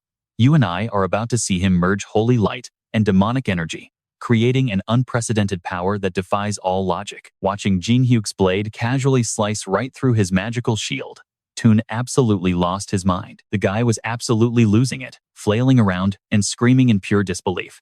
How is this even possible? I built that magic shield to withstand direct attacks from the four royal families themselves. Wait, does this mean his new power actually surpasses the legendary Four Kings? Thanks to that insane display of power, the system officially rewarded Jin Hyuk with the ultra-rare fusion trait. He was getting seriously hooked on this whole mix-and-match power game. A thoroughly arrogant, confident smirk naturally crept onto his face. Seeing Jin Hyuk lunging at him like a hungry predator, Tun panicked. He frantically ordered his soldiers to step in and help him counterattack, but it was way too late. Jin Hyuk unleashed a massive, explosive aerial strike that literally wiped everything out in a single blink. As Tun awkwardly scrambled up from the smoking rubble, he froze. Jin Hyuk had already slipped right behind him, casually holding a blade directly to his neck. All right, you said your name was Tun, right? Why are you so completely obsessed with the necromancer? Jin Hyuk genuinely wanted to know. Tun replied. He was the only one truly worthy of becoming the master of the tower. Recalling those distant, painful memories, Tun let out a long sigh. Jin Hyuk challenged him, but he died after betraying humanity. Do you seriously still respect him? Jin Hyuk kept pressing the issue. That is a lie. He fell into a trap set by those bastard 9 stars. Tun suddenly screamed, completely triggered. Tun's wild, glaring outburst caught Jin Hyuk completely off guard. How in the world did this guy actually know the hidden truth about what happened? He never expected to actually meet someone who understood his past suffering. Someone who truly believed in him, just like Tun did. Do you feel absolutely nothing? Tun yelled. Even after inheriting the glorious title of the Necromancer, I am asking if you ever doubted the story of his death. He was the absolute strongest necromancer in history. And you think he just died fighting the 9 stars? The Pelin brothers were bought off. He was lured right into a massive trap. Jin Hyuk was innocent. Tun literally threw himself on the ground, thrashing around and screaming his lungs out in absolute, heartbreaking frustration. Who knows? Jin Hyuk said coldly. Maybe he just got totally blinded by power and acted like a fool. On the outside, Jin Hyuk played the part of a cold, heartless skeptic. But deep down, he was genuinely deeply moved by Tun's fiercely loyal defense of his past life. Hearing someone insult his ultimate idol, Tun immediately bristled up with rage. I will admit you are incredibly strong, but you are no true descendant of the Necromancer. He is not just my personal savior. His glorious power outshines even the legendary 9 stars combined. He is my pride and my ultimate goal. I will strike you down and rightfully inherit his legacy. That blazing determination and fiery loyalty, echoing in every single word, made Jin Hyuk incredibly satisfied. This was exactly what he wanted to see. So this is what having a true, loyal disciple feels like. Seeing this spark, Jin Hyuk made a quiet promise to himself. He was going to make Tun his own. Then prove your worth to me, Tun, Jin Hyuk commanded, lifting his chin arrogantly. Tun's eyes rolled back in pure fury at the challenge. Gritting his teeth, his body trembled as he summoned his ultimate attack, the 100 Night Demon Souls. This was the total culmination of all his dark research since tapping into this power. Even though the technique was still dangerously incomplete, fueled entirely by his burning hatred for the man who dared insult his idol, Tun violently launched the massive wave of soul soldiers straight at Jin Hyuk. Jin Hyuk didn't waste a second. He immediately summoned Vulcan, firing off a brutal soul laser to counter the strike. But the moment Vulcan's attack clashed with Tun's army, the old summon instantly realized something crazy. These were not normal soul soldiers. They were much weaker than standard summons. Yet, they looked strikingly identical to the very first experimental soul soldiers he had ever created. It made him seriously wonder, had Tun actually managed to train himself to become a full-fledged necromancer all on his own? Meanwhile, you and I can see Tun completely losing his mind. With literal death in his eyes, he wildly spammed his magical attacks, swearing he would never stop until he finally reclaimed his idol's lost honor. Incredible talent, pure stability. Jin Hyuk realized that if he hadn't reincarnated, this guy absolutely would have become the next official necromancer. If that's the case, I should probably show him some real respect and go all out, Jin Hyuk thought, smirking as he evaluated his opponent. He exploded forward, rushing Tun at godlike speed. As for the enemy summons, he casually left them for Vulcan to clean up. Amidst the deafening roar of magical explosions, as their powers violently collided, Jin Hyuk and Tun were busy absolutely destroying each other in close combat. Pure chaos. Catching him off guard, Jin Hyuk's overwhelming killing intent struck Tun physically right in the face, leaving a trail of blood streaming down his cheek. Right at the exact moment Jin Hyuk gathered his power to deliver the final, brutal, finishing blow, Tun desperately used a summon to block the heavy sword strike. The sheer force of the parry locked Jin Hyuk in place, completely unable to budge. That was the exact opening Tun needed. The incomplete soul soldier suddenly morphed into a massive self-destruct bomb, violently blasting Jin Hyuk backward as he frantically tried to figure out a new countermeasure. All right, stick with me here. Jin Hyuk drops his jaw in shock. Tun is preparing to use Descent of 100,000 Souls. That is Jin Hyuk's signature skill, and Tun is using it against him. Countless bloodthirsty spirits rush forward, greedily diving straight into Jin Hyuk like starving beasts under Tun's command. This massive wave of spirit energy created by Tun looks like it could swallow the entire world, but that might work on someone else. Jin Hyuk is definitely not going to just take the hit. He quickly turns the tide. His hands move like lightning, drawing out killer energy waves that float menacingly around him. Tun can only stare in absolute shock. Impossible. How did he block the ultimate spirit skill of Purple Star? Does this mean my spirit energy cannot penetrate his soul? Tun grabs his face in utter disbelief. Highly amused by Tun's little trick, Jin Hyuk decides it is time to return the favor properly. He unleashes the real descent of 100,000 souls. Smirking, he delivers the final blow. Summoning the entire spirit army, he snaps his fingers. The souls pierce right through Tun's body. The demonic mask on Jin Hyuk's face is finally revealed, leaving Tun completely stunned and terrified. It turns out the idol he has worshipped for so long is actually him. Waiting for Tun to lose focus, Jin Hyuk dashes forward and slashes him with a cold blade. Blood sprays out like rain. Holding his icy sword, Jin Hyuk just smirks down at him coldly. Nice to meet you, Tun. An honor to meet you, Purple Star. I will soon, Tun gasps, trembling as he loses his remaining strength. Yeah, we will meet again soon. Jin Hyuk smiles mysteriously. He keeps his eyes locked on Tun, Even after getting absolutely beaten down, Tun is surviving. He certainly does not disappoint. Now watch closely. After getting sucked into Jin Hyuk's souls, he rises with a brand new role, the Spirit Soldier Tun. Covered in dark aura, Tun takes heavy steps toward Jin Hyuk, then suddenly drops right down to his knees, bowing at his master's feet. He begs, "Please forgive my rudeness. I completely failed to recognize my true lord, and I betrayed my comrades." But right in the middle of his apology, the ground beneath them starts shaking violently, like an earthquake. Less than a second later, a summoned monster Tun created earlier goes completely berserk after losing its master, charging wildly. Tun prepares his dark magic to strike, but right from inside the beast's razor-sharp teeth, Haru and Miho suddenly pop out. Jin Hyuk is beyond relieved to see the two girls perfectly safe. Haru quickly tells Jin Hyuk that Miho actually managed to charm the monstrous beast, so they could escape. She seduced a walking corpse using her necromancy arts. And the other one wiped out every skeleton inside. Tun is slightly shocked by their insane skills. Suddenly, a blast of fire crashes down right where they are standing, making everyone jump in surprise. Jin Hyuk immediately recognizes Hendrik's dragon breath. This means the brutal battle between Basin and Hendrik is finally over. Proving Jin Hyuk right, a broken body suddenly plummets straight from the sky and slams into the ground. It is Basin's battered, mangled body. Tun goes completely pale. He can hardly believe Basin got defeated so easily. That is my win. The four kings were tough, but this is the end for you. You have no dangerous snakes left, except the one trying to swallow you. Hendrik, in his mighty dragon form, flies down and points his freezing sword right at Basin's face. Looks like this is the end for us, Sela. I am sorry. Crushed on the ground, Basin looks sadly at his snake, but then boom. So fast, so deadly, nobody saw this coming. Basin completely loses his mind and sinks his teeth deep into Sela, leaving everyone watching absolutely horrified. He actually ate his own snake. Snake blood pools everywhere, reeking with a disgusting stench. That will not save you now. Hendrik glares with lethal intent, smashing his sword into Basin's face. But, unfortunately, Basin has mutated into a half-human, half-snake monster. After devouring Sela, his missing body, parts are replaced by a terrifying serpent body covered in scales. The sheer physical power he possesses now is absolutely brutal, easily blocking Hendrik's sword strike in a split second. Ha ha ha. Now, the final battle truly begins. Let's take down that dragon. Sela. Basin flicks his long snake tongue. All right, you and I are watching pure chaos. He cackles, talking to the snake fusing into his body.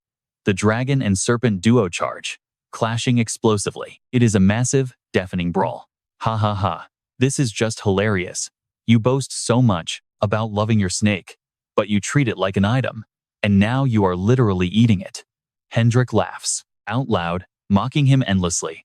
What do you know about our love? There is no love more beautiful than becoming one.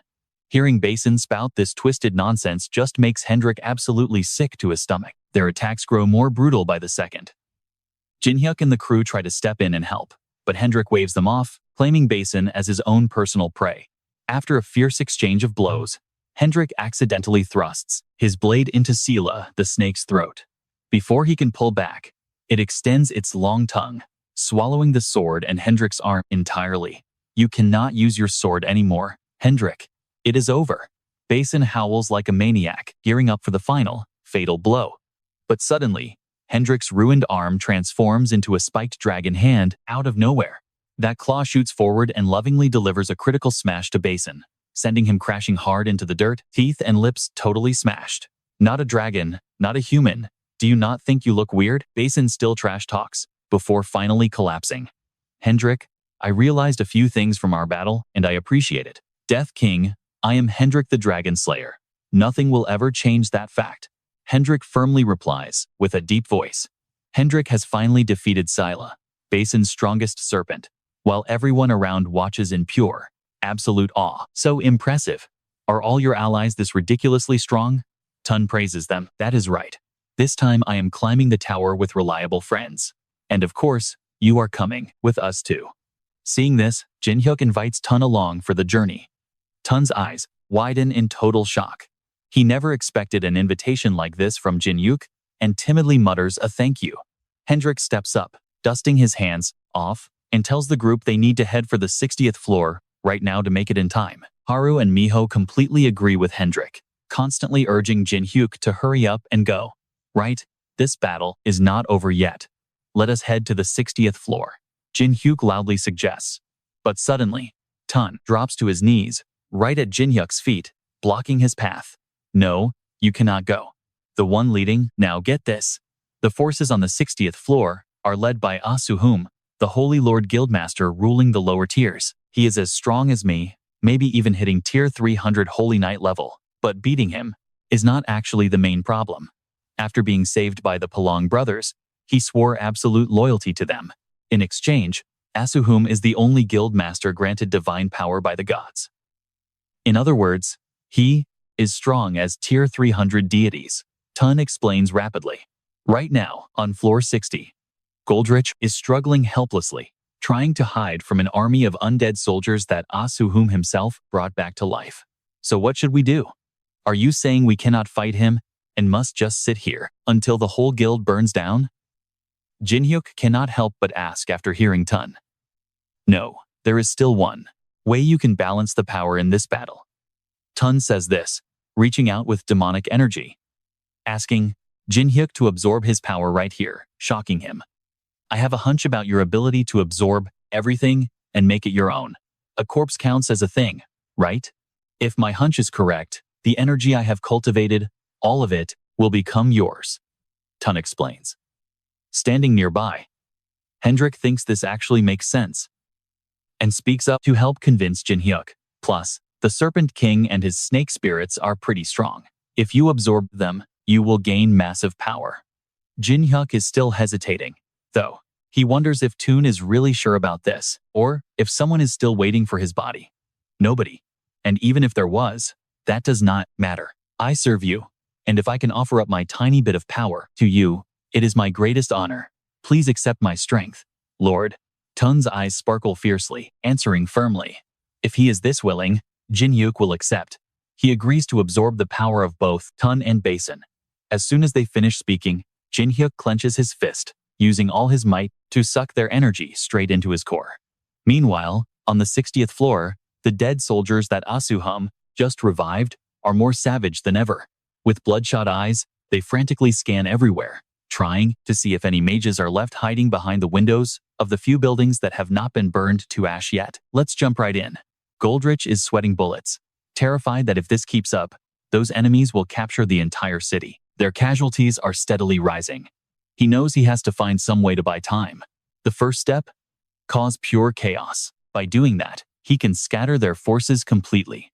After that, they will switch straight to guerrilla warfare tactics. While he is racking his brain for a solid plan, a massive blast of fiery energy suddenly erupts out of absolutely nowhere. It aims directly at Goldrich's exact position.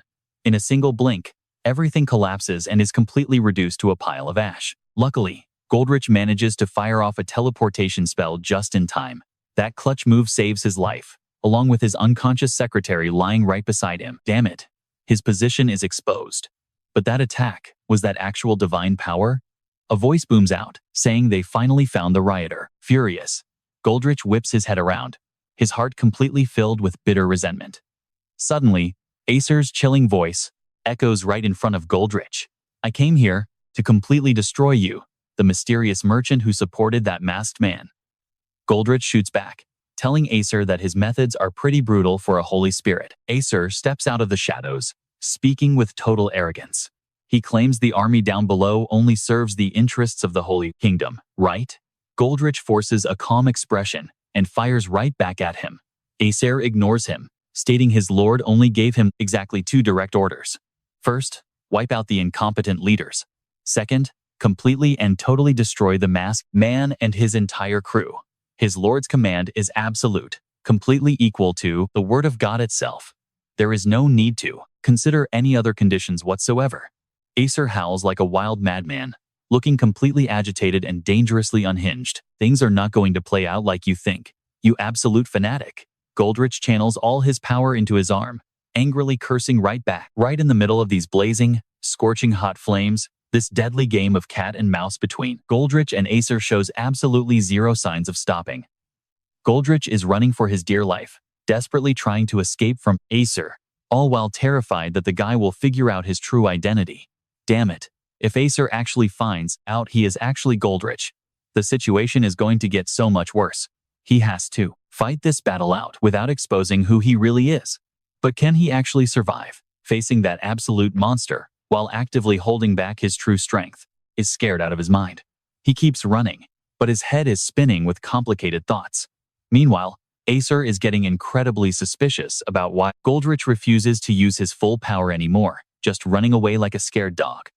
Acer correctly guesses that Goldrich is desperately trying to hide something. In a flash, Acer uses his massive strength to dash forward, completely blocking Goldrich's path. He glares and violently threatens him, vowing to make him lose everything.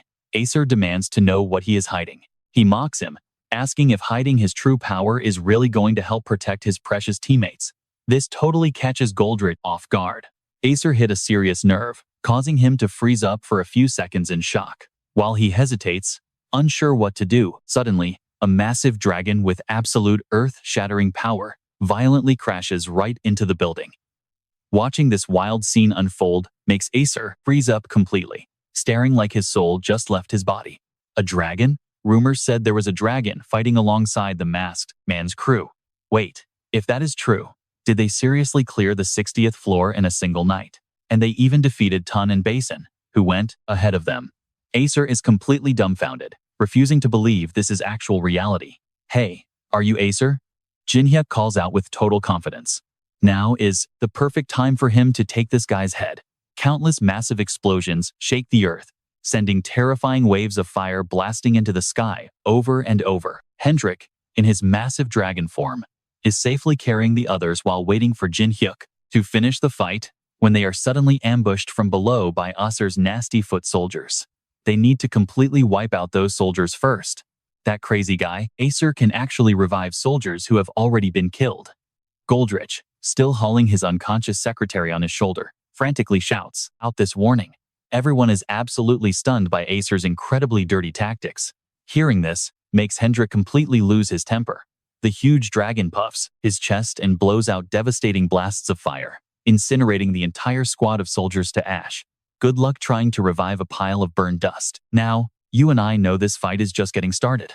Meanwhile, Jin Hyuk is locked in a high-speed sword duel with Acer. Both fighters are throwing out their absolute strongest skills, trying to destroy each other instantly. Jin Hyuk lands a vicious fire blast that actually makes Acer bleed, but shocker, the guy can literally heal his own physical wounds in a single flash. That is some seriously overpowered regeneration right there. Ability. Jin Hyuk realizes that to put this guy down for good, he has to land a fatal attack that simply cannot be healed. It absolutely must be an overwhelmingly powerful strike. He needs to find a tiny opening and unleash his ultimate skill for one final, decisive, earth-shattering blow. Jin Hyuk secretly maps out this entire plan in his head. Right after that, he goes full savage mode, openly trash-talking and completely insulting the Pelin siblings. This successfully provokes Acer into a blind rage, causing him to launch a massive divine lightning punishment strike straight at him. Just waiting for that exact opening, Jin Hyuk instantly summons Venganza, perfectly blocking that overwhelming wave of pure holy power. Asher's reaction? Completely priceless. The guy looked like a deer caught in the headlights, totally clueless. His eyes were darting everywhere, jaw practically hitting the floor. He had zero idea what was happening, wondering how things ended up like this. Well, you and I are about to see a seriously broken skill in action. Seeing Asher completely frozen in shock, Vulcan just couldn't help himself. He busted out laughing, dragging Tun right to the front so Asher could get a good look. Seeing Tun casually standing on Jin Hyuk's side now, Asher absolutely lost it. He started screaming, cursing Tun out and calling him a dirty traitor. But Tun? He just shrugged it off completely. I never sided with anyone, he said calmly. I was just looking for where I truly belong. But his cool and collected explanation, it only made Asher's blood boil even more. He was straight up throwing a tantrum, screaming with pure hatred while flailing his arms around wildly. He swore he would completely erase Tun's filthy soul from existence. But under Jin Hyuk's direct command, Vulcan and Tun rushed in, jumping Asher with a brutal physical assault to pin him down. Blasted backward by a devastating punch from Tun, Asher started panicking. Did Tun also receive the demon mask's insane power? Was that how he got revived and became this strong? While his mind was racing, Jin Hyuk seized the opening. Our main character dashed right in, effortlessly closing the gap to deliver an absolutely beautiful, bone-crushing punch straight to Asher's pretty little face. It hit way too hard. Blood went flying everywhere. After taking that massive knockout blow from Jin Hyuk, Asher staggered back, clutching his bleeding face before crashing heavily into the dirt. A massive cloud of thick dust exploded into the air. Struggling to crawl out of the chaotic rubble, Asher was still stubbornly running his mouth. Demon Mask, I can't believe you pushed me this far. But there is no way you can defeat me. I have the blessing of infinite recovery granted by the Great One. So in the end, you are already destined to lose this fight. But before he could even finish bragging, Basin's massive python tail suddenly lunged out of nowhere. It snapped him up from behind like a predator catching prey, scaring Asher half to death. Did you fall into Demon Mask's hands too, Basin? Asher screamed out in absolute agony. His entire body was completely constricted by Basin's thick, crushing coils. The grip was so intensely tight it felt like his bones were shattering, leaving him speechless. Then, Basin's snake-like arm swiftly whipped Asher's head clean off his shoulders. Blood sprayed everywhere, but somehow, the head instantly grew right back as he angrily screamed, "That's not nearly enough to stop me." Floating nearby, Vulcan looked super annoyed. Seriously? Even getting decapitated couldn't put this guy down? Tun calmly observed the situation. As long as you have holy power, it seems your infinite regeneration is actually real. I guess we will just have to finish you with one massive strike. Staring down Tun and the others, Asher started sweating. The immense power of the four kings was overwhelming. He couldn't even move an inch. Even if he used his holy energy, they simply wouldn't go down. Was this really the true extent of Tun's strength? He narrowed his eyes with absolute certainty, adding, "But with just that level of power, you still can't defeat me."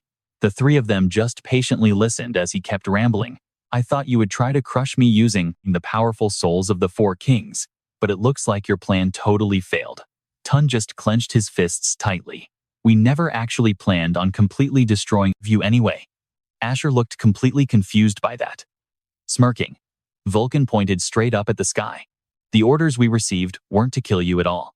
A massive current of purple and golden energy kept swirling together as he finally dropped the truth. "We're here to sacrifice you to our master." Up above, Jin Hyuk's hands were already compressing that intense energy. He suddenly opened his palms, causing the aura to turn blindingly white. This was an all-out spiritual attack. Asher gritted his teeth in sheer panic. Was that holy power? No. It felt totally different. A system screen popped up. It was a unique trait, utilizing fused elements, perfectly combining holy magic and demonic energy into one terrifying merged element. Jin Hyuk's eyes instantly shifted to a pitch-black, void-like color as he cast a single massive magic circle. A gigantic beam of black and white light blasted downward. 10-finger spiritual strike. The blast surged forward with unstoppable momentum. Asher screamed in terror right as the blinding light swallowed him whole. A colossal lightning bolt tore straight through the sky, crashing down with enough absolute power to destroy everything. The aftermath? A gigantic, smoking crater left right in the middle of the battlefield. Asher was scorched completely pitch black, his limbs practically crumbling away into dust. Meanwhile, Jin Hyuk, Vulcan, and Toon just floated there, acting like absolutely nothing happened. Dropping down onto one knee respectfully, Tun lowered his head. "This is our very first victory together. It is truly my greatest honor." Next to him, Vulcan was looking incredibly hyped, grinning widely. "Yeah, finally a worthy opponent has showed up." Jin Hyuk looked at him, super confused. "Why are you so happy about this? They are supposed to be my successors." He glanced down when a voice suddenly called out for the masked demon. It was Henrik shouting up from the ground. "Hey, down here. We've already finished taking care of things." He glanced over at the scattered armor and dust. "To restore this pile of total ashes, you guys would need at least to summon an actual god or a high-ranking demon." Standing nearby, Haru nervously sweat dropped. She simply couldn't believe it. "Wait, so we actually managed to stop that thing?" Staring at Jin Hyuk's squad, radiating that insane aura, she wondered out loud, did they wipe them out completely? Jin Hyuk just glanced back and casually replied, "Yeah, this marks our very first victory." Henrik cracked a wide smile as Jin Hyuk continued talking. "From now on, we can just blame my damage on getting ambushed." Nearby, The Lich supported an injured Bruno as Jin Hyuk's deep voice echoed across the field. But honestly, today was a total failure, since they completely caught us off guard with that first strike. Haryu and Miho just smiled, waiting to see what. Alright, you and I are watching something wild. Everyone is going to think Jin Hyuk just pointed at the sky and completely flipped heaven upside down. The Lich lets out a breath, asking if this is the green light to spread the word. Jin Hyuk just shrugs. Why else would I bring you? Smiling right through the flames, the Lich says he is heading out first. He has a massive mountain of work to do to fix all of today's crazy mess. Jin Hyuk lets him go, telling him he is counting on him. Then, the Lich completely vanishes, leaving nothing but a cloud of orange smoke. A red system alert pops up. The Supreme Demon says their eye for talent is razor sharp. As the system screen scans around, it spots the purple alert just showing 3 dots. Silent, staring straight up at the sky. Then, a new warning flashes. Something huge is coming. Suddenly, the ears of Miho twitch. She looks up, definitely hearing something up there. Out of nowhere, a massive crack splinters across the empty air, while right beneath their feet, the ground starts shaking violently. An earthquake? No, the actual space around them is violently trembling. But instead of panicking, Miho just stares up at the sky in pure awe. The crack completely shatters open. It reveals a bright, white void flashing through the broken pieces. And then, a gigantic pillar of golden light blasts straight down. Everyone throws their arms up, bracing against the insane shockwave. The sky actually tore open, so what exactly is this crazy light? Jin Hyuk stays perfectly calm and analyzes it. That is not the sky. The actual floor stratum just split apart. How is that even possible? Hendrik spreads his huge wings and ducks down low, shouting that it is heading right for them. Haryu anxiously asks, "What the heck is happening?" Tun points straight ahead. "Look over there. That broken corpse is being sucked right up into the pillar of light." He screams the body of Axel Hum. His eyes suddenly glow with a fierce light. Cracks rapidly spread all over his body, until finally, his entire outer shell just directly shatters completely, revealing the brand new body underneath. Jin Hyuk widens his eyes in realization. This is holy power. And he knows this exact feeling. Remembering the time Kamen summoned energy right under that cross magic circle, he is absolutely certain. Jin Hyuk grits his teeth in pure anger. Kamen. Bare feet step forward into view. They really are gods.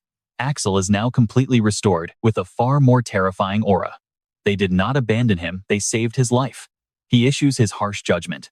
Now is the time to punish the non-believers. Time for divine punishment. Bare feet step forward again. Just as expected, they are truly gods. Axel is fully recovered now, radiating an even stronger aura. The gods never abandoned him, they saved him. He hands down his judgment. It is officially time to punish every rebel who refuses to believe in the gods. Somewhere far away, a small vase suddenly shatters into pieces. Belao frowns at the sight. Meanwhile, Kemen gathers intense energy right in his hand, and when he calls out, the mark on her hand glows brightly. Clutching her arm, she responds. Axel Hum, you have finally made it to the 60th floor. Looks like he got caught. Belao grits her teeth, instantly recognizing the demon mask. She quickly regains her composure and advises him, but do not worry, because at the end of the day, Axel is just a very special toy. He repeats the word special. Kamon flashes a very cunning smile. As an insurance policy, in case this whole selection fails, she secretly implanted something right inside of him. By sharing her holy power with Axel, if he ever gets defeated, she clenches her fist, and he instantly revives as her personal proxy to wield her power. Back on the battlefield, Axel smiles with pure arrogance. With that glowing symbol shining bright on his forehead, he steps right toward Jin Hyuk. Just like she planned, the demon mask is now gearing up to face her head-on. Jin Hyuk grits his teeth in absolute fury. That holy power is that Kamen's divine energy. Hendrik scowls, holding pure hatred for the 9 stars. Haryu tenses up, remembering someone his brother killed a long time ago. Axel arrogantly tilts his chin up. Oh, so you finally recognize Kamen's warm holy power? Jin Hyuk keeps his head low and mutters, how could I ever forget? Then, he shoots him a glare, completely overflowing with murderous intent. That completely disgusting feeling of holy power. Axel casually observes the dark demon manifesting right behind Jin Hyuk. Where is all this intense hatred coming from? Has this guy really been climbing the tower for less than a year? Why does he despise Lord Kamen this much? Seizing the moment while he is distracted, Tun and Voken launch a surprise attack. Who exactly are you? evil demon. But suddenly, a massive purple explosion erupts right in his face. As the heavy smoke clears, Jin Hyuk just sees Axel standing there with a calm, twisted smile. Oh, that is right. He violently grabs both Tun and Voken right by their throats. You guys just cannot reach enlightenment, can you? He confidently mocks them. With a power gap this huge, not being enlightened is going to hurt a whole lot more. Both of them groan in total agony under his crushing grip. Stick with me here. A massive dragon's shadow blocks the light. Hendrik crashes down heavily in his giant form, but then his eyes suddenly widen as he feels something terrifying. Axel is blocking his massive claw with just a single hand. That is a pretty strong dragon, but now he has the absolute power of the 9 stars on his side. He lightly leaps up and effortlessly slams Hendrik straight into the dirt. He openly mocks the power of the young king lineage. It does not even compare to the real thing. Now, you are all going to pay the ultimate price for daring to challenge them, and you will all die right here. But suddenly, weird heart bubbles float into view. Axel looks down, feeling something shift. Is his body actually bound right now? While he is trying to figure out who the heck pulled this off, Miho is standing there, eyes wide, radiating massive spiritual power. He thinks to himself, that kid, this reality-bending power. Is she the child of a spiritual beast? But he has no idea Jin Hyuk is standing right behind him, his sword raised high. You and I both know how this ends. Disappear. Kamen's puppet. With one brutal slash, Jin Hyuk cleaves Axel cleanly in half. Smoke swirled from his body, piecing him back together before he let out a mocking laugh. Ha ha ha. Jin Hyuk's eyes widened in pure disbelief. That massive attack was literally everything he had left. How could this guy just regenerate after taking a direct hit like that? He didn't even have a single scratch. There isn't an attack in this world that can kill me now. A tiny spark of light flickered at his fingertip. My turn? Wouldn't you say? That spark whipped into a wild vortex, rapidly expanding into a massive, blinding fireball. Right on cue, Axel unleashed his holy punishment.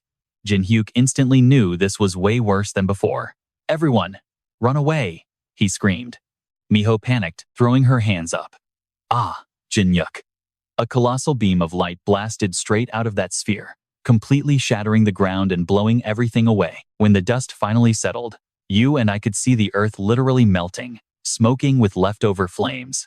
Jin Hyuk desperately pushed himself up. Damn it. My body won't even move. His pupils shrank the second he heard a voice. Ah, you're finally awake. Axel was literally holding on to the neck of Miho. You woke up at the perfect time. Jin Hyuk screamed in total panic. Miho, he looked at Hendrik and Haru crumpled on the ground. Did they actually lose? Axel let out a sarcastic smirk. Your little rebellion completely failed, Demon Mask. The exact moment you decided to betray the 9 stars, you had already lost. Our MC just glared. Lost? Jin Hyuk lay there completely frozen. In a place like this, he couldn't even get close to the guy. Was he really going to die to a mere minion of Kamen just like this? His eyes sharpened with pure resolve. No way. Losing to them again? He absolutely refused to accept that. Meanwhile, Axel squeezed Miho's throat even tighter. You go first. You arrogant little spirit beast. Tears spilled down her cheeks as she choked out. Jin Hyuk. I can't breathe. Jin Hyuk roared in fury. Stop it right now. Suddenly, a weird pink system screen popped up, leaving Axel completely confused. The text glitched out. The 9-tailed fox system declared, How dare you? As the screen vanished, Miho dropped her head and echoed, How dare you? But when she looked up, that was the Gumiho speaking. Laying hands on someone else's child? 9 ethereal tails erupted, radiating an intense, bright pink energy right through that blinding purple aura. Despite being choked, her face darkened with sheer, unadulterated fury as she hissed, How dare you? Miho slowly looked up. Her facial features were literally shifting, transforming into a completely different entity. Those freezing, razor-sharp eyes flared with pure, murderous intent as she growled. Touching another person's child? She glared dead straight at the guy choking her out. Her gaze was lethally sharp as glowing tails materialized right behind her, blasting out a horrifying, oppressive wave of spiritual pressure. Instantly, the glowing golden body of Axel flinched hard. He immediately let go, gritting his teeth. What is this? He leaped straight up into the air, eyes glued directly on her as panic set in. That totally relaxed posture, Could this actually be a transcendent entity from the upper levels of the tower? The Gumiho just tilted her head, flashing a super cryptic smirk, and slowly raised a single finger. Right on cue, a piercing beam of light erupted. That blinding energy swept across the battlefield, reflecting right off Axel's furious golden eyes. Even Jin Hyuk had to squint hard, his entire body tensing up as he watched it tear through. Suddenly, boom. A blinding explosion detonated, sending a massive wave of purple and white energy wiping out everything in its path. Now, you and I are looking at a totally desolate wasteland, dead trees everywhere, and this incredibly heavy, gloomy vibe. The 70th floor, Black Forest. Suddenly, a brilliant flash of light ripped right through the darkness, kicking up a massive cloud of dust. As the smoke cleared, those giant foxtails slowly unraveled. There stood the Gumiho.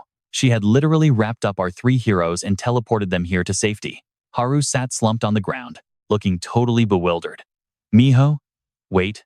No, you're the nine-tailed fox, aren't you? The legendary entity just smiled, softly to greet them.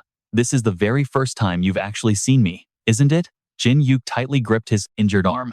He winced, staggering to his feet. Where exactly are we? The Gumiho casually folded her arms, dropping the reveal. The 70th floor. The Black Forest. Haru screamed in pure shock. 70th floor. How did we get up this high? Winking one eye, she started explaining the tower's hidden logic. Climbing normally isn't the only way up. There are plenty of secret shortcuts to reach the higher floors of the tower, but there's a catch. You won't get the stat boosts from actually climbing, meaning you still have to go back down to the floors that match your current level. She then shifted her gaze directly onto Haru. You've never actually climbed to the 100th floor before, yet you were born and literally raised there, right? Hearing that, Haru gasped, things finally clicking into place. Meanwhile, Hendrik, standing right behind the Gumiho, planted his huge sword into the ground, struggling to his feet.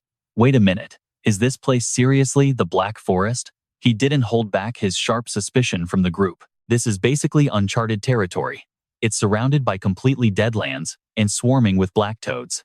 Why would you bring us to a place where it's impossible to navigate and so insanely easy to get lost?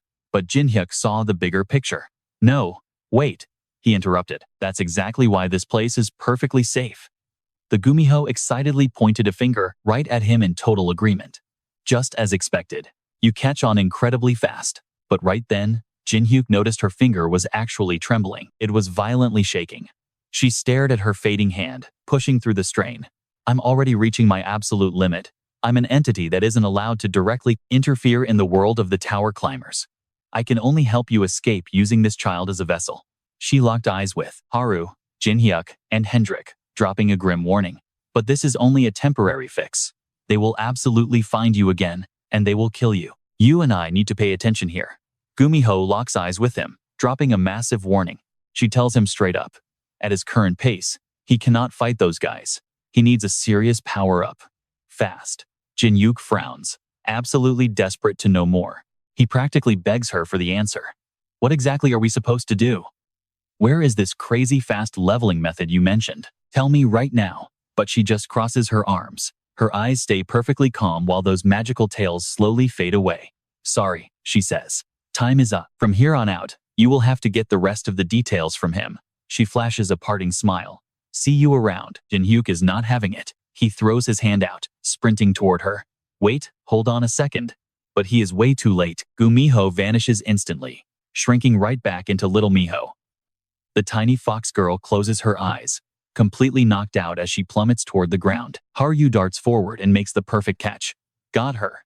He stares down at little Miho, cradling her. He wonders who exactly Gumiho was talking about. Then, boom. A sharp light flashes right past his face.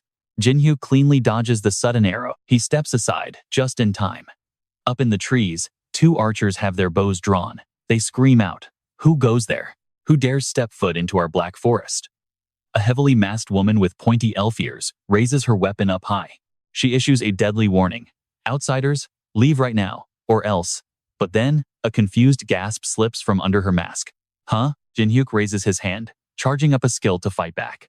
Intimidation will not work today. We need to find something here. One of the figures pulls off her mask and mutters quietly. I never expected us to cross paths like this.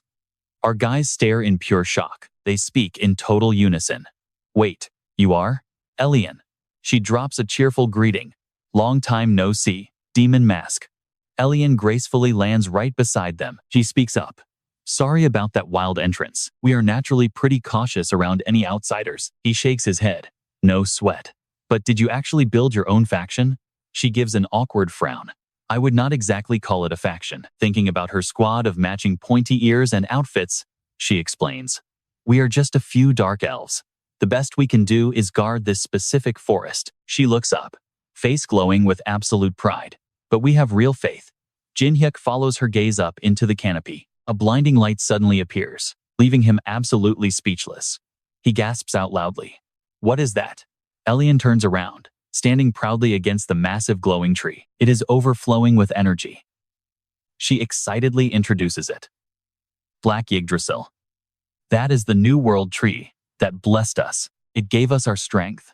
Jin Hyuk stares at the mammoth tree in pure disbelief. Haryu stands right there, eyes wide as saucers, totally speechless. Whoa. She flashes a massive, ear-to-ear grin, completely hyped up. Honestly, this is nothing. The real Yggdrasil is way, way bigger. Then her whole vibe flips. Her voice drops, deadly serious now. All right, your turn to explain. How did you end up like this? Faced with that question, you and I know he cannot answer. Our boy stays perfectly silent, clenching his fists. A little while later, little Miho rests safely on a soft bed. Serious discussion echoes through the room. Wait, so one of the 9 stars, the Holy Star, actually stepped in, and they have direct underlings wielding that insane power? Jin Hyuk, standing there, crosses his arms as he debriefs the whole room. We only made it here because of Gumiho.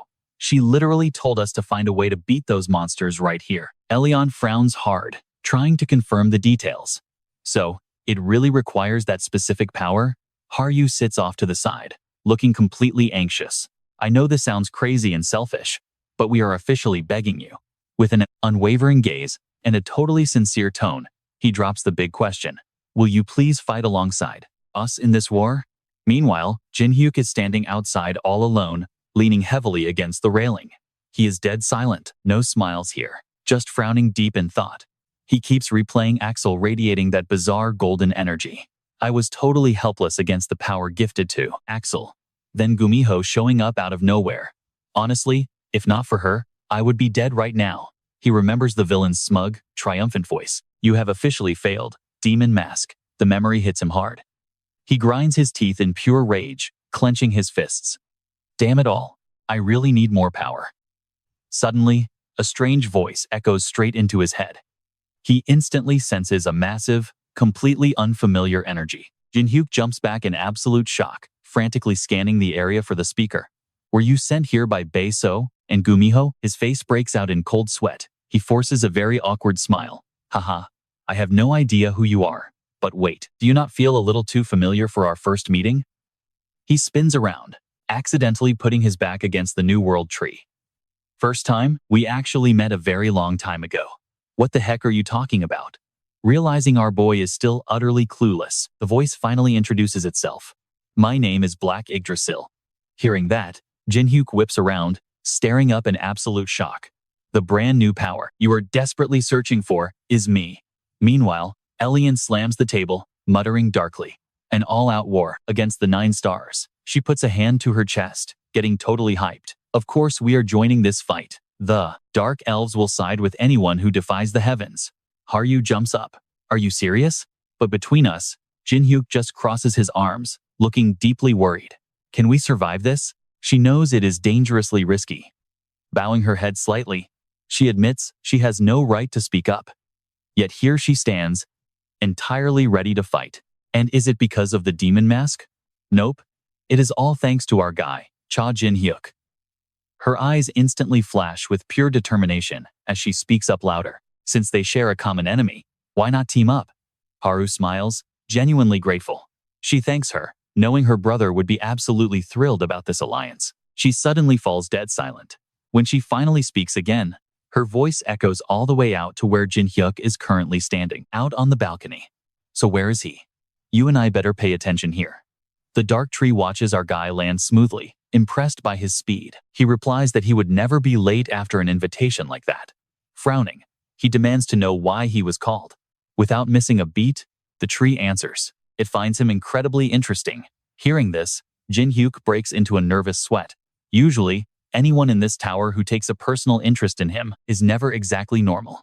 Suddenly, a system window pops up. The Supreme Demon Lord is literally asking if Jin Hyuk was just talking about him. The system message shifts. The Supreme Demon Lord tells him not to worry, claiming they are totally on the same side.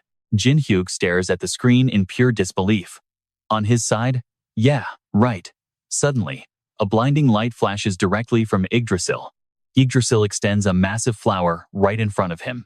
Jin Hyuk is stunned. The petals slowly peel back, revealing a blindingly bright light inside. It is a perfect sphere, practically overflowing with dark energy. The dark tree fruit. A deep voice echoes out. The tree is giving it to him. Jin Hyuk frowns with heavy suspicion. A world tree fruit? Those are normally reserved strictly for the high elf royal family. Floating in the air, his mind races. But this is the dark tree, and dark elves are actually a demonic mutation. They are born from pure demonic power. He locks eyes on the fruit. It is crystallized demon energy. Whoever eats this gets a massive boost. We are talking god-tier demonic power. He smirks, immediately thinking of Axel. With an item like this, crushing Axel would be a total breeze, but snapping out of his thoughts, he asks the real question. Why him? Is this tree not the god of the elves? Shouldn't this insane gift go straight to Elion?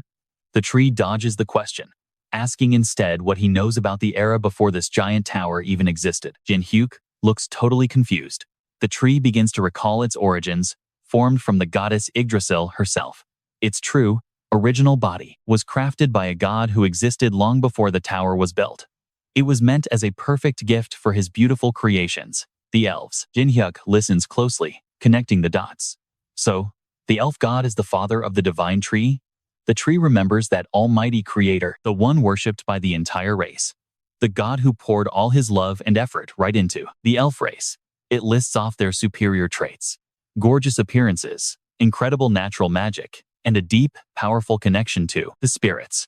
Plus, endless lifespans. They rivaled the 4 great races. Then the tree hits him with a question. What is the biggest weakness of a perfect being? Jin Hyuk answers immediately. Arrogance. The dark tree shakes its branches in agreement. It pictures an elf admiring their own reflection. Exactly.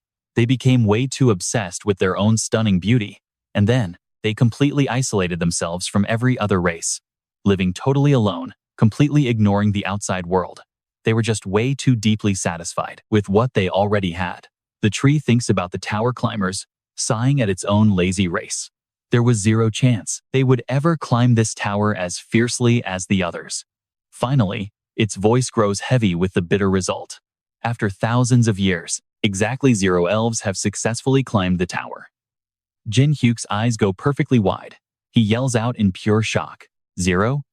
Pushing the branch closer to him, the tree asks another massive question. Why exactly do you think gods create mortals and force them to climb this tower? He glances at the system to make them gods and harvest their power, just like this guy. The system literally asks if he is upset, just like a sick game of trivia. Yggdrasil asks, if a paid servant still refuses to do exactly what their master demands, what happens next? Jin Hyuk clenches his fist and coldly delivers the absolute truth. You obviously get rid of them and find someone who actually listens. You and I both know what this means. The hidden truth hits him instantly. Wait, no way.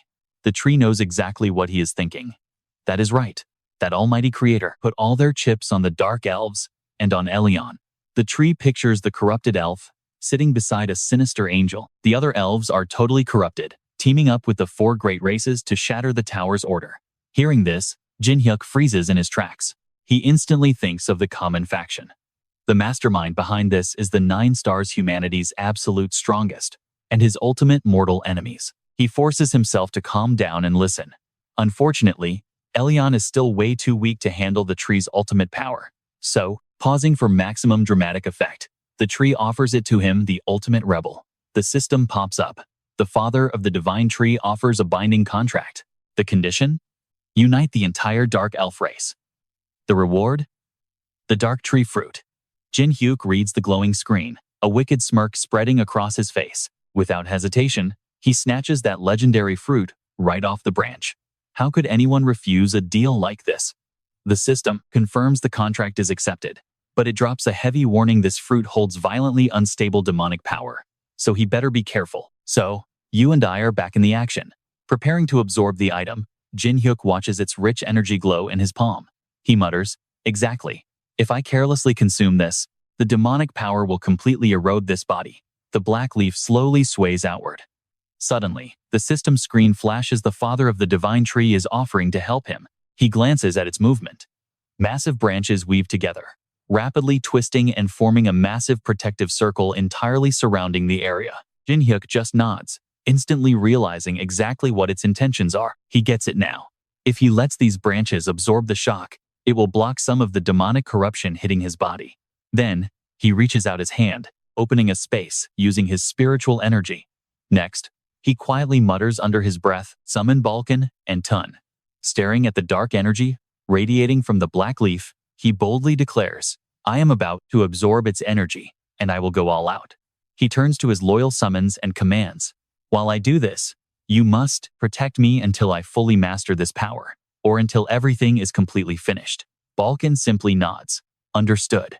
Tun respectfully places his hand over his chest, pledging, "As you wish, my lord." Jin Hyuk's entire body erupts with swirling purple magic. Above him, the black leaf hovers, pulsating with massive, overwhelming energy, slowly spinning. He furrows his brows and yells, "Absorb." Meanwhile, frantic footsteps hit the ground. Elian and Hendrik are sprinting right behind Haryu. She frantically asks, "Do you even know where you are going right now?" Haryu ignores her, continuing to run while screaming out, "Brother!" He leaps onto a cliff and points into the distance, grabbing her attention completely. "Look at that." A massive surge of power is swirling wildly, entirely wrapped in dense, intertwined branches. A voice echoes out. "The demonic energy is incredibly fierce. It became like this the second he walked inside."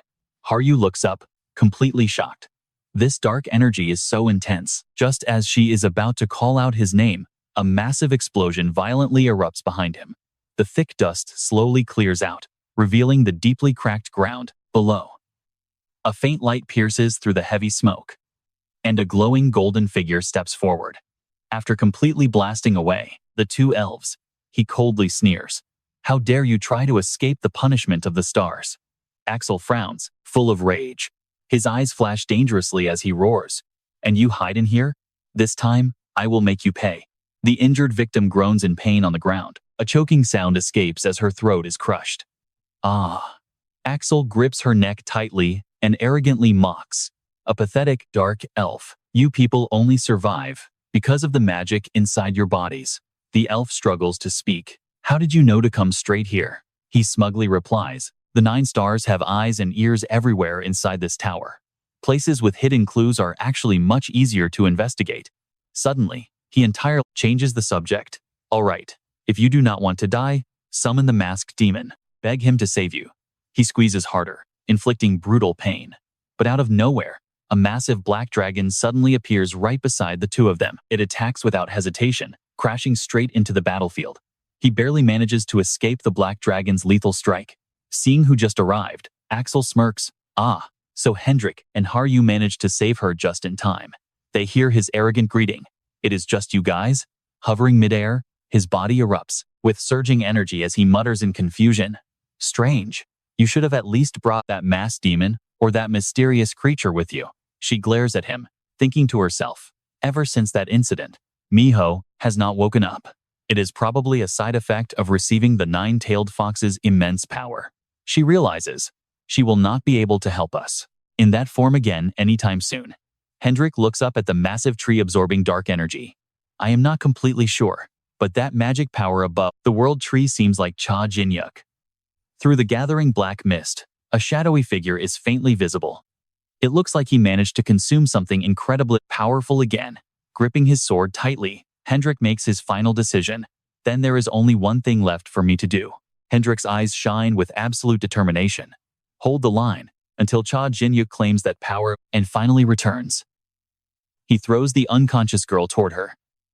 "Get her out of here." She catches the girl in pure shock. "Ah." She frantically protests. No, we have to hold out together until my brother comes back. Hendrik turns and yells, staying here is completely useless right now. Do you understand that? She just stands there wide-eyed, completely frozen and unsure of what to do next. Axel slowly steps forward, calculating. It seems the masked demon is scheming something. If so, he raises his glowing, energy-filled arm and declares, I will slaughter all of you, and he still will not be able to show up. Hendrik swings his sword, slashing directly at the opponent's attack. He desperately keeps urging her, leave right now, hurry up. While he violently charges forward, she finally turns around and makes a run for it. Axel blocks the attack and shouts out loudly, you have zero chance of escaping. Suddenly, several arrows strike his arm. A girl flies in from afar, firing arrow after arrow, with lethal precision. How dare you attack my people? Elian opens her mouth to warn him. You have just declared war against the Dark Elves. He thinks, this magic is different from the masked demon. It is actually suppressing my rapid regeneration abilities. Dark magic and holy power are completely opposing forces. If I keep getting hit by this, I will be in serious trouble. Reaching that conclusion, you and I watch him charge forward, roaring out loud, I will kill you first. Seeing this, she quietly curses. He is way too fast. Stick with me here. He tries fighting back but gets blocked by a sword. Hendrik struggles to hold off his massive arm. Suddenly, his eyes start glowing. His voice is pure determination. I will stop you. A massive red energy orb forms right in his mouth. Axel is absolutely shocked. Is that a dragon core? He instantly recognizes that explosive energy. It is dragon breath. But his hand still moves lightning fast to strike another angle. He reaches out desperately to yell, run away. Elion? She raises her bow in absolute terror. Damn it. What even is that? But that massive hand quickly grabs her right by the head. With terrifying speed, he slams her down hard into the ground. He drags her body a massive distance through the thick dust. The brutal impact just keeps going. The continuous crashing causes a massive explosion. Her completely broken body finally stops against a giant tree trunk. Then she hears his voice whispering right to her. I am their true leader. His hands shift into a battle stance. Like I said, his horrific injuries are already healing at lightning speed. I will kill you right now. Your fate is completely sealed from this moment on. You are just a filthy alien creature going straight against the will of God. Axel finally notices a huge change happening to the great tree. Oh, look at this energy. He points a finger up to confirm his suspicion. So you are actually hiding up there, demon mask. Hendrik perfectly times a sneak attack. I cannot let him target Jin Hyuk. He shouts a bold challenge. I am your opponent now. If you even dare lay a single finger on our guildmaster, I will end your life. Axel just laughs with pure sarcasm. This blind loyalty is actually quite touching. His hand starts swirling with massive spiritual energy. Come on, try it. Hendrik swings his sword with the raw power of a dragon, clashing directly against the holy power. They collide, generating an enormous shockwave that completely destroys everything around them. The thick dust finally clears, leaving the two powerful fighters standing face to face inside a massive crater. Axel drops to one knee, offering some rare praise. Your dragon technique is pretty solid. If you perfect it just a bit more, that move would be absolutely fatal. Axel's reflection is totally visible through a massive circular hole ripped right through his own stomach. But he just grinds his teeth. Are you done talking yet? Hendrik's gaze turns ice cold as he barks a command. Keep attacking him. I can still keep fighting. Even with a missing arm, Axel points a finger. Dragons are incredibly proud creatures. Even if you are not a real dragon, you should at least be able to take a hit, right? His glowing finger points forward, passing harsh judgment. You are completely wasting that heavenly gifted body on absolute trash, like Demon Mask. That is exactly why you lose today. Hendrik stays silent for a moment before cracking a smile. You better worry about yourself. He delivers a final warning, because this next part is going to hurt a lot. Suddenly, a fierce swordswoman appears right behind his back. Countless flashes of deadly sword light lock onto a single target. Haryu screams at the top of her lungs, continuously unleashing massive sword strikes. Axel takes the full hit in total disbelief. This is impossible. She is attacking so fast that even my insane healing factor cannot keep up with the damage. She laughs like a complete maniac. This is the true legacy of the Oni. Inside her mind, a man's voice reminds her, "You are useless. Now, watch what happens next. You are simply stalling for a little more time." The man folds his arms, staring down at her, going completely frantic. Might let you overwhelm him for just a brief moment. But that crazy burst of power will not last long. There is zero chance you can outlast his broken healing ability. The man points straight up toward the sky. That holy power is being continuously fed from way up there. Unless you cut off that power source, there is absolutely no way to win this fight. Even if that guy wearing my mask comes back, it will not change a single thing. She stays quiet for a tense moment before letting out a heavy sigh. Maybe you are right. He loudly urges her. Then run away right now. You are literally the very last Oni. Do you really want to die a useless death with them without getting any revenge for your fallen race? But she just tells herself something else. Ever since Jin Hyuk saved me back in the Goblin Lord Castle, I have always stood safely behind him. I hid with everyone else while they risked everything to protect me. She admits to herself, I have received so much help, and I still have not repaid their incredible kindness. She clenches her fists tight and declares, Jin Hyuk Cha will absolutely not give up. He is going to find a way to win.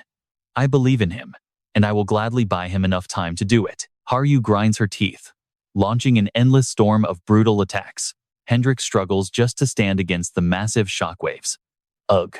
He covers his face, totally blown away. She is insanely strong. But then he gets a clear look at her face. Her eyes are literally bleeding. She has already reached her absolute limit. There is no way she can maintain this crazy power output much longer. Yet, she just keeps throwing one devastating attack after another. Just a little bit more. Come on. I just need to hold him back for a few more seconds. She desperately hypes herself up. I really have to defend this spot until he finally returns. But suddenly, her sword arm gets caught mid-air. Axel is almost completely healed up, and he just coldly mocks her. You are so much slower than before. Then, with a single punch, he sends her flying. Her body crashes down with such brutal force, the immense pain leaves her gasping for air. Axel just hovers high up in the sky, making a grand declaration. Lord Ken and Cameron made the absolute right choice. If we simply ignore you annoying bugs, you will eventually ruin the grand plans of the 9 stars. He gathers terrifying energy into his raised hand, passing his final judgment. I am going to slaughter every single one of you right here. The massive power orb keeps growing larger by the second. Haryu can only blink. You and I know this looks bad. She is completely powerless. I do not even have the strength to move. Hendrik struggles, cursing out loud. Damn it all, get out of there, Haryu. She clenches her teeth, tears streaming down her face. Jin Hyuk, I am so sorry. The blinding orb of light drops. He starts getting swallowed whole, absolutely clueless about what is going on. Around him, the aggressor black zone is way too quiet. He looks left and right in total panic. What? He definitely used the holy form light to burn them all to ash. Axel barely opens his mouth to speak before a brutal punch smashes right into his face. Jin Hyuk arrives right on time, blasting him away with one hit. The trees behind him completely collapse. Jin Hyuk coldly repeats his question. What happened? The beast is slowly absorbing the holy power. He calmly points right at it. Haryo cries out through his tears. Jin Hyuk praises his friends. Haryo, Hendrik, you both did great. Glaring at the floating light, he mutters. What a persistent bastard.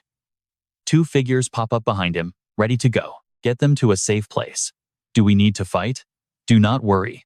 I have Tam. Staring at the pitch-black monster, Axel completely loses it. What did you just do? He points out the massive demonic power, and that absolutely disgusting thing standing right there. Jin Hyuk attacks, casually firing back. Why do not you check for yourself? Axel is totally shocked. That thing is way too fast. He screams in pure agony. Ah! The monster rips right through, tearing his arm completely off. Carmen instantly feels the missing arm. She starts sweating bullets. A huge amount of holy power just suddenly vanished. Back in the fight, Axel realizes it too. Am I being absorbed? Plus, where did Jin Hyuk get such insane demonic power? Meanwhile, his body gets beaten without mercy. His melting face sneers back at our main character. It is totally useless. No matter how many tiny pieces you smash me into, I will always come right back. He does not even finish. Jin Hyuk makes the beast bite him entirely in half. Jin Hyuk totally agrees. I know you will keep reviving. And every single time, Carmen burns through a massive chunk of holy power, he explains. Tam was born from a piece of my soul and demonic power, And just like me, he is incredibly hungry. Choking him, he breaks it down. In other words, his eyes go ice cold. He can rip you apart and eat you forever until he drags Carmen down here through your connection. The wounded body part heals up rapidly. Terrified, Axel stutters. No, no. He practically begs. Lady Carmen, stop. Please do not send me any more holy power. Jin Hyuk eyes are pure death. Too late. He raises his hand. Swallow him whole. Tam. Carmen swears in a total panic. What is happening? Her entire body vanishes, leaving just a furious roar. The gloomy sky cracks wide open. A blazing beam of light crashes straight down into the dirt. Someone groans, kneeling on the ground in a daze. What in the world? She screams in pure rage. What the heck is going on here? Jin Hyuk gives a slow, sarcastic smirk. We finally meet again. He totally mocks her. 10 years passed, and your face is somehow even uglier than before. She glares hard, spitting the words out. Demon face. Under the mask, his expression is pure frost. Time for payback. But wait, you and I need to see what happened 10 years ago. Taylor runs from the monster pack. He yells out, damn it, how can you still use max magic power like this? Under the suffocating pressure of that purple energy, gravity basically vanishes. The earth gets ripped apart in a chaotic storm. Taylor screams in total despair. Jin Hyuk. On the other side, Jin Hyuk is panting hard. His battered body kneels right in the ruined battlefield. He glares at the approaching figure, voice full of hate. Traitor! You! He screams. Fueling that rage, a bone general appears. Am I gonna die like this? Jin Hyuk summons his power. Bone General. The skeleton soldier jumps forward. Its giant bony hand, covered in ragged bandages, blasts out a massive wave of golden lightning. Carmen explodes with power, knocking the skeleton back. She shrieks at him. Stop struggling for nothing. Watching this, Jin Hyuk grits his teeth. He used his very last drop of power just to revive it. Finally, he speaks. Is it over? Carmen's slender legs step right in front of our guy. She replies softly, like a death sentence. Yeah, your end. Carmen points a finger at him, smiling. In the name of the 9 stars, I will take your life. She waves her hand. Goodbye, Jin Hyuk. Energy blasts straight at him. Even though his body gets completely pierced by those brilliant golden energy blades, the eyes hiding behind his mask still flash with absolute, unbroken defiance. Stick with me here. Jin Hyuk coughs up blood, eyes rolling back in absolute agony, pain. Snapping out of her thoughts and back to reality, Carmine gritted her teeth, glaring up with pure hatred, looking right at the man standing directly in front of her. Jin Hyuk's entire body radiated incredibly heavy killing intent. As the seconds silently ticked by, Jin Hyuk's voice turned freezing cold. It is finally time to return the favor, Carmine. A heavy fog rapidly rolled in. Total, gloomy darkness completely swallowed the surrounding light, revealing a dead forest filled with horribly twisted, ugly branches. She screamed out in absolute, undeniable disbelief. No way. Is this the Black Forest on the 70th floor? How in the world did you manage to drag me here? Jin Hyuk just smirked confidently. Yeah, normally, totally impossible. He closed his eyes, thinking back. He actually figured out this exact strategy while absorbing the seed of Dark Gressor, planning exactly how to perfectly take her down. Even with Jin Hyuk possessing overwhelmingly superior magical power, beating Axel was never guaranteed. As long as Carmine kept endlessly feeding him her divine strength, Axel would just keep repeatedly reviving, an untouchable fanatic completely superpowered by that energy. So, what was the perfect way to shatter that exact connection? Well, here is where you and I must pay attention. Jin Hyuk realized he also had someone with that power. Granting someone the absolute power to freely roam within the tower is insanely difficult. You see this clearest in the strict contracts, tightly binding the demon gods to their loyal followers. So, what if Jin Hyuk specifically used that exact same loophole as an excuse? Didn't Jin Hyuk also have the absolute right to use a trump card meant for his believers? With that brilliant thought, he commanded. Carmine, feeling totally stunned, rapidly fired back a question at him. You actually forced my physical descent? Her face looked as if she simply could not believe it. You seriously used Axel to pull this off? Jin Hyuk stared down at her with a completely emotionless face, casually continuing his speech. Because you are merely an existence bound inside the tower. You are completely and utterly different from the true higher gods. Your physical body was forcefully dragged down here. That arrogant plan you originally cooked up out of your own pure, selfish desires is the exact reason leading to your incoming death. She slowly lowered her head, smirking wildly. Unable to hold back, Carmine laughed like a complete maniac. She fiercely stomped her foot on the ground in bitter frustration. Then, Carmine stood straight up, as a blinding, radiant golden energy violently exploded outward, completely wrapping around her entire body. She fired right back at him. "You think sprouting that logic means you actually defeated me? You are horribly, horribly mistaken. An absolute rookie like you hasn't even reached a single corner of the tower." She pointed a finger right at Jin Hyuk, her tone oozing confidence. "I will gladly show you." Carmine suddenly raised her hand, and the massive power behind her violently erupted. She continued threatening him. This is the true, terrifying power of someone standing on the upper floors. But that glorious flex suddenly died, as the glowing aura behind Carmine instantly vanished. She completely froze up in pure, utter shock. Blood suddenly started pouring relentlessly from Carmine's eyes and the corners of her mouth. She quickly covered her mouth, collapsing down. Carmine thought, why? She simply could not stop it. Before she could even snap out of her confused thoughts, Jin Hyuk's heaven-shattering punch came crashing in, smashing directly into Carmine's face. Only after finishing her final thought did she fully absorb that incredibly heavy, bone-crushing blow. Carmine's entire body was violently launched backward, flailing helplessly up in the mid-air space. While the surrounding rocks completely shattered into tiny pieces, the terrifying impact drove her body straight into the hard stone floor, cracking it wide open and sinking her deep into a gigantic, crater-like hole.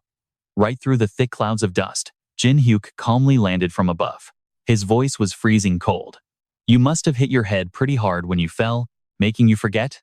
This is the 70th floor, the exact place where hundreds of brutal penalties from other floors completely crushed down on you." She sat slumped on the dirt floor, glaring intensely at Jin Hyuk with purely hateful eyes. "Thinking about you risking your powers in a place like this? Yeah, you are completely and utterly hopeless." Carmine frowned in deep, visible annoyance.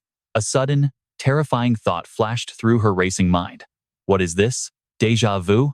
That exact, familiar gaze, coming from someone she had never even met before. Staring blindly down the crushing killing intent before her, Carmine felt absolute terror. What is he? Jin Hyuk's face twisted into a genuinely demonic, terrifying smile. Seeing him like that, Carmine's pupils instantly shrank in dread. She gritted her teeth, hissing out, "Damn it all." Carmine wildly swung her arm, firing a massive energy blast toward him. She screamed at the top of her lungs, "Do not look at me like that." In that split second of life or death, he explosively unleashed his entire dark power. A brilliant purple magic shot forward exactly like a Grim Reaper's deadly scythe. Jin Hyuk immediately summoned Tam. The shadow opened its massive mouth, taking the rushing golden blast head-on, but completely and steadily draining the energy totally dry inside. It barely even left a single scratch on him. Her face went entirely stiff. Carmine thought to herself in absolute, boiling frustration. He actually fully absorbed my entire attack? With his eyes glowing fiercely, Jin Hyuk rapidly dashed in, completely closing the distance between them in an instant. His hand was heavily wrapped in a brilliant, glowing purple nebula. Razor-sharp claws were literally crushing the space around them, signaling that an absolutely devastating strike was about to be launched at any second. Jin Hyuk's true, overwhelming darkness fully awakened. His entire face was completely shadowed by a truly terrifying, demonic mask. An absolutely devastating, world-ending punch was ready to drop. Carmine's fate is totally sealed. Watch this clash with me, black and white violently colliding in this ultimate final showdown, literally tearing right through every single spatial limit imaginable. The absolutely insane force launched her straight up into the air. Carmine desperately threw both of her arms out in front of her chest to defend her body. She finally felt it happening. Demonic energy was literally eating away at her body. Wait, what? No way. This was absolutely impossible, unless this was a completely different kind of magic. Looking at the familiar wound, Kamen instantly recognized it. Wait, was this the Four Emperors? Kamen glanced back, catching Jin Hyuk closing in right behind her. She screamed internally. No, this could not be happening. A massive black hole of pure magic tore right through the dead forest, swirling around a blinding core of light. Helpless, Kamen found herself in total free fall. Up above, Jin Hyuk raised his hand, gathering a terrifying amount of power to rain down on her. Seconds later, she slammed brutally into the solid rock below. Panic setting in, Kamon screamed out in pure desperation. "If you dare touch me, I will literally tear you into 100 pieces." But then something shot past, catching her full attention. What was that light? A blinding golden lotus exploded outward, carrying an insane wave of pure, absolute destructive energy. Jin Hyuk just raised one hand, looking completely confident. That is the magic I absorbed right out of you. He smirked, already knowing exactly how this ends. Consider it returned to the owner. That dark source instantly morphed into a massive, towering pillar of golden light. It crashed down from the sky, threatening to crush absolutely everything into dust.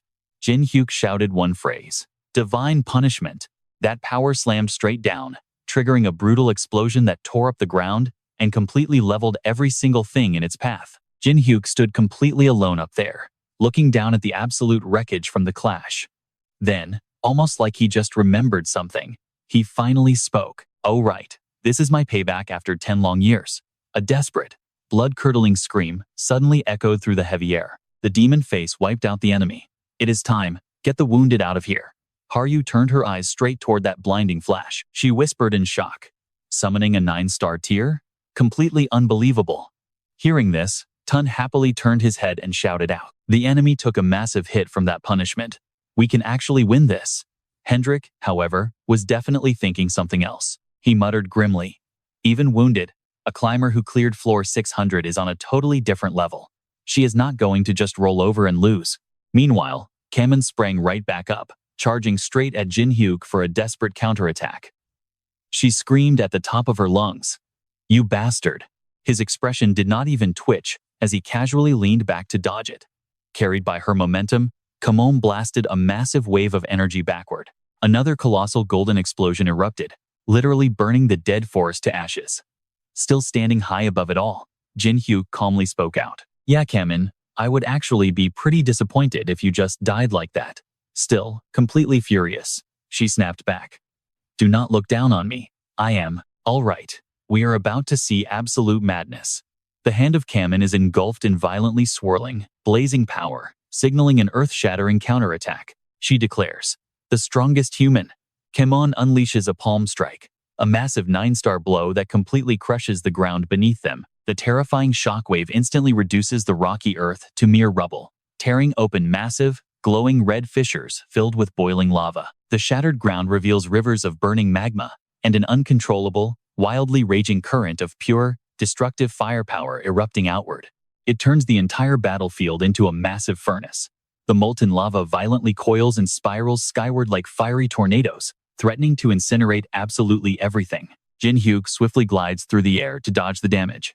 He grits his teeth, silently cursing that idiot while the colossal explosion spreads rapidly below. Everyone present completely panics and scrambles for their lives. Desperate cries for help echo through the scorching air. The massive shockwave has already reached them. "Run! Somebody help me!" Elian urgently shouts, pushing the terrified crowd. "Climb onto the branches of Dark Gresser. Now." Theoretically, divine elemental attacks should not even leave a scratch on Dark Gresser. Haryu, supporting a wounded Hendrik, nervously looks up at the massive, swirling vortex of magma. She gasps, "Brother." Meanwhile, a tense Kamen glares at Jin Hyuk, thinking to herself, "Demon face." He stares right back, silently communicating with just his intense gaze. "You already know this, right? This kind of reckless attack definitely cannot be maintained forever." Everything happens in an absolute flash. Right through the middle of that blazing firestorm, she unleashes another blindingly fast, terrifying strike straight at him. He actually smirks to himself. Perfect. Kamen is forcefully drawing out every last drop of her power, even while actively being penalized by the system. She clenches her fist, condensing all that roaring, fiery energy into one single, utterly fatal punch. It forms a raging sphere of firepower packed with apocalyptic heat. On the other side, Jin Hyuk does the exact same thing. A massive wave of dark, ominous energy gathers, ready to launch. The two insanely powerful forces collide head-on in an epic clash. Boom! A blinding explosion of fierce light literally tears the space apart. Pushed to the absolute limit, an eye of chaos materializes right there. It sits dead center in the blast, swallowing all surrounding light. Kamon confidently declares, "Ha! You are nothing but a tiny insect beneath my feet." If I actually fought with a shred of serious intent. While she gloats, something suddenly grabs her attention, forcing her to quickly look back. Jin Hyuk whips his cloak open. From his very center, a gigantic white serpent erupts forward. It unhinges its jaws, ready to swallow Kamen completely whole. Jin Hyuk loudly roars, Kamen. Wherever the white serpent violently slithers, the ground shatters into pieces. He lands gracefully, adding with a smirk, "Oh, you are using that line again." Jin Hyuk ruthlessly mocks her. "You are getting even worse than you were 10 years ago. Is it because you completely gave up on climbing the ranks, choosing to leech off the 4 great families instead?" Suddenly, the massive white serpent bursts into thick, smoking flames. He freezes, refusing to believe his own eyes. The body of the majestic creature is brutally torn apart by the sheer explosive force of her power. Kamen furiously screams, "Shut up. What do you even know to spout garbage like that?" Suddenly, a blinding, brilliantly glowing golden sphere of wild energy, wrapped entirely in roaring, molten flames violently explodes, sending Jin Hyuk flying backward. "Now, you and I need to pay attention here. That barren wasteland has officially turned into an ocean of magma." He swiftly dodges, perching high up in deep thought.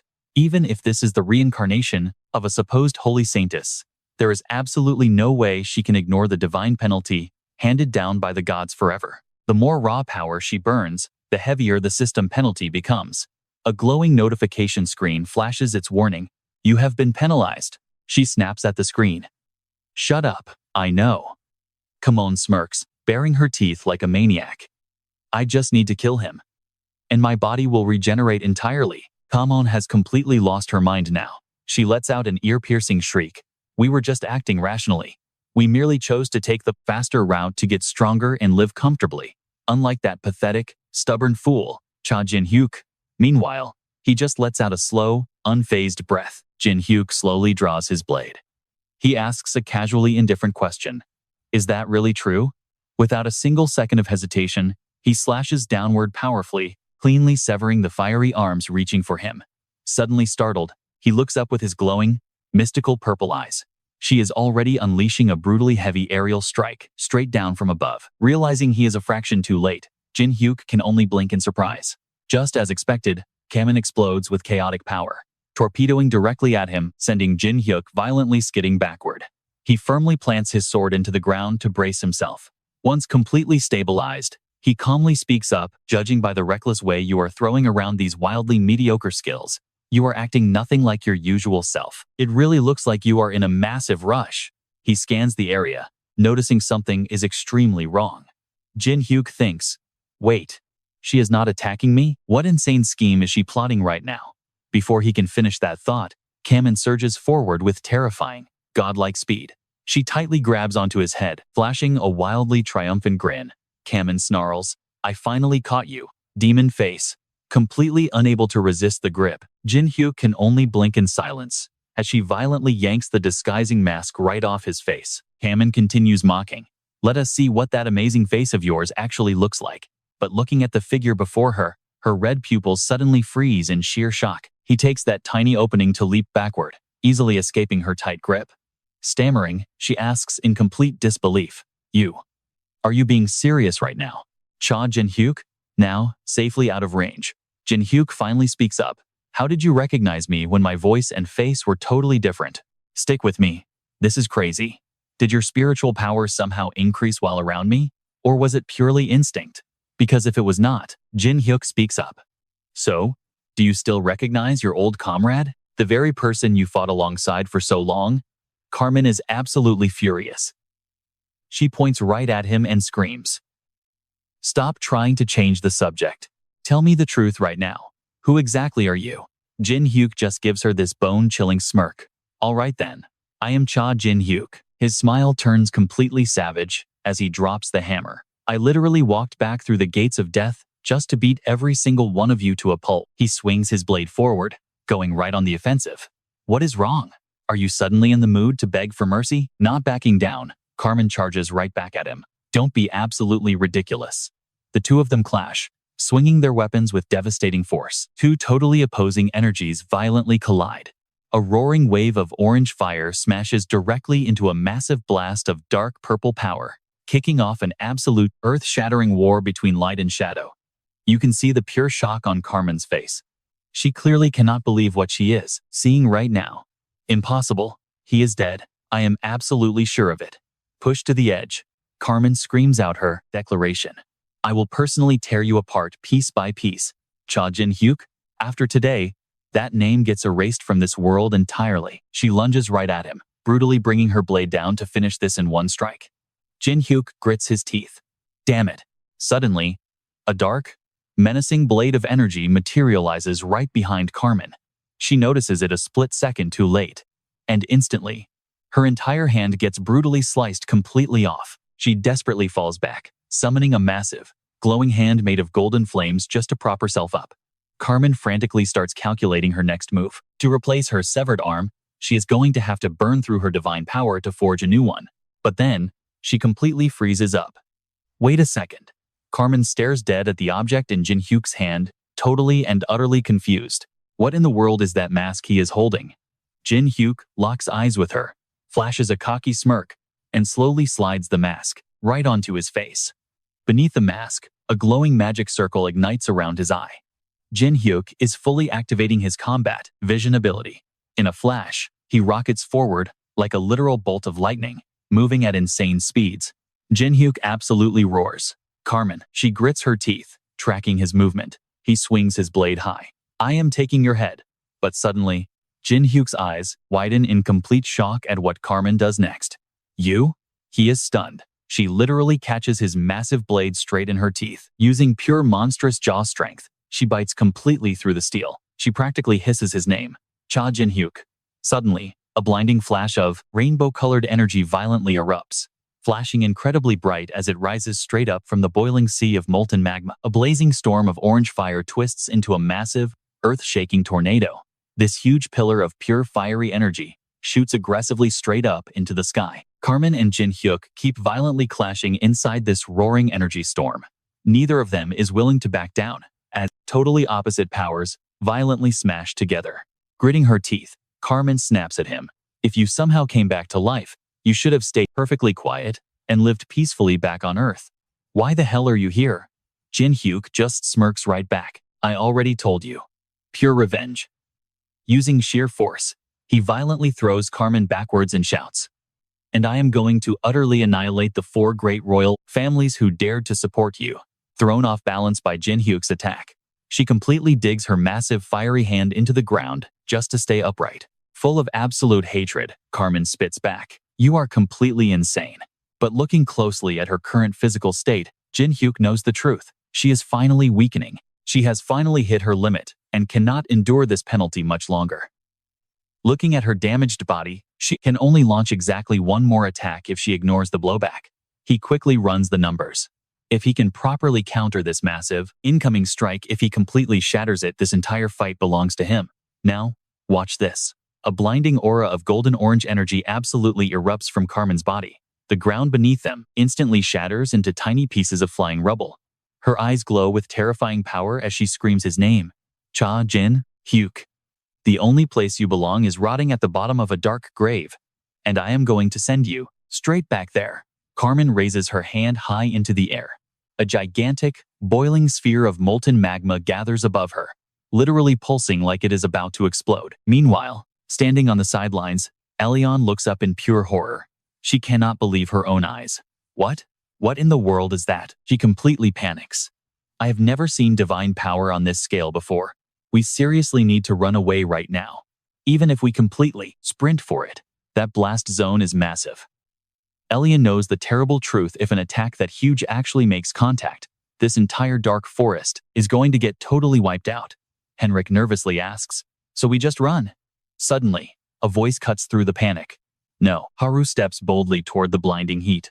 My brother is still in there fighting. Her eyes and voice are completely unshaken. I believe in him. I know that. He is going to win. Back inside the kill zone, Jin Hyuk stares at Carmen.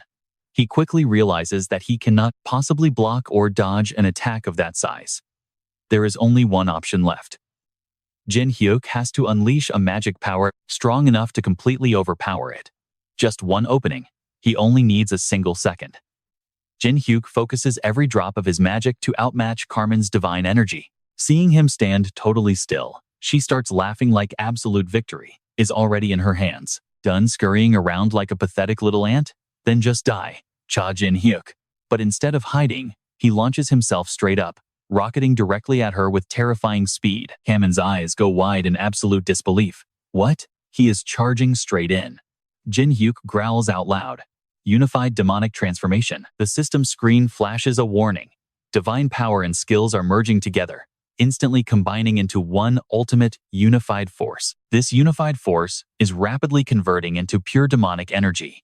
Warning: maintaining this volatile state could cause some serious physical backlash to the user. But the system quickly obeys Jin Hyuk's command. That intense demonic power erupts, violently tearing through space itself, with a blinding flash of bright purple energy. Now you and I know this means trouble. A deadly black vortex rips open, signaling an absolutely devastating attack incoming. This raw energy beam shoots straight toward the glowing fireball over there. Upon impact, an explosive wave of power blindingly detonates, forcefully mixing bright crimson light with faint, eerie green remnants left behind in the chaotic blast zone. Standing tall like a phantom of the night after that massive strike, Jin Hyuk looks completely untouched. His voice is ice cold. You cannot do anything else now. Refusing to back down, Kamin screams out in total frustration. What? Meanwhile, Jin Hyuk just flashes this crazy, haunting smile. He is completely cloaked in an overwhelmingly powerful aura of glowing purple darkness. Already knowing the outcome, Jin Hyuk drops the hammer. It is over. Kamin. The system screen flashes another sudden alert. Heavenly power and demonic aura are currently merging to form the Supreme Unified Force. This Supreme Unified Force is now transforming straight into demonic aura. Warning: keeping this state active might trigger severe internal physical damage. Despite the danger warnings, the system obeys its master. Jin Hyuk's final demonic transformation is totally complete, and his raw demonic aura level hits an insane 259. Kamin completely freezes up. Her perfectly calculated attack, the one she poured her entire soul into, it actually did absolutely zero damage to him. Looking at Jin Hyuk's body overflowing with that monstrous power, she quickly realizes the horrible truth. Right now, his massive energy feels like a literal, terrifying demon. The violent clash of these extreme purple energies forms a massive glowing X that actually pierces right through reality. Kamin stares with bulging eyes, completely shocked. Impossible. Jin Hyuk immediately rushes in with a confident smirk. Why are you just standing there, Kamin? Covering her face, panic sets in as she thinks, damn it, when did he get so close? Without wasting another second, his hand, blazing with unstoppable raw power, violently slams right into her body with crushing force. Kamin's eyes roll back, completely losing focus from the heavy impact. An incredibly lethal beam of purple light strikes directly down from the sky, blowing absolutely everything apart in a split second. Surrounded by the completely ruined landscape, a massive, burning sphere of purple energy entirely dominates the center. Floating high above, Jin Hyuk blasts his energy downward, actively deciding to obliterate the entire battlefield. Kamin is frozen stiff, visibly shaking. Overwhelmed by absolute terror, she drops her head, completely refusing to accept the massive fear she feels right now. Am I actually scared? Kamin asks herself. Clenching her fists, she desperately keeps thinking. Standing right in front of that bastard Jin Hyuk, a guy who literally has not climbed the tower for an entire year? The more she watches him, the more her mind completely spirals. No way. This is just flat out impossible. Meanwhile, his deeply intense, hollow eyes stare right through her very soul. Stick with me here. This gets crazy. Panicking hard, Kamin steps backward like she wants to run. Jin Hyuk coldly asks, what is with that reaction? Jin Hyuk totally reads her mind and asks, are you scared? Hitting right on the mark, Kamin aggressively grits her teeth in anger. Who? She screams out in pure furious rage. Who would ever be scared of a wretched soul like you? I am the strongest human alive, a 9-star who conquered the 600th floor. I will become the absolute ruler of this tower after I finally kill you. Suddenly, her own system starts spamming red alerts. Warning: a massive penalty has been issued against you. Completely losing her mind, Kamin shouts, I do not care. Around her, countless bright golden magic arrays appear, incredibly complex and totally blinding, with a glowing 6-pointed star spinning wildly in the center. She roars her final declaration. Even if I die here today, I will definitely kill you. Jin Hyuk, watching her go completely crazy. Jin Hyuk casually speaks up. Are you really trying to risk it all on one last, desperate attack? All around his body, that intense glowing purple darkness wraps around him, violently spreading out like the giant, terrifying wings of a literal grim reaper. Jin Hyuk lands smoothly on the ground and replies, "All right then, I will play with you until the very end." Exploding with power, Kamen charges. Die, Cha Jin Hyuk, right from the center of her magic array. Insanely powerful energy beams shoot out, carrying enough raw destructive force to wipe out anything. Blinding flames of golden light, mixed with glowing energy rings and bright cross symbols, violently detonate all across the open air. On the other side, Jin Hyuk summons a dark power sphere right in his hand, letting out a wild roar. The destructive moment these two opposite energies finally collide, the purple lightning sphere on one side, crashing into the blazing golden fire on the other, triggers a blinding, massive explosion of pure light. It does not stop there. The purple sphere starts actively devouring her golden power. Outside the blast, Hendrik throws his arms up, desperately trying to brace his body against the erupting shockwave from the sphere. He yells out, "Cha Jin Hyuk." Tun also cries out in deep worry, "My lord." Beside him, Vung Kan furiously curses, "That bastard." Hari loudly calls out, "Oriboni." This totally chaotic, massive sphere of raw clashing energy, combining the crackling, purple lightning and golden fire, reaches its absolute limit. It instantly forms a black hole, devouring everything caught right at its center point. The void rapidly expands, violently sucking up absolutely all the light surrounding it, leaving behind nothing but that deadly purple energy fiercely burning across the ruined surface. Look at this aftermath with me. The rocky terrain looks completely demonized now, absolutely soaked in dark purple energy and covered in crackling electric fissures. Wearing his mask, Jin Hyuk pants heavily from pure exhaustion. The system window flashes a final grim warning. You have sustained critical physical damage. System warning. Demonization side effects are kicking in. He needs to end this, and fast. Jin Hyuk smirks. Stick with me, guys, because this is just the beginning of his absolute brutal revenge. Carmine gets blasted backward, slamming hard against a massive rock. She collapses, sprawling on the ground. She realizes her power is completely drained. Jin Hyuk steps toward her, his voice absolute ice. It is finally time to sever this twisted, cursed connection, once and for all. Carmine suddenly bursts into miserable sobs. Shaking, she stares up at him. She begs for her life. "I am sorry. Spare me. I will do anything you want.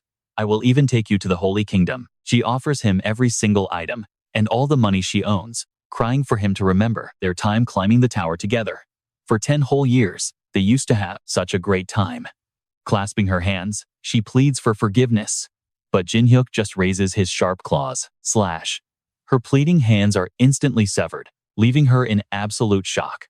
Realizing something terrifying, Carmine frantically glances down. She grips her bleeding stumps, watching dark purple demonic energy leak out. The demonic energy! She screams in horror. Jin Hyuk stares down, completely emotionless. "Forgive you?" he mocks. Then, pure rage erupts. "The guy who could actually forgive you died down in that dungeon 10 years ago. I will never forgive you, Carmine." Her severed hand is seen flying backwards. Trembling in agony, she stares at Jin Hyuk, completely speechless. Carmine suddenly turns, desperately trying to crawl and grab her lost arm. She curses, out loud. "Damn it." Behind her, Jin Hyuk points a single finger. From his sharp demonic claws, a devastating energy beam shoots right through her leg. Ambushed again, Carmine drops hard to the dirt, clutching herself before panicking. She looks back, screaming about her ruined leg. But before she can even process it, a heavy boot stomps straight down onto her face. Jin Hyuk is absolutely merciless, crushing her head into the ground like a bug. He does not stop, pressing his heel down with insane force. "You have no idea how long I have waited for this day," he growls. "Let us just say we have both killed each other once now." She shrieks in pure panic, begging him to wait. She offers to serve him forever as a spirit soldier instead. "Do you not want to command me forever?" But Jin Hyuk shuts her down. "After you traitors murdered me, I made one absolute promise when I started climbing this tower again." A flashback hits, showing his burning hatred back then. "I will never let you become simple summons."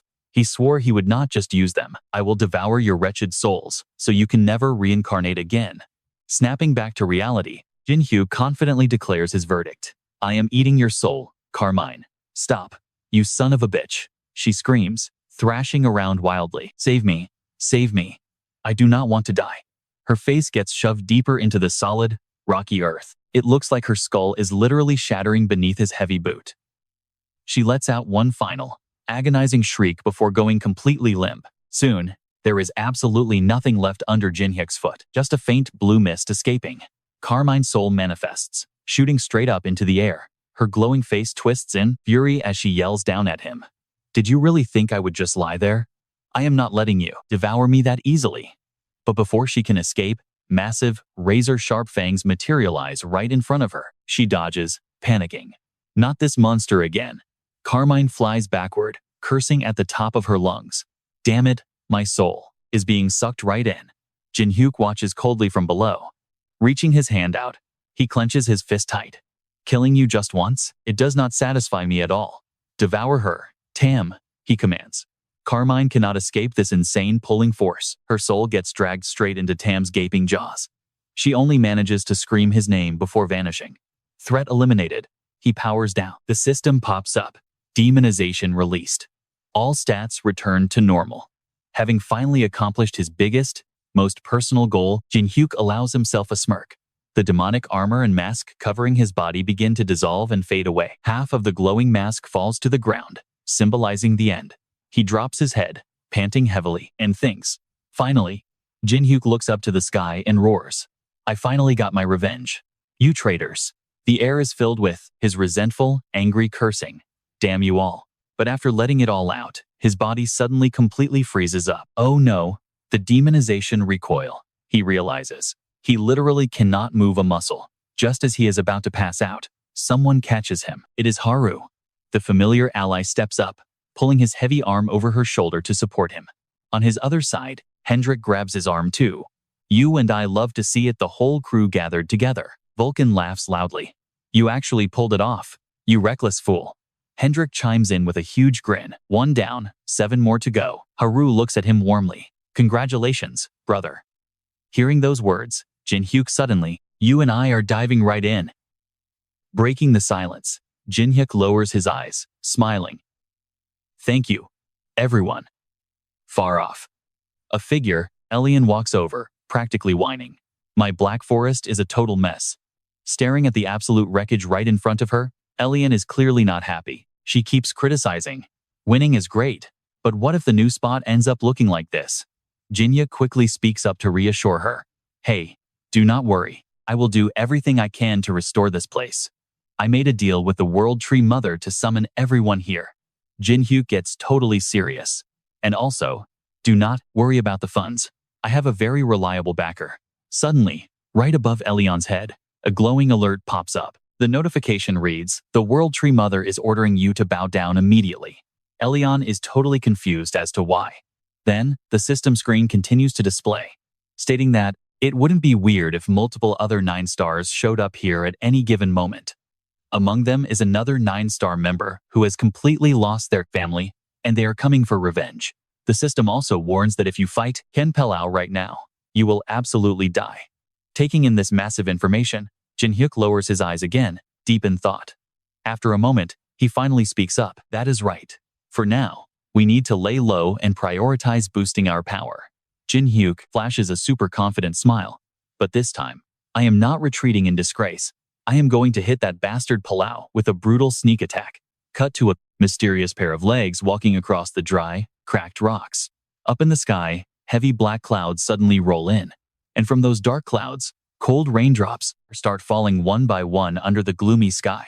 Soon, the rain is absolutely pouring down, soaking a lone figure, standing right beneath a massive, ancient tree. Everyone thought Carmen had just vanished. She was suddenly dragged all the way down to the 70th floor, and since then has not returned at all. Standing in that freezing rain is none other than Ken Palau.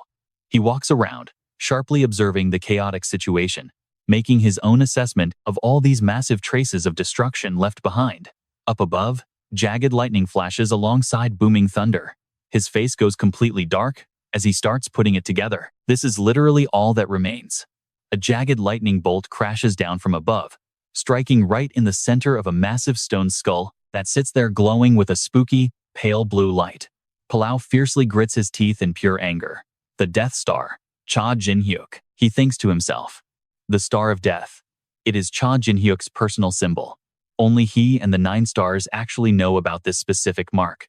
Palau's face hardens completely. He continues calculating.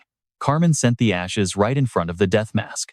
This place absolutely has to be linked directly to him. But why the hell is that symbol appearing here? Panic sets in as he frantically looks around for her. Carmen, where are you? Suddenly, an icy voice cuts right through his chaotic thoughts. It has been a long time, has it not? The death mask suddenly flashes with a terrifying surge of power. It speaks again. It is me. Caught completely off guard, he screams out. What? Palau turns completely pale and yells. Death mask. The entity continues speaking, casually dropping a bombshell. I am the one who killed Carmen. As Palau hears this absolutely earth-shattering news, his entire body freezes up. Palau fiercely clenches his fists and roars. You absolute bastard. Someone like you dared to kill Carmen. The death mask does not even answer. Instead, it glares down at Palau with glowing purple eyes. He stares right back. Suddenly, it hits him. A flood of memories flash by. Carmen being pinned to the rocks, and the tragic image of her turning into a literal soul, floating up into the sky. It all flashes by in a split second. The very last thing Carmen screamed was Jin Hyuk's name. He angrily grits his teeth until he is physically trembling. Palau hisses out, I thought about that possibility. But if you really are Cha Jin Hyuk, then how dare you kill the only family member I have left? I swear I will never, ever forgive you for this. Cha Jin Hyuk. The death mask replies with freezing coldness. A guy who never even blinked at his own teammates being sacrificed, yet today is acting so pathetic over the death of his precious little sister. Listen closely, Ken. It is your turn next. The mask speaks as if his grim fate is already completely sealed. I will slowly destroy you, piece by piece. Palau absolutely loses his mind and furiously screams out, Shut up. Palau unleashes a massive blast of power right at the death mask, shattering it into a dozen pieces. But the mask just says, one last mocking challenge. Just wait, Ken. Scene change. The 9-star member, Carmen, has officially fallen at the hand of the infamous death mask. Down below, the massive crowds are cheering. Hooray! Hooray! This insane news has completely shaken the entire capital city. Everyone is holding a newspaper, talking in disbelief. Now, you and I know how wild this is. The death mask actually killed a 9-star? Is he really that strong? No, it is just because the 9 stars are way too weak. Cut to a loud, echoing crash. You absolute bastards. An angry Holy Kingdom soldier points his finger furiously. This hunting zone is officially under Holy Kingdom control. Just who the hell gave you permission to just casually wander in here? Get out. Right then, a heavily blood-stained axe is dragged violently across the hard ground. Someone on this side scoffs out loud. What? Heaven Realm? Kim sits proudly right in the center, speaking up boldly. You really think throwing that name around scares us? Inside this city? Suddenly, the menacing figure of the Inoa guild leader appears, instantly cutting him off. You dare show disrespect when hearing the name of the Heaven Realm. That little stunt you call bravery is going to get you killed. This guy is from Inoa, the direct affiliated church of the Heaven Realm. The imposing leader of Inoa fiercely roars a command. Retreat. But get this, Kim just bursts into crazy laughter, slowly standing up. That is absolutely hilarious. Leader, all right, you and I are about to see some wild disrespect. So, you are dead, but still talking big? Inoa's guild master froze. What? Kim boldly declared. Why should we obediently listen to your orders? Kim growled, his voice heavy with rage. We will protect our own justice with our own 2 hands. Swinging his massive axe forward, he roared out an absolute command. Attack! Hearing his order, Kim's subordinates immediately surged forward. Seeing this sudden, crazy charge, the Holy Kingdom soldiers instantly started to panic. One guy yelled, What the hell is this? The soldier next to him answered, They aren't surrendering. Inoa's guild master quickly drew his sword, shouting out to calm them down. Do not panic, they are just weak little punks. But Kim was already charging in, swinging his axe. He fired back. Tell that to the weaklings trying to join the 9 stars. His ruthless, fatal strike was suddenly blocked at the very last second. A glowing sword clashed against it, sparking a massive, blinding explosion of light right there on the battlefield. The Heavenly Kingdom just lost one of their main leaders, an actual 9-star member. After a huge blow like that, rebuilding their previous overwhelming power was going to be impossible. Neighboring guilds slowly began threatening them even more, and those brave challengers, they faded away, hiding like actual ghosts. Scene change. A stark warning gets slammed onto a wall. Just a few months later, a brand new wanted poster was fully distributed. Crowds of regular citizens gathered around the local notice board, reading the breaking news and whispering wildly among themselves. It is a wanted poster for the Death Mask. Wait, he still isn't caught? Look, those are his guild members next to him. The Dragon Swordsman, the Demoness, and the Fox Demon. Who is at the very end? How can they catch him? Garam stood in the crowd, arms crossed, and asked aloud. Still absolutely no news about that crazy group who threw the entire capital city into total chaos. Beside him, Changsun turned and casually replied, "Who knows? Maybe the 9 stars will finally wipe them out." He kept talking. But seriously, how is that Death Mask guy so incredibly strong? An old man chuckled and said, "Have you really not heard the wild rumors floating around?" Changsun lowered his voice, explaining, "Actually, the true identity of the Death Mask is actually the fallen star." Now, stick with me, look inside this highly modern, private room. Sitting across from Pelin, a voice spoke up like it just heard a hilarious joke. "Are you seriously making me believe that total nonsense, Ken?" He didn't deny it, speaking with a heavy tone. "Yeah, and even I find it hard to believe." Pelin gritted his teeth, pressing on. "But after investigating the ruins he left behind, I am completely certain that bastard is definitely Jin Hyuk." Hearing this wild claim, Taylor actually started busting out into loud, hysterical laughter. He pointed a finger straight at him, mocking, "Ken, are you totally insane? Did your sister's death completely drive you out of your mind?" Suddenly, a highly destructive wave of energy exploded right behind Taylor. He quickly got serious, throwing out a firm warning. "Watch your mouth.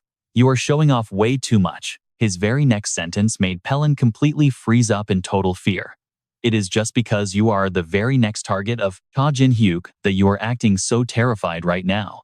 Hit right where it hurt, he furrowed his brow, thinking, "These absolute bastards.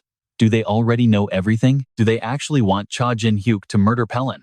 Taylor casually sat back in his chair, continuing in an icy tone, "Ken, do you even realize? The real reason for making you and Carmen the top leaders is simply because you two happen to possess 2 of the 9 great fragments of power." He sounded thrilled. "Now we are all perfectly equal here. Actually, no. Who would even follow you now? Especially when you yourself cannot even guarantee you can protect that fragment of power?" Taylor pointed around the completely empty room. The cold facts prove that absolutely nobody even bothered to show up here today. Furious, Pelin slammed his hand hard onto the table, cutting him off. He growled out, "Does everyone actually think like that?" Taylor laughed out loud, clearly mocking him. "Wanna test it? Do you really think a warrior with power equal to mine could ever fight back?" Right as the tension peaked, the large screen suddenly displayed the face of June. He warned them, "That is enough. Stop it. We will be dividing your power among ourselves." Ken. Pelin ground his teeth in deep, bitter resentment. It was all because of the Death Mask. His face twisted with absolute hatred as his inner thoughts continued. "No, it is Jin Hyuk. This is his fault. I will destroy you, even if I have to walk right into deadly danger myself." Scene shift. A messenger bird is shown gracefully gliding high up in the city sky. A gentle hand reached out, softly touching its fine feathers before a quiet voice finally spoke. "It looks like Ken has already started moving." Jin Hyuk kept talking. "I guess it is finally our turn now, right?" Hands reached out to stroke the messenger bird while he whispered, "Ken is going to do everything he can to eliminate both Jin Hyuk and us." Lich followed up with a dead serious tone. "Unlike Carmen, he is actually pretty stubborn." His gaze turned freezing cold, looking straight at the person across from him as he continued. "However, it will be tough for him to act recklessly now, simply because he has completely lost the backing of the 9 stars. Those guys definitely will not support him. Instead, they actually want the entire Holy Kingdom and all the heaven-defying rebels to be utterly wiped off the map. So what we ultimately need right now is money. Those low-level guys down below are currently gathering solid evidence to fully prepare for their upcoming grand attack." Hearing that, Lich tightly clenched his fist and concluded, "We are going to buy and sell all the assets that they toss away, and at incredibly high prices too."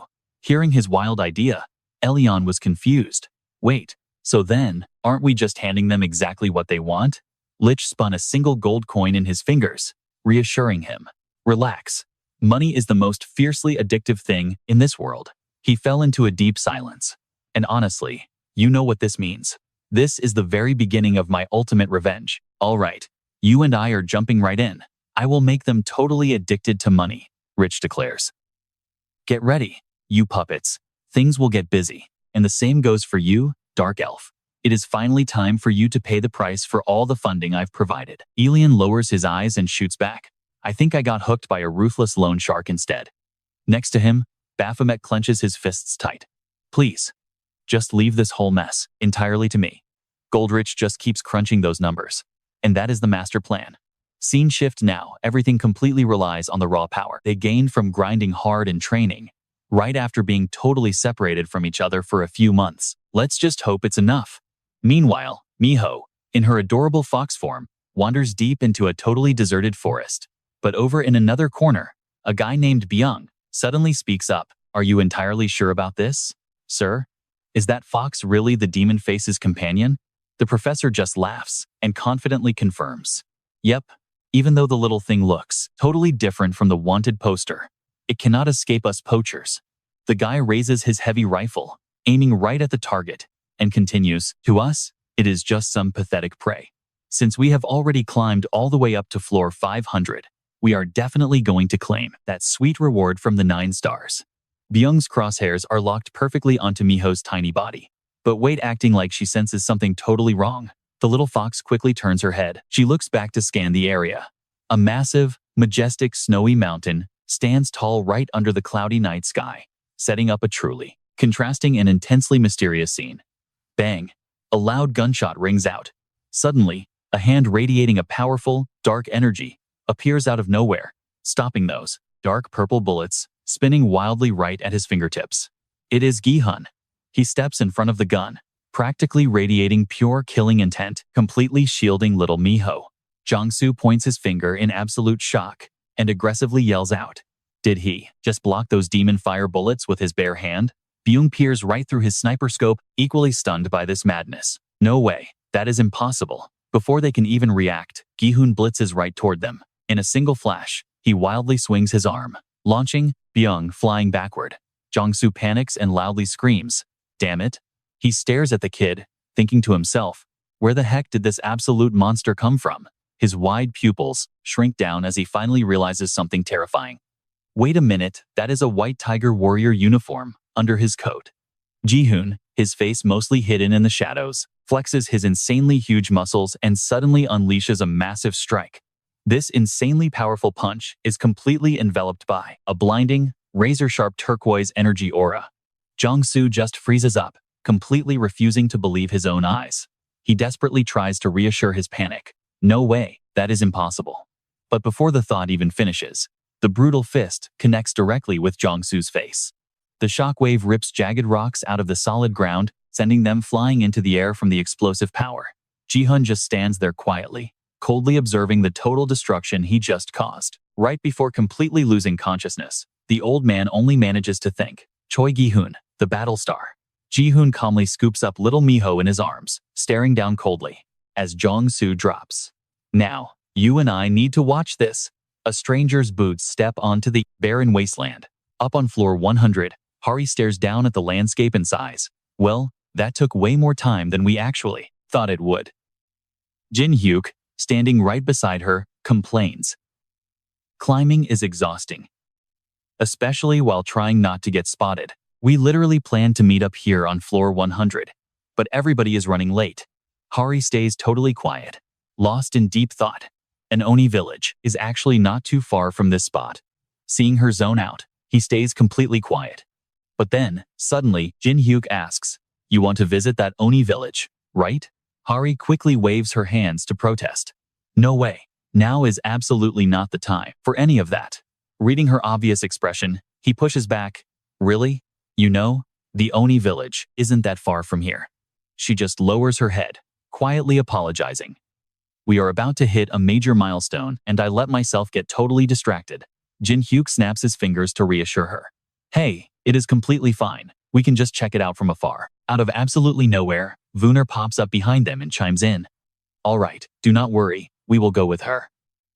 Tun, standing right beside him, completely agrees. Please, just leave this to us. Hari turns around with a grateful smile. Thank you guys, I'll be right back. Suddenly, a bright flash of light erupts, and all three of them instantly vanish. Jin Hyuk is left standing there completely alone. He crosses his arms, sinking into some serious thought. Up until now, we've successfully leveled up our stats and raw power, but when facing Ken, Jin Hyuk's necromancy skills are basically completely useless against that guy's insane divine power. The real reason they even managed to beat Cameron was because she exhausted herself fighting off a penalty. He honestly cannot guarantee that they could ever beat Ken using that exact same tactic. Jin Hyuk tightly clenches his fists until they literally shake. Ken, if he wants to absolutely destroy that ruthless, stubborn freak, Jin Hyuk desperately needs a massive power boost. And the real key to unlocking all that strength? Choi Ji-hun. Jin Hyuk knows he has to find him and his master, the martial emperor Tez, to learn their ways. With a master like Tez, someone who wields grandmaster-level martial arts, they could definitely break their limits and finally crush Ken. Jin Hyuk lets out a heavy sigh into the cool night air. Where in the world are you, Ji-hun? Right as he finishes that thought, a blinding light suddenly flashes from the very center of the dark forest behind him. Startled, he quickly spins around. That is exactly where Hari went. Meanwhile, on her end, an intense, chaotic battle has completely broken out. Through the thick smoke, a totally mysterious shadow slowly steps forward. All right, you and I are about to see something wild. Through the smoke, a voice echoes. I told you so. Hamel slowly steps out, adding, I will wait for you on the 100th floor. Harry glares at her darkly, literally gritting his teeth in pure fury before hissing, Hamel. Jin Hyuk quickly assesses the energy spike, confirming without a doubt that this divine power definitely belongs to Hamel. Behind him, someone is charging at an absolutely terrifying speed.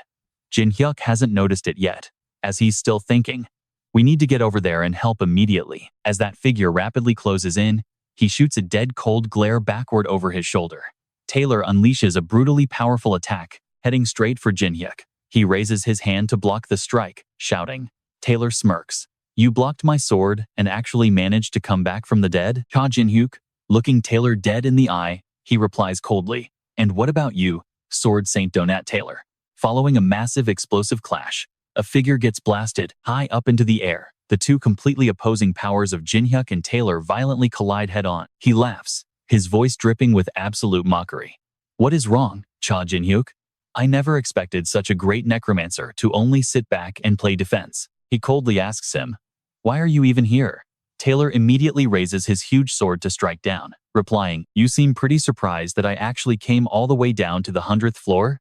Jin Hyuk swiftly blocks his heavy slash attack. Bathed in the blindingly bright light of their clashing energy, the two stand face to face. The air is absolutely suffocating with tension. Taylor then asks, you seriously don't know why I came down here personally? He says it so casually, implying that cutting him down wouldn't even cost him a single drop of sweat, even with the system penalty. Jin Hyuk is visibly startled when he hears him say that. In that brief split second of distraction, Taylor takes the chance to blast him backward. Caught off guard, Jin Hyuk can only ride the momentum, completely unable to resist. A huge clock tower shatters. The innocent citizens down below panic, screaming in terror. What? Did something just literally fly right past us? Who is causing all this insane chaos on the 100th floor of our great city? Taylor bolts instantly in that direction. I'm incredibly glad you survived, he says. Then he yells out in excitement. That day, 10 whole years ago. A rush of vivid memories flashes through Taylor's mind as he takes a step back behind Jin Hyuk. Taylor screams in pure, unadulterated hatred. You're still strong even after being betrayed. I used absolutely everything I possibly could to defeat you. But you actually just laughed at me in your very final moments. Taylor swings his giant sword wide, boldly declaring, today, I will completely humiliate you. But get this, the system pops right up before him. Warning, penalty has been officially applied. Taylor doesn't even care, slicing right through the warning text. Like an absolute madman, he charges forward, relentlessly attacking Jin Hyuk with his blade. Taylor smirks, tossing out a line. I honestly couldn't care less about this stupid penalty anymore. Right in front of Taylor, a blinding purple energy blast signals a truly devastating strike. A massive surge of dark purple energy violently explodes outward from the epicenter, completely distorting the surrounding space with these high-speed black streaks. A massive vortex suddenly materializes right before Taylor, a terrifyingly dark sphere spinning at absolute breakneck speeds, completely surrounded and protected by violently chaotic gusts of raging white wind. He freezes for a brief second, watching the object approach. It is a massive, ominous black cylinder structure firmly shielded by a blinding, razor-sharp grid of pure blue energy. Taylor furiously pushes right past it, heading straight for Jin Hyuk. He asks him in a dead-cold voice, "So you're actually fighting me while taking a penalty? You seriously couldn't beat me back then. You literally teamed up with all that trash. And now you think you can humiliate me? You are completely delusional." A massive black hole forms from the giant purple energy, swirling extremely deep, as if ready to devour absolutely everything, centered entirely on a glowing X and a dark black wing symbol basically signaling a literal doomsday-level attack. Jin Hyuk pushes his limits, charging straight at him. Looking down from above, Taylor just laughs. Is that really the exact same power that Kamen threw away? The moment he sees his face, he gasps. Huh? Jin Hyuk's terrifying demonic silhouette completely reflects in Taylor's widening eyes, closing the gap fast. His hand, armed with some seriously razor-sharp claws, violently swings upward. Before he can even process it, Taylor eats Jin Hyuk's earth-shattering punch. Unable to brace his body, the insane force sends him flying. Taylor's heavy body plummets straight down from the sky, completely smashing the ground and blowing away tons of debris from the ruined buildings. His face is totally swollen. Panting hard on the ground, Taylor thinks, damn it, what the hell just happened to me? Cha Jin Hyuk, why are you stronger every single time we meet? Jin Hyuk states coldly, wow, your face actually looks way uglier than it did before. Donat. Taylor freezes. What? Jin Hyuk just laughs it off. No need to hide it from me. Did you really think I didn't know? You definitely got plastic surgery to make your face look exactly like mine. Hearing this absolute roast, Taylor just stays dead silent. He keeps mocking him. Well, my old face was actually pretty handsome, and I was genuinely famous in the city. You clearly weren't, because of your ugly mug. You literally gave us all a bad name. Did you seriously think I didn't notice you constantly peeking over at me because you were so jealous of my fame? Jin Hyuk completely ignores Taylor's trembling, furious rage, casually continuing his absolutely savage mockery. All right, you and I are diving into pure madness here. Mocking me? He said. I do not know if you noticed, but you are disgusting. You are slowly becoming just like me. And obviously, you cannot perfectly copy me with that incredibly ugly face of yours. Oh, man. That insult definitely hit a massive nerve right there. Taylor ground his teeth together and hissed violently. I'm going to make you regret every single piece of absolute trash you just said. Jin Hyuk just smiled right back. Give it everything you have. Devour him completely. 3. Following his command, the massive beast opened its huge jaws, rushing forward as if to swallow him whole. But Taylor was not rushed at all. He stood totally still, completely calculating his next move, his face completely twisted into a literal demon. A wildly crazy grin stretched from ear to ear, while his glowing yellow eyes practically overflowed with pure killing intent. A pitch-black sword aura violently slashed outward. The ripping trail of light tore right through the wind, slicing the entire clock tower clean in two. Down below, Jin Hyuk completely paid the price, his entire arm getting totally severed off his body. Taylor laughed with absolute satisfaction. I warned you already. I will make you endlessly regret this. He screamed out violently, charging madly straight toward him with insane speed. This is the absolute end for you and your pathetic crew. Your teammates are probably dead and buried by now. Meanwhile, over on another battlefield, a brilliant, overwhelmingly powerful golden blast crashed straight down, dealing absolutely massive damage all around. Hamiel smiled darkly at them. Oh no, are you guys already feeling totally exhausted? Those undead ghost friends of yours were actually quite strong, but at the end of the day, they are still just useless walking corpses. Fighting an angel is an incredibly huge disadvantage. And now, you are the only one left standing. The demoness Hario was sweating quite heavily, glaring right at her with eyes full of absolute hatred. Hamiel continued. So you had better try to use every last drop of your remaining strength, because the exact person who completely burned down your entire demon village is standing right in front of you. Hearing this, Hario completely froze, totally unable to process that shocking information. Clang! Her heavy sword fiercely struck the ground. Hario leaned against her blade to slowly force herself up. She finally spoke up. Thank you so much for finding me. I have trained through absolute hell and suffered endlessly just for this very day. I, the final remaining sword of the demons, will cut you down to get my revenge. Hamiel just smirked. her face overflowing with total mockery. Are you seriously planning to use the power of that sword? So you are completely relying on some ridiculously unstable power you got from just a bit of training? I honestly cannot believe an immature little child like you is supposed to be the absolute last hope of your entire clan. All those dead demons buried beneath our feet right now must be feeling incredibly ashamed of you. Haruo fiercely thrust her blade forward. Right then, her entire body became completely wrapped up inside a massively overwhelming surge of power.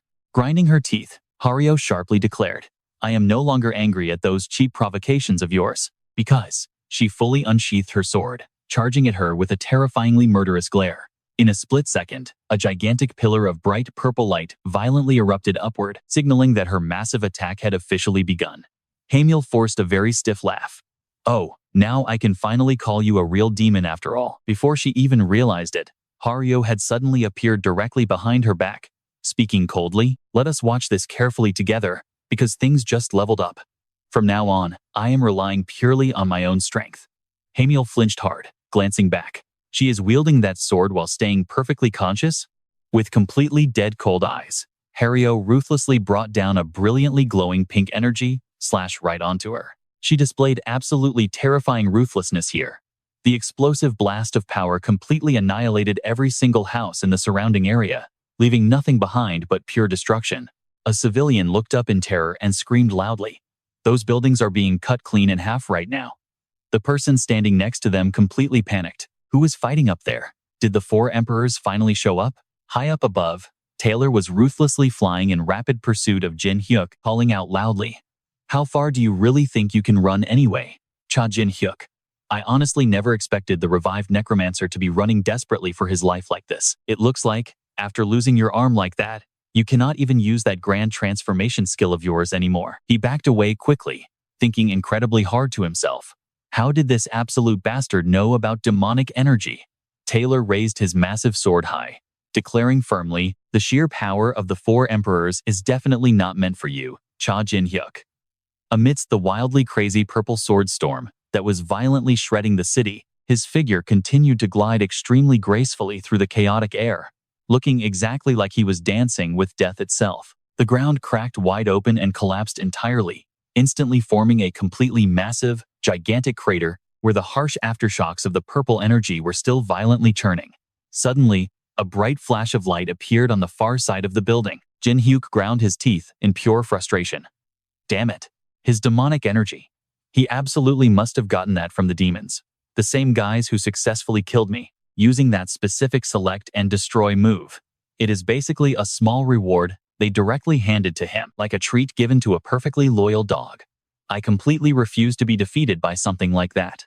While Jin Hyuk was gripping his severed arm, something suddenly felt incredibly wrong behind him, making him flinch hard. The building split in half from the blast, and the wild aftershock violently launched him away. Jin Hyuk growled deeply, showing off his total, unfiltered rage. Suddenly, something flew directly at his exposed neck. Taylor tightly grabbed Jin Hyuk right by the throat, roaring out loudly, "You cannot possibly fight me anymore. With supreme swordsmanship and demonic energy, I am completely unbeatable." Boom! He slammed him straight down hard. "You and I both know this is incredibly bad. All right, you and I are diving right in." Dropping from above, Taylor aims his blade at Jin Hyuk, trying to impale him. He screams, "It is over." Jin Hyuk's eyes widen, staring straight ahead. Having the absolute upper hand, Taylor delivers a brutal, punishing strike, crashing down from above. He pins Jin Hyuk to the shattered stone with a blade drenched in destructive purple energy. Black aura violently erupts from his mouth, showing off a picture of pure agony and defeat. That earth-shattering impact instantly unleashes a totally insane hurricane of wild purple energy everywhere, blasting away the rubble and leaving a scene of pure destruction. Thinking he finally won, Taylor literally shakes with laughter. He screams out, "I did it. I finally surpassed you. Jin Hyuk. The one who defeated the Grim Reaper is me, Sword Saint Donut Taylor." Right in the middle of his victory lap, a voice cuts through. "Is that really all you have?" Taylor freezes up. Jin Hyuk casually touches the sword. He asks coldly, "It has been 10 whole years, and this is all you can show me? That tiny little reward you got from the Death Emperor just by wagging your tail to get on their good side? That is seriously pathetic." Taylor glares back with absolute hatred, thinking, "I stabbed him with a blade coated in pure demonic energy. Why is he not dead yet? He yells out. What kind of trick is this? Jin Hyuk rockets upward, tossing away the blade that was stuck in his own body. Jin Hyuk declares, I am completely different from you. If I want something, I take it with my own 2 hands. One body immortal art. The system window pops up. Demonic energy and divine power are currently converted straight into one body power. All of that one body power is then converted into divine power. Taylor cannot believe what he is seeing, screaming. What? What even is that? Bathed in holy golden light, Jin Hyuk majestically awakens, fully revealing his new form with dark wings and a glowing halo. This completely confirms his status as a supreme entity that has easily surpassed every single normal limit. Look closely at that golden mask. It looks completely emotionless, yet radiates heavy divine authority, with burning eyes that look like they can see through anything. This moment marks his absolute transformation into an entirely new tier of supreme power. Taylor looks up at Jin Hyuk towering like a god, thinking to himself, the arm I just sliced right off with demonic energy actually grew back? Wait, did my demonic energy just get completely overpowered by his divine power? Cha Jin Hyuk, you always blow right past our expectations, constantly breaking through to higher realms. I hate that about you, down to my very bones. Cha Jin Hyuk. He roars and charges at him like an absolute maniac. Jin Hyuk just points a finger, summoning the heavenly punishment. The blinding light violently explodes like it wants to swallow all of space, leaving a lone figure proudly spreading his wings right in the dead center of that terrifying power source. Taylor's pupils shoot wide open, contracting wildly in absolute fear. Baring his fangs, he lets out an earth-shaking roar, his face twisting up in the extreme bloodlust of a beast that just woke up. Erupting power violently rips the ground wide open, launching massive boulders flying in every single direction into a blinding energy hurricane that looks ready to crush any obstacle straight to dust. Swirling dust completely blocks the view, leaving nothing but crazy spiderweb cracks spreading across the broken earth. Down inside the deep crater after that heavy attack, Taylor's sword is pinned deep into the ground amidst the ruined terrain and thick dust. He is lying flat on the earth, but his eyes are still coldly glaring straight ahead. Jin Hyuk takes his time, walking slowly over to him. Now, you and I need to pay attention here, he says. 10 years ago in the 9 stars, you were the strongest. Even if others had their own special skills, I did not care how they ended up. But to me, you were the strongest. Taylor painfully struggles to speak. Cha Jin Hyuk, this time I will definitely surpass you. Jin Hyuk takes off his mask, replying coldly, but your sword has gotten so much weaker. You got way too arrogant relying on demonic energy, a borrowed power that never actually belonged to you. That is exactly why you lost. If you had just spent the last 10 years honing your own sword arts, then the loser today would have been me. Taylor grinds his teeth and curses, damn it. Jin Hyuk stays completely silent. He quietly looks down at the defeated man lying frozen next to his greatsword. Casually holding the mask in one hand, he gives off a chilling, terrifying vibe. Out of nowhere, he coughs up a mouthful of fresh blood. Clutching his chest, Jin Hyuk drops to one knee. He rubs his chest, thinking, because I fused power in 2 completely different ways, the backlash is insanely heavy. To freely use fusion, I need to get a lot stronger. But first things first, he steps up to finish Taylor off for good. His soul shoots right up into the sky. Jin Hyuk reaches out, tightly gripping onto the head of Taylor's spirit. He growls with deadly coldness. Did you really think you could die in peace? Let us wrap this up quickly. My teammates are still waiting for me. Beneath the deep blue sky, dotted with drifting clouds, the massive mountain stands absolutely tall and proud. Suddenly, the sky is violently torn apart by a blinding pinkish-purple light, exploding way up, high like a descending star of death, firing off razor-sharp energy beams that punch right through every single cloud layer. Meanwhile, Haryu and Hamel are locked in an intense brawl. She gets slashed by those crazy energy beams. Hamel grinds his teeth in pain, pushing his limits. All right, you and I are diving right in. Her healing speed just could not keep up. Taking that chance, Haryu swings her blade, rushing forward to land a heavy strike. Her eyes glow bright as she activates the Mind Battle Heavenly Eye. Haryu reaches out with one hand, grabbing her enemy by the throat and squeezing hard. Hamel thrashes around, desperately trying to break free from the chokehold. She thinks to herself, when did this girl get so insanely close?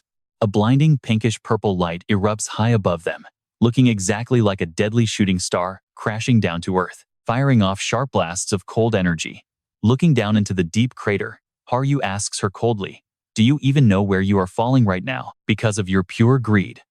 You completely destroyed this place, and this is my home."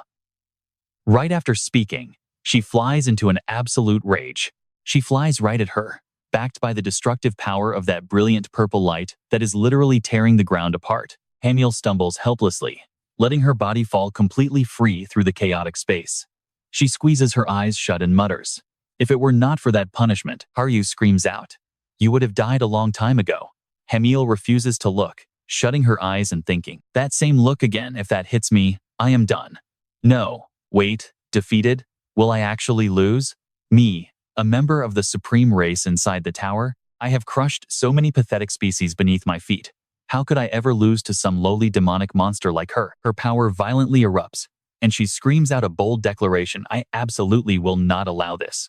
The system alarms immediately start blaring. Warning, massive energy reaction detected. Warning, massive energy reaction detected. Warning, massive energy reaction detected right now. A blinding sphere of energy explodes around Hamiel, triggering a terrifying shockwave that sends rocks flying and completely blows away everything in the surrounding area.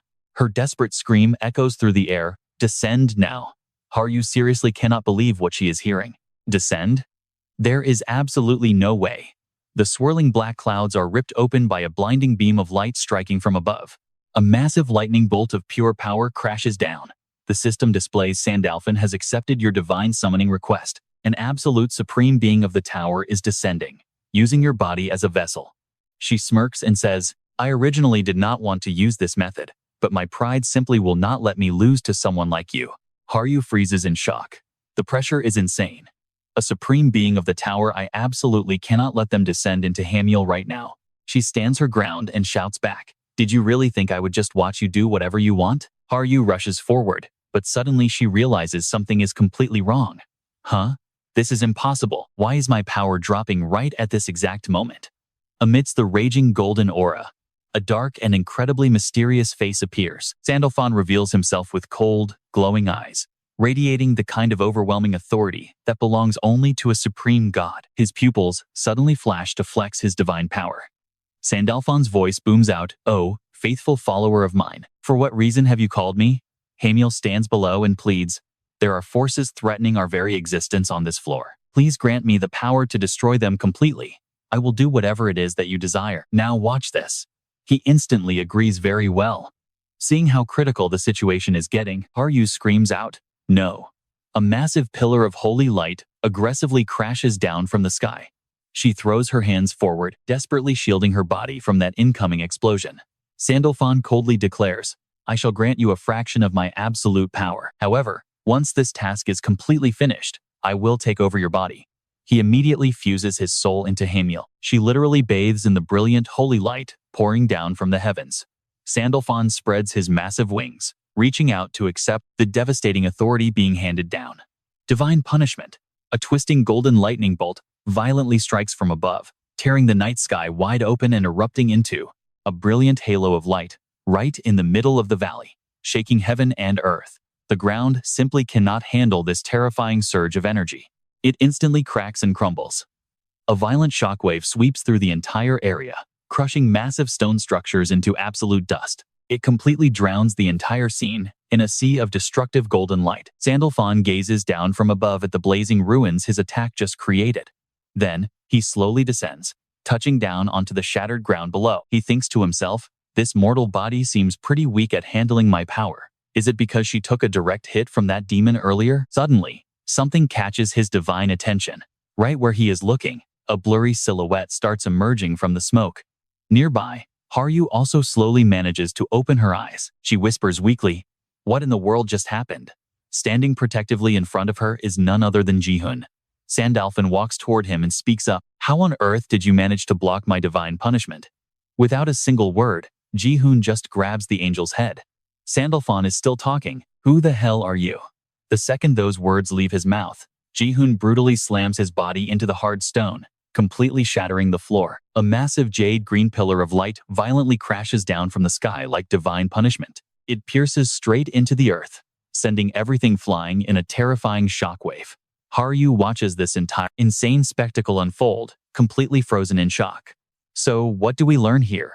You simply do not mess with Jihun, even if you are an angel. Fighting a god barehanded? You and I both know that's insane. Hamiel collapses, completely battered. She grits her teeth, glaring up. Are you the 9 stars? Choi Kyung-hun. Her eyes snap wide open. Choi Kyung-hun, the only one of the 9 stars, who never betrayed Oroboni, his true friend. But Hamiel isn't done yet. She shuts her eyes tightly and screams. Sandalphon, Sandalphon, absolutely no response. Did the connection break? And from just one single punch? Furious, she screams at him. Who do you think you are? How dare you? Interfering with a divine manifestation? Do you honestly think you can just walk away from this? Do you have any idea who is backing us up? Kyung-hun just slams her head straight down into the dirt with one hand, completely cutting off her annoying screeching. He speaks calmly. That is exactly what I should be asking you. Did you seriously forget who is backing me up? Martial Emperor Tess. You guys really managed to piss off my master. Hamiel thinks through the agonizing pain. Martial Emperor Tess? An absolute supreme being on par with our very own gods. Kyung-hun practically growls at her. And honestly, you are really starting to piss me off too. Unable to believe him, Hamiel completely panics internally. Wait, he is a follower of Tess? Do not tell me he is only here for Tess. If Tess gets dragged into this fight, there is absolutely zero chance I can win this. Desperate, Hamiel suddenly shoots straight up into the air to escape. But before fleeing, she leaves a threat. I will remember this. You better watch your back. Kyung-hun grits his teeth and shouts. Running away already, you coward? Hamiel just laughs it off. Let us see who wins next time. I sure hope you stay alive until then. Watching everything quietly from the sidelines, Kyung-hun finally speaks up again. Who exactly said you were allowed to leave? He uses his massive power to chase her down, refusing to let her escape. Hamiel frowns in pure disbelief. Can he really keep up with the sheer speed of an angel? A wildly powerful hand reaches out and brutally grips her wing. Kyung-hun asks in an ice-cold voice, Where are you going? His eyes completely flare up with raw energy, a wild, glowing green light. He clenches his jaw hard, channeling absolutely every ounce of his willpower and intense fury right into this next attack. Choi Kyung-hun first form direct strike. Hamiel screams out in agonizing pain, totally unable to resist it. The heavily compressed energy instantly violently explodes, creating a terrifying jade green explosion.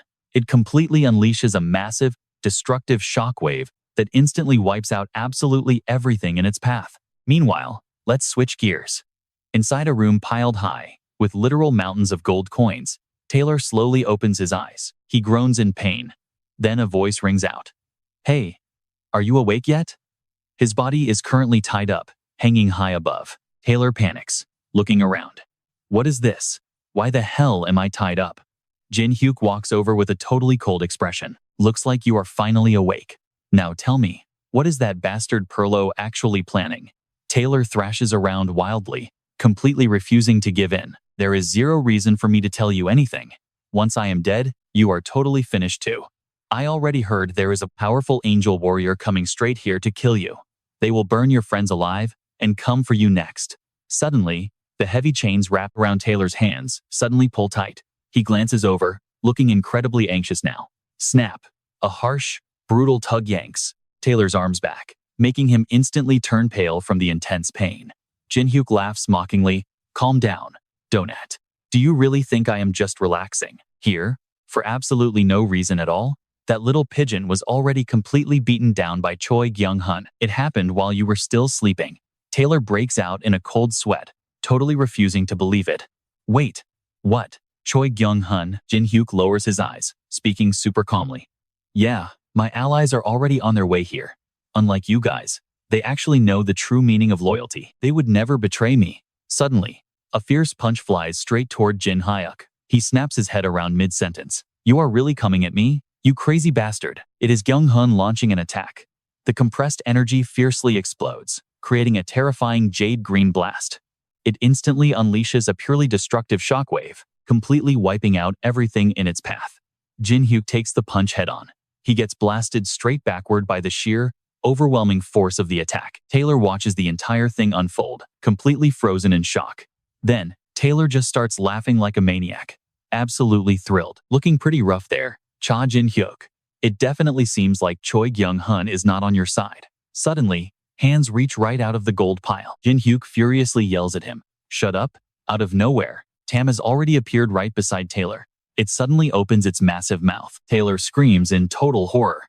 Wait a minute. Jin Hyuk. Jin Hyuk simply pulls back his energy. Just be patient and wait quietly inside Tam's stomach. Jin Hyuk stands right opposite Kyung-hun, thinking to himself, please do not tell me Kyung-hun still refuses to believe that I am actually Jin Hyuk. Kyung-hun speaks up first. I really wonder what your exact relationship with Jin Hyuk is. But if I just let the guy who killed a 9 stars go, it is really going to put me in a tough spot. Just as Jin Hyuk expected, he angrily grits his teeth. I knew it. This guy totally misunderstood everything. In that case, Jin Hyuk uses his power to instantly rush straight at Kyung-hun, catching him slightly off guard. Jin Hyuk smirks. Let me finally show you exactly what my true identity is. Choi Kyung-hun's 4th form spinning kick is instantly unleashed right into the middle of a violently glowing purple energy vortex. The two fighters aggressively slam into each other with an absolute earth-shattering collision. It creates a massive shockwave that seriously makes the entire space violently shake. Suddenly, the sound of urgent footsteps echoes as someone rushes in. Vungern speaks up, totally stunned. How could he possibly be this ridiculously fast? Is he even human? Haru whispers to her brother. She suddenly freezes, staring at the scene unfolding right in front of her. Jin Hyuk and Gi Hyung-hoon are clashing hard. Brother, over here, Haru shouts out. Hyung-hoon just smirks, wiping his mouth. Not bad on the block, man. Jin Hyuk grins back. Only because your punches are way too predictable. He clenches his fist tight, raw power practically surging right through his knuckles. Right before launching his next strike, Hyung-hoon taunts him. Alright then, let's see if you can actually dodge this one. Time basically freezes. The exact second their faces get incredibly close, their glowing eyes lock. An insane wave of pure killing intent erupts right in midair. Jin Hyuk flashes a smirk and drops a total bomb. Our pathetic little bedwetter has finally grown up. And now he's trying to stop me. Hyung-hun instantly freezes up, his hands actually trembling as he speaks. What do you mean? Jin Hyuk keeps his totally deadpan expression. Gonna pretend you don't know? At 5 years old, you wet the bed and got punished at the orphanage. I still remember it perfectly. You crying your eyes out while running straight to the bathroom. That's exactly why you got called the bedwetter for so long. Wang Chang is completely stunned, and honestly, Haru looks just as confused beside him. Hyung-hoon's face goes completely dark. Stop it. But Jin Hyuk ignores him. No matter how much you deny it, your embarrassing past is never going away. You've been failing forever.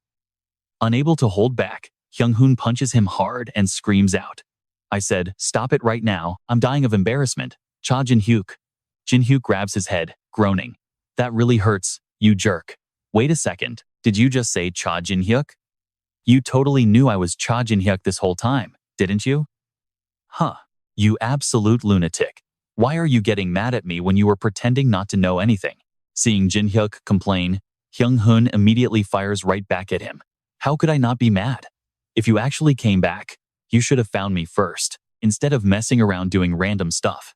That way, no matter what happened, I could have actually helped you out. Jin Hyuk suddenly freezes up hearing those exact words.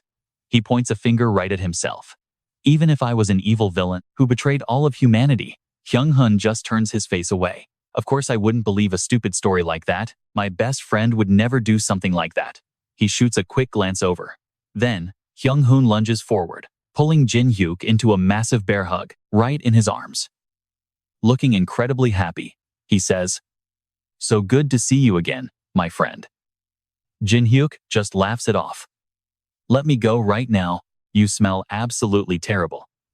After hearing that, Hyung-hoon just squeezes him even tighter, leaving Jin Hyuk completely stuck.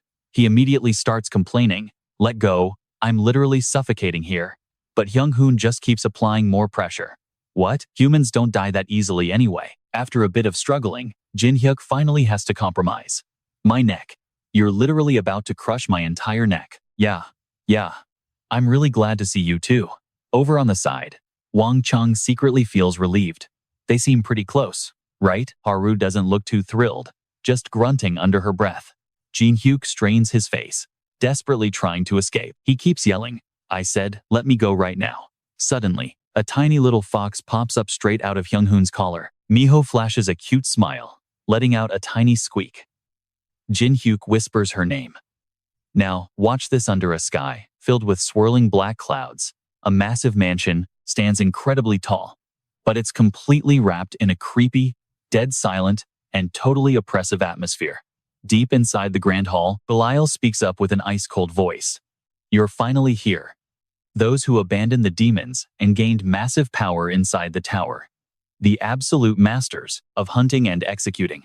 I have gathered the top representatives from every single floor. Now, representing the angelic factions was Hamiel, but it is truly a shame what happened to her. Heiji cuts in, asking, is Mag showing up late again? Demon representative, Heiji, highest cleared floor, the 600th. Canon replies, looking super annoyed. Have you ever actually seen that massive giant show his ugly face around here? They are always incredibly slow, just watching the drama unfold before leaving. Dragon representative, Canon, highest cleared floor, the 600th. Standing right nearby, Maria looks way calmer. She drops her voice to a whisper. This is my very first time here, but I will absolutely do my best. Temporary representative for the angel factions, Maria, highest floor cleared, 560. Greetings out of the way. Belial gets straight to the point. Since everyone is finally here, that means the 4 emperors have agreed to my proposal. Our goal is to hunt down and completely destroy the demon-faced guy, along with anyone actively opposing our world. Canon flashes a completely savage grin, agreeing instantly, like we had any other choice but to say yes. The scale of this plan is basically nothing compared to last time. Heiji smirks. This is our very first actual mission since the Demon Village incident, so we need to relax a bit. Maria chimes in. I'm genuinely looking forward to seeing those pathetic little insects squirm. Too easy to bait. The second she finishes, a voice rings out. Out of nowhere, a flying sword directly attacks her. I feel the exact same way. Maria spins around in pure rage. You're Hamiel? Closing the distance fast, Hamiel gets right in her face. Lowering her tone, she growls out, this is my spot, get lost.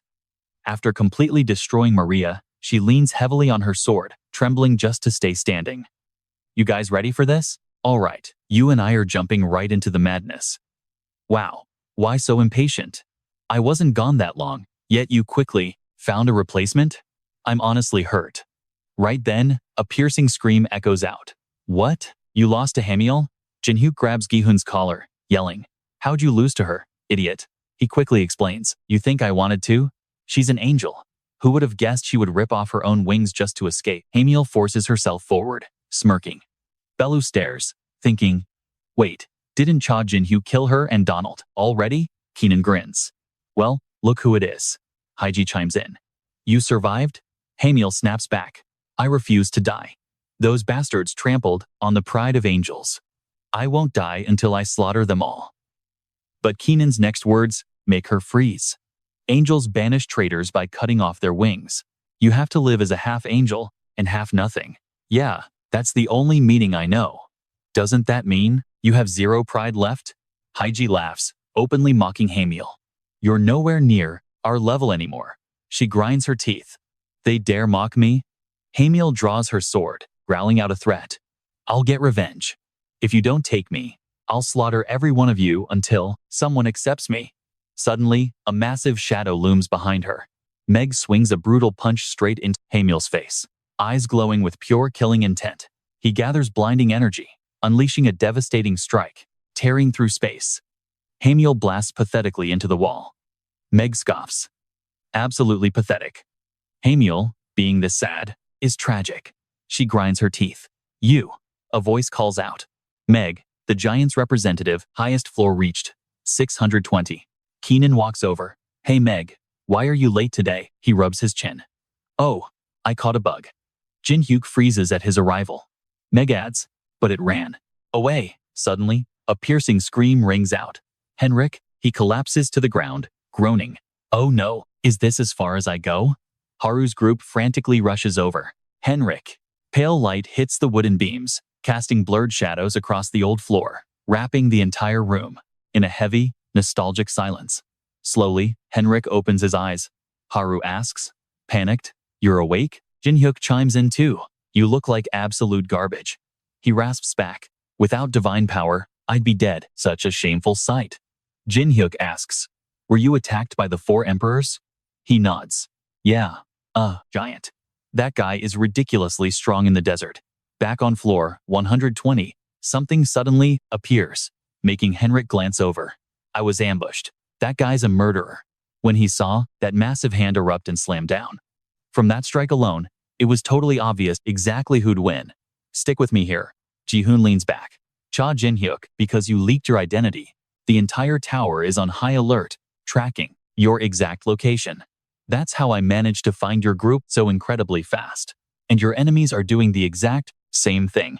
They're watching everyone, plain as day. Why reveal your identity, you idiot? Why put your teammates in danger? A voice cuts in. Because of this, Henrik replies, I gathered all of them. Miho holds up a blue stone. Me too. Collected them? Ji-hoon looks confused. Are these rare crystals? You basically have every type here. Jin Hyuk nods. Yeah, we split up to farm them all. He remembers the system quest from right before they hit the 100th floor. Reveal your name or alias to the entire tower. The penalty for failure? You must take the trial to become Baal's apostle. The reward? Baal grants you the method to craft any desired item. Forming a pact with Baal means fulfilling his demands. The system repeats. The condition. Before entering the 100th floor, reveal your name to the whole tower. Jin Hyuk speaks honestly. I never planned on hiding the name Cha Jin Hyuk. He's known as a notorious criminal against humanity. Honestly, I've already cleared this quest anyway. The system continues. The apex of all malice feels like he's been completely scammed. Reading that, he laughs. Hey, you set these stupid conditions. The system repeats the prompt. The apex of all malice asks, what kind of contract do you want? All right, let's jump back into the present. Jin Hyuk clenches his fists and makes his ultimate demand. He wants a weapon for climbing the tower, the exact weapon he'll use to annihilate Bilo.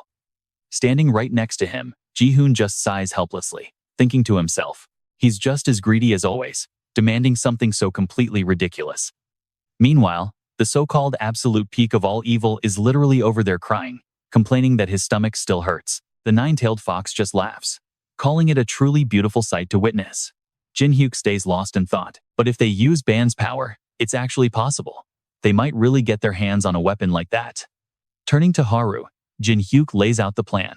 They've already gathered all the necessary crystals, and he's even handed them over to the master craftsman of this floor. By now, the exact method to forge this legendary item must be completely ready to go. Alright, it is time to create the ultimate weapon, but Zeno suddenly interrupts the hype. Sorry, I just can't do it. Jin Hyuk and Haru completely freeze up in absolute disbelief. Huh?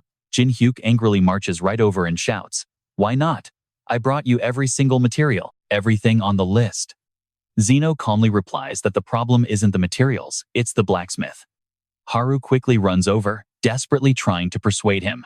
You're the absolute best craftsman of the demonic tribe, and even you can't make it? Zeno honestly shares the harsh reality of the situation. Even he is completely helpless. This item was definitely granted by an absolute supreme being, making it incredibly difficult. The entire blueprint involves multiple complex stages that are highly demanding, and everything must be finished in a short amount of time. If there was another blacksmith at his exact skill level, then maybe it could be done. Jin Hyuk rests his hand on his chin, thinking hard. He needs to find another reliable blacksmith at Zeno's level? How is that even possible? Everyone worked so hard for this. He has to create this weapon, no matter what it takes. Wait a minute, create? Struck by a crazy idea, our main character asks, how long does it take for someone to reach your level? Zeno doesn't hesitate to answer. It depends on pure talent, but no matter how insanely gifted they are, reaching this mastery would take an entire decade. Jin Hyuk replies with one deadpan sentence, no, I just need one single day.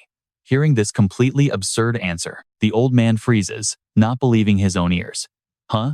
Jin Hyuk walks over, grabs a hammer, and calculates his odds. His second trait is literally omnipotence. It's a ridiculously broken skill that lets him master absolutely anything. Bursting with confidence, Jin Hyuk declares, I'll make it with you. I will become a master, a blacksmith, in just one single day. A dry, steady crackling sound begins echoing through the room. Brilliant golden flames dance wildly, greedily devouring the glowing embers inside the ancient stone forge. Then, bang, a heavy hammer smash comes crashing down. The strike hits the blazing metal, sending thousands of sparks flying everywhere. Massive heat waves surge outward during this intensely dramatic forging moment. Jin Hyuk works tirelessly, hammering away with a steady, relentless rhythm. But a scolding voice rings out. Don't just use brute force. Where's your finesse? You need to distribute your power evenly when striking the metal. Are you planning to completely ruin even more swords? If you can't forge a proper sword, forget about that great demonic weapon.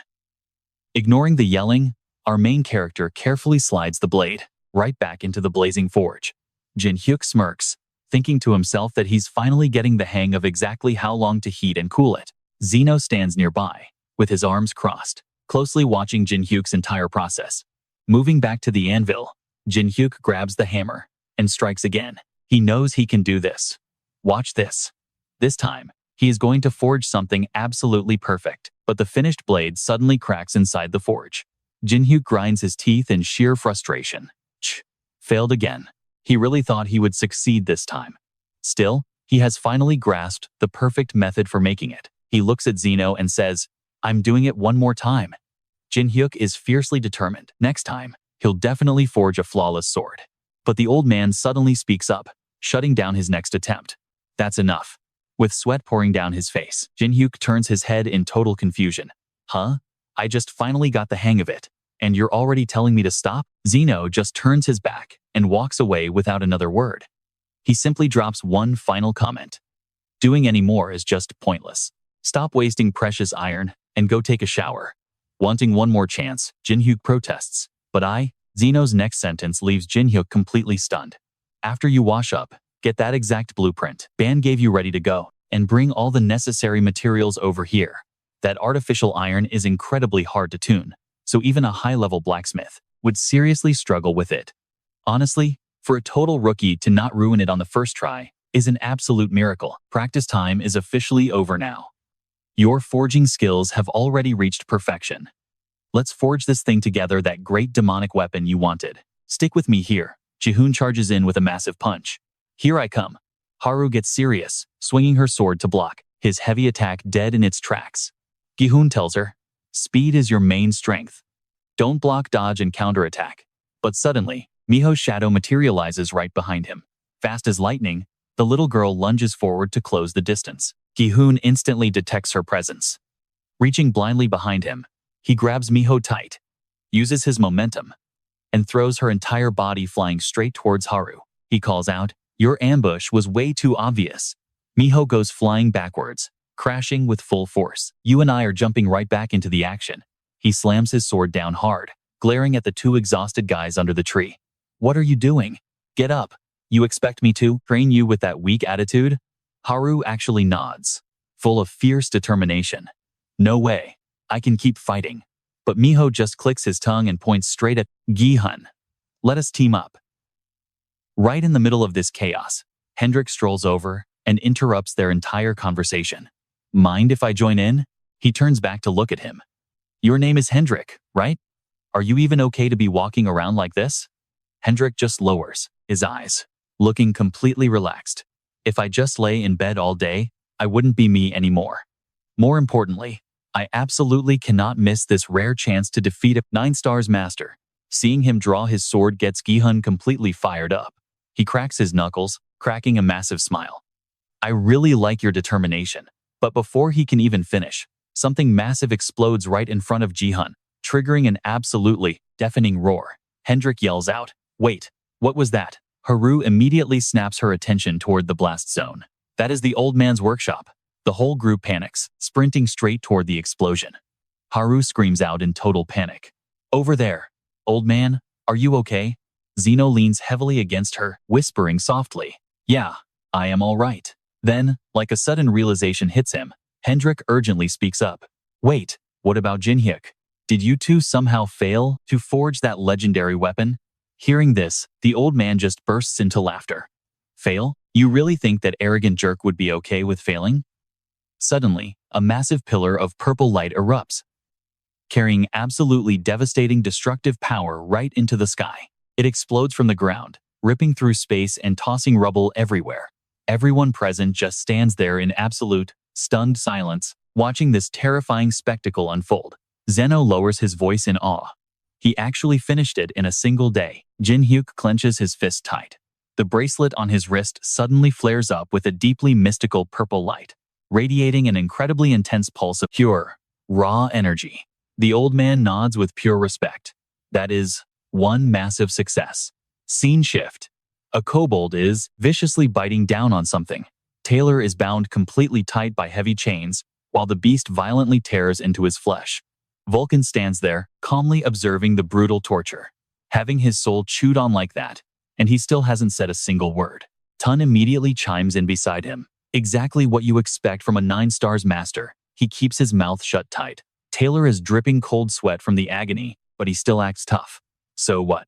I guess your little interrogation is finally coming to an end. My soul has already reached its absolute limit, so it will vanish soon, and every single one of you will be slaughtered by Bello. I will see you all in hell. But then, a Holy Spirit soldier appears and cuts him off. Now stick with me here. This gets wild. You are not going down there without my strict permission. Taylor instantly starts panicking and screaming. What? What the hell is happening? The Holy Spirit soldier raises its radiant, golden staff high into the air, forming a majestic, glowing cross of pure divine energy.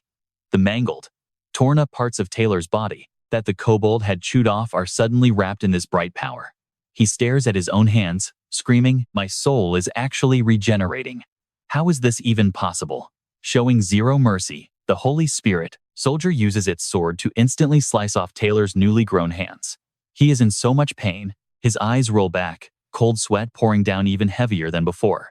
A very calm, deep voice echoes out. "You will never be freed until you give me the information." Jin Hyuk steps forward with a deadly threat. These sacred spirit soldiers can completely heal up your broken soul as many times as they want. So tell me, you pathetic loser, just how many times are you going to be rebuilt today? Taking the command, the kobold latches right back onto Taylor's ruined body. He shrieks in pure panic. "Ah, you monster!" But the beast does not care at all, opening its jaws to feast on his soul again. Unable to take another second of it, he screams, "You absolute demonic freak!" After a long while, Taylor's battered, empty shell hangs right in front of Jin Hyuk's crew. Tun calls out calmly. 15. No, wait, 16 times. Make that 17 times, my lord. Surrounding his absolutely shattered soul are the kobold and the Holy Spirit soldier. Jin Hyuk gives him one last warning. Just spit it out already. If you talk, I will purify you properly. After endless rounds of torture, drool is just dripping down both sides of his mouth. Taylor gulps hard to stop it. Scene shift. Bello stands towering like an absolute giant beneath the penalty eraser machine. His face goes completely dark as he speaks. Bello is gathering forces to destroy the tower on this side. After all that brutal interrogation, Jin Hyuk asks in an icy tone, "A weapon? What kind of weapon?" Taylor shifts his eyes, answering weakly, "I do not know the exact details, but it literally contains the power of gods and demons." He growls back, "Are you absolutely sure?" Turning his head, Taylor sees the kobold and the Holy Spirit soldier getting ready to dive in again. He stammers, non-stop, Yes, I am. Please just believe me." Bello has already been completely isolated by the other 9 stars, with all the insane money he has gathered from selling off the guild facilities. What else would he even use those funds for? Please. You have got to believe me. I am begging you.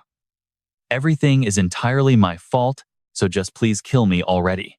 Jin Hyuk stares him down hard, keeping complete, heavy silence for a long moment. Finally, he speaks up. "All right, let us take a break here." Seeing Jin Hyuk let him off, Taylor, trembling, finally relaxes. "Ah, thank God, finally. But guys, you know our MC." Before Taylor can even celebrate, Jin Hyuk completely cuts him off. "But I do not think I can actually deal with your soul myself. No, that soul of yours is going to feel every single ounce of the agonizing pain. All right? You and I are jumping right into the madness." As his body melts, he realizes he's been played. He hisses with venom, even at the very end. "You, gluttony." Jin Hyuk roars. The terrifying force of greed lunges forward, trying to swallow Taylor whole. Panicking, he screams out.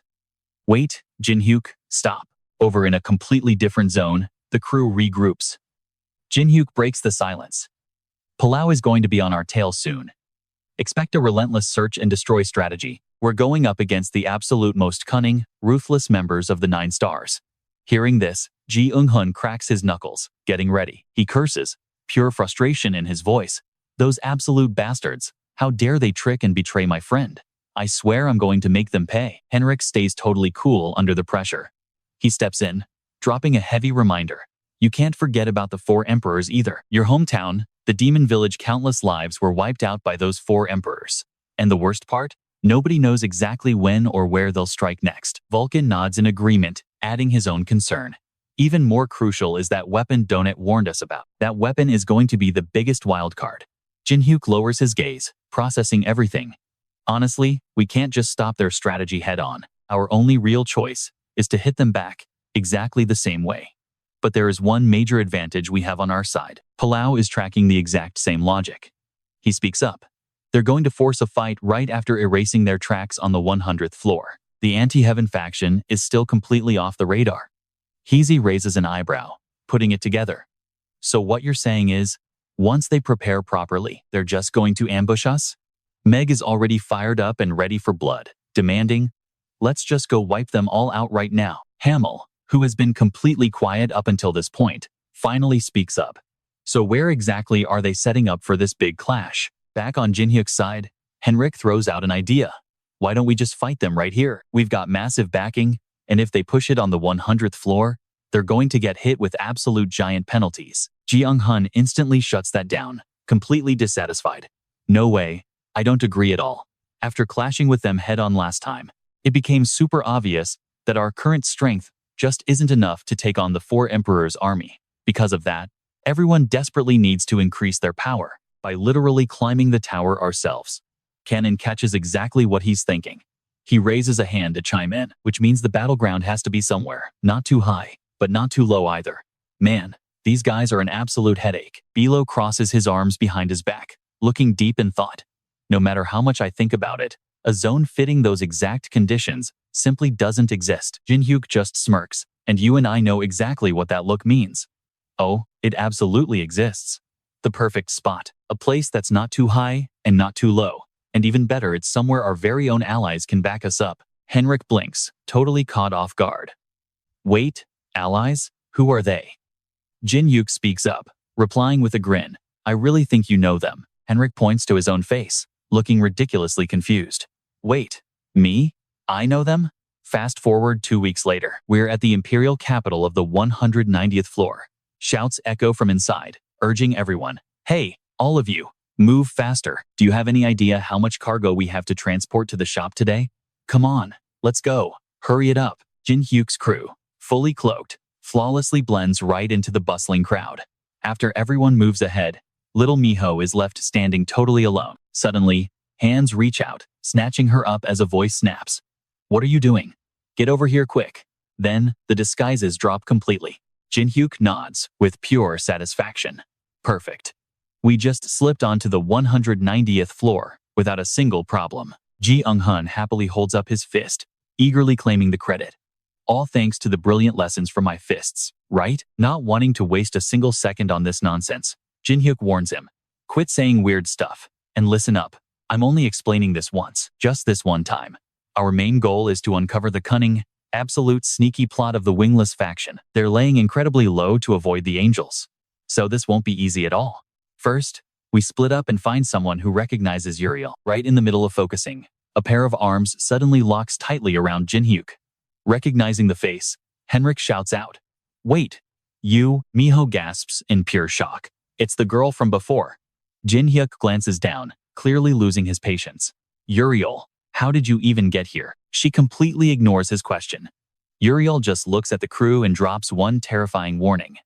Everyone, hold on tight. Out of nowhere, a blinding energy sphere, literally like a miniature sun, suddenly detonates right in the middle of the ancient streets. Massive shockwaves rip outward, violently shaking the entire area and totally cutting off Jin Hyuk's frantic shout of, Wait, hold on. Just down the street, a passing cargo porter accidentally catches something weird out of the corner of his eye. He stops and turns, but by the time he looks, there's nothing left but faint smoke. The porter scratches his head. Weird. I swear I just heard something. The The guys walking up ahead yell back at him. Why are you just staring down an empty alley? We are seriously busy right now. His buddy next to him interrupts. No, wait, Hung, or did I just hear that wrong? That miniature sun of blinding energy suddenly rockets straight up into the sky, exploding violently right over the heart of the ancient city. Fierce shockwaves violently warp the space around them. Through the chaos, a piercing scream echoes out. Stick with me, things are getting crazy. Too fast. Watch out for that golden blast. All right, you and I are dropping in. Shooting straight through the thick clouds, that fiery circle slowly fades into thin air. Inside the sphere, Miho stumbles around.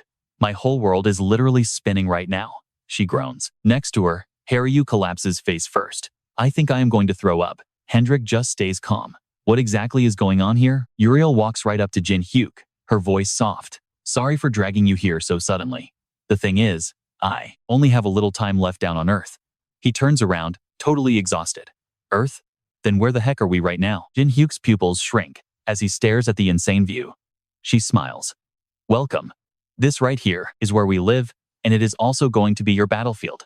The City of Dreams. Taking in the epic scale of the place, Jin Hyuk is genuinely impressed. I heard rumors about the hidden locations inside the tower, but I never expected it to be hidden away like this. Uriel steps closer to him, gently explaining the truth. If we hid it in plain sight, the angels would attack us. Jin Hyuk suddenly remembers something that really bothers him. He turns and asks, but how did you even find our exact location? She just points right at him, totally casual. Simple. Seeing a glowing light pierce straight into his body, he panics. What is this? She keeps talking. I found your location using this exact thing. Hearing that, Jin Hyuk falls dead silent, piecing it together. That feather you handed me back then. So you really used that to track us down. Suddenly, it all clicks in his head.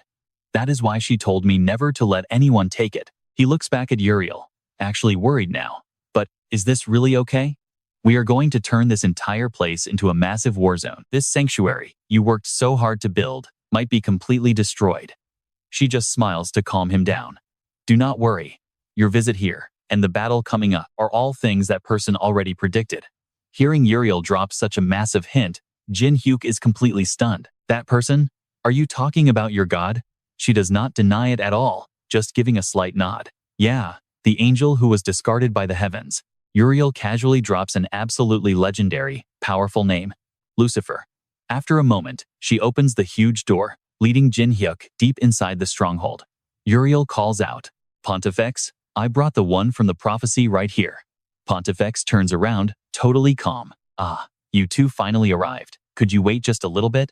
She gently points it out. The warriors are actually still in the middle of their prayers. Taking a good look at Pontifex, Jin Hyuk is actually pretty surprised. He thinks to himself, an elderly angel? That is definitely a first for me. Sure, he answers. Suddenly, the giant doors behind her swing open. Ah, they have finished their prayers, Pontifex says. She introduces them.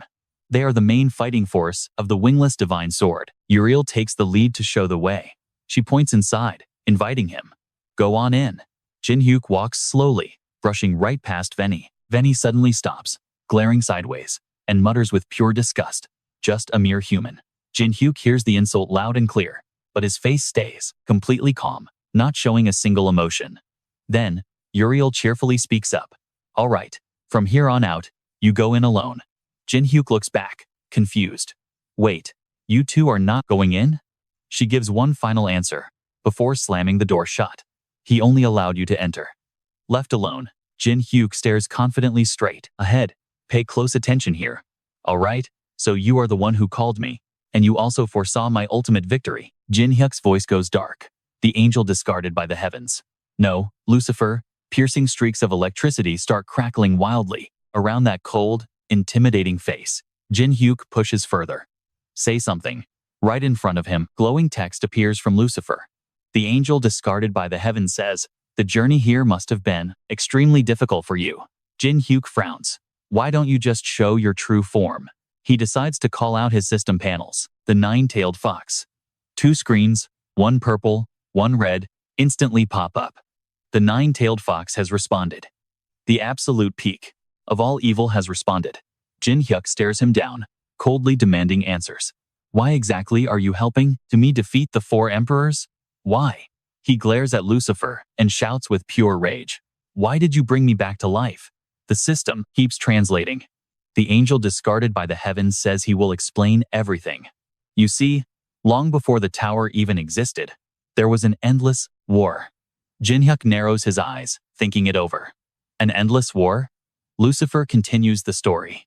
These immortal beings started a completely brutal, never-ending war just to protect their own incredible power. That entire era was absolute hell on earth, and absolutely everyone involved was completely exhausted. Just like Evan said, you only ever start using your true power when you are literally about to die. Jin Hyuk curses in his head, Evan, you absolute bastard. But the system is not done yet. It keeps going. During that endless war, someone actually built the tower by filling it up with their own personal creations. They wanted to force everyone to fight against each other in a totally fair setting. This tournament completely replaced the chaotic war by making them compete for creations. But you and I both know how this usually goes. That fair game was completely crushed and ruined.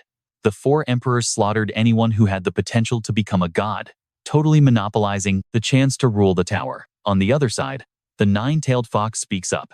This is not right. The absolute peak, all right, we are back into the madness. The absolute peak of evil declares his goals align perfectly with our boy. Jin Hyuk calmly plots to completely wipe out the rules of the 4 emperors and the gods who worship them. In other words, to fight the entire world. The system screen pops up again. The fallen angel abandoned by heaven already predicted this outcome. Your ultimate destiny is to step up and actually achieve this exact objective in their place. He smirks, finally grasping what is really going on here. Then, Jin Hyuk just bursts into laughter. He completely mocks Lucifer directly. Did you seriously think I would fight? Using you guys as a simple chess piece? Pure nonsense. You absolute creep spying on people. The system fires right back. The peak of evil is just muttering quietly to himself. He knew this exact reaction was going to happen. Lucifer continues pushing. However, he asks if Jin Hyuk still actually wants to go forward and continue this wild revenge. Jin Hyuk does not even hesitate for a single second. He points his finger straight at him, making a bold declaration. I will not play by your rules. I am going to get my revenge my own way. The very next words from Lucifer leave Jin Hyuk completely frozen in shock. The fallen angel abandoned by heaven simply smiles and says, going alone is enough. He claims that the ancient prophecy is finally going to come true. He just grits his teeth, staying absolutely silent. Eventually, Jin Hyuk just looks down and speaks. Do whatever you want, just do not interfere with our business later. Immediately, more glowing system message screens pop right back up. The pinnacle of all evil just evaluated that he is truly an absolute wild card who cannot be controlled at all. The 9-tailed fox chimes in, asking, is that not exactly what makes him so appealing? The fallen angel abandoned by heaven actually agrees with her. The fallen angel then asks if he wants to sit down and have some tea, since it has been a very long time. After chatting a bit, Uriel arrives to escort him away. Jin Hyuk follows her, stomping his feet in pure, furious frustration. He snaps loudly. So the prophecy is really coming true? I absolutely hate feeling like I am just a pawn on a chessboard. Uriel gently places her hand right on the door. She calms him down, saying, just drink the tea we prepared first. As it opens, a booming shout suddenly echoes through the air. What in the world is happening here? Right in front of them, Venian and his crew are surrounding Hendrik, Miho, Jihun, and Haru. He aggressively asks, you guys want to fight? Seeing Jin Hyuk appear, the little girl yells, Big brother. Venian follows Miho's gaze and turns around. Oh, you came back, you demon-faced freak? Wait, no, it is the purple star, Cha Jin Hyuk. Uriel steps right up to the front. She loudly reminds Venian that these guys are the main force leading the upcoming holy war, so why exactly are you treating them like dirt? But he violently disagrees and argues back. No, this is actually our grand revenge and our glorious holy war. Why on earth should some weak, insignificant little human get the honor to officially represent the wingless? Before he can even finish his sentence, Jin Hyuk lands a brutal punch right into Venian's face, while he was still rambling about divine swords being leaders. That lightning-fast punch sends Venian flying completely backward, slamming him hard into the stone wall. The rocks actually crack under the terrifying pressure of that purple aura. Jin Hyuk furiously roars out, "How dare you point your pathetic sword at me? I am already in a bad mood, and you provoke me? Let me beat you to a pulp." Venian drags his battered body back up. He touches the massive bruise on his face and snarls, "How dare you attack me, the commander of divine swords?" Venian furiously swings his blade and yells out, "I will kill you, you arrogant mortal trash." Jin Hyuk is not scared at all. He is actually excited, replying, "This is the absolute perfect chance for me to test out my new weapon." The holy halo flashes brightly. Venian dives down like a speeding arrow. His arm is raised high, blade totally ready to strike a lethal blow. On the other side, Jin Hyuk crouches, creating a massive purple energy sphere to immediately counterattack. Suddenly, a commanding voice echoes right through the entire area, screaming, "Stop it." The Pontifex appears right in the middle. Her aura radiates blinding light, and Jin Hyuk completely freezes up. He looks down, thinking to himself, "I cannot even move." Jin Hyuk tries to move his hands, but they just tremble. In sheer disbelief, he whispers, "What?" Pontifex raises the ultimate scepter high in her hand, speaking with absolute authority. She refuses to let anybody even have a chance to resist. "We might be different from those who abandoned us in the Dream City, but fighting our own allies is strictly forbidden." Pontifex glares down at Jin Hyuk and Venian, shouting, "If anyone breaks this law, I will treat them as an enemy." Venian is completely outraged and yells out, "Pontifex," but she goes dead serious, asking in a low voice, "Are you going against Lucifer, Venian?" Everyone summoned. Here is someone he personally called. Pontifex reminds anyone planning to fight against the world that it is definitely best to save all of your energy. Right here, Jin Hyuk speaks up to explain, "I would totally do that if they had not attacked me first." She shouts loudly, "Lower your sword." Pontifex powerfully strikes her scepter down. "Now, everybody return to your own places." Things finally calm down. Pontifex turns away, and watch how she handles this, dropping one final command for them. "Uriel, show the guests their quarters." She simply replies, "Yes."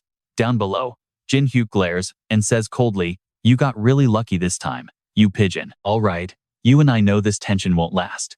Venian stays quiet, secretly holding a massive grudge, swearing he'll never ever acknowledge him. "Oh, Jin Hyuk, I'm going to kick you out of Dream City after this stunt," he vows. Meanwhile, Jin Hyuk and Vulcan are standing there, watching from high above. Vulcan notes that compared to before, the angels down there look pretty strong. Leaning casually against the wall, Jin Hyuk replies, "These guys were exiled for fighting back against the corruption inside the angel faction. Simply put, every single person down there packs a truly serious punch." But as he says that, his annoyance flares up. He angrily wonders, why exactly is this jerk running a training camp right outside our front door? Down below, Venian is completely clueless about Jin Hyuk watching him. He stands there running strict drills, yelling, "Keep going, grip your swords tighter." Watching him bark orders, Vulcan points out that this Venian kid is definitely overdoing it.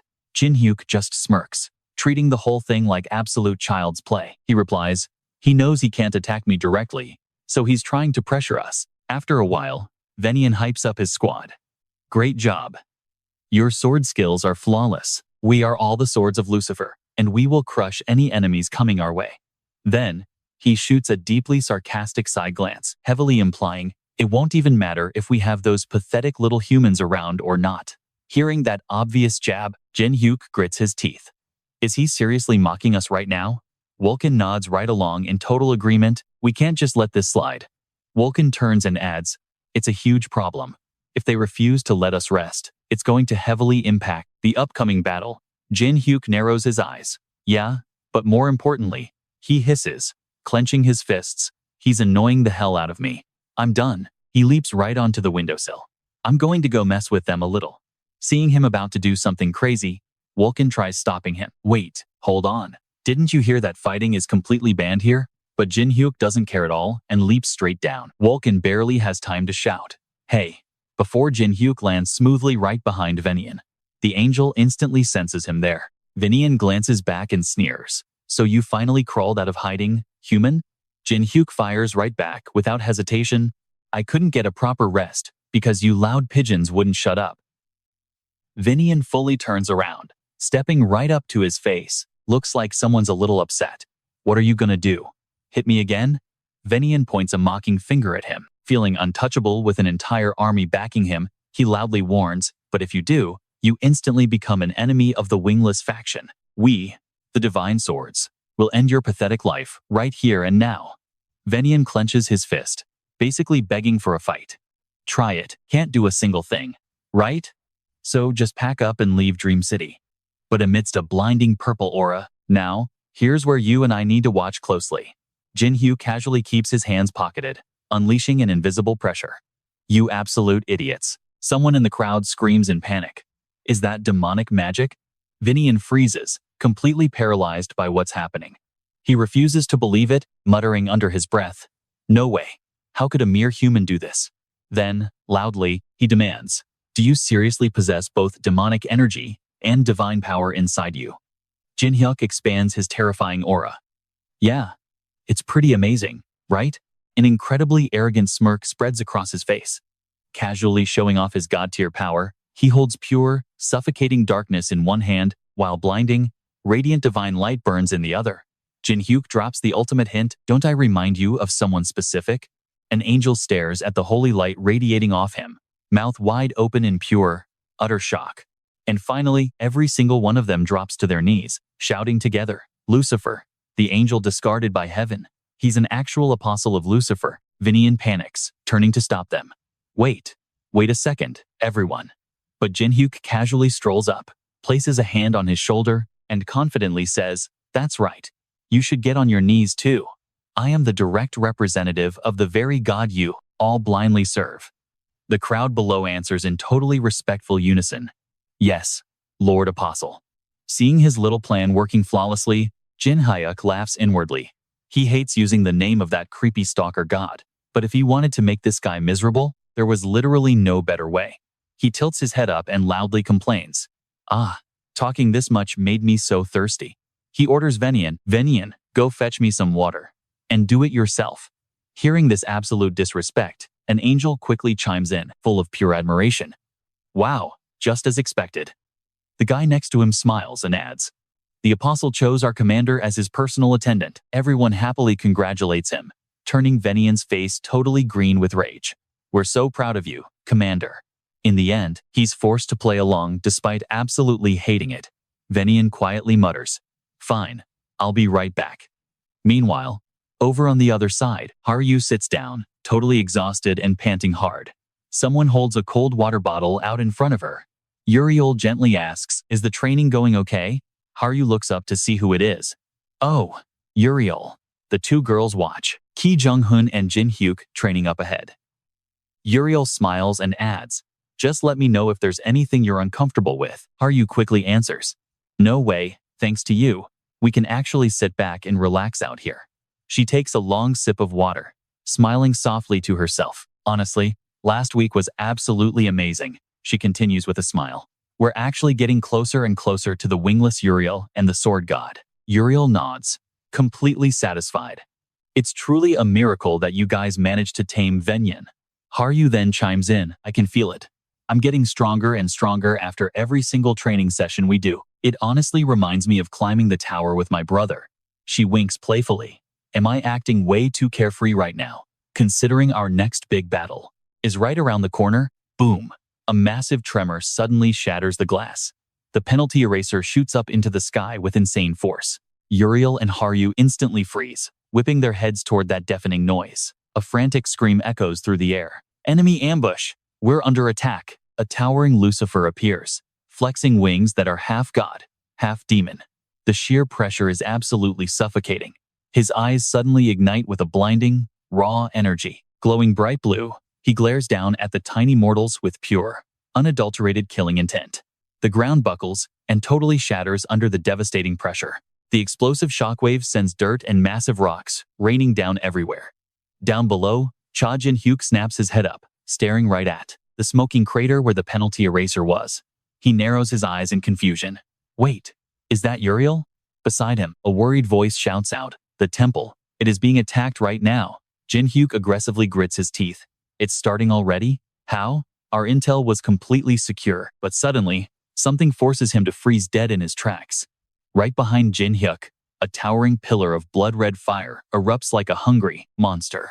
It completely swallows the forest, reducing the entire landscape to flat, scorched earth in a fit of pure destruction. He fiercely narrows his eyes and yells out, "They're attacking here too." The massive aftershocks hurl gigantic boulders straight up into the open sky. This essentially turns the entire sky into a deadly, raining meteor shower. Every single rock holding a penalty eraser is getting completely and utterly obliterated by the blasts. Instantly, blazing hexagonal energy shields activate and lock together, forming a massive, heavy-duty dome to protect everyone inside. The shield catches the crushing, 1,000-pound weight of the collapsing debris. Uriel struggles to keep her balance and screams out. The ground. Miho panics, looking terrified. Everything is tilting. Jin Hyuk quickly demands, "What the hell is going on?" Her face instantly drops into a dead serious expression. Uriel quickly assesses the disaster. This is really bad. This dream city only stays afloat because of the power of the Pontifex. Jin Hyuk stares at her, visibly worried now. The Pontifex? Where exactly is she right now? Uriel answers. She's most likely praying over at the main temple, alongside the sword god's elite soldiers. Jin Hyuk's face goes completely pale. What did you say? He whips his head toward the temple. It's nothing but smoking ruins now, with countless injured people scattered everywhere. People are literally buried beneath all that massive rubble. Absolute panic sets in for him. That's exactly where the first giant pillar crashed down. Meanwhile, you and I can see Venyan covered in brutal wounds, collapsed face down on the cold stone floor. Right in front of him, the Pontifex collapses. She's been ruthlessly impaled straight through the body by Palau. Venyan weakly chokes out, "Pontifex." Palau glares down at her with pure cruelty.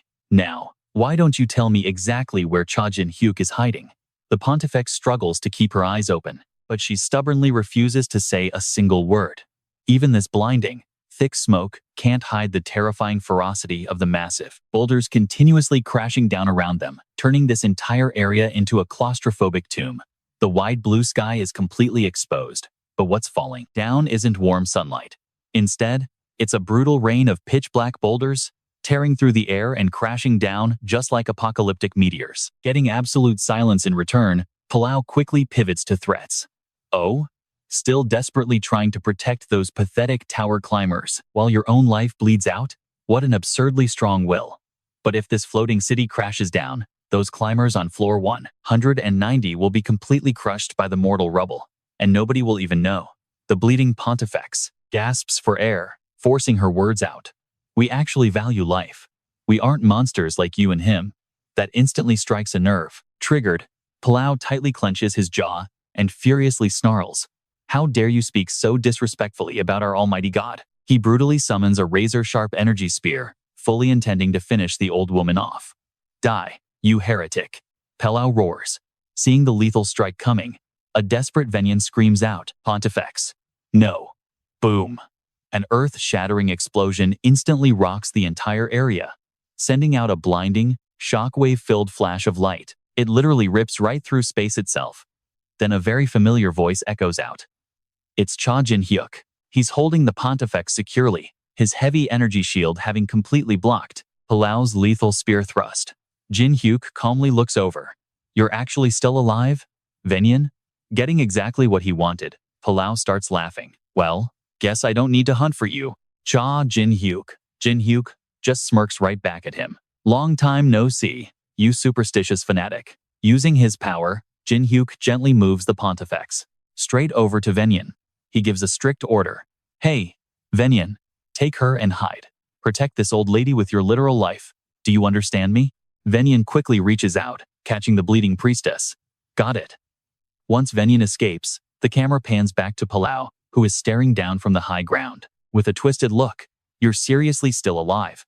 I honestly can't believe I'm looking at you right now. I definitely had my doubts, but seeing you in the flesh like this, truly a massive surprise." Jin Hyuk just gives him a cold smirk and mocks him. "You scared, loudmouth?" Annoyed, Palau raises a hand.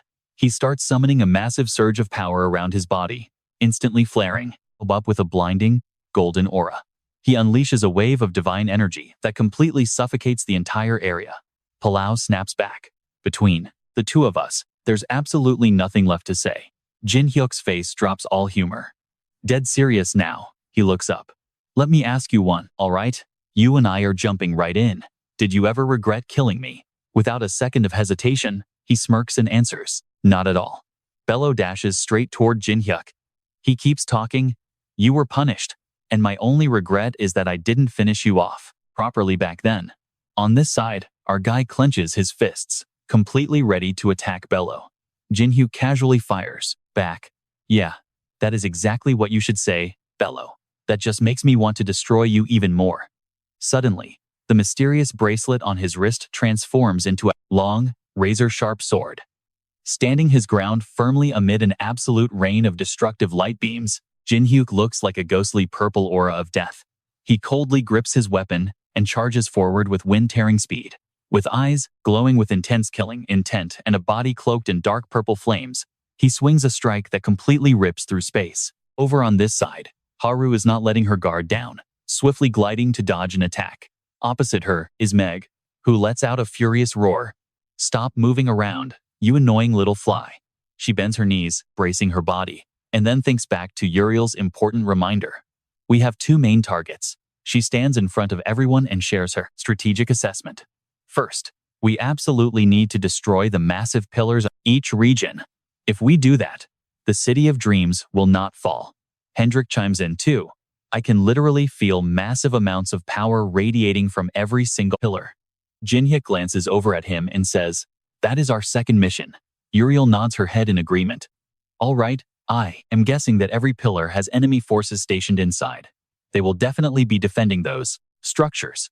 An angel gets completely consumed by a raging sea of flames, screaming out in absolute agony. Help, somebody help me.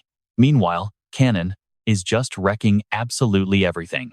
He clicks his tongue, clearly unimpressed. This is incredibly boring. Staring at the ruined wasteland, being burnt to ashes by the intense flames, Cannon keeps talking. Is this really all you guys have? You useless trash. Try to actually entertain me a little more. Suddenly, a shadow appears right in front of him. Then let me do it. Hendrik rests his hand on his sword hilt, figuring defeating the enemy will destroy the pillar. He introduces himself in a deep voice. I am the Dragon Slayer, Hendrik. On this side, standing right across from Uriel is Hamiel. In another corner, Wunkan holds his dark staff while standing behind. Heezy.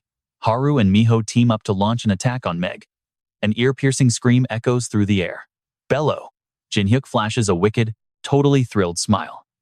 Amid the ruins of the explosion, he glides like a ghost, his eyes glowing with the intense gaze of a hunter toying with its prey. Jin Hyuk continues. Let us finally end our miserable destiny right here and now. Bello channels his holy power, condensing a massive spear of pure light, and brutally charges forward. He raises his voice to issue a bold challenge. Fight me right now, Jin Hyuk. Close up on his eyes, glowing with a blinding white light. A wild purple energy erupts violently, and his body radiates an absolutely overwhelming pressure that makes the surrounding space feel like it will shatter completely. Opposite him, Bello has a twisted face with a smile stretching from ear to ear in pure madness. His eyes glow wildly as he reaches out, wanting to crush Jin Hyuk beneath his blinding golden aura. The ground shakes violently as these two destructive powers, one an eerie dark purple, the other a brilliant shining gold, finally clash head-on. You and I are witnessing a massive pillar of light pierce the sky, wiping out everything in its path. An earth-shattering explosion echoes out, tearing apart the silent atmosphere. A crazy surge of wild energy bursts forth, sending broken rocks flying everywhere. Uriel calmly holds her hand out and says, we could at least say hello. I used to be your mentor in the past, after all. Hearing this, Hamiel just bursts into laughter. She talks about the past like it is so obvious. How ridiculous. Did I not completely cut ties with you on that very day? The timeline seems to rewind 10 years into the past, where Hamiel is wearing the face of a total victor. She is holding two severed wings in her hands, while a bleeding, shivering body lies right beneath her. Hamiel screams out, the day I sliced off your wings. Uriel does not even change her expression, just watching in silence. She continues, you agreed to it too, you pathetic loser. She answers in a soft voice, we do not need to fight each other, because we have both already become complete failures. Looking at Uriel being so strangely calm, she roars in total anger. Do not treat me like I am exactly like you. Hamiel points her finger and screams, I am different. She summons her power from above, flaring up a massive fireball, radiating a blinding, intense golden light. Hamiel proudly makes her bold declaration. I will return to the loving embrace of the mighty gods. Down below, Uriel does not flinch at all. She tightly grips a powerful energy sphere in her hands. Uriel holds the sphere with both hands and whispers sarcastically, "You pitiful fool." She swings her arms, launching the blast of power straight at Hamiel, and screams loudly, "Divine punishment." Over here, the penalty removal machine still stands tall in the sky. Standing directly beneath it is Heezy, who is just staring intensely. From behind, one Khan looks at Heezy and asks, "Who exactly is that guy? He hasn't moved an inch this whole time." Tun throws out, "A guess. Is he sunbathing?" One Khan does not want to waste time. "Whatever, we still need to drop him. Stick with me. Things are about to get wild." "All right, let's get into it." Tun pins him down. Purple light tears through the night, while a dark shadow condenses an insane amount of terrifying power into two blazing energy spheres. The blinding white core sharply contrasts with the eerie purple glow surrounding it. It creates a suffocating pressure, ready to crush absolutely anything in its path. Vulcan and Tun dash past each other, and in total sync, they swing their weapons. That eerie purple energy gathers, then violently explodes into a massive pillar of light. It rips right through the air, rushing straight for Heezy with enough sheer force to pierce space itself. They both shout, "Soul light." But just as he senses the incoming danger, Heezy whips his head around. His eyes are glowing, packed with raw power. But suddenly, a mysterious figure appears out of nowhere, darting right to the front. Heezy just holds out a hand, totally blocking the strike. Toon is completely caught off guard, thinking, "Someone actually blocked my attack?" He immediately asks who it is. A zombie. Standing right in front of them is a demonkin, dripping with dark, heavy killing intent, while completely bound by massive chains. Heezy calmly explains, "A zombie? Come on. I would never use such crude, barbaric skills." He tightly grips the chains in his hand and continues, "This right here is actually a human who willingly submitted to me. She is a demon." She eagerly rushes over to him, begging on her knees, "Lord Heezy, I did a good job, didn't I? Where's my reward? Please, give me more demonic energy." Heezy just looks down at her and smirks. "Fine. If you kill them for me, I will give you more." Completely dropping her guard, she happily takes the order. "Really? You promise?" A dim streak of light slowly starts to appear. Heezy gives her a quick warning, reminding her that inside the black hole, countless glowing eyes are staring out like tigers hunting their prey. He then casually adds, "Make sure you share with the others." Vulcan suddenly freezes to process the crazy situation, but before he can even blink, a massive horde of demons has already lunged forward to attack. They scream out that these are Lord Heezy's enemies and must be destroyed. Heezy just stands there in absolute silence for a moment. Then he finally speaks up, saying that using your own body to fight simply lacks elegance. Unfazed, Vulcan just points a finger and summons his kobold. He fires right back, saying he completely agrees. "So, let's see which side has the better commander." Meanwhile, over on this side, Keenan rests his hands on his hips, judging the situation. What is going on? Why does everyone look so happy? He glares down at Hendrik, who has completely collapsed in front of him, and sneers. "Of course. I am the only one stuck fighting a useless loser." Keenan steps closer to him, bragging that their dragon race is far more respected than the other three races. He raises his hand, admiring it with total pride, boasting that above all else, dragons possess naturally strong and absolutely flawless bodies. Then he asks, "Don't you think it is a massive stroke of luck to be born a dragon? And yet, you actually threw all of that incredible luck away just for those pathetic heretics called the Wingless. Those fools turned their backs on their own gods, got their wings sliced off, and now have to face brutal punishment. I seriously just do not get it. So maybe you can explain it to me." Dragon Slayer Hendrik. Hearing those arrogant words, Hendrik tightly clenches his jaw. "Damn it, this is frustrating, but I have to accept it. He is definitely stronger than me. The gap between the dragon ranks is just way too massive." Keenan continues his mocking, saying, "I have never seen a dragon as completely useless as you. You wield a sword with that awful temper, and you even have black hair." Hendrik grits his teeth and snaps back. "What does my hair color have to do with you?" Keenan just smirks and asks, "Seriously? You are a dragon? And you do not even know? A dragon's hair color and scales directly show their core magic power. A red dragon like me uses pure fire power, meaning we are fire dragons. You are incredibly strange, but honestly, this is the first time I have ever seen a black-haired dragon. Keenan's eyes turn blood red, flashing with pure killing intent. On his face, half swallowed by the heavy darkness, he casually activates an absolutely massive magic array. A blinding flash of light and violent, chaotic power erupt directly from the magic circle, surging upward like it wants to scorch everything into ashes. Keenan sneers, saying he guesses Hendrik is just talentless garbage anyway, so he is going to burn him alive, just like throwing out the trash. Hearing those arrogant words, Hendrik suddenly pauses for a second, reflecting on his own hidden abilities and his true origin. Amidst a space flooded entirely with the harsh red glow of those frantic lightning bolts, his muscular bare back stands tall and totally unmoving. He calmly faces the epicenter of the blinding white explosion that is violently shooting out massive beams of pure energy. Hendrik suddenly surges forward, moving lightning fast to slash a huge, clean line right across Keenan's body. Black Dragon Slash. Caught completely off guard, Keenan can only stare, and honestly, we would too, as his own severed hand goes flying off to the side. Trembling violently, Keenan shoots him a look, thinking, he actually sliced right through my dragon scales? That is impossible. He watches as Hendrik slowly touches back, down, realizing that strike was not magic, and it was not standard swordplay either. Hendrik turns to face Keenan, answering the exact question burning in his mind. You are the very spark that brought me back to life. Hendrik summons his system window.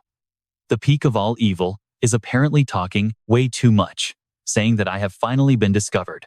Hendrik continues explaining the truth, saying, you are the exact reason why I am a black dragon.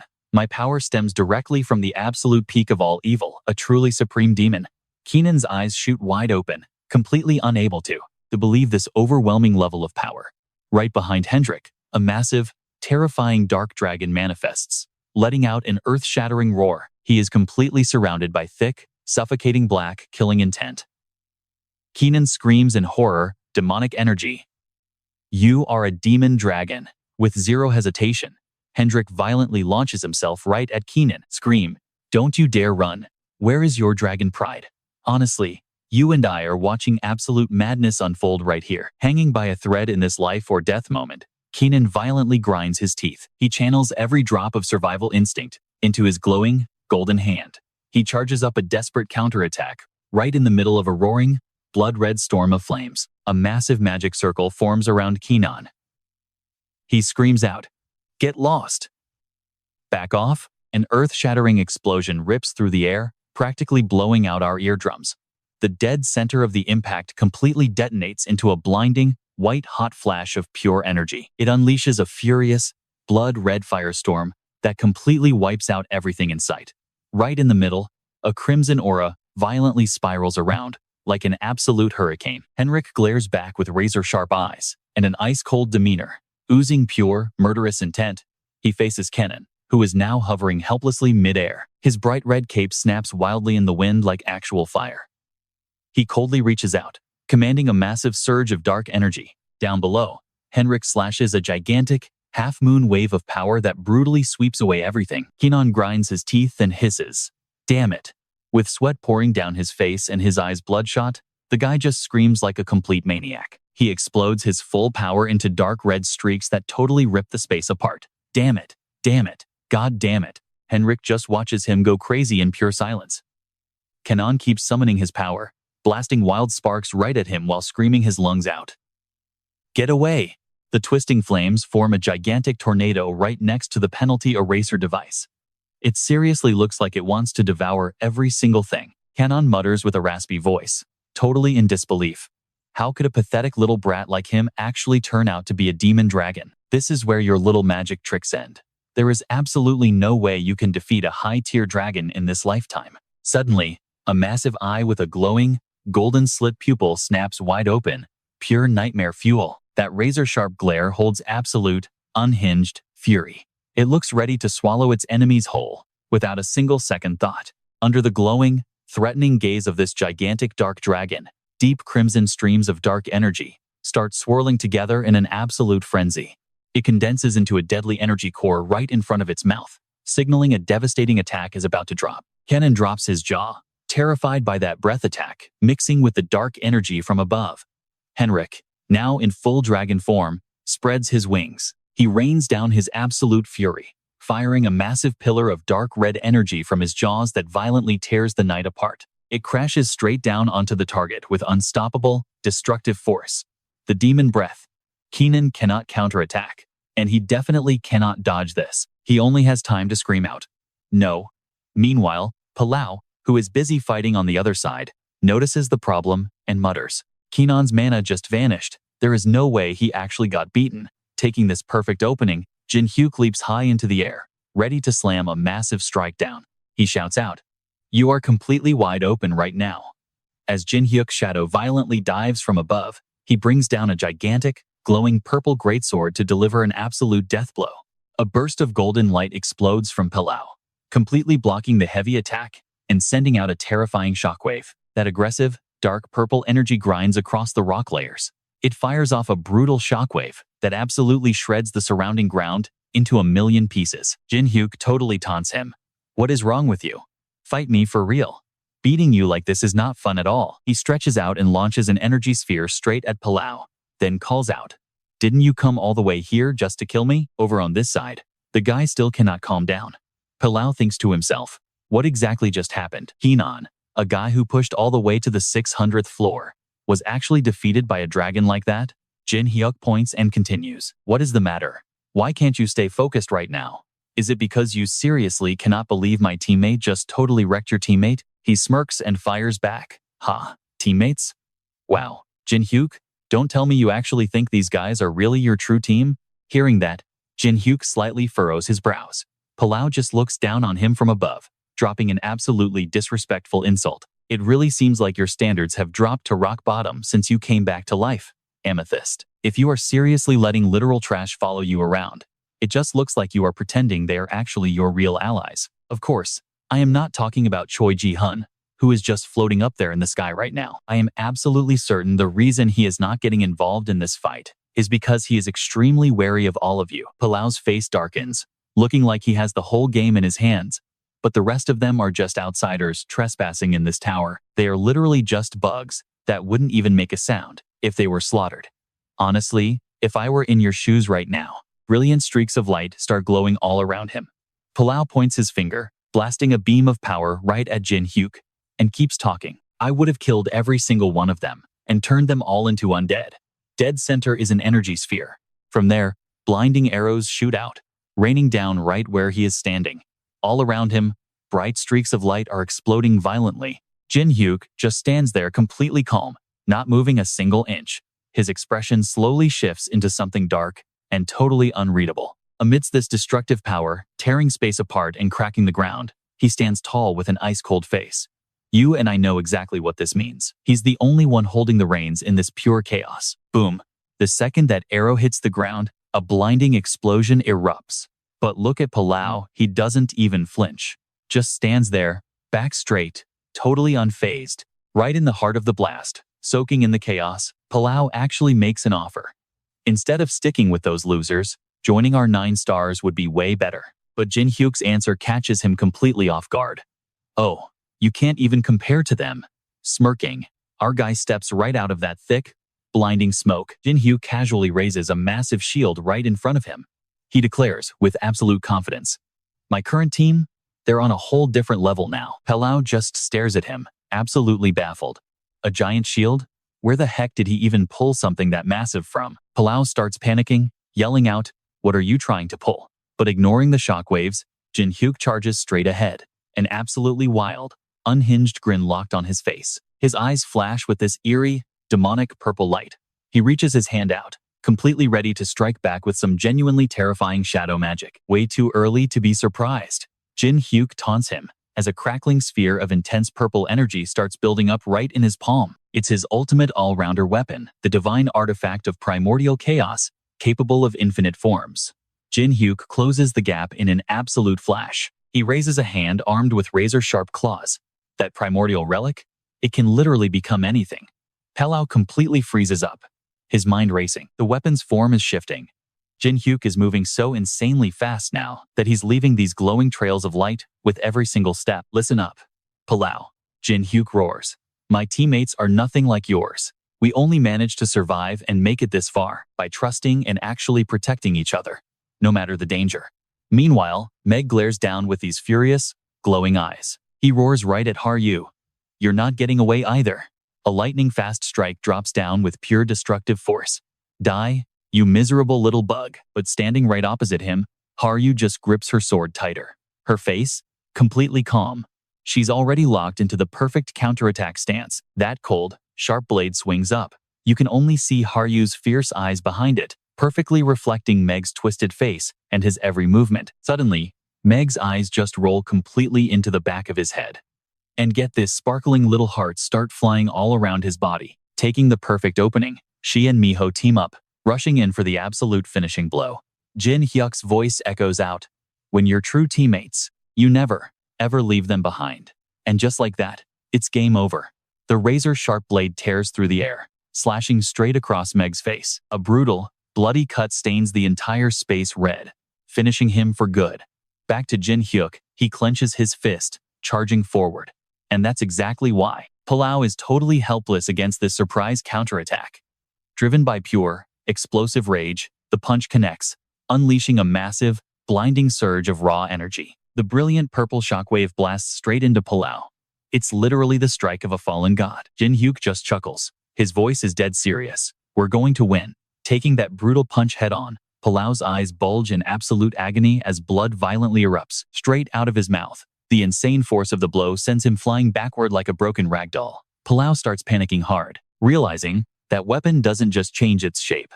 Suddenly, a heavy chain wrapped in swirling dark energy shoots right at him. He's still trying to process it. Can this thing actually handle all of Jin Hyuk's raw power? Too late. The dark chain wraps tightly around Palau's body and viciously tightens. Gritting his teeth, he frantically wonders, wait, is this thing actually enhanced by a savior's power? Meanwhile, Jin Hyuk grips the end of the chain, practically flying forward. He laughs. Where do you think you're going? Planting his feet firmly into the ground, he uses sheer strength to yank Palau's body right into the penalty cancellation machine. The impact is absolutely brutal. He smashes into the pillar, blowing it to pieces and violently shaking the entire area. The machine's glowing red orb shatters completely into dust, sending thick smoke everywhere. Jin Hyuk's voice echoes out through the debris. We made it this far by trusting and protecting our own. Down below, a completely battered Palau slumps over, his mind replaying Jin Hyuk's exact words. Even when my teammates are in deadly danger, I'll never let them die. That's why we always win. Palau's eyes shake. He just thinks to himself, teammates? What even are teammates? Scene change. A furious, monstrous roar shakes the air. Where did you scurry off to? The Lizard Lord is absolutely screaming. You filthy little human rats. Floor 120, the Lizard Lord himself. He stomps aggressively through every single corridor, searching, glaring into the shadows. The Lizard Lord snarls. Go ahead, keep hiding. You're only buying yourselves a little more time. This entire dungeon is my domain, but right beneath the exact spot he just marched past, there's this tiny gap, barely big enough to crawl into. It's Palau, hiding in the dark with little Carmen. Hearing the heavy footsteps fade away, he peeks out. Is he gone? Right behind him, Carmen is shivering uncontrollably. Brother, I'm freezing. Palau turns to look at his little sister, his mind racing to find a way out. A Lord-tier boss monster just spawned out of nowhere. This thing is smart, and it's been hunting them for days without stopping, and their divine power is completely drained dry. Palau's hand just drops in absolute defeat. Is this really how they die? Little Carmen looks up with pure innocence, asking him, our teammates. They're going to come save us, right? Palau just slumps against the wall, voice totally dead. No, we literally just met those guys in the tower. What do they even gain from saving us? Nobody in this world cares about a couple of orphans, like us, and this place is no different. He leans his head back, staring blankly. The strong devour the weak. That's just the absolute rule of how this world works, and we simply aren't the strong ones. But suddenly, a giant, glowing red eye peers right through the tiny crack. Palau slowly glances to the side. Carmen stammers in pure horror. She screams, it's the boss monster. The Lizard Lord just rips its massive jaws open. All right, you and I are dropping into pure chaos. Smashing through the wall, the beast roars. It finally found its prey. In this totally hopeless situation, Bello tries to convince himself the strong make the rules. The Lizard Lord's massive shadow looms right over him. The monster lunges, jaws wide open, reflected right in his terrified red eyes. Bello always believed the strong just survive, hunting down the weak. But suddenly, a dark staff wrapped in pure energy appears out of thin air, firing off a massive blast of white light straight at the Lizard Lord's body. Bello is absolutely stunned. A spirit bomb? No way. The beast takes the hit head on and screams in pure rage. How dare you? Who attacked me? Down below, a mysterious figure in a black cloak dripping with purple aura looks up. Hey, are my fellow climbers still breathing up there? It is Jin Hyuk. He yells out a quick warning, jump now, if you want to live. Bello freezes up, totally speechless. He cannot process this at all. He should have been monster food by now. They are the weak ones, and that Lord tier beast is the absolute strong. That is just the law of this world. Later that night, a campfire crackles in the dark, giving off some much-needed warmth. Bello cannot stop thinking about it. Jin Hyuk completely shattered his worldview. He and Kamen sit right next to the fire. She grabs onto him, still shaking with fear. I really thought we were going to die. Bello leans in. What is going on? His mind is racing. That guy risked everything to save them. But why? Why would he ever do that? It makes zero sense. No, he really hates this feeling. As he slowly drowns in all this confusing resentment, the gods actually hand him a golden opportunity. Rahi gives him a very clear quest. Go out and kill Jin Hyuk. Destroy the arrogant fool who dares to climb my tower. Erase him completely. Bello drops to his knees in tears, accepting this divine grace. He tells himself exactly. The absolute dominance of the strong over the weak. This is exact how the world should work. So Jin Hyuk must die. Suddenly, Jin Hyuk steps out of the shadows. Oh man, are you already done for? Bello glares at his face with pure hatred. You are completely unworthy of his glorious tower. Jin Hyuk just bursts out laughing, shaking his head. You look terrible, man. Oh wait, were you really trying to fight while under a massive system penalty? You cannot just throw your power around recklessly like Kamen did. And it looks like you took some serious internal damage too. The bracelet on his wrist glows bright blue, sparking with raw energy. Jin Hyuk gives Bello zero time to react. He locks onto him. Ignoring the system penalty to come here? That was your biggest mistake. He grips his weapon tight and casually drops the hammer. It is all over, Bello. Jin Hyuk raises his blade, fully ready to end it. I will send you right to your sister. But Bello just stands there, totally frozen like he has already accepted his grim fate. He does not even try to dodge. Suddenly, a pale golden aura explodes around Bello. His eyes snap open. A system alert flashes red. No, the Sky Overlord says it is way too early to end this. From the massive crater right beneath his feet, blinding light erupts like a crazy volcano. Amidst the golden glow and flying debris, we can actually see Bello's silhouette, standing tall, radiating insane levels of power. Jin Hyuk gets blasted backward by the sheer force of the shockwave. He digs his heels in to stay standing. Jin Hyuk's mind is racing. Bello's divine power just spiked? And what is with that chat window? He shouts into the air, hey, who the heck was that peeping Tom just now? Do you know him? But of course, Jin Hyuk gets absolute silence in return. He gets impatient. Hey, say something already. But the system simply displays one chilling message: impossible. Bello glares down, absolutely dripping with killing intent. Didn't you say you wouldn't let anyone die on your watch, that you would just win? What a complete joke, Jin Hyuk. He points a finger, a psychotic smile stretching across his face. Then, I will just have to slaughter every single one of you insects. In a brief moment of dead silence, a massive glowing red padlock wrapped in golden chains appears in the air, symbolizing his power limits. The system detects a critical error, and those chains pull tight until the giant padlock completely shatters into a million pieces. The system prompt instantly confirms the worst possible news. Climber Bello's penalty has just been fully lifted. The skeleton soldiers charging in to attack suddenly start turning to dust. The demon soldiers weakly collapse to the ground too. Hizzy flies in and yells, all our troops are wiped out. It is just the spirits left. He and Vunkun lock eyes, stepping up for a brutal face-off. Hizzy smirks. All right then, time for the main event. Vunkun blocks an incoming strike with his weapon, glaring right back at him. Didn't you say that fighting with a physical body was beneath your class? Heezy uses raw strength to knock his weapon away and laughs. I never said I didn't know how to fight. He thrusts his razor-sharp claws straight forward, practically growling his threat. I am going to end you, little spirit. Watching Heezy close the gap, Vung Kun grits his teeth and curses. Damn it. Suddenly, a dark, suffocating aura starts pouring out from his eyes. All right. You and I are watching absolute chaos. Heezy freezes. His body suddenly bursts into mystical flames. He screams out in total panic, what is going on? My body. Nearby, Vulcan is just as shocked. His physical form is actively getting sucked right into the massive pillar. The penalty eraser machine is literally draining the life force straight out of Heezy. He curses and screams at the top of his lungs. Why is the weapon absorbing me? Suddenly, it hits him. Heezy's eyes freeze in sheer terror. Impossible. Then he yells out, so that is exactly what this is. Bellow. You planned this from the start. Over there, Keenan is slowly fading away too. Heezy's voice echoes. Are we nothing but pure fuel for that massive weapon? Up top, the penalty eraser machine is radiating a sinister red gas. Hendrik stands down below, looking up with total confusion. Why is it absorbing its own allies?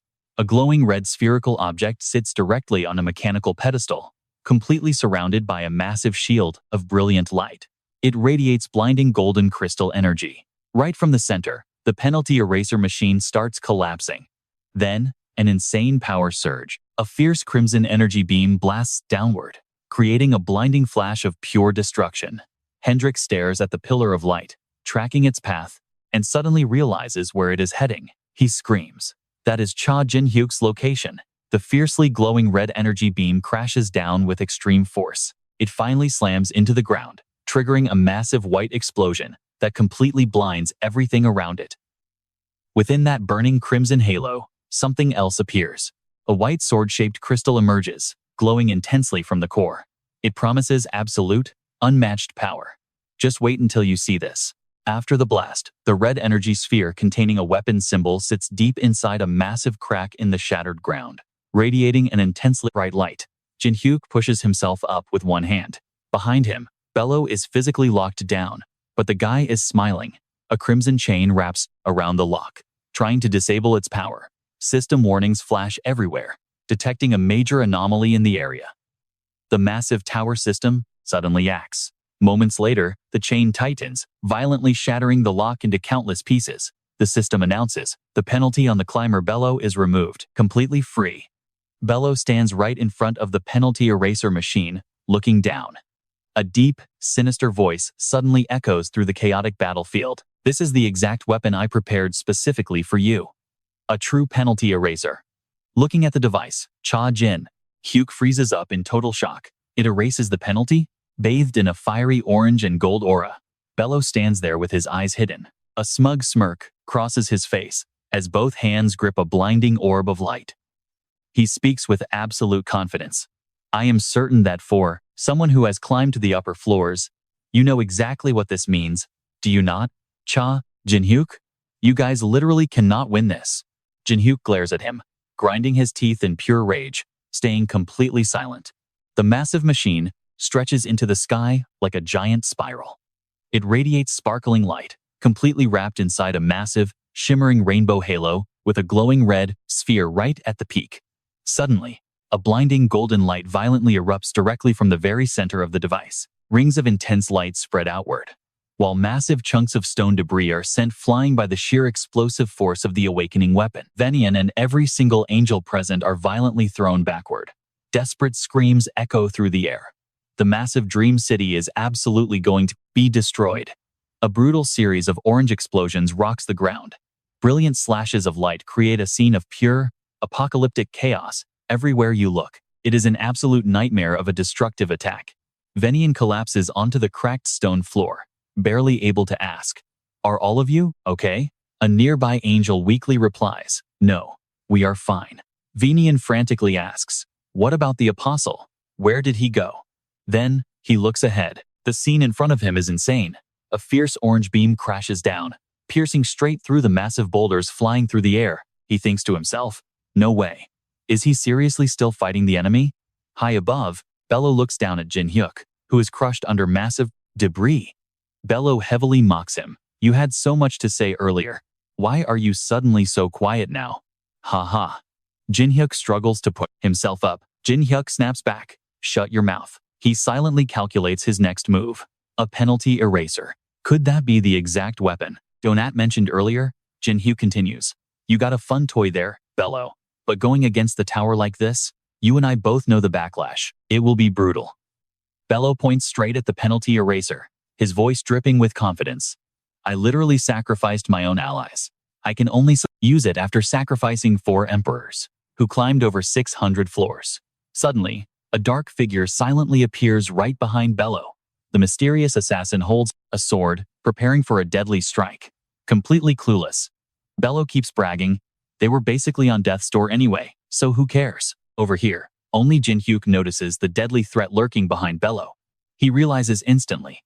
That is a member of the Divine Sword, so one of them actually survived. Following Jin Hyuk's gaze, Bello finally senses the danger. With lightning speed, Bello swings his massive blade right around. He slices the ambusher completely in half. The guy's eyes roll back into his head as blood immediately pours straight from his throat.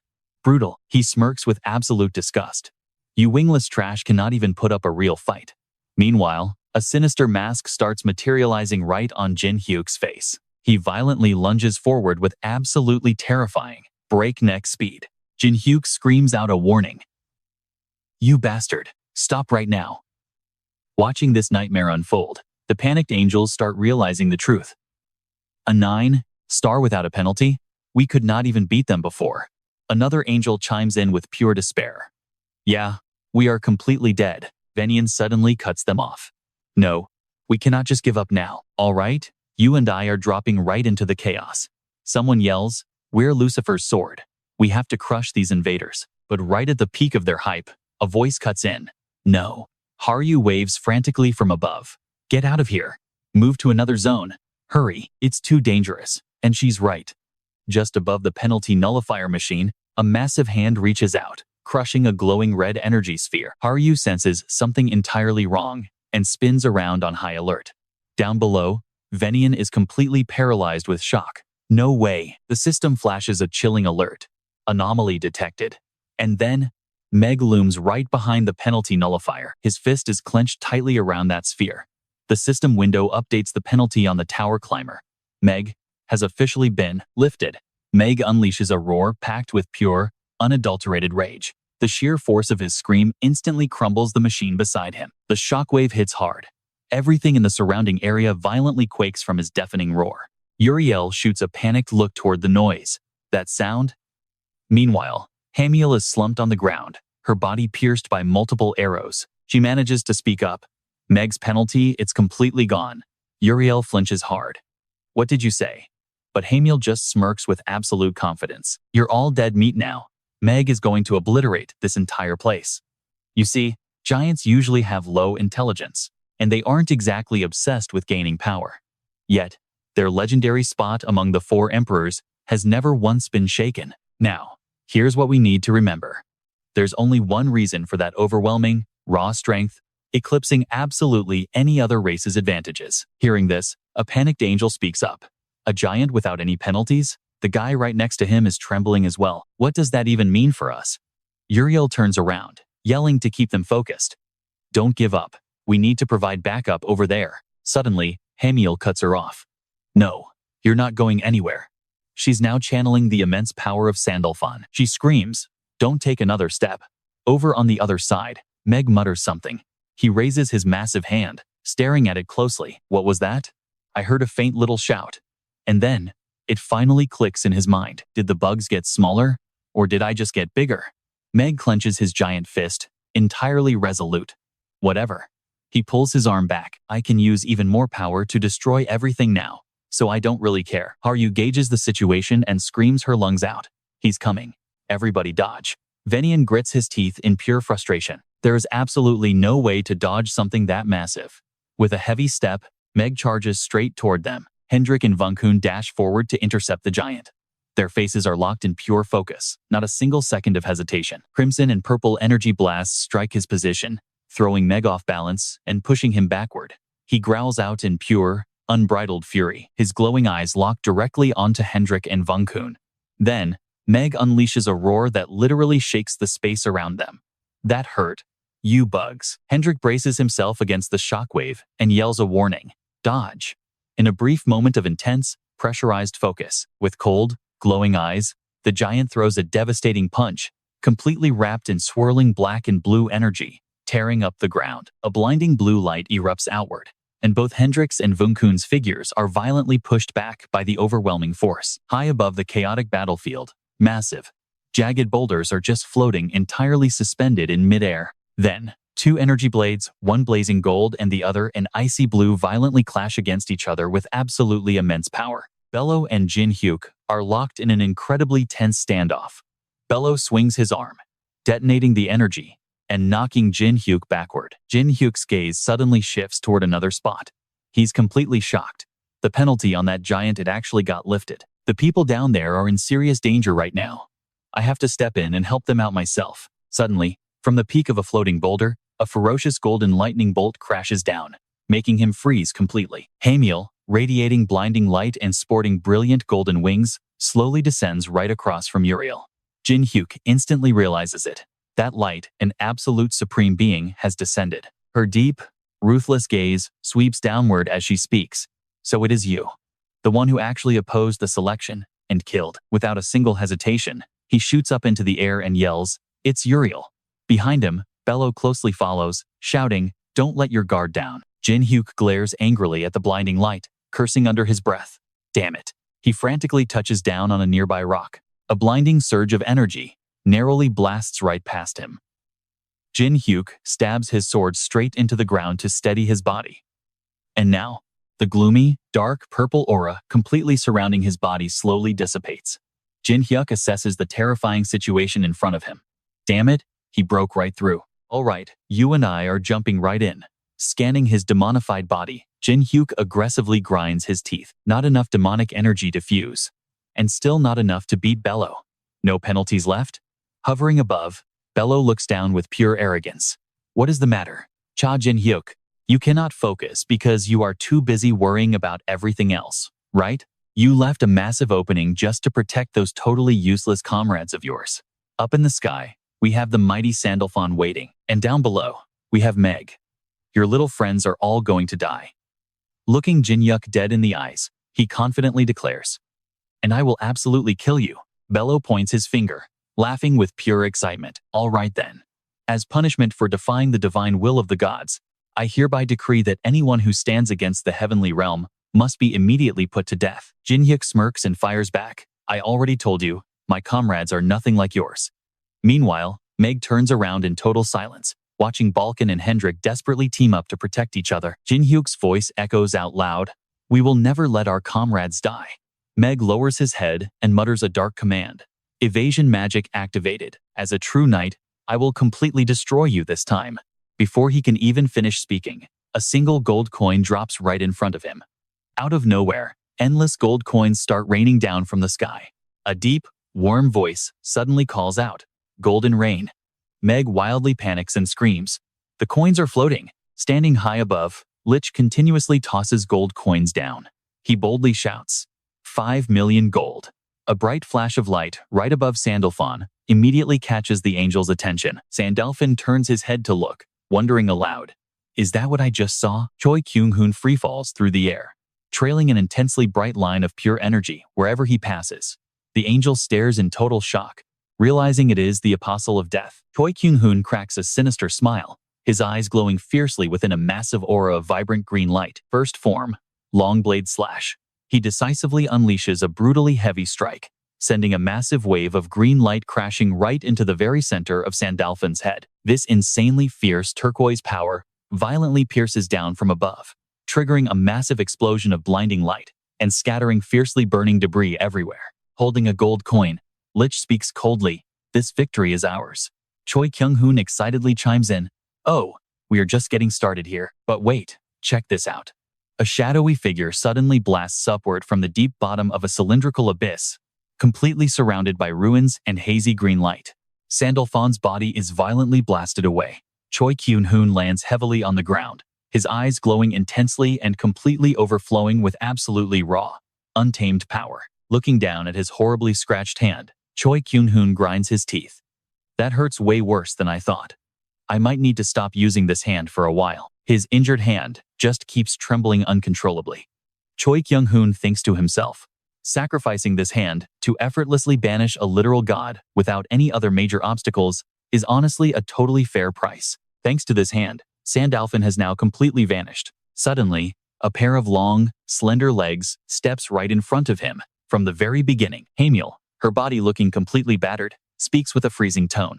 Were you just waiting to banish Sandalphon? How dare you? She wildly charges forward, like a total maniac, screaming at him. How dare a filthy human like you disrespect the divine gods? Choi Kyun-hoon just stands completely still. Holding his intensely aching arm, he quickly fires back. Stop whining about the gods and maybe try worrying about them. His very next sentence makes Hamiel freeze completely in her tracks. Why don't you try taking a good look at yourself first? If you cannot even develop your own strength, then stop pretending to chase after the almighty power of the gods. Right after he speaks, her body parts are suddenly and brutally sliced completely off in a state of absolute shock. Back over here, Jin Hyuk summons a massively powerful energy arrow, perfectly preparing to fire it forward. Primeval Chaos, Divine Bow of 10,000 Transformations. Omnipotent First Arrow. His figure hovers against the deep purple sky, drawing his bow and unleashing a brilliant rain of purple energy arrows that completely tears through space with overwhelming, absolute power. Jin Hyuk shouts out, Fission Arrow. On the other side, Bello creates a massive energy sphere to block the attack. He yells out, how many hits will it take for you to understand? Cha Jin Hyuk? Bello raises the glowing sphere near his face, fully preparing to strike. He is incredibly confident, even if he has to use every single one of his skills. A brilliantly radiant sphere of blinding light violently explodes. It is wrapped in gigantic energy rings, accompanied by a massive sound effect that perfectly signals this crazy release of raw power. Bello continues, to me, you are still nothing more than a pathetic little bug squirming around in the dirt. Observing the intense situation unfolding right before him, Jin Hyuk frowns. Damn it. A blindingly bright white explosion fiercely erupts right at the center, creating heavily amplified rings of pure energy and forcefully blowing away all the massive debris scattered around the area. In the brief moment of this terrifying mid-air collision, our main character lands safely on a gigantic chunk of floating rock debris. Crouching low and staying highly alert with his black cloak violently fluttering in the wind, a thin line of fresh blood finally trickles from Jin Hyuk's mouth. He grimly calculates the odds. Even Bello's lightest attacks are causing some seriously massive damage to my body. Jin Hyuk glares up at Bello in the sky, silently strategizing.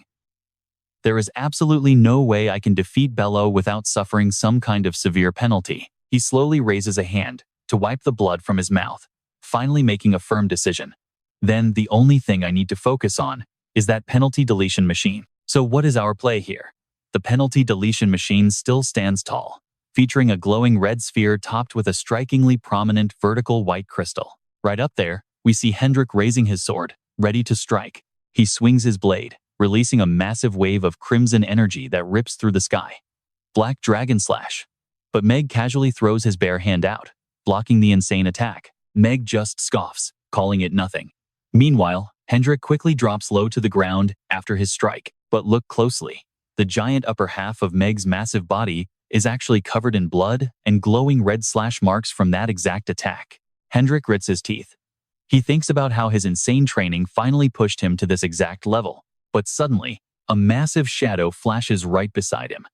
The sudden movement totally snaps Hendrik out of his deep thoughts. He realizes his attack barely scratched the giant's skin. Glancing toward the incoming noise, he instantly panics. Oh no, he reacted way too late. Meg throws a devastating punch that literally tears the solid ground apart. He violently roars, shouting that he finally caught the annoying little bug. Meg stares down at Hendrik, who is now completely crushed against the stone floor. He smirks, bragging that he finally crushed the pest he missed before. Look around the battlefield. Venian, Haru, Vulcan, and the others are totally down for the count. The giant laughs. Since all the other bugs are totally crushed, he figures his job is basically done. But then, a massive blast smashes right into his ugly face. A firm voice echoes out. They declare they are heading over right now to help out Pilo. Hovering high above the smoke, Lich glares down and asks where the giant thinks he is going. Meg just squints at him and admits the hit was actually strong. A glowing lock symbol suddenly appears right on Lich's hand. The giant laughs, reminding him about the penalty. If Lich attacks, his own body takes massive reflected damage instead. Meg grips the glowing orb on the penalty cancellation machine, then confidently makes a bold declaration. He says he has absolutely zero penalties to worry about. As long as he protects this machine, his eyes flash dangerously. He roars that total victory is completely his. Hearing those cocky words, Lich grits his teeth in pure, bitter frustration. He really thought all giants were just mindless brutes. But these guys actually know how to use real combat strategies. Meanwhile, Jin Hyuk realizes they have to risk absolutely everything right now to survive. Suddenly, a blinding flash of golden and white energy, wrapped in a bright green aura, crashes down. He screams out his domination skill. Watching the crazy energy explode, Pello stays super calm and asks if he is seriously still trying to fight back. Staring at Jin Hyuk's ultimate unity of power form, Pello points out that the guy has basically burned through every last drop of his divine energy. Before he even finishes speaking, Jin Hyuk vanishes in a blinding streak of light. Pello looks up, stunned. He yells out in confusion, then instantly dashes after Jin Hyuk's fading figure. He screams at the top of his lungs, asking if Jin Hyuk is actually running away like a coward. Still chasing him down, Pello bursts into mocking laughter. He taunts Jin Hyuk, claiming he finally realized he would lose and gave up on his pathetic revenge. Jin Hyuk shoots an ice-cold glare over his shoulder, replying that Pello is actually the one, pointing his ultimate scepter straight back at his enemy. He says Pello is about to lose something huge.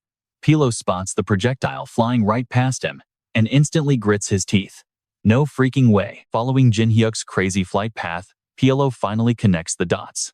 The madman is aiming straight for the penalty cancellation machine. Pello quickly throws his arm up, focusing a deadly spark of intense energy right at his fingertips. He is totally gearing up to launch a massive counterattack. He laughs, asking if Jin Hyuk seriously thought such a stupid trick would work. A glowing orange arrow instantly shoots straight toward our main character. Pello smugly shouts, asking if he really thought things would go exactly according to his little plan. Boom!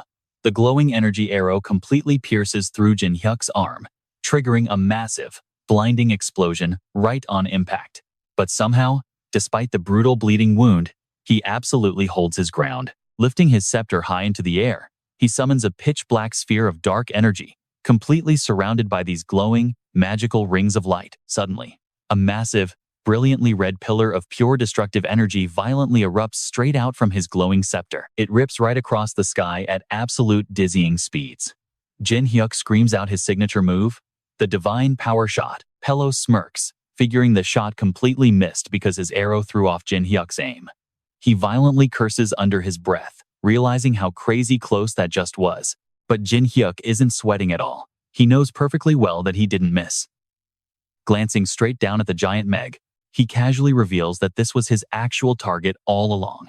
The destructive energy beam flashes downward, aiming straight for the giant's center. He was totally aiming for the giant's penalty cancellation machine. Taking the massive hit, Meg looks completely lost. He panics, frantically wondering what just happened to his precious penalty machine. Seeing the giant totally distracted, Lich quickly seizes his chance. Using both hands, he charges up a blindingly bright golden energy sphere. He screams out his golden pierce attack. Looking totally deadly, Lich spits out another threat as the giant's pained, pointy-eared face gets completely swallowed by a raging sea of explosive energy. Pello snaps his head back in pure shock. Refusing to believe what he's seeing, he screams out that this is absolutely impossible. Staring at the total wreckage and Lich standing victorious, Pello angrily realizes the horrible truth. This crazy guy was aiming for the giant's machine right from the very start. Taking that massive attack head-on, the giant goes completely limp. His eyes glaze over, looking ready to pass out. Look at that. There's a massive hole punched right through the center of his chest. Free falling from the sky, Meg violently spits up blood and roars that nobody is escaping this alive. He screams that he'll ignore the penalty and boost his own power. If he dies, they are all dying with him. All right, let us jump back in.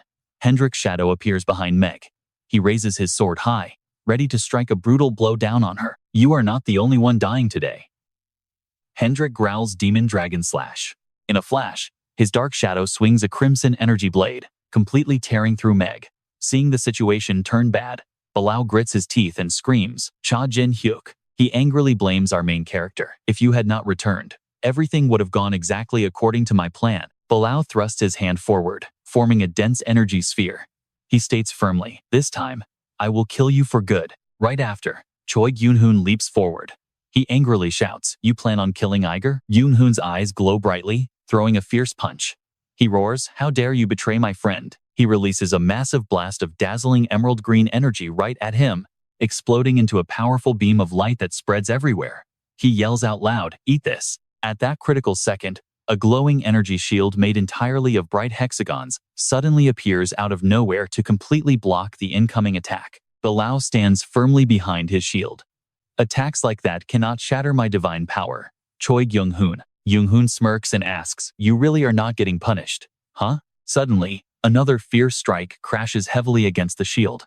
Bilal flinches, raising his hands defensively. He looks down and snarls, "You!" Bilal screams in anger, "Goldrick, are you on Cha Jin Hyuk's side too?" Flipping a gold coin, he replies, "I was never on your side." Bilal finds absolutely zero allies. He calculates silently, if both of them risk their lives in this fight, their combined strength will totally equal my own level. So annoying. I need to protect the eraser object while attacking them at the same time. Suddenly, a massive dragon appears high above. Bilal looks up, totally shocked.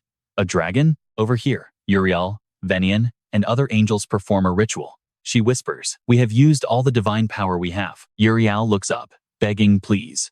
A streak of light flashes past the dark dragon, and Miho leaps down, letting herself freefall. Someone shouts, "Black Fox." Miho smiles brightly and calls out, "Mother." The red sphere on the penalty eraser machine suddenly erupts with raw power, blowing away the debris. Bilal's incredibly solid energy shield is instantly shattered into pieces. Tiny fragments of energy scatter absolutely everywhere. The nine-tailed fox finally appears. She looks down and says, "Hello, slave of the Supreme Lord." Startled, Bilal screams, "The nine-tailed fox has descended." Bilal stretches his hand forward as a small energy orb forms inside his powerful aura. He roars angrily, "If that body gets hurt, your bloodline ends completely." The nine-tailed fox glares coldly and shouts, "Freeze." Suddenly, Bilal's whole body completely freezes up. Terrified, he thinks, "I cannot move." She glances back, signaling now is the time. Jin Hyuk crouches low in his ready combat stance. He raises his massive sword, covered in dark energy. The fox yells, "My baby." Jin Hyuk firmly declares, "It is over, Bilal." In total panic, Bilal cannot fight back. He just screams in pure despair, "No." With an explosive strike, Jin Hyuk swings his sword, creating an energy sphere that tears through everything with overwhelming power. Bilal's entire body gets violently blown backward by the sheer force of that insane power. He throws both hands up, desperately trying to steady himself. Gritting his teeth, Bilal thinks, "I blocked Choi Young-hoon's punch, but I am getting pushed back by just one single hit here." Suddenly, a lock symbol appears right above his head. Bilal freezes, his red eyes widening. "Oh no." The penalty. Jin Hyuk grabs his collar. "Enough." Bilal. Trembling, Bilal mutters, "Cha Jin Hyuk." Above them, the nine-tailed fox smiles happily. "Looks like we won." A system screen suddenly pops up beside her. The pinnacle of all evil states, "It has been a long time since anyone attacked our heaven." Then it asks if their special gift has been received yet. On the Supreme Lord's side, Yahweh's system stays completely silent. The fox chimes in, "Why are you not speaking?" His system panel zooms off. She smirks, running away already. The system replies, "They are laughing and absolutely speechless now." Lucifer listens in pure silence. Standing opposite Jin Hyuk, Bilal remains stubborn. "No, it cannot end like this. I must build a heaven for the strong and kill those trying to conquer the tower." Jin Hyuk speaks seriously. "If you do that, nobody will climb the tower.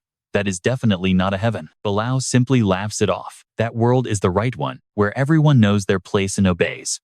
Losing his patience, Jin Hyuk abruptly cuts him off. "Stop talking such utter nonsense." Behind him, Kamen is already summoned. "Now watch this payoff." Jin Hyuk says, "Time for your punishment, Bilal. Say hello to Kamen for me." Bilal stares in horror at the gaping mouth with razor-sharp fangs. "All right, you and I are kicking things off with a desperate thought." He refused to die here.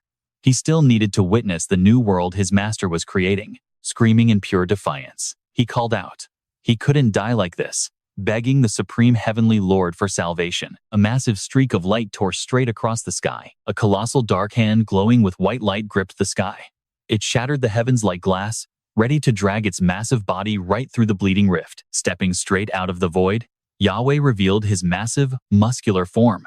Bathed in blinding white light, his sheer power and intimidating presence showed he was ready to crush this entire world. His stern face was framed by a flowing white beard, completely surrounded by an absolutely blinding, radiant light. He looked completely authoritative.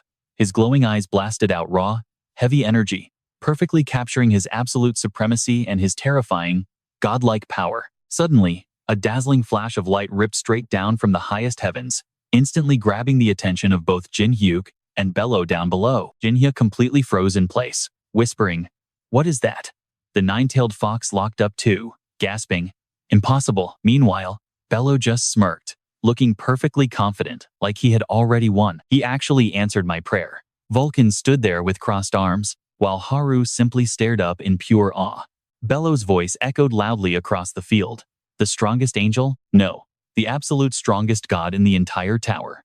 Uriel's group tilted their heads back, staring upwards. Ji Eunghun and the Lich stood silently, just watching. Bello kept yelling, "Supreme Heavenly Lord." Then, a massive hand reached down, tearing the sky completely open. The incredibly authoritative figure of Yahweh stepped fully into the open, bathed in a brilliant halo. His glowing eyes shined intensely, overflowing with absolute god-tier power. Yahweh's booming voice delivered a heavy threat, glaring down with absolute, majestic authority. He extended one massive hand forward. It looked like he was issuing a command, or about to unleash an absolutely supreme, world-ending wave of pure power. Seeing Yahweh make his move, the nine-tailed fox panicked hard. She instantly whipped around and screamed at the absolute top of her lungs, "Run away!" Instantly, a completely blinding light erupted straight from the very tip of his glowing finger. It formed a blazing, X-shaped energy sphere at his fingertip. "Now, you and I need to see what happens next." Scene shift to a towering ancient castle under a blue sky on the 190th floor. Voices from a crowded, bustling market echoed out cheerfully, "All right, this price is just way too cheap. You tower climbers, go grab your gear." A shop owner held out a shiny red apple, offering, "Try this, it's incredibly sweet." The buyer smiled brightly, asking eagerly, "Oh, really?" He took the apple, softly saying, "Thank you." But the exact second his hand made contact, his raised arm just completely dissolved into absolute nothingness. Only a long, dark shadow remained stretched across the pure white ground. The buyer's eyes went wide, completely clueless about what was actually happening to him. An intensely powerful flash of white light exploded from the top left, instantly ripping the sky apart.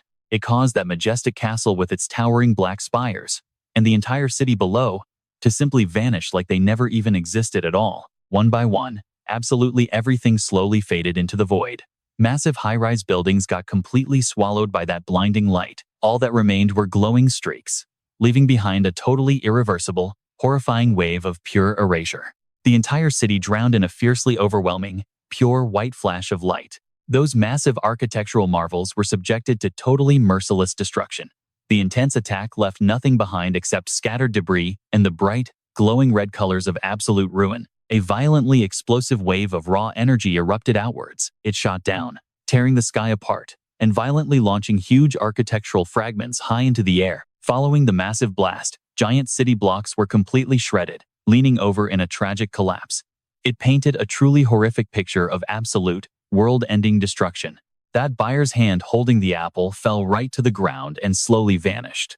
The people who hadn't been erased yet completely panicked, screaming in terror. The city, it's gone. The pale face of one survivor was completely twisted with pure, absolute, mind-breaking terror. Right from the epicenter of ruin, a brilliant golden light, looking like molten lava, violently flared up. It cracked the ground wide open into glowing, burning circuit-like lines. Thick, incredibly dark smoke violently billowed upward, completely swallowing the entire horrific scene. All that remained was a massive burning crater, totally filled with dangerous, twisting arcs of chaotic golden-orange energy. Yahweh slowly lowered his glowing fingertip, the massive crater of destruction still blazing violently. Standing right beneath that colossal god, Bello laughed out triumphantly. "Now that is a truly beautiful sight, you absolute bastards." He arrogantly roared his declaration. "This right here is the true power of my God, the absolute, rightful ruler of this entire tower. This is the absolute power of Yahweh. But watch closely, because you and I know villains always celebrate too early. Suddenly, a fiery energy beam pierced straight through Bello's chest. His cocky smile completely froze while trash-talking. Right behind Bello, a heavy voice echoed out. That is enough, Bello. I require a massive amount of divine energy, and my descent into this world simply demands a much heavier price. Surrounded by that intense, blinding golden halo, Yahweh casually raised his hand. He instantly released a colossal wave of pure destructive power straight toward Bello, who stood helplessly before him. The cold god made his brutal decision. Therefore, hand over absolutely everything you have to me. Bello totally panicked, desperately pleading, wait a minute. But Yahweh didn't care at all. Cutting him off, the god coldly stated, this is exactly what you wished for, the fate of being ruled by the strongest. Bello's body violently started to disintegrate into nothingness. He screamed out in pure, agonizing torment. But I was loyal to you, Bello screamed. All right, stick with me here. Jahe erupts in this insane, majestic golden light. He starts draining every ounce of Bello's life force and power, literally erasing the guy from existence. Bello is terrified, begging for his life. Please spare me, I do not want to die. That pure, destructive energy flows straight into Jahe's mouth. After absorbing that absolutely massive power boost, the so-called god finally descends to the ground. He flexes and smirks. Finally, I can actually move around properly. System check on Jahe. Absolute tier. Divine power over 999. But Jin Hyuk does not care. He charges right at him, screaming, you, blade drawn and ready to strike. Our main character glares at the golden god. Jin Hyuk grits his teeth. You are the one behind all of this, right? Jahe does not even try to hide it. Exactly. I will wipe out trash like you and create my very own perfect paradise. Jin Hyuk stays completely cold. Is that so? Then, a confident smirk flashes across his face. So this whole nightmare ends the second I kill you. I am taking your life right now. Consider it punishment for executing that traitor Bello without my permission. The golden god actually laughs. You are a fun one. I finally see why Bale liked you so much. Right then, a system alert flashes. Warning, absolute beings are strictly forbidden from directly interfering with the tower's rules. Staring right at the glowing system screen he just summoned, Jin Hyuk presses the issue. You really think the other gods will just let this slide? Jahe glares at the screen, his voice freezing cold. Other gods? Who would ever dare to stand against me? The god points his finger down like an absolute tyrant. Once I completely burn the 190th floor to ash, and finally execute that bastard King Jin Hyuk, every single soul will know my power. Jahe casually raises one hand. Right in his palm, a sphere of pure, brilliant white light starts gathering. It looks beautiful, but the energy inside is totally terrifying. I am the one true master of this tower. Suddenly, that pure orb shifts. A violent, blazing orange beam of energy erupts right from his hand, tearing through absolutely everything in its path, like a laser of pure destruction. Caught totally off guard, Jin Hyuk grits his teeth. It is that exact same attack from earlier, but way faster this time. Vinian suddenly flashes onto the scene. Meanwhile, panic hits Jin Hyuk. There is no way he can dodge this. In a split second, Vinian wraps his arms around Jin Hyuk. He throws them both out of the way, using his own body as a living shield against that raging red beam. Vinian grits his teeth, looking back as that massive fiery arrow of energy barely misses them. It rockets straight up into the pale blue sky, eventually fading away into the endless void above. Jahe glares down at the angel. So, you are just Lucifer's little lapdog? Fighting back is completely pointless. But right as he says that, a violent flash of purple energy shoots forward at blinding speed, aiming straight for the god's face. Jahe snaps his head toward Ki Jung-hoon and the nine-tailed fox. He is absolutely furious. You insects dare to interfere? The nine-tailed fox and the apostle of Tess? The fox smirks right back. Obviously. Beside her, Ki Jung-hoon cracks his knuckles. I did not train this hard just to stand around and watch. The fake god's face twitches with rage, his eyes turning deadly cold. He raises his hand, summoning another massive orb of pure destruction. Bring it on. That blazing energy slams down from the sky. It triggers an earth-shattering explosion right across the massive stone platform floating in midair. Complete chaos. Through the thick dust and smoke, Jin Hyuk grits his teeth. He turns to the angel who saved him, Venian. Honestly, I owe you my life right now. But suddenly, Jin Hyuk's eyes go wide with pure horror. You. He drops right to his knees in shock. Venian, your legs. Venian offers a weak, quiet smile. Apostle, I could never just watch you die. Jin Hyuk is freaking out now. Why would you go this far for me? I am not even Lucifer's real apostle. But Venian just shakes his head. I know that. Jin Hyuk freezes, totally stunned. Wait. What? Venian coughs, forcing out his final true feelings. However, if Lucifer decided that you are the one to free us from that fake god's tyranny, then I will give everything to protect that prophecy. He clenches his jaw, fighting through the pain. And they. Venian looks around at the glowing, floating souls of fallen angels. They have already agreed with me, too. Jin Hyuk stares in absolute awe. Are these really the lost souls of fallen angels? Venian looks up with desperate sincerity. Fight right alongside us, Jin Hyuk. Do it by devouring every single one of our souls. Jin Hyuk yells back, completely horrified. Eat your souls?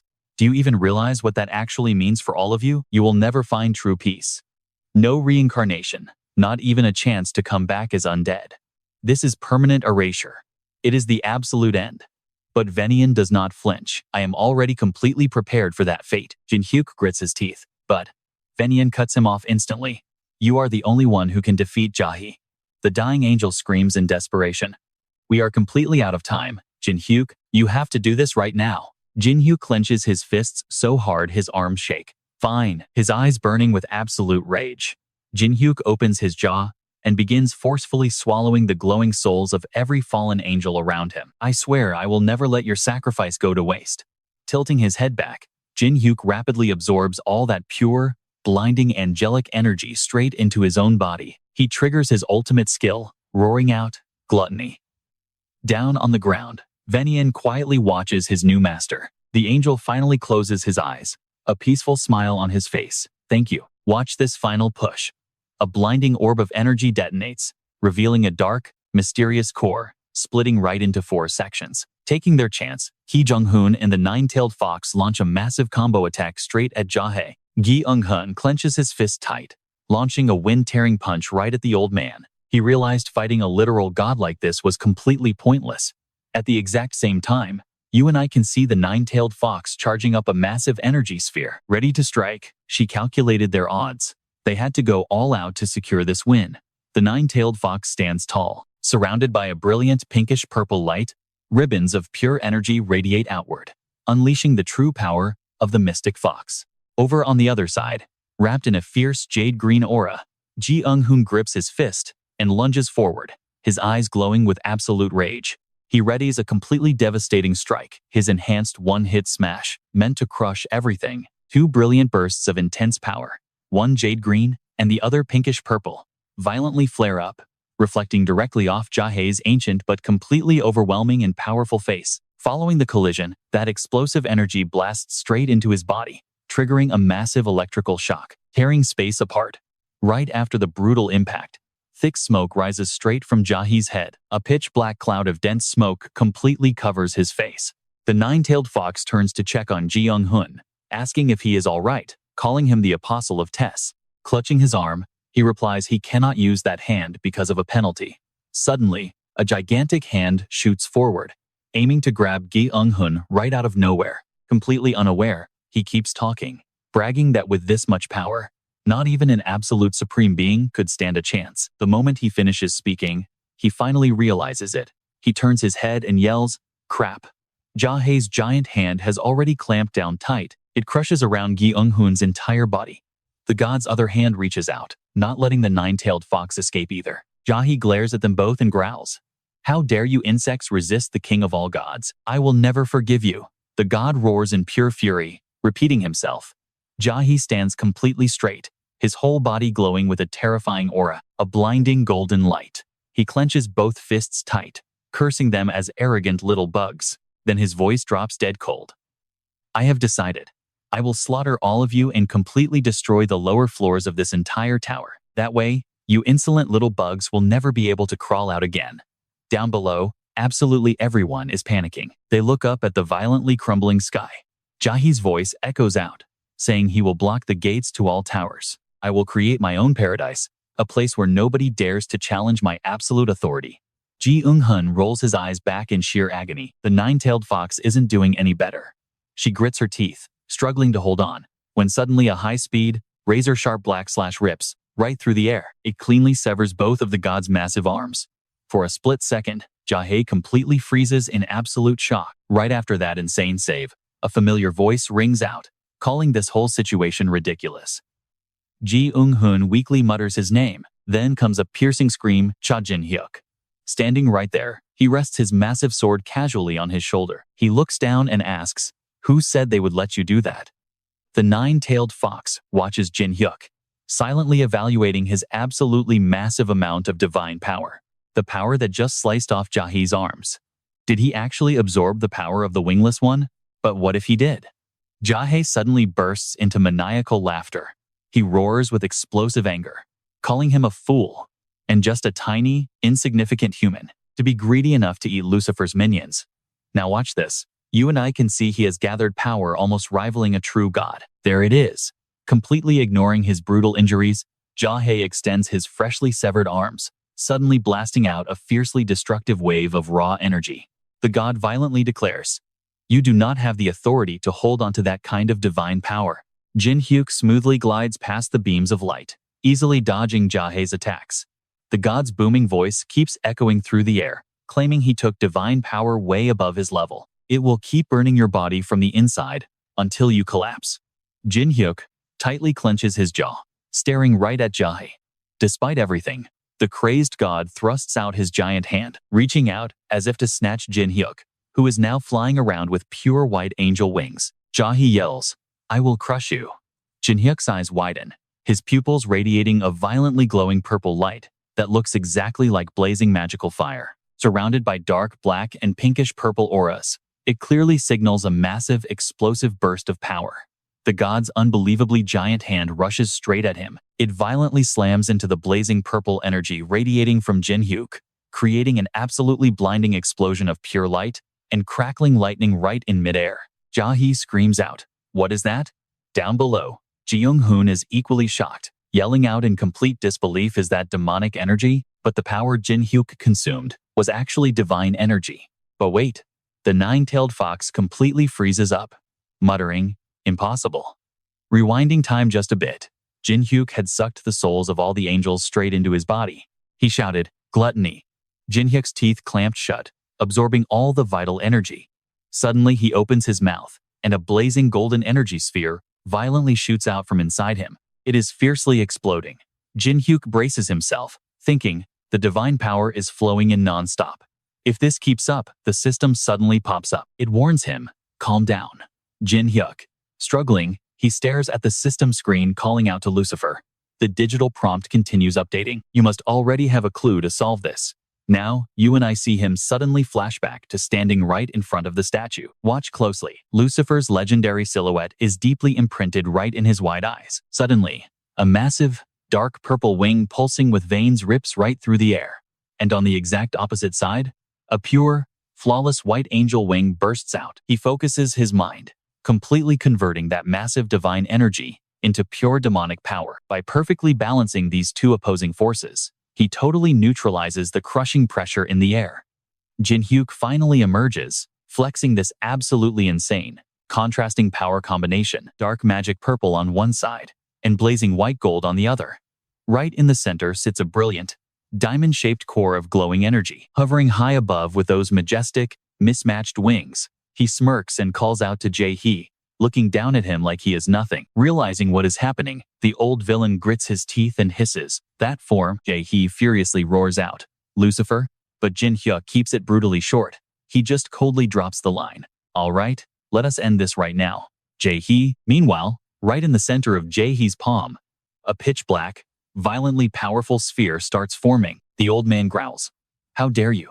Jae unleashes a blazing yellow energy blast, spinning like a fiery drill, and completely tearing apart everything in its path. He keeps screaming, "Mocking me with that form?" As the explosive blast of pressure rushes straight at him, Jin Hyuk just stares back, his eyes flashing with sheer, absolute defiance. That eerie purple light clashing against the brilliant gold glow, it shows his power is maxed out, concentrated to the absolute limit. Without hesitating, he charges straight into the blinding blast, yelling, "In your dreams, Jae." Jae panics internally. How in the world could this guy block his divine power so easily? Does this mean their divine power levels are actually equal? Jin Hyuk just raises his hand, flexing sharp claws completely wrapped in wild, purple, magical flames. He flashes a cocky smirk and says, "Do not be so shocked just because I blocked one attack." Jin Hyuk swings his weapon, summoning the ultimate transforming divine sword, Primordial Chaos. The vicious, razor-sharp blade erupts in blazing purple magic flames, ready for the kill. He launches himself straight at Jae-hee, boldly declaring, "Because this time, your neck is getting sliced off." Furious, the old man tightly clenches his fists and screams out, "How dare a lowly insect like you?" The second that glowing purple slash collides with Jae-hee, a blinding white explosion violently erupts, sending fierce shockwaves of pure energy scattering everywhere. This massive, epic collision triggers an absolute whiteout blast, surrounded by faint rainbow halos that literally shake and completely transform the entire battlefield down below them. Down below, everyone watches in total shock, whispering, "He is actually fighting Jae-hee right now. Can he really win this?" Haru softly calls out, "Orabioni." Then she desperately screams to cheer him on, "Do not lose." Orabioni. Blood is already dripping from the corner of Jin Hyuk's mouth. In his full demon form, he roars with rage, pouring absolutely every drop of strength into this strike. And slowly but surely, his massive blade starts shattering right through Jae-hee's divine body. Now, here is where you and I witness true power. Tiny cracks form on the old man's hand. Slash. The demonic blade obliterates Jae-hee's defense, slicing clean through his entire arm, completely stunned. His brows knit together in deep anxiety. He panics inside, thinking, "I am a god with power that surpasses the tower itself." Jae-hee glares back at Jin Hyuk as a terrifying realization suddenly hits his mind. Can this human seriously use divine power on my exact level?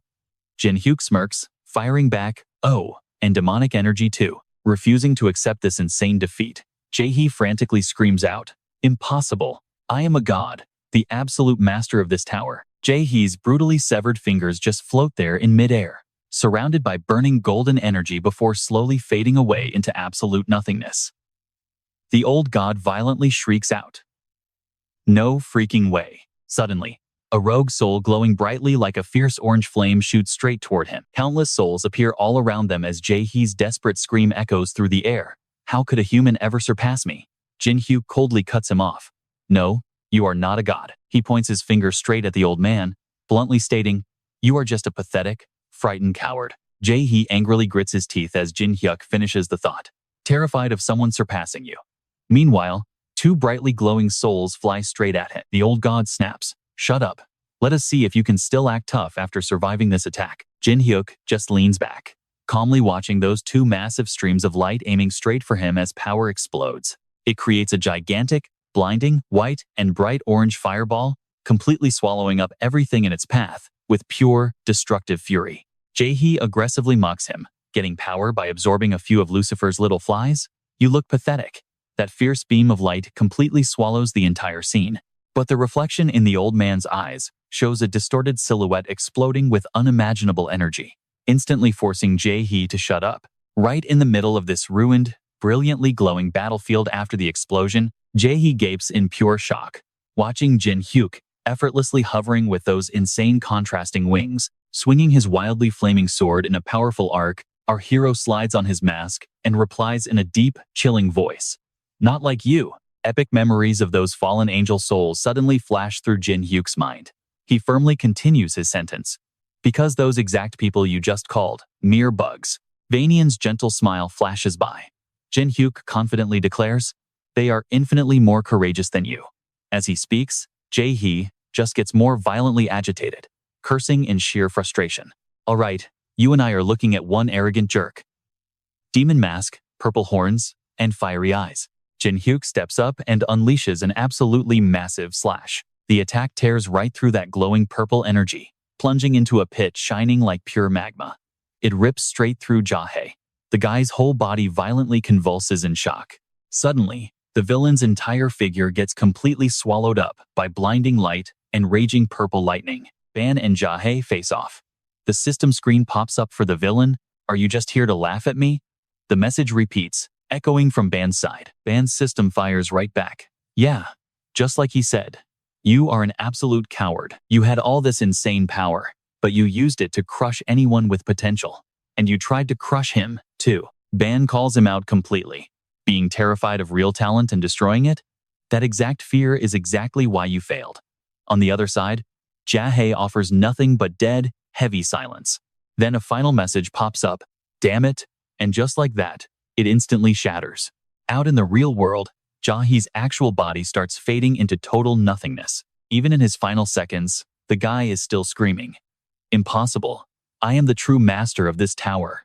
But Jin Hyuk, he does not even waste his breath. He just unleashes one last burst of pure destructive energy, and the villain takes the fatal hit directly. Jae's entire body completely shatters. The cracked fragments of his form float up and dissolve into the air, completely swallowed by the blinding light of that epic finishing blow. High up against the clear blue sky, the very last piece of him breaks apart, floating in midair like zero-gravity rubble.